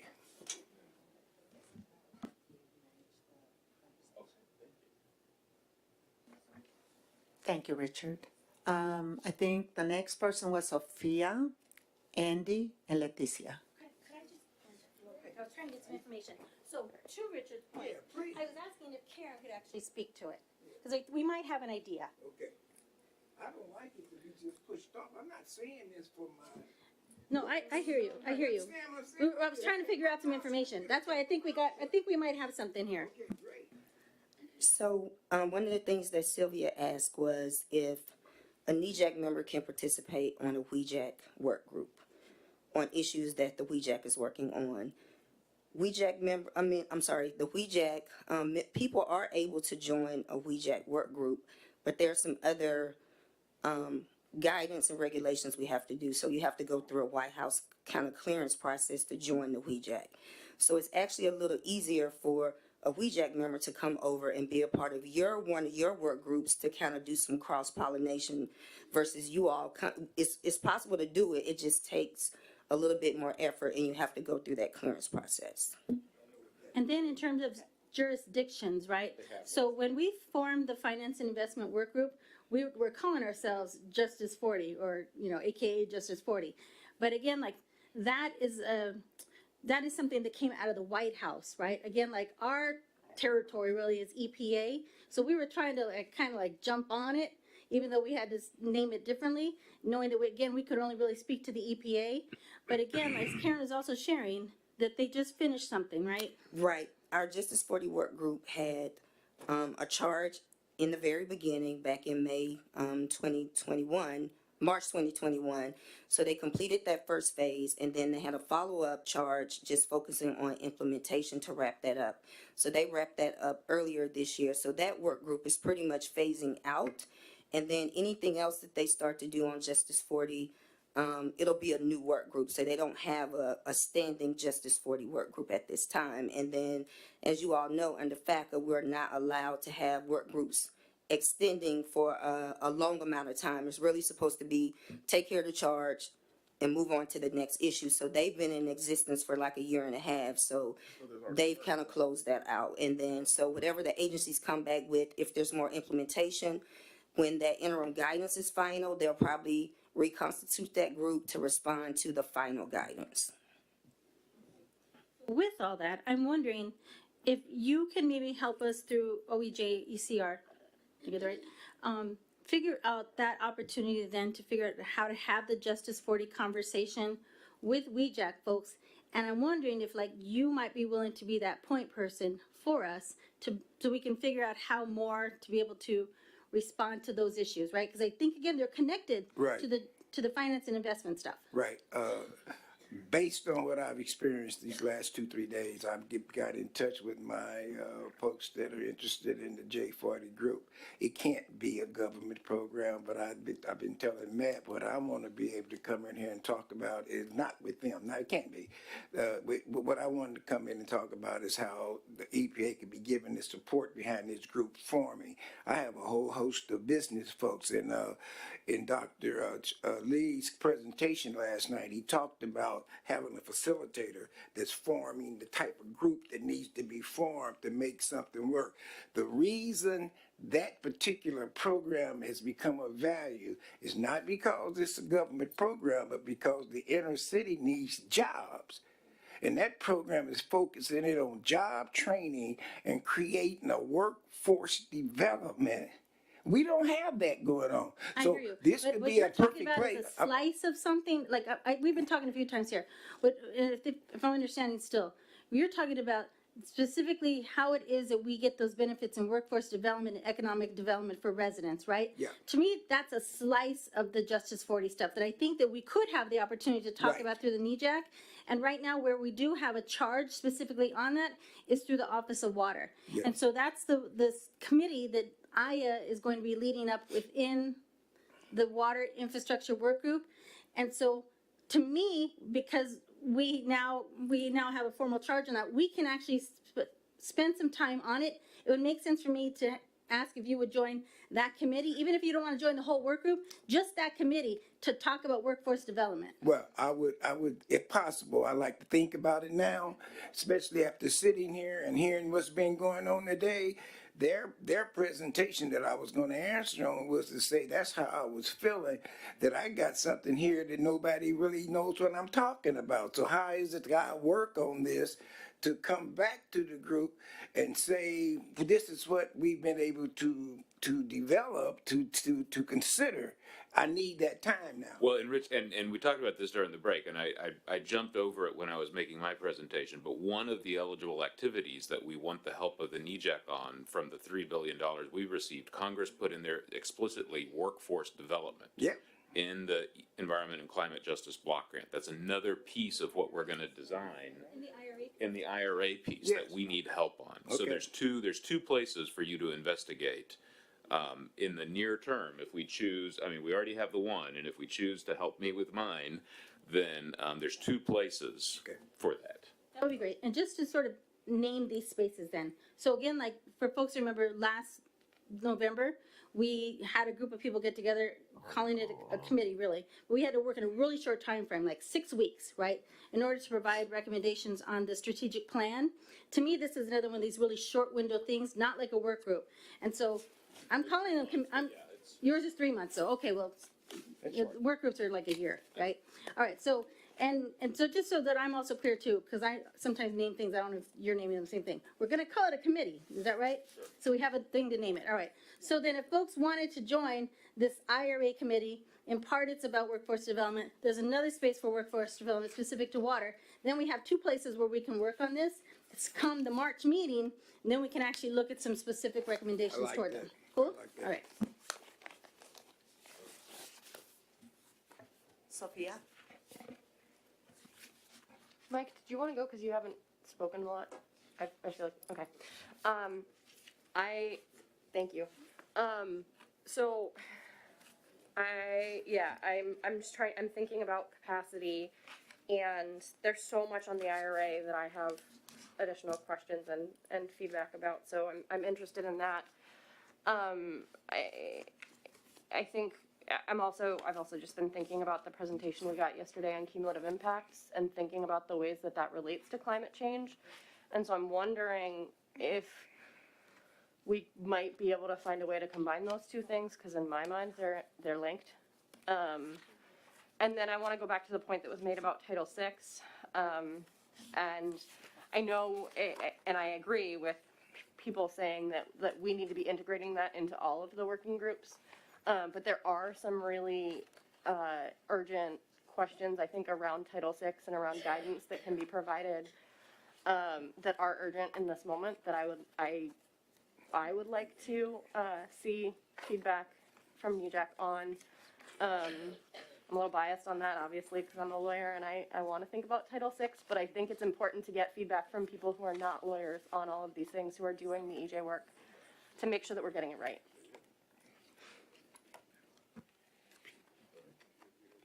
Thank you. I can't remember who was next in the I was queue. next. Okay, go ahead. Thanks. Andy Cricken from Region 2. Well, first, one thing I would say is that I think that the cumulative impacts and the climate change, that there's definitely like an intersection and overlap, but there's more. I think there's more they're more different. I mean, in other words, there are more elements that are different, and they both, I think, deserve, in my opinion, their own separate work groups. I think they're two very high priority ones, and of course, so is the NEPA issue and the Title VI. And also the IRA committee. I did want to add two suggestions for the group's consideration. One is brownfields, but I think that could be rolled into cumulative impacts. So if we do go, because we have air, we've just had air, water, of course, but I mean brownfields and contaminated sites, but that really definitely would be rolled under cumulative impacts. So we could just remember that. But the thing I wanted to follow up on for the group's consideration is really follow up on Aya's email from yesterday, I think it was, about having something like forget the name, but an NEJAC action group or something that reacts to the comments that whether it's a committee or a work group. But in other words, rather than just to make sure that we're tracking the things that we receive from public comments and are maybe trying to push, see if a regional EP, one of the regions could follow up, or the states, or at least have almost like a responsiveness summary for each comment period. I just think that would be really important, whether it's a committee or an action, but I think Aya was spot on, and I feel that needs to be uplifted to the same kind of level of discussion. Thank you. So thank you so much. So there's a bunch of things going on here. So I just want to sort of name a couple things. So the conversation around public comments and trying to figure out how to connect what we hear with also back to the regions and even to communities. George and Paula have been leading this effort for a while, kind of like within OEJ, right before even the addition of ECR. And so there's already some stuff that's kind of in the works. I'm thinking maybe in the new year, George and Paula, if we can kind of reconvene that group, because it was kind of, it wasn't like a NEJAC thing, it was kind of an OEJ thing. I'm thinking if that can get reconvened, we can have these conversations about the public comments and like our concerns with all that we're hearing, right? And what they've been doing to track and really try to have some intentionality around the afters. So maybe if that'd be okay to sort of wait for that space. Thank you very much. And then the other thing that I think you're recommending is, yes, there are some other topics within even the cumulative impacts, yes. And then I think, if I'm hearing you again right, Matt, some of the space maybe for climate change might also be, at least initially, within the IRA committee. Is that right? Some of the climate change conversations? Oh, absolutely, because climate change is one of the things called out specifically in the IRA, again, in two different sections. It points to climate change, impacts of climate change. So we definitely need to think about over the next 3 months with the committee what to do in IRA specific to climate change. And I mean, my thinking, because it is such a big issue, that we can at the same time, perhaps it's just something that some of us need to pull together with and actually think through, okay, what does NEJAC want to specifically attack or find as the starting point on a climate change, and have the youth intergenerational element, like really try to frame out something that could be, a bigger, not even one of these just like 1 year work groups, but one of those that we're really going to develop one of the big charges, like the Superfund charge, and like spend the next 2 years working through a really big issue like climate change and really be deliberate about it. Okay. But that's just, I mean, that's kind of where, but I know Leticia, I'm honoring that Leticia is really pushing. No, I recognize that. And then also, she's next to I think folks also, if you haven't, she's written at least 2 really extensive emails, really articulating her point. So I really encourage you all to read those if you haven't. Thank you. Leticia Colenda Mejia is Region 1, Connecticut, but in this statement, I'm actually representing all humans on Earth. Just want to make it clear that there is no one in our government looking at the EJ lens at this time in relationship to the 4 equity lenses as it applies to the Inflation Reduction Act, specifically on the planning and budgeting as it relates to climate. I know this because I'm with people that are doing this work at every level in every moment of my life. And I see the reports and I see the recommendations and I see the lack of consideration for the most vulnerable populations that live in these low-lying areas in the oldest housing as renters with no rights. People, these are the zip codes that are redlined with the highest levels of unemployment, with the highest levels of mental health issues, with the highest levels of lead poisoning and air particulates and asthma and cancer. You name it, they've got it if it's not good. But if it is good, they don't have it. If it's solar, if it's good housing, if it's decent living conditions, if it's good healthy food or areas to play that aren't poison, or like land use opportunities during COVID when everyone was told to like shelter in place, they couldn't. There was no parks for our kids to play at. So when you look at all those cumulative impacts, along with the lack of financial resilience or storm resilience or any type of resilience of longevity, these are the things we talk about every day. And if you think COVID was big, we're gonna run out of water.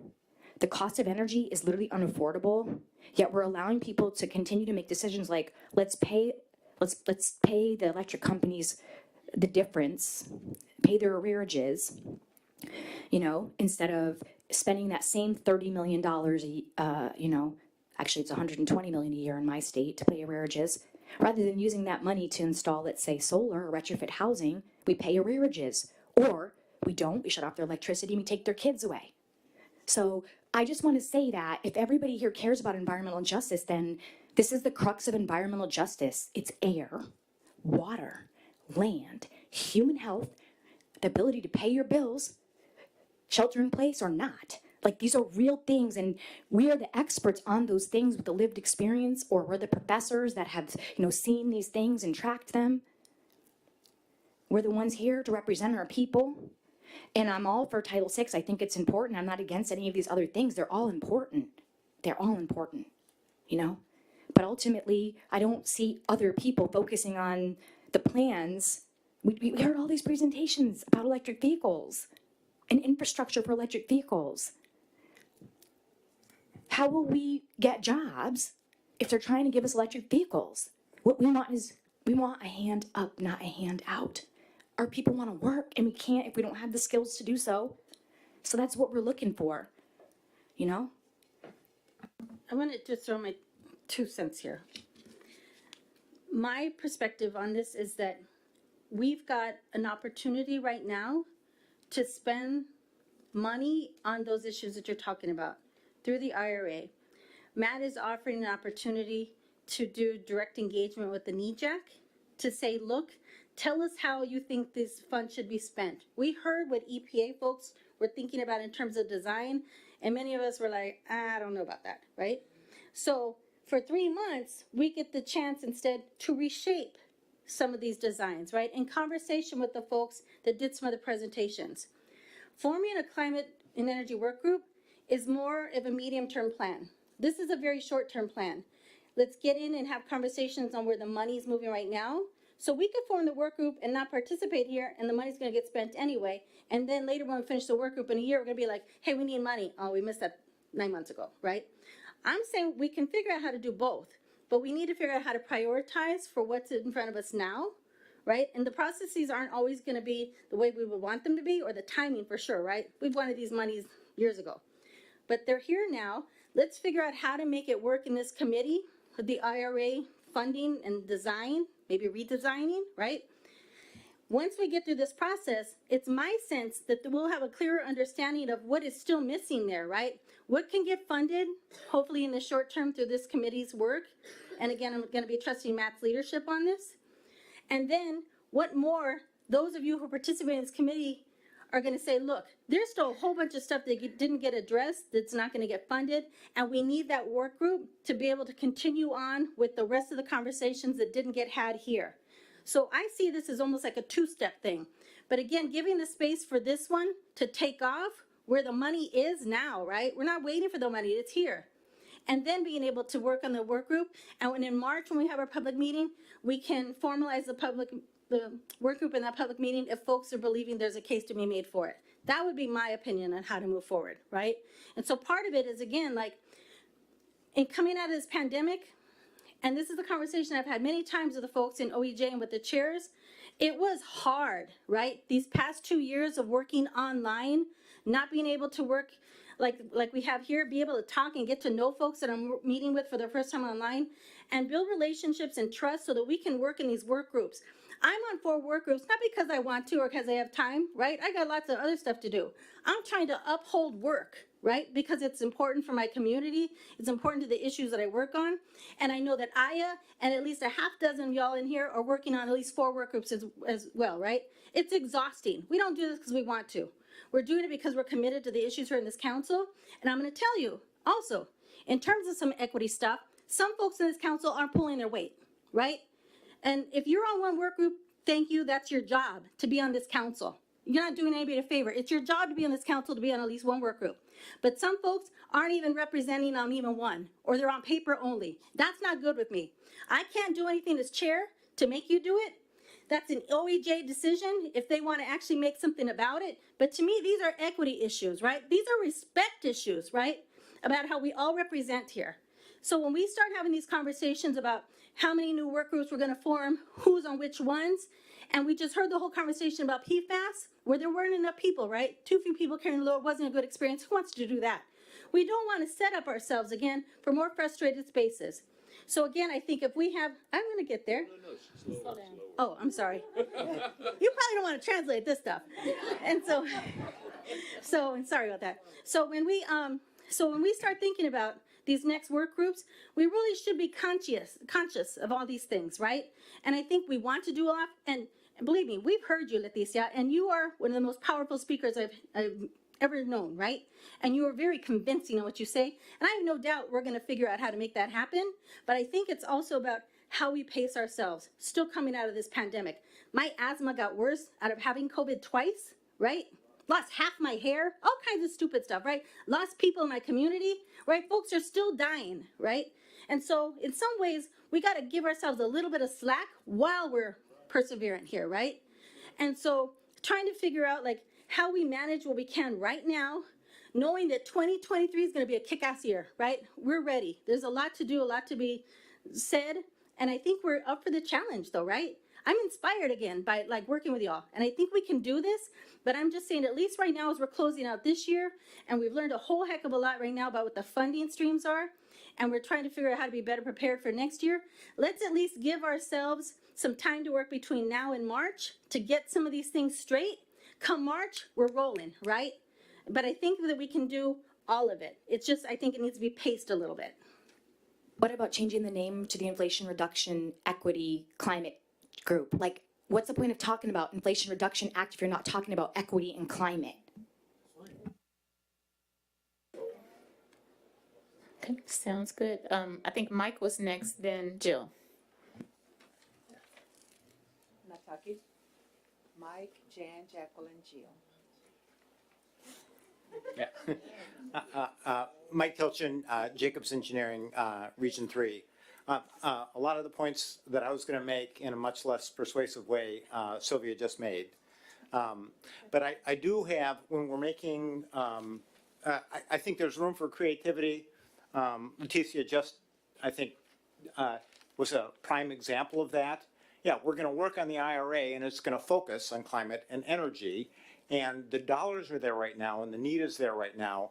I would just say a couple of things. One is, in a very sort of almost work planning way, Sylvia described this.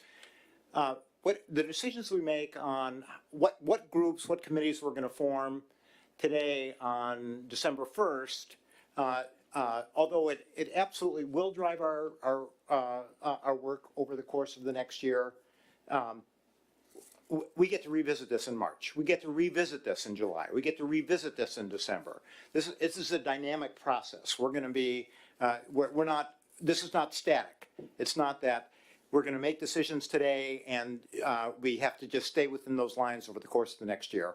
And I do have, again, picking up on a theme that Sylvia mentioned, I have a real strong bias for us to engage in things that are moving fast right now, where decisions are being made right now, where they're at a formative stage right now, where we can really exercise some muscle and steer it.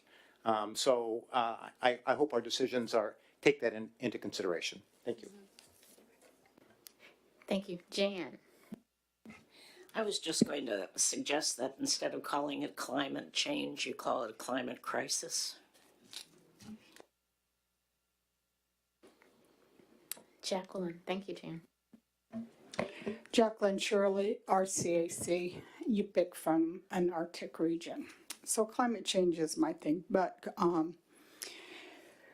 climate change, it should be the fabric of EJ, just like EJ should be the fabric of EPA. So we could intertwine, because I have asked about, the climate change, things. But I was thinking, well, it must be because the administration of this country has made climate change his #1 priority. So I know it probably is not going to satisfy you, Letitia, but at least there has been movement at the top level of this globe. Let me speak, please. Our president got back on the, Paris, agreement. He has assigned climate change task force. We have a climate change czar. We have climate change being intertwined. It is critical. My people are dying, so I don't need to go, but I want to focus because this is the NEJAC. We advise the EPA on EJ issues, and right now EPA is swamped with billions of dollars. And EPA is coming here begging us to help them make decisions now. Civil rights was here asking us for advice now. Please help us make the best choices and the best decisions. Mr. Lee, he's begging us to help him. He even did half our workforce already. So we need to start, and I agree with her, we need to work smarter, not harder, and we got things that we could get out fast and quick. Because Matthew, you think we're advocates, Matthew advocates for us. How important we are. I couldn't even imagine EPA without the NEJAC for the past 30 years. Without the NEJAC, there wouldn't be a WEJAC. So let's work smarter, not harder, because we all are suffering and dying. And I'm tired of crying over dead people. I need this. I need NEJAC to help me focus and do something so I don't want to go and die. Because let me tell you, it's like that every day. So let's work smarter and have focus and listen. We're being asked, we're being begged by the agency we're responsible for. This is a NEJAC to the EPA. Koyana. Thank you. Jill? All right, thank you. I guess, well, first I'll just say I see climate change and climate justice and climate crises because they are crises in the plural. We don't all experience it equally. I see that as part of everything we do, and can be made part of everything we do more meaningfully than we have been. So thank you, Leticia, for that. And I just want to, some of everything Sylvia says is really bright and helps me think about things differently. And I really want to emphasize a couple of her points, which I think are really important. One of those being that there are a lot of ways that we participate here as I'm learning. And I was just really blown away by all of the incredibly effervescent feedback that you all had for Matthew and for the EPA staff about all of these billions of dollars of grant funding. You have so much great advice that they need to hear, that we need to translate into concrete steps and changes for them to make in requests for proposals and other program documents. So let's harness that. I feel like we kind of, opened up this Pandora's box, and we need to harness all of that, get folks to write stuff down and get it into these agency documents now so that all that money can do right by people, by communities. So just don't, I don't want us to get fixated on work groups, because there are, so many other ways that we can all be really useful with our time. And on that point, being on a work group and doing it well, meaning attending meetings multiple times a month, reading documents before meetings, coming prepared with ideas about them and questions to ask, participating meaningfully in the writing of reports, that's a lot of work. I can't be on 4 work groups, Sylvia. I don't know how you do it, but it's also just, and so I apologize for that, but it's also just to say, let's not overextend ourselves. Let's not all promise to do all the things we want to do, because we can't. Be honest with what you can do. That's okay. And so, yeah, I mean, let's just be fair to ourselves so that we can do work well and not promise to do things that we can't fulfill. And then also just a note to OEJ staff. I mean, when you're recruiting new members to NEJAC, I think be a little more honest about how much work is required would be good, so that people don't step into something they can't do. Yeah. Thank you, Joan. Jerome? So I just wanted to say that, when I was listening to all my colleagues talking, I just started thinking about my professional work when I used to, I do a whole lot of workforce development training and safety training. And it dawned on me that usually in the last quarter of a person's work, they start having more injuries. When you get to the end of a meeting, somebody's starting to get a little tense and a little uptight. And I'm just thinking we need to have a little bit more self-care within our meeting structures. I mean, we plan this stuff back to back to back. We should stand up and take a break and stretch. And, because I think that what happens is that this natural tension kicks in, particularly at the end of a we've been working consistently all day, 3 days. And I think what happens is what I'm afraid of is that we're going to say or do something that we can't take back. And we still have to work with each other. So I guess the only point that I wanted to make is that, all of us are here through a vetting process. We're here because people want us to be here. People suggested that we be here, chose us to be here. And we should leverage that and complement each other as often as possible, to encourage each other as often as possible, to compliment each other as often as possible. Because if we do not, then that natural deterioration that we talk about external to us is going to become internal to us, right? And so I just wanted to say that because, we don't want injury that is not justified. I think, we keep talking about being human. I wanted to mention, I said that earlier. We're human. We have our limitations, right? There's only but so much we can do. And it's not fair for us to keep piling on. I'm looking at Matt. I just, he comes in I can imagine how much work he was doing with PowerPoints, getting up to this point, and then we just throwing, eggs at him and, and bananas, rotten bananas. He's like, what the heck? It's only a job, right? But I just wanted to say, to all the EPA staff and the office staff, I appreciate your work. And Karen, she's a refugee from our group, but she, phenomenal. You could feel her presence and her love for all of this. And if these folks were just doing a job, I don't believe it. You can't convince me of it. They are doing this stuff because they're as committed as we are, if not greater. They do stuff while we're sitting home asleep, right? And when we check out and don't show up, they're still showing up.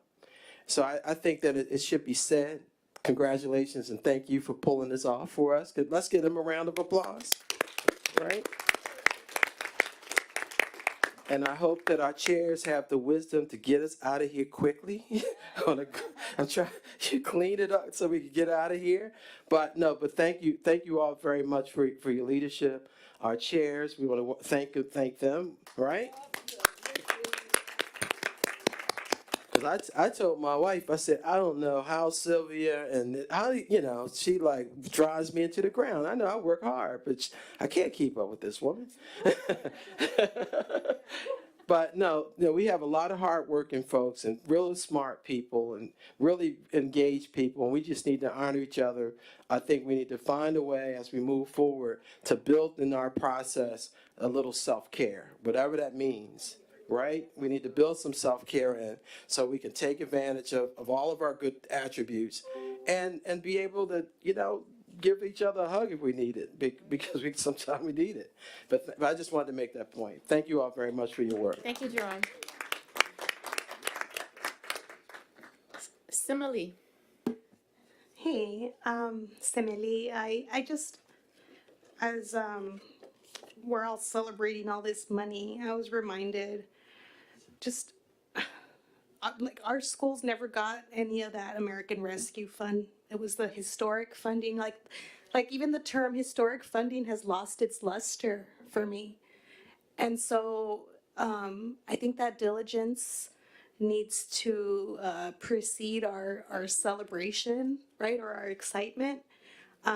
Because now that we're coming to a close, I'm getting nervous. The IRA, when I read it, I mean, we're sacrifice zones in there. There's a lot of communities that aren't covered. Money's going to the culprits, the people who have been, polluting in our backyard. And so I'm super concerned that that's going to happen again. We worked with the Department of Ed as COVID was happening and gave them a template. Right, as a community organization, gave them a template on how to deal with COVID in public schools. And then historic funding came and we were excited and we didn't see a dime. We did not see a dime, and we've yet to see that money and that investment. And what we did see was a group, I guess, similar to this within the Department of Ed of parent organizations that were huge mega organizations that did whatever they wanted to do and left us out. So the tension is there, I think, because it's real and what we see every day, right? And so I just wanted to put that back into, the energy that we're putting into the work groups, as we navigate forward, because it keeps happening. Thank you for that. That's fine. Okay, so Millie and then Matt has a proposal for us. Thank you, Millie Piazza, Region 10, and I've forgotten what the topic of this session is, but I'm just going to take a comment. Regardless, I want to be hopeful because we're ending, but I don't think this is a hopeful comment. But I just wanted to remark that I feel like the last 3 days things have been presented like a buffet, but my inner voice is saying this is a last meal, and I don't know if that's that. But I think it's just the way that I'm receiving the information. I think I want to really focus for myself on trying to understand how we can make this a healthy meal that lasts and is sustaining. And we had so many amazing suggestions, again, to Dr. Harrison's point about suggestions related to the process around the infrastructure, how we're getting those monies out. But I don't want that to be limited to just that funding. I want that to be the process for all funding, and I want to respect the effort it took within EPA and external to EPA to make all, to put together the standards, the thoughtfulness of what you presented, Matt, but to make that the practice for this and the practice. And more importantly for me as a practitioner, to have as much of that documented and put out as best practices and guidance so that what is internal can be transparently external so that I can use that and other agencies can use that, so that this 2-year sprint is healthy and takes us to where we need to be. So thank you. Very good. So here's my trying, and to Jerome's point, the hardest thing we've always had in NEJAC is the discipline not to overload our agendas. And this is better than what it was 5 years ago. We used to have like 45-minute sessions back to back to back, like 15 of them with no break. things. So we have gotten better, but we do need to do better towards exactly what you said. And that was a pleasant experience for me. So we must live on different planets, because every other meeting I go to is much worse than that. So here's my proposal, hearing everything we just talked about.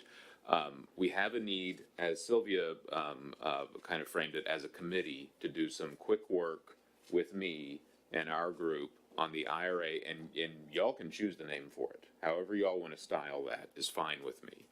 And we need some quick work on that over the next 3 months, and that can be a springboard into something else by the time we get to our March virtual meeting. And we'll tie off the thing that we need quickly and look towards the future. Charles needs to actually set up a working group now on cumulative impact, and there's certainly a huge climate input in that as well. The Title VI one, it's an invitation.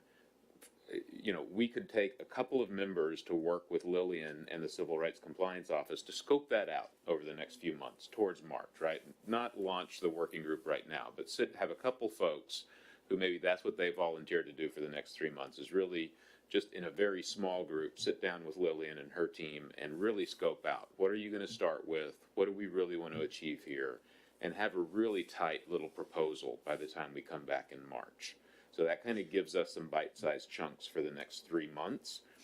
To Andy's point, the feedback on public comment, we have some things there. I think that's something we should handle in the steering committee first and talk about, and maybe it's even developing maybe some new officer roles that, that's their job on the NEJAC, is to be the officers over public comment, right? And to have some accountability with us for that. So that's something that we can discuss there. If that sounds like a reasonable proposal, we still need to talk about where we want to be in summer, because just getting this hotel we were 99% sure we weren't having a meeting in the winter, because the market right now for finding places to meet is insane. The only way we got this was by combining it with the NEJAC. That's why we did this together. It wasn't because we thought this was a good idea and we're going to reevaluate. Where the only way they would do business with us is if we had the volume of the NEJAC and the NEJAC at once. They looked at the government rate for just the NEJAC and they laughed. Every hotel, and we looked at every hotel from Boston to Florida to Detroit. They all laughed. Nobody would take a government rate for just the NEJAC. So I don't know what it's going to be in the summer, but we still need to talk about where we want to be in the summer, because we need to start figuring that out now. So can we get some reactions to Matt's first proposal? So Andy, were you kind of voting, or you just? A really, really reasonable approach to do it in phases and then look back where we are in March after some of the work has been done and see if we can keep moving forward. I think ultimately we do need a climate change work group, but I think it's essential to get climate work into the things that are going right now, as you and Sylvia have said. So I appreciate your comments on the, I realize it's Aya's idea that I was just following up on, but I think that would be great to because we do need to respond to the commenters. And that's one of our responsibilities. Thank you. So maybe as a recap, to make sure that we're all on the same page and make sure I got that right too. So we've got cumulative impacts. I mean, I think from all of the affirmations that we all gave during Charles's presentation, it sounds like we probably want to go with that. And as Jacqueline has mentioned, half the work is done. There's a charge. There'll be a lot of work to prioritize, kind of pick out of that list of 30 questions. But we would be in a good place starting there. In terms of the IRA / climate action / whatever we want to call that, we need some quick action for the next 3 months. Prioritizing, monies that are on the table now for climate change work. So there's an opportunity for people to serve on that committee for 3 months. We definitely heard some enthusiasm about Title VI. We don't have to establish a work group now, but we can take some volunteers who can work with Lillian and her staff for the next 3 months to kind of scope out what that looks like, to really maybe eliminate some of the issues that some of our work groups have had in terms of just, all the back and forth. And, we can kind of tighten things up, have EPA staff, kind of working with us, and we can kind of figure that out and launch later what a potential work group could look look like for that. In terms of the public comment piece, we talked about, or Matt talked about taking that to the steering committee first, and kind of working through some scenarios on what we might do there, bringing that back to the council, and we can kind of figure out where that goes from there. So I think that was it. Am I missing anything? That's it. You got it. I mentioned that. Having the steering committee to deal with that first. Yes, Mike. The other thing, and maybe it's just a nuance, we talked about incorporating the workforce development issues in a couple of different spaces. Yes. Yes, yes. Yeah.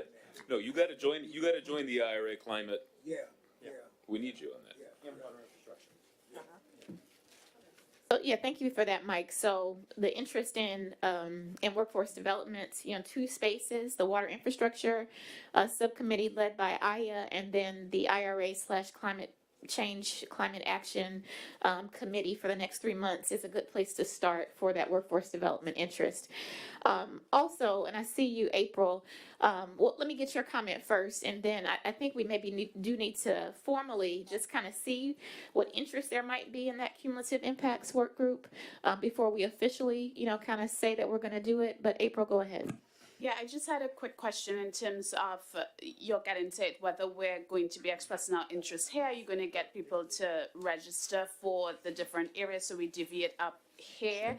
Or are you attempting to say, okay, we're going to give you a week and then by then you sign up, just trying to get an idea of what is the deadline, for identifying. And then I know that we've moved on from this, but I really do want to reiterate that while we're all volunteers, we really should have a way of holding people accountable.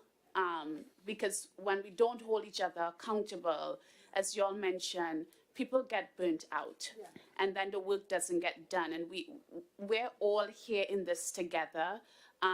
So what is our system of accountability, right, to ensure that the work gets done, but that people don't get burnt out? Yeah, thank you for that. Just on that last point, we've relied upon the chairs or co-chairs of the work groups to issue reminders to people. Hey, you weren't at the last meeting. Here are the notes. But we haven't gone enough to say like, hey, you're not showing up, right? What's going on? Is there something we need to know? Are you okay? Right? That might be one level right there. Is that kind of checking in to see is everything okay? Is this something you can continue to do, or do you need to step back? I think we need to just have those conversations where it's more than that, and it just feels like people are just being irresponsible, being disrespectful. To me, that's a conversation with OEJ, right? And I think it gets back to, again, the agreements on which you come onto this council. So I would suggest that we at least make a differentiation between the two, and then rely on our chairs and co-chairs to kind of have that conversation with either the chairs or with steering or someone, right? But I think that we want to be sensitive to, again, like all of what's still going on, and understand that we might be biting off more than we can chew right now. So as we're having these conversations, being realistic about what we can take on, because like I suggested to Nataka, before we even agree right now solidly to these, let's straw poll, because it doesn't make sense for us to form another work group with 4 or 5 people, right? Or even a committee, unless we know that we're going to have enough people to do the work. So if we can let's just kind of straw poll it out to see where this lands, and then we can make some reality checks here. Jacqueline? Jacqueline, then Scott. Thank you, Jacqueline Shirley, RCAC Region 6. So I have the same question as April does. Are we voting today on formulating working groups? Because I would like to, I'm in agreement and I would like to already volunteer. I would like to comment on Mr. Shabazz and Millie's comments. It is about, Millie, when I seen the agenda at the steering committee, I was going to mutiny. I said, I'm going to cancel my trip. This agenda is crazy. I'm not going. And so I understand that, because to me there wasn't no time for reflection, nothing. To what I felt was self-care. And so a moment later, Paula called me, well, we're giving you 5 minutes on the agenda. And so I was able to do that 5 minutes, that was something important to me as a human being in this space, right? And so I want to move that this 5 minutes is a standing item on this agenda where it's always a NEJAC member highlight, where because we are the hope for each other, we do need to share our inspiration to keep us going and to appreciate and love on each other. And Alyssa, I want to apologize for being rude to you. I was rude. But that 5 minutes, and maybe it could move to 5 minutes every day, not just 5 minute, you know. And so, you know, and it could be your time to reflect and share what is meaningful to you, or an issue, or anything. Like me, I did what I did, you know.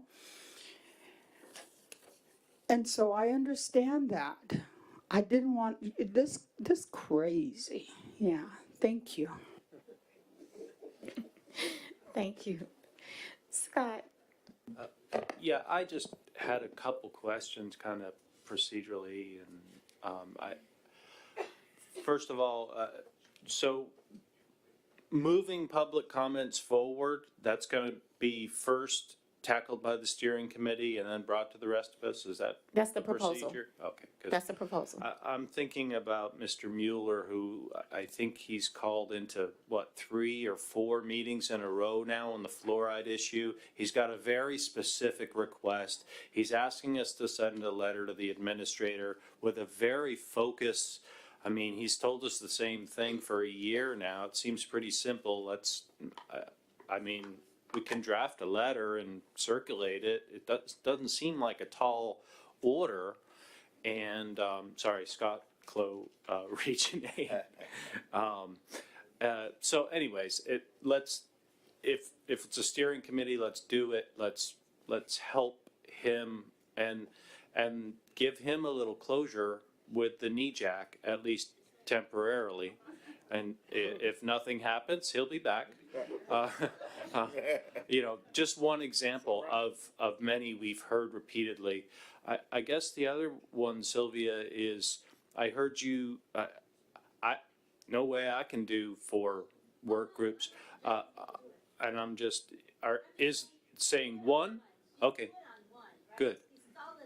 Be solid though, huh? Yeah. Thank you. Thank you. Ben? Jerome, thank you. This is a self-interested request, and maybe it's redundant at this point, but, I do think it's important that we acknowledge that some NEJAC members are sometimes serving on other non-NEJAC work groups that they ended up on through NEJAC. So that's true of Andy and myself right now at the very least. And I just want to make sure that we're capturing that when we're kind of tallying up who's where, because right now he and I are being asked to do a lot of work for that work group. And so anyway, I just want to make sure that that's visible within, our considerations. Yes, but to me, your FTE is here, right? That's the additional stuff, right? And I know that's kind of brutal, right? Message But at the same received. time, that's when we tell EPA, no, so sorry, right? Yeah. I'll tell that to them. But I get it because you were recruited here. It came through the NEJAC. So, but thank you both for that work. So, any other comments or thoughts? I mean, Matt has made a proposal to us. How are we feeling about that? Sylvia did make a request that we kind of just do a straw poll, just to, this is not maybe a non-committal poll. We'll still follow up with you by email to get specific commitments in terms of new work groups that you might want to serve on. But, can we kind of just see, do we want to do cumulative impacts, just straw poll? Okay, so that looks good. So we had the proposal about, funneling our interest in both workforce development as well as climate change in this 3-month committee focused on the IRA / climate change / whatever we want to call it, interest there. Okay. Looks like okay, well, yeah. That's a lot. That's a lot. Okay, so that looks pretty good. This is in addition to, right? John, okay. Yeah, and John, feel free to weigh in on your thoughts as well. I agree. I agree with both of them. Okay, awesome. Thank you. But just also like, as April's reminding us, this is, if you're already on an existing work group, you don't get to drop it. This is an addition to, right? So if you're on water infrastructure, People thought they were raising their hand for a NEPA, different purpose. and farm workers and pesticides, if you're already on one of those, these things that you're straw polling for is an addition to. Like, we don't need folks dropping off of existing work groups. So I think they were There was just a basic- commenting there on was a should we basic do it. misunderstanding about I what think we were- so. Yes. Maybe let's. So it looks like we think we should do it. We should do them as a body. But who is thinking you want to contribute your efforts to cumulative impacts? Let's ask that. Oh, Okay, I'm sorry. that looks good. So, I'm sorry. You're right. Go ahead. That's my bad. Yeah. You were right. Right, Ignore okay. what I said. Yeah, okay. Okay, I don't know what that was, but okay. We're good. So I'm seeing a yes on cumulative impacts. The 3-month committee working with Matt, climate change, IRA, workforce development. Okay, that looks good. The Title VI, kind of working to help scope what we do with respect to Title VI for a 3-month time period. What are folks feeling about that? Are you, could I clarify this, Millie, Region 10, are you talking about the work group option or just assisting with? 3 months. I think for Title VI, all we're looking for is a couple folks that want to sit down with the Title VI folks and kind of scope out what a working group could look like more formally, right? That's another committee. Yeah. It would be a 3-month committee. It's a mini committee. Okay, so I mean, we've got more than 2 folks. We've got 4 or 5 folks. Okay, so that sounds like a go. Was there anything else? What else was there? That's it. Okay, and then just as a reminder, we'll first take the issue around public commenting and the accountability to those public commenters. We'll take that to the steering committee first and kind of come back with some thoughts on that. Before we go, though, we do have 2 emails. So do we know who's going to continue? So, I'm sorry, do we know who's now made a commitment for these 2 committees? Let's do it by email. We can do it by email? Okay, thank you. Yeah, so that was just a straw poll. Okay. Now we'll do it. We'll, send final commitments by email. And I will help to show y'all who's in what work group. We'll do a chart with a grid. That way we know who's really on all or none. Thank you, Paula. Thank you. So let me just do this. I mean, we went through them individually, but can we just get a vote of consensus around that proposal? So we're talking, yes, form cumulative impacts work group for both Title VI and for IRA/climate change. We're doing 3-month committees. Can we get a vote of consensus on that? Yeah. Yes, I'm not seeing everybody respond. Yes. Okay. Just wanted to get, to be clear that we are consenting to the cumulative impacts work group and then the 3-month committees for IRA, climate change, and for Title VI. Yes. Okay. Excellent.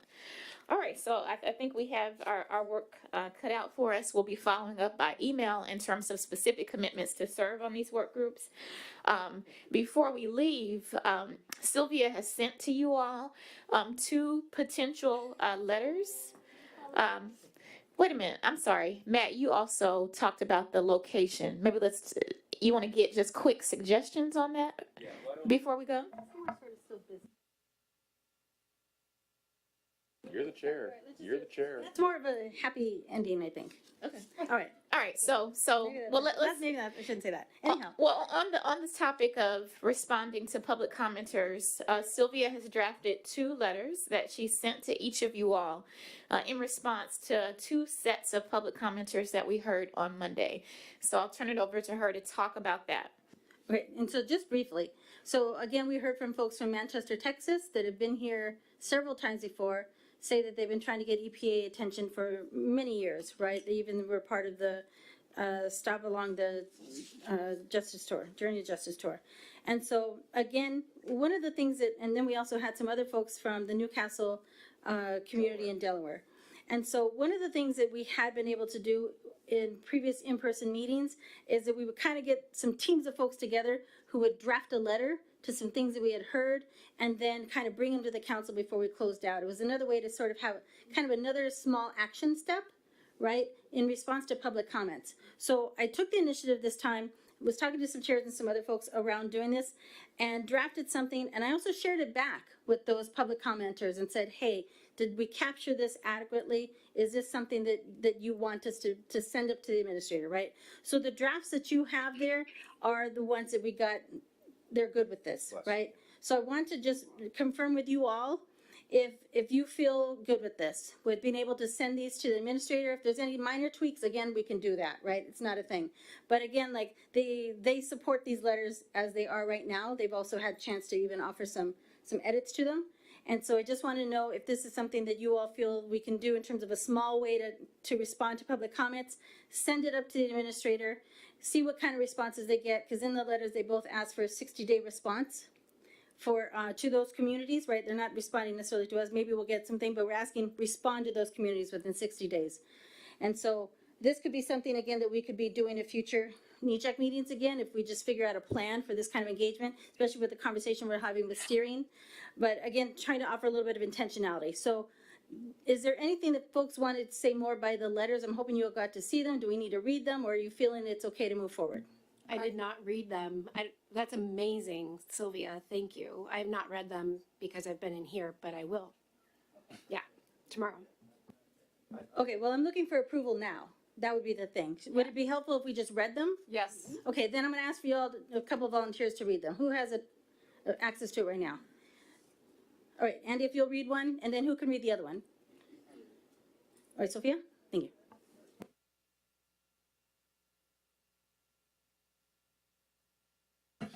I'll read the first one about Newcastle, Delaware. It says, Dear EPA Administrator Regan, during this week's public comment session of the National Environmental Justice Advisory Council, we heard again from residents of the Route 9 community located in Newcastle County, Delaware, about legacy pollution in their highly polluted region. They reported that ethylene oxide and other health-harming environmental pollutants from chemical facilities in particular are driving harmful health outcomes that are having devastating impacts on their well-being and quality of life.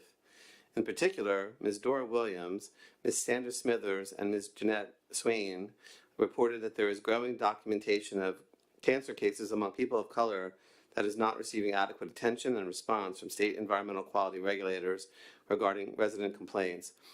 They contend that regulatory authorities are not meeting their responsibilities to engage this impacted community with the urgency that is needed. They appealed to the NEJAC to help advocate on their behalf. For example, after a massive relief of ethylene oxide in 2018, the CRODA facility and DENREC, the Delaware EPA, touted new sirens for alerting surrounding residents of danger so they may shelter in place and take precautions. But when these sirens were tested, most neighboring communities could not hear them. They need greater engagement with state and EPA regional officials that reach the community for a greater understanding of cumulative impacts that they are experiencing from multiple sources of environmental harm. We understand that Region 3 officials have met with residents if they believe that the issues require greater attention from EPA headquarters, especially through your leadership. The NEJAC concurs that the repeated public comments to the NEJAC require that we assist the community to bring greater visibility to their concerns. As such, we believe that the Newcastle community concerns amount to an environmental public health crisis that deserves a call to action from your administration with the following equity and justice objectives. Number one, enforce EPA regulations to protect public health, enforce environmental protections, and close loopholes that benefit private interests, including exemptions for startup, shutdown, and malfunction. Number two, assist impacted residents to file external civil rights complaints regarding civil rights violations by polluters and state regulators if required. Number three, call for a moratorium on new permits for the expansion of ethylene oxide polluting industries in this impacted community. Number four, develop a relocation program for residents whose homes and lives are regularly compromised due to their proximate toxic exposure to such chemicals and overall cumulative impacts, such as the neighborhoods of Eden Park and Hamilton Park.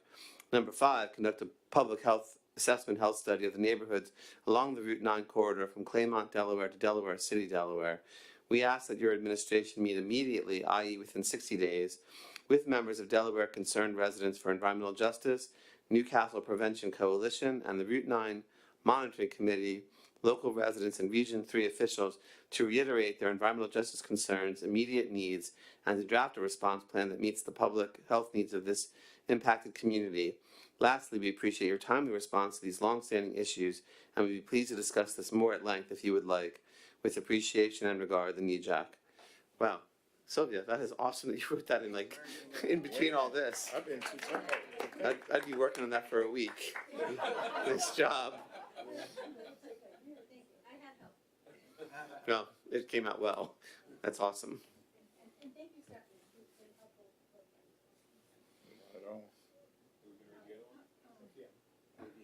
Yep. Dear EPA Administrator Ryan, during this week's public comment session of the National Environmental Justice Advisory Council, we heard again from residents of the Manchester community located in Houston, Texas, about legacy pollution issues that they've experienced for decades.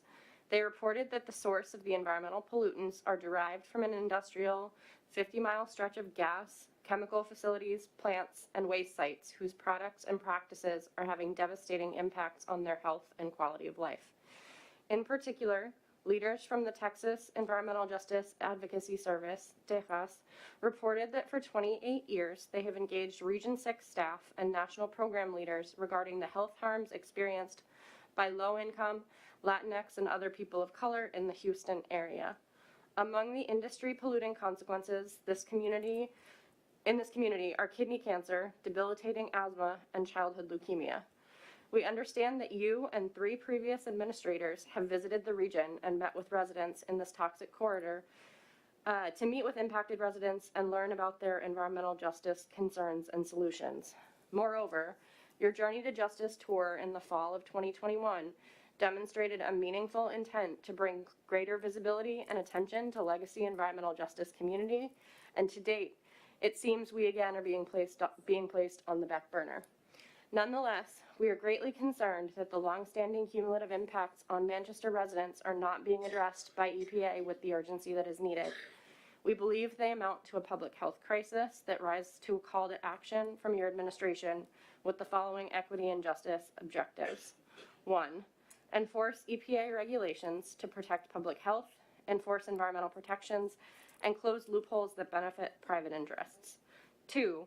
Assist impacted residents to file external civil rights complaints regarding civil rights violations by polluters and state regulators if required. 3. Call for a moratorium on new permits for the expansion of oil and gas polluting industries in impacted communities. 4. Develop a relocation program for residents who live in legacy communities with toxic chemical exposures and health harms to mitigate direct exposure. 5. Conduct a public health health study of the Manchester community. We ask that your administration meet immediately, i.e. within 60 days, with members of TEJAS, local residents, and Region 6 officials to reiterate their environmental justice concerns, immediate needs, and to draft a response plan that meets the public health needs of the impacted community. Lastly, we appreciate your timely response to these long-standing issues and would be pleased to discuss this more at length if you would like. With appreciation and regard, the NEJAC. Thank you. There's some first and third person stuff there that has to be fixed, so just noting that. I think the letter is great. I would, the only thing that sort of caught my ear is listening to it. By the way, I think it's fantastic. Is I wouldn't combine immediately and within 60 days. I would just say, I mean, maybe the immediate is helpful. It kind of gives it power. I would go with I probably would just go with the 60 days if I were the author. But I think it's a great letter. Okay. You can take that out, no problem.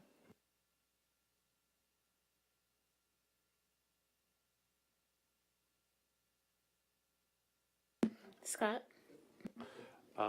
I think the letters are really good and very timely, and I think we should just forego the steering committee procedure on this, edit them and sign them and send them.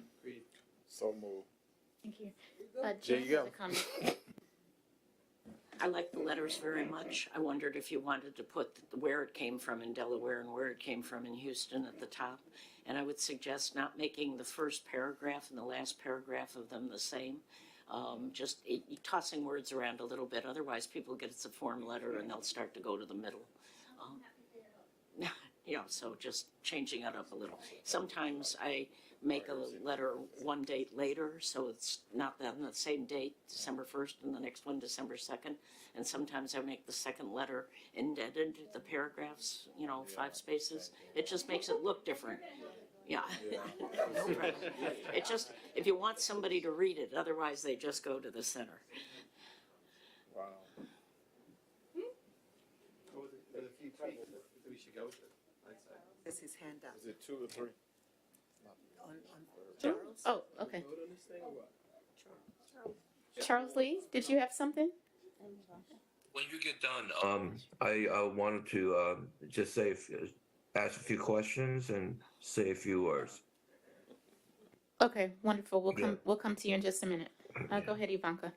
So my question is, we had a testimony from Hermes. I can't remember the other lady's name. Are we going to draft a letter like that for their communities about the things that are going on there? Because I think that that's our action to end it. Like, for me, I always have to end something with an act, something that we actually did. Like, they just spilled their hearts out to us about something that's going on. And if we can write a letter to say, this needs to be addressed, like they need to have proper training in the right language. They need to have all of these other things around their community to let them know that they were here. They presented not only to us, and now we're presenting this to you immediately, that something needs to be done. I really appreciate that. And like, we've been having some side conversations. I think my thought on it is because we had Dr. Collin up here, and she listened intently on that, and she was taking notes. It was my understanding she's going to personally take it to the administrator to talk about some of these issues. I don't know that it means anything right now in terms of what she can do, but she said she heard it. She also iterated it also during the lunch. I think that if we're wanting to do more letters at this time, what? Yeah, we both over here like. What? If we want to do more letters, then we needed to have more drafts, right? Unless there's just going to be, and we don't generally do this, right? A trust that will draft a letter, you all won't see it or be able to vote on it, and you sort of vote ahead trusting it's going to be good, right? But then we don't like to work that way. Well, and remember, everyone, please, letters are one way of responding and reacting to what has been brought to you. In my opinion as well, it is on the lower ladder of the things that NEJAC can do. The fact that you had a panel has already caused a certain amount of things to happen inside of EPA. There is a work group that is continuing around that panel. That is a much higher reaction than writing an immediate letter. An immediate letter, I'll tell you right now, it's going to go in, this letter will circulate some, it's going to get assigned, somebody's going to be assigned to write it, I'm going to have to help them, and our staff is going to have to help them, and then it's going to pop back out. It has an impact. It doesn't have nearly the impact that we already have lined up around the farm worker issue. It's public record. It is. Yeah. What, It the is. letter? Yeah, The comments, this is all public. I know, but it also will include that letter. I'm gonna let April.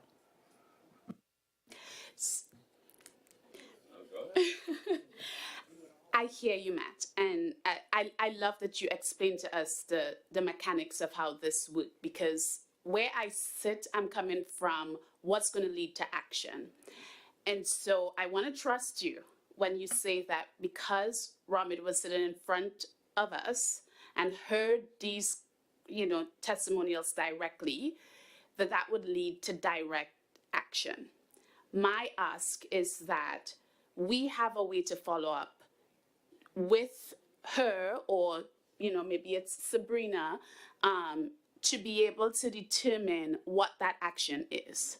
And so, is that a timeline? Is that we direct into Sylvia and saying, Sylvia, in 30 days, can you follow up with Sabrina and then bring a response to us, because the last thing I want is for us, yes, we have a farm workers work group working on this, but as I said in my comments, there are like at least 4 really easy things that I think was the ask. And I'm wondering, how do we get to address those things that, again, from an outsider, I'm not a bureaucrat, right? So from an outsider perspective, I see this as 4 easy things that really just need money.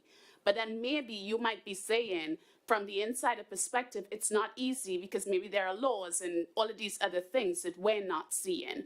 So that's the only thing that I just want to ask. You know, like, I don't have a problem if you're saying the letter is going to be too pro forma, but how do we get the action at the end of the day to address the concerns that were raised?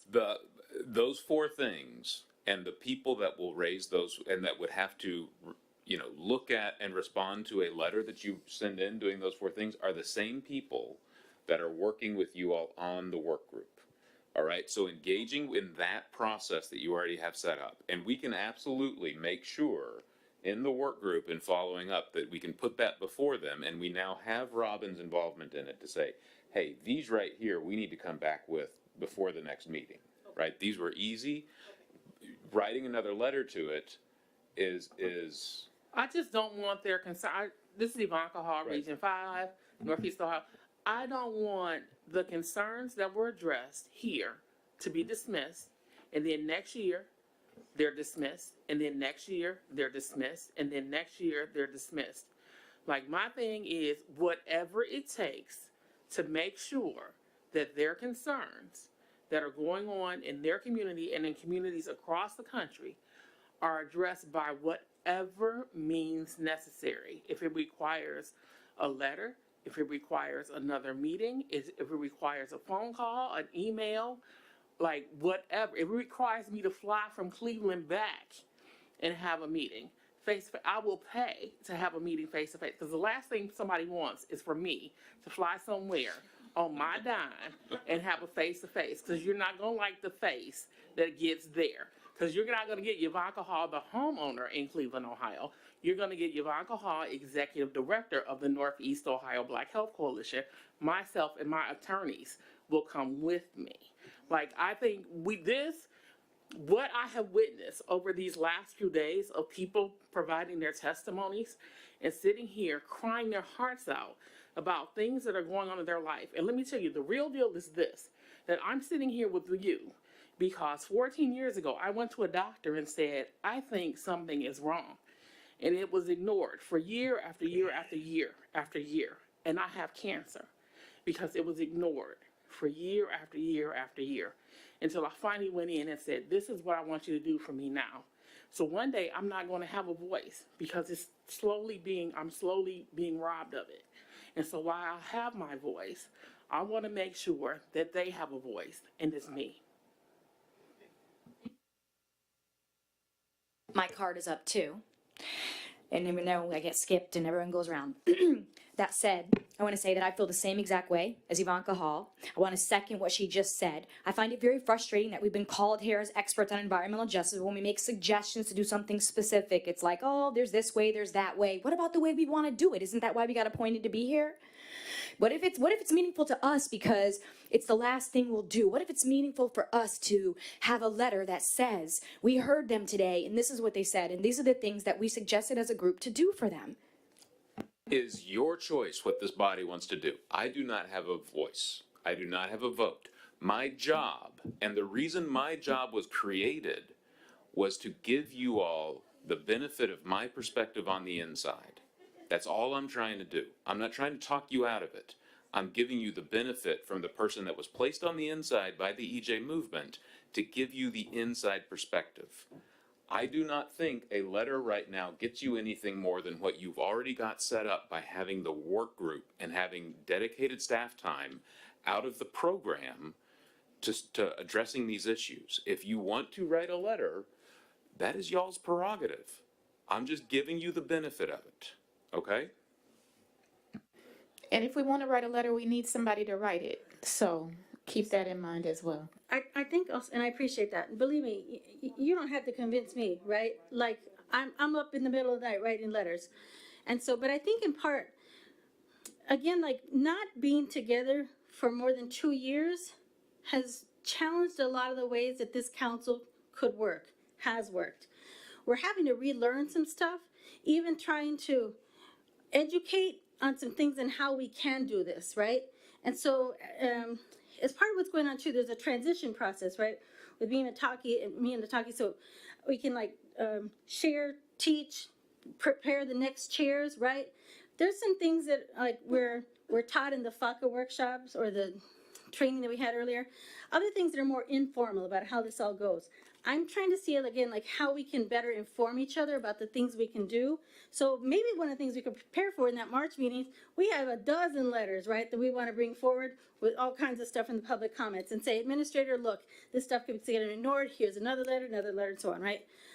I'm really thinking that what we've done in forming this work group, pushing for the work group, right? We've called for it. And again, we're pushing for a charge I believe we're going to get because we're dogged, right? I think that we've got a lot of momentum behind that. I want to sort of also get the energy of our farm worker participants right behind that because we've got a lot of work to do in the next month and a half in these conversations with the EPA.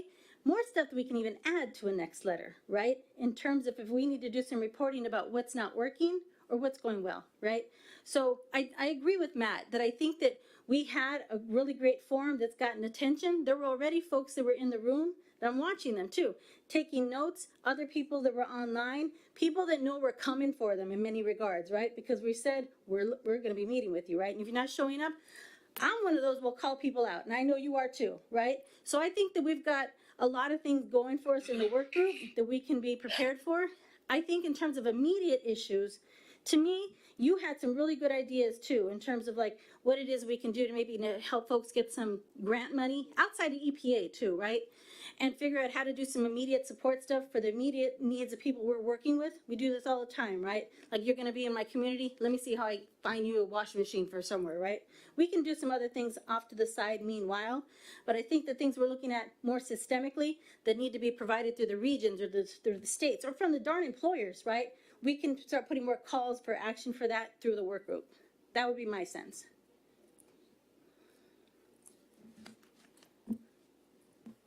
Jacqueline? Thank you, Jacqueline Shirley, RCAC Region 6.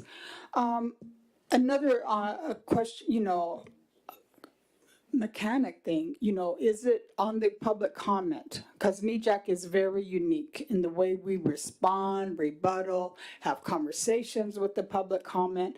What is our responsibility as taking public comment?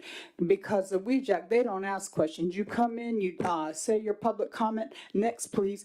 And I have never done, I have did public comments, myself, and I don't get to have an engagement. You go in, you have your public comment, and you leave. So what, so I don't know if it's the NEJAC's responsibility to react to and resolve public comment, or should we be ensuring that Matt's office, these public comments, these issues get distributed out to the regions that they need to be at, and we demand an update every 6 months, once a year from the regions. Hey, what happened to that comment? We're talking about the city of Houston. We have Region 6, EJ, right here in this office, and so she's probably taking notes. We got to think about our audience who is here. Region 6, may you please stand up, because a lot of people might, there she is right there, responsible for EJ. So again, I want to reiterate that we need to work smarter, not harder. My goodness. Because you know how emotional and gut-wrenching these public comments are. They are. And I want to share a little bit. I know I cried too. Long time ago when I first started public advocacy, I would cry every time I would talk about the issues that are facing my people. And one of my elders came up to me and she scolded me. She goes, Jacqueline, you did a good job, but we don't need your tears. We need your eyes. We need you to we need you to speak, not cry. So she was trying to tell me to be more efficient, and I'm a hardhead, I hardly, but let's be smarter. What is our responsibility as a NEJAC? Are we supposed to resolve public comment? Thank you. Karen, can you turn on your microphone, please? Thank you, Paula. So under FACA, public comment, your responsibility so let me start from the beginning. With every federal advisory committee meeting we have to have public comment. That's set up in the law. Your responsibility or your role with public comment is one, we provide the forum for folks to come and share their issues, concerns that they're dealing with around the country. Your responsibility is to take that information and use it to inform your recommendations to the EPA, to the EPA administrator. There's nothing in FACA that says that NEJAC has to respond to public commenters. You don't have the authority to do that. So really, the things that you all have done are things that you've decided to do, like the letters that you write, that you want to bring some issues. I know 2017, 2018, we took maybe 5 or 6 issues focused on particular issues that we heard and sent letters to the agency, not on specific community issues, because you're looking at these issues from the perspective of making not just one community better. We're trying to make communities across the country better. So that's the perspective that you're looking at these comments from. So really your responsibility is to hear what they have to say, and how do you turn that into recommendations to the EPA to solve some of these problems that people are dealing with. And the perfect example is how we use them in the PFAS working group. The PFAS working group requested from George and Paula all the previous public comments that were related to PFAS, and in our recommendation letter was we used some of those public comments because we couldn't remember what wasn't that so that's how we use the public comments for the PFAS. Thank you. Thank you. I think we have 2 final comments from Jan and then Sophia. It would be very easy to let this issue of a letter go because it was very strong what you had to say, but I didn't see how a letter would be hurtful. And I think just saying that it really moved this group, listening to the testimony of these people, I just don't think there's anything wrong with that. And talk about this, that we're glad we've got the work group. We look forward to continuing to work on this, and also that we would like to be briefed on the pesticide issue as a NEJAC would be a good thing. Doesn't have to be very long, and Ivanka told me she would do a draft. I'm happy to help her with it. So if you don't think it's a problematic thing, I hope you'll go along with it. I think the thing is that we would be, as a council, approving a letter we haven't seen, and that's a whole lot of trust. Thank you for saying that, Sylvia, because that's one of the things that we wanted to make sure. Whatever we put out, the council has to see it in a public meeting. And so we wouldn't have a next formal time for that until March, right? That's why I think we're saying that if we can work through the work group, that's one thing. I have another idea here. I think that the issue that was described there could also be something that we do as individual members through social media. I think we can get, there's clearly audio, there are photos. I think enough people here were moved where you could use your own social media accounts and include the administrator, right, in your social media message. I think that that could be an immediate thing if folks are trying to have some kind of effect and get attention. But I think that we have to also think outside of EPA for the stuff that we're moved by. That would be my suggestion too. Outside of NEJAC, I should have said. Thank you. Sophia.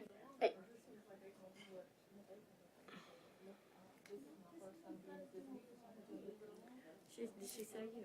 Yeah, I just want to comment on that. The rules are such that we have to vote on it in a public forum. So we can vote on it in March. I mean, but you don't have to abandon it. If you feel that committed to it, you don't have to abandon it. But we're just bound by certain rules. So this is Ivanka Hall, Region 5, Cleveland, Ohio. This is my first meeting here, public meeting. I did not receive a rule that said these are our rules. This is how we play this game. And so for me, I'm sitting here new, looking at what's going on from my eyes as a community advocate and an activist, and saying, how do I resolve this? I sent a note to Sylvia after they spoke to say, look, you can do this, this, and this. These are the things that I know some of the agencies that can provide some of the relief that they need immediately. That's how I work, because I work with communities that come to me and they need help right now. They don't need me to come back 6 months, 3 months, or next year. They come to me and they say, Ivanka, I can't feed my children. I told you all when we started this thing that in February, March of 2020, I called the schools and said, how will you feed disabled children and families? And they said they need to get here to get food like everybody else. And I said, but that's not how it works. They're disabled. So the next day, my organization didn't wait for permission, because you don't need permission to do good. And we started delivering food from my house to disabled families and children. Between March of 2020 and last year, I sent out 200,000 meals from my house. I sent out more meals than the school system did. Not because I had permission to do good, but because God said you have a good credit rating and a credit card, and you can use it to change children's lives. So I sit here because I want to change people's lives. I told you what my charge was. My mom was murdered in front of myself and my younger brothers. And I promised that I would use my life to help change the lives of others. So when I have people who are sitting in front of me saying, I need help, this is what's going on with me, as a community member, no matter where they came from, I'm going to do everything in my power to help them. So if this is the rule of the NEJAC, then I need to know what the rules are. So if the rules say you don't help people in real time, you help them when we say, then let me know if that is the rule. But let me know the rule. That is the rule. I will commit to you, though, and I will work. So here's another way to do this. I'll work with you and Jan to make sure we get on paper the 4 things that April enumerated, and I will commit to you and other people, but you had them so nicely. I commit, I don't know if I'll be able to do it before the end of this year because of the holidays, but by mid-January, by January 15th, as Deputy Administrator for Environmental Justice, we will get a reply back from you from the leadership of OCSPP, the chemical office, okay? So we won't go through the letter writing thing, but we'll get to the same point that y'all want to get to on this. Can we do that? That's the workaround. So we don't have to go through council because he's going to take it directly through his office. Oh, look, I'm figuring out the rules as we're going along. I was not giving a rule sheet. Like, nobody gave me Robert's rules There is for no this rule meeting. sheet. I didn't get one either. So if there's no Robert's rules for this meeting, I'm learning as I go along. You've been here. I haven't. This is my first meeting. It took me like 3 years, and I was in charge of the whole thing, so. There are no rules, and I'll be honest. This has been part of my frustration for 6 years, right? And I've been in conversation with EP staff and saying, look, we've got to put some things down in writing so people understand how this works, what we can do, what we can't do, right? But there's some things that are sort of unwritten that I don't know people really want to put on paper. I'll just name that, right? That's my opinion. But I think the things that you're naming is where we've got to figure out how to be creative, right?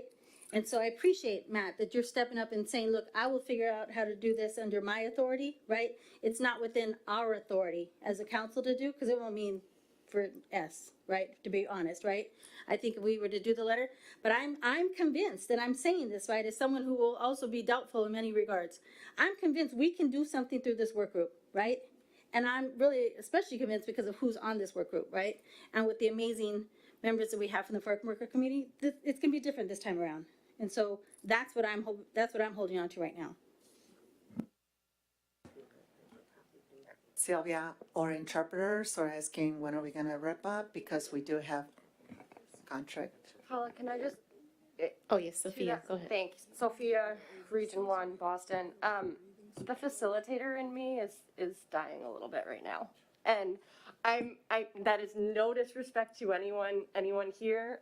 And I want to go back to the point that Jerome made and the points that others have made about, obviously, we're all here because we want to be here.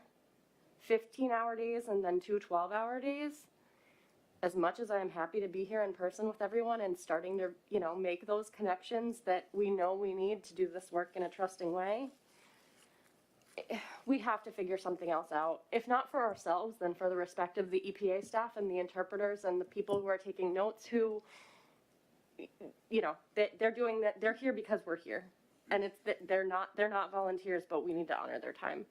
And so, I guess I'm not on the steering committee, but I feel like I would be remiss in saying, I want to figure out ways that we can both respond in more real time in ways that actually work with what the FACA restrictions are, and think a little bit more like organizers and a little bit less like bureaucrats.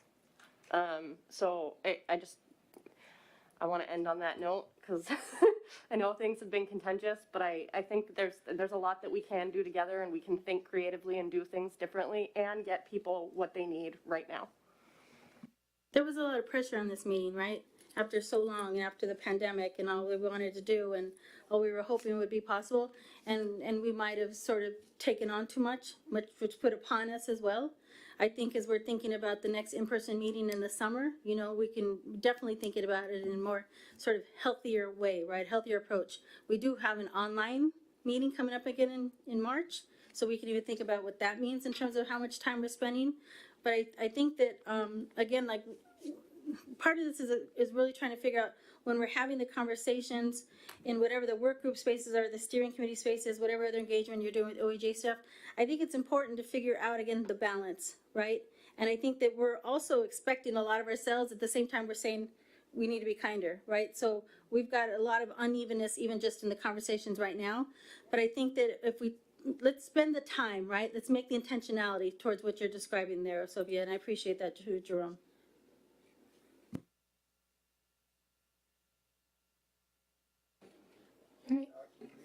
I know. And Charles, you know how much I love you, but I think we're going to need to wrap up. Sure. No. So 2 seconds. Two things. I just want to thank everyone. Charles, Charles, I just said you know how much I love you. Yeah. But we're going to need to wrap up. No, I know. I just wanted to make sure because I think there's one. I just need to know what is the next step in terms of how we can start to work through the scoping. Sure. We're gonna recruit the members for that group over the week next week, and then it is all yours. Fine. Okay. That's all I needed to know. Thank you.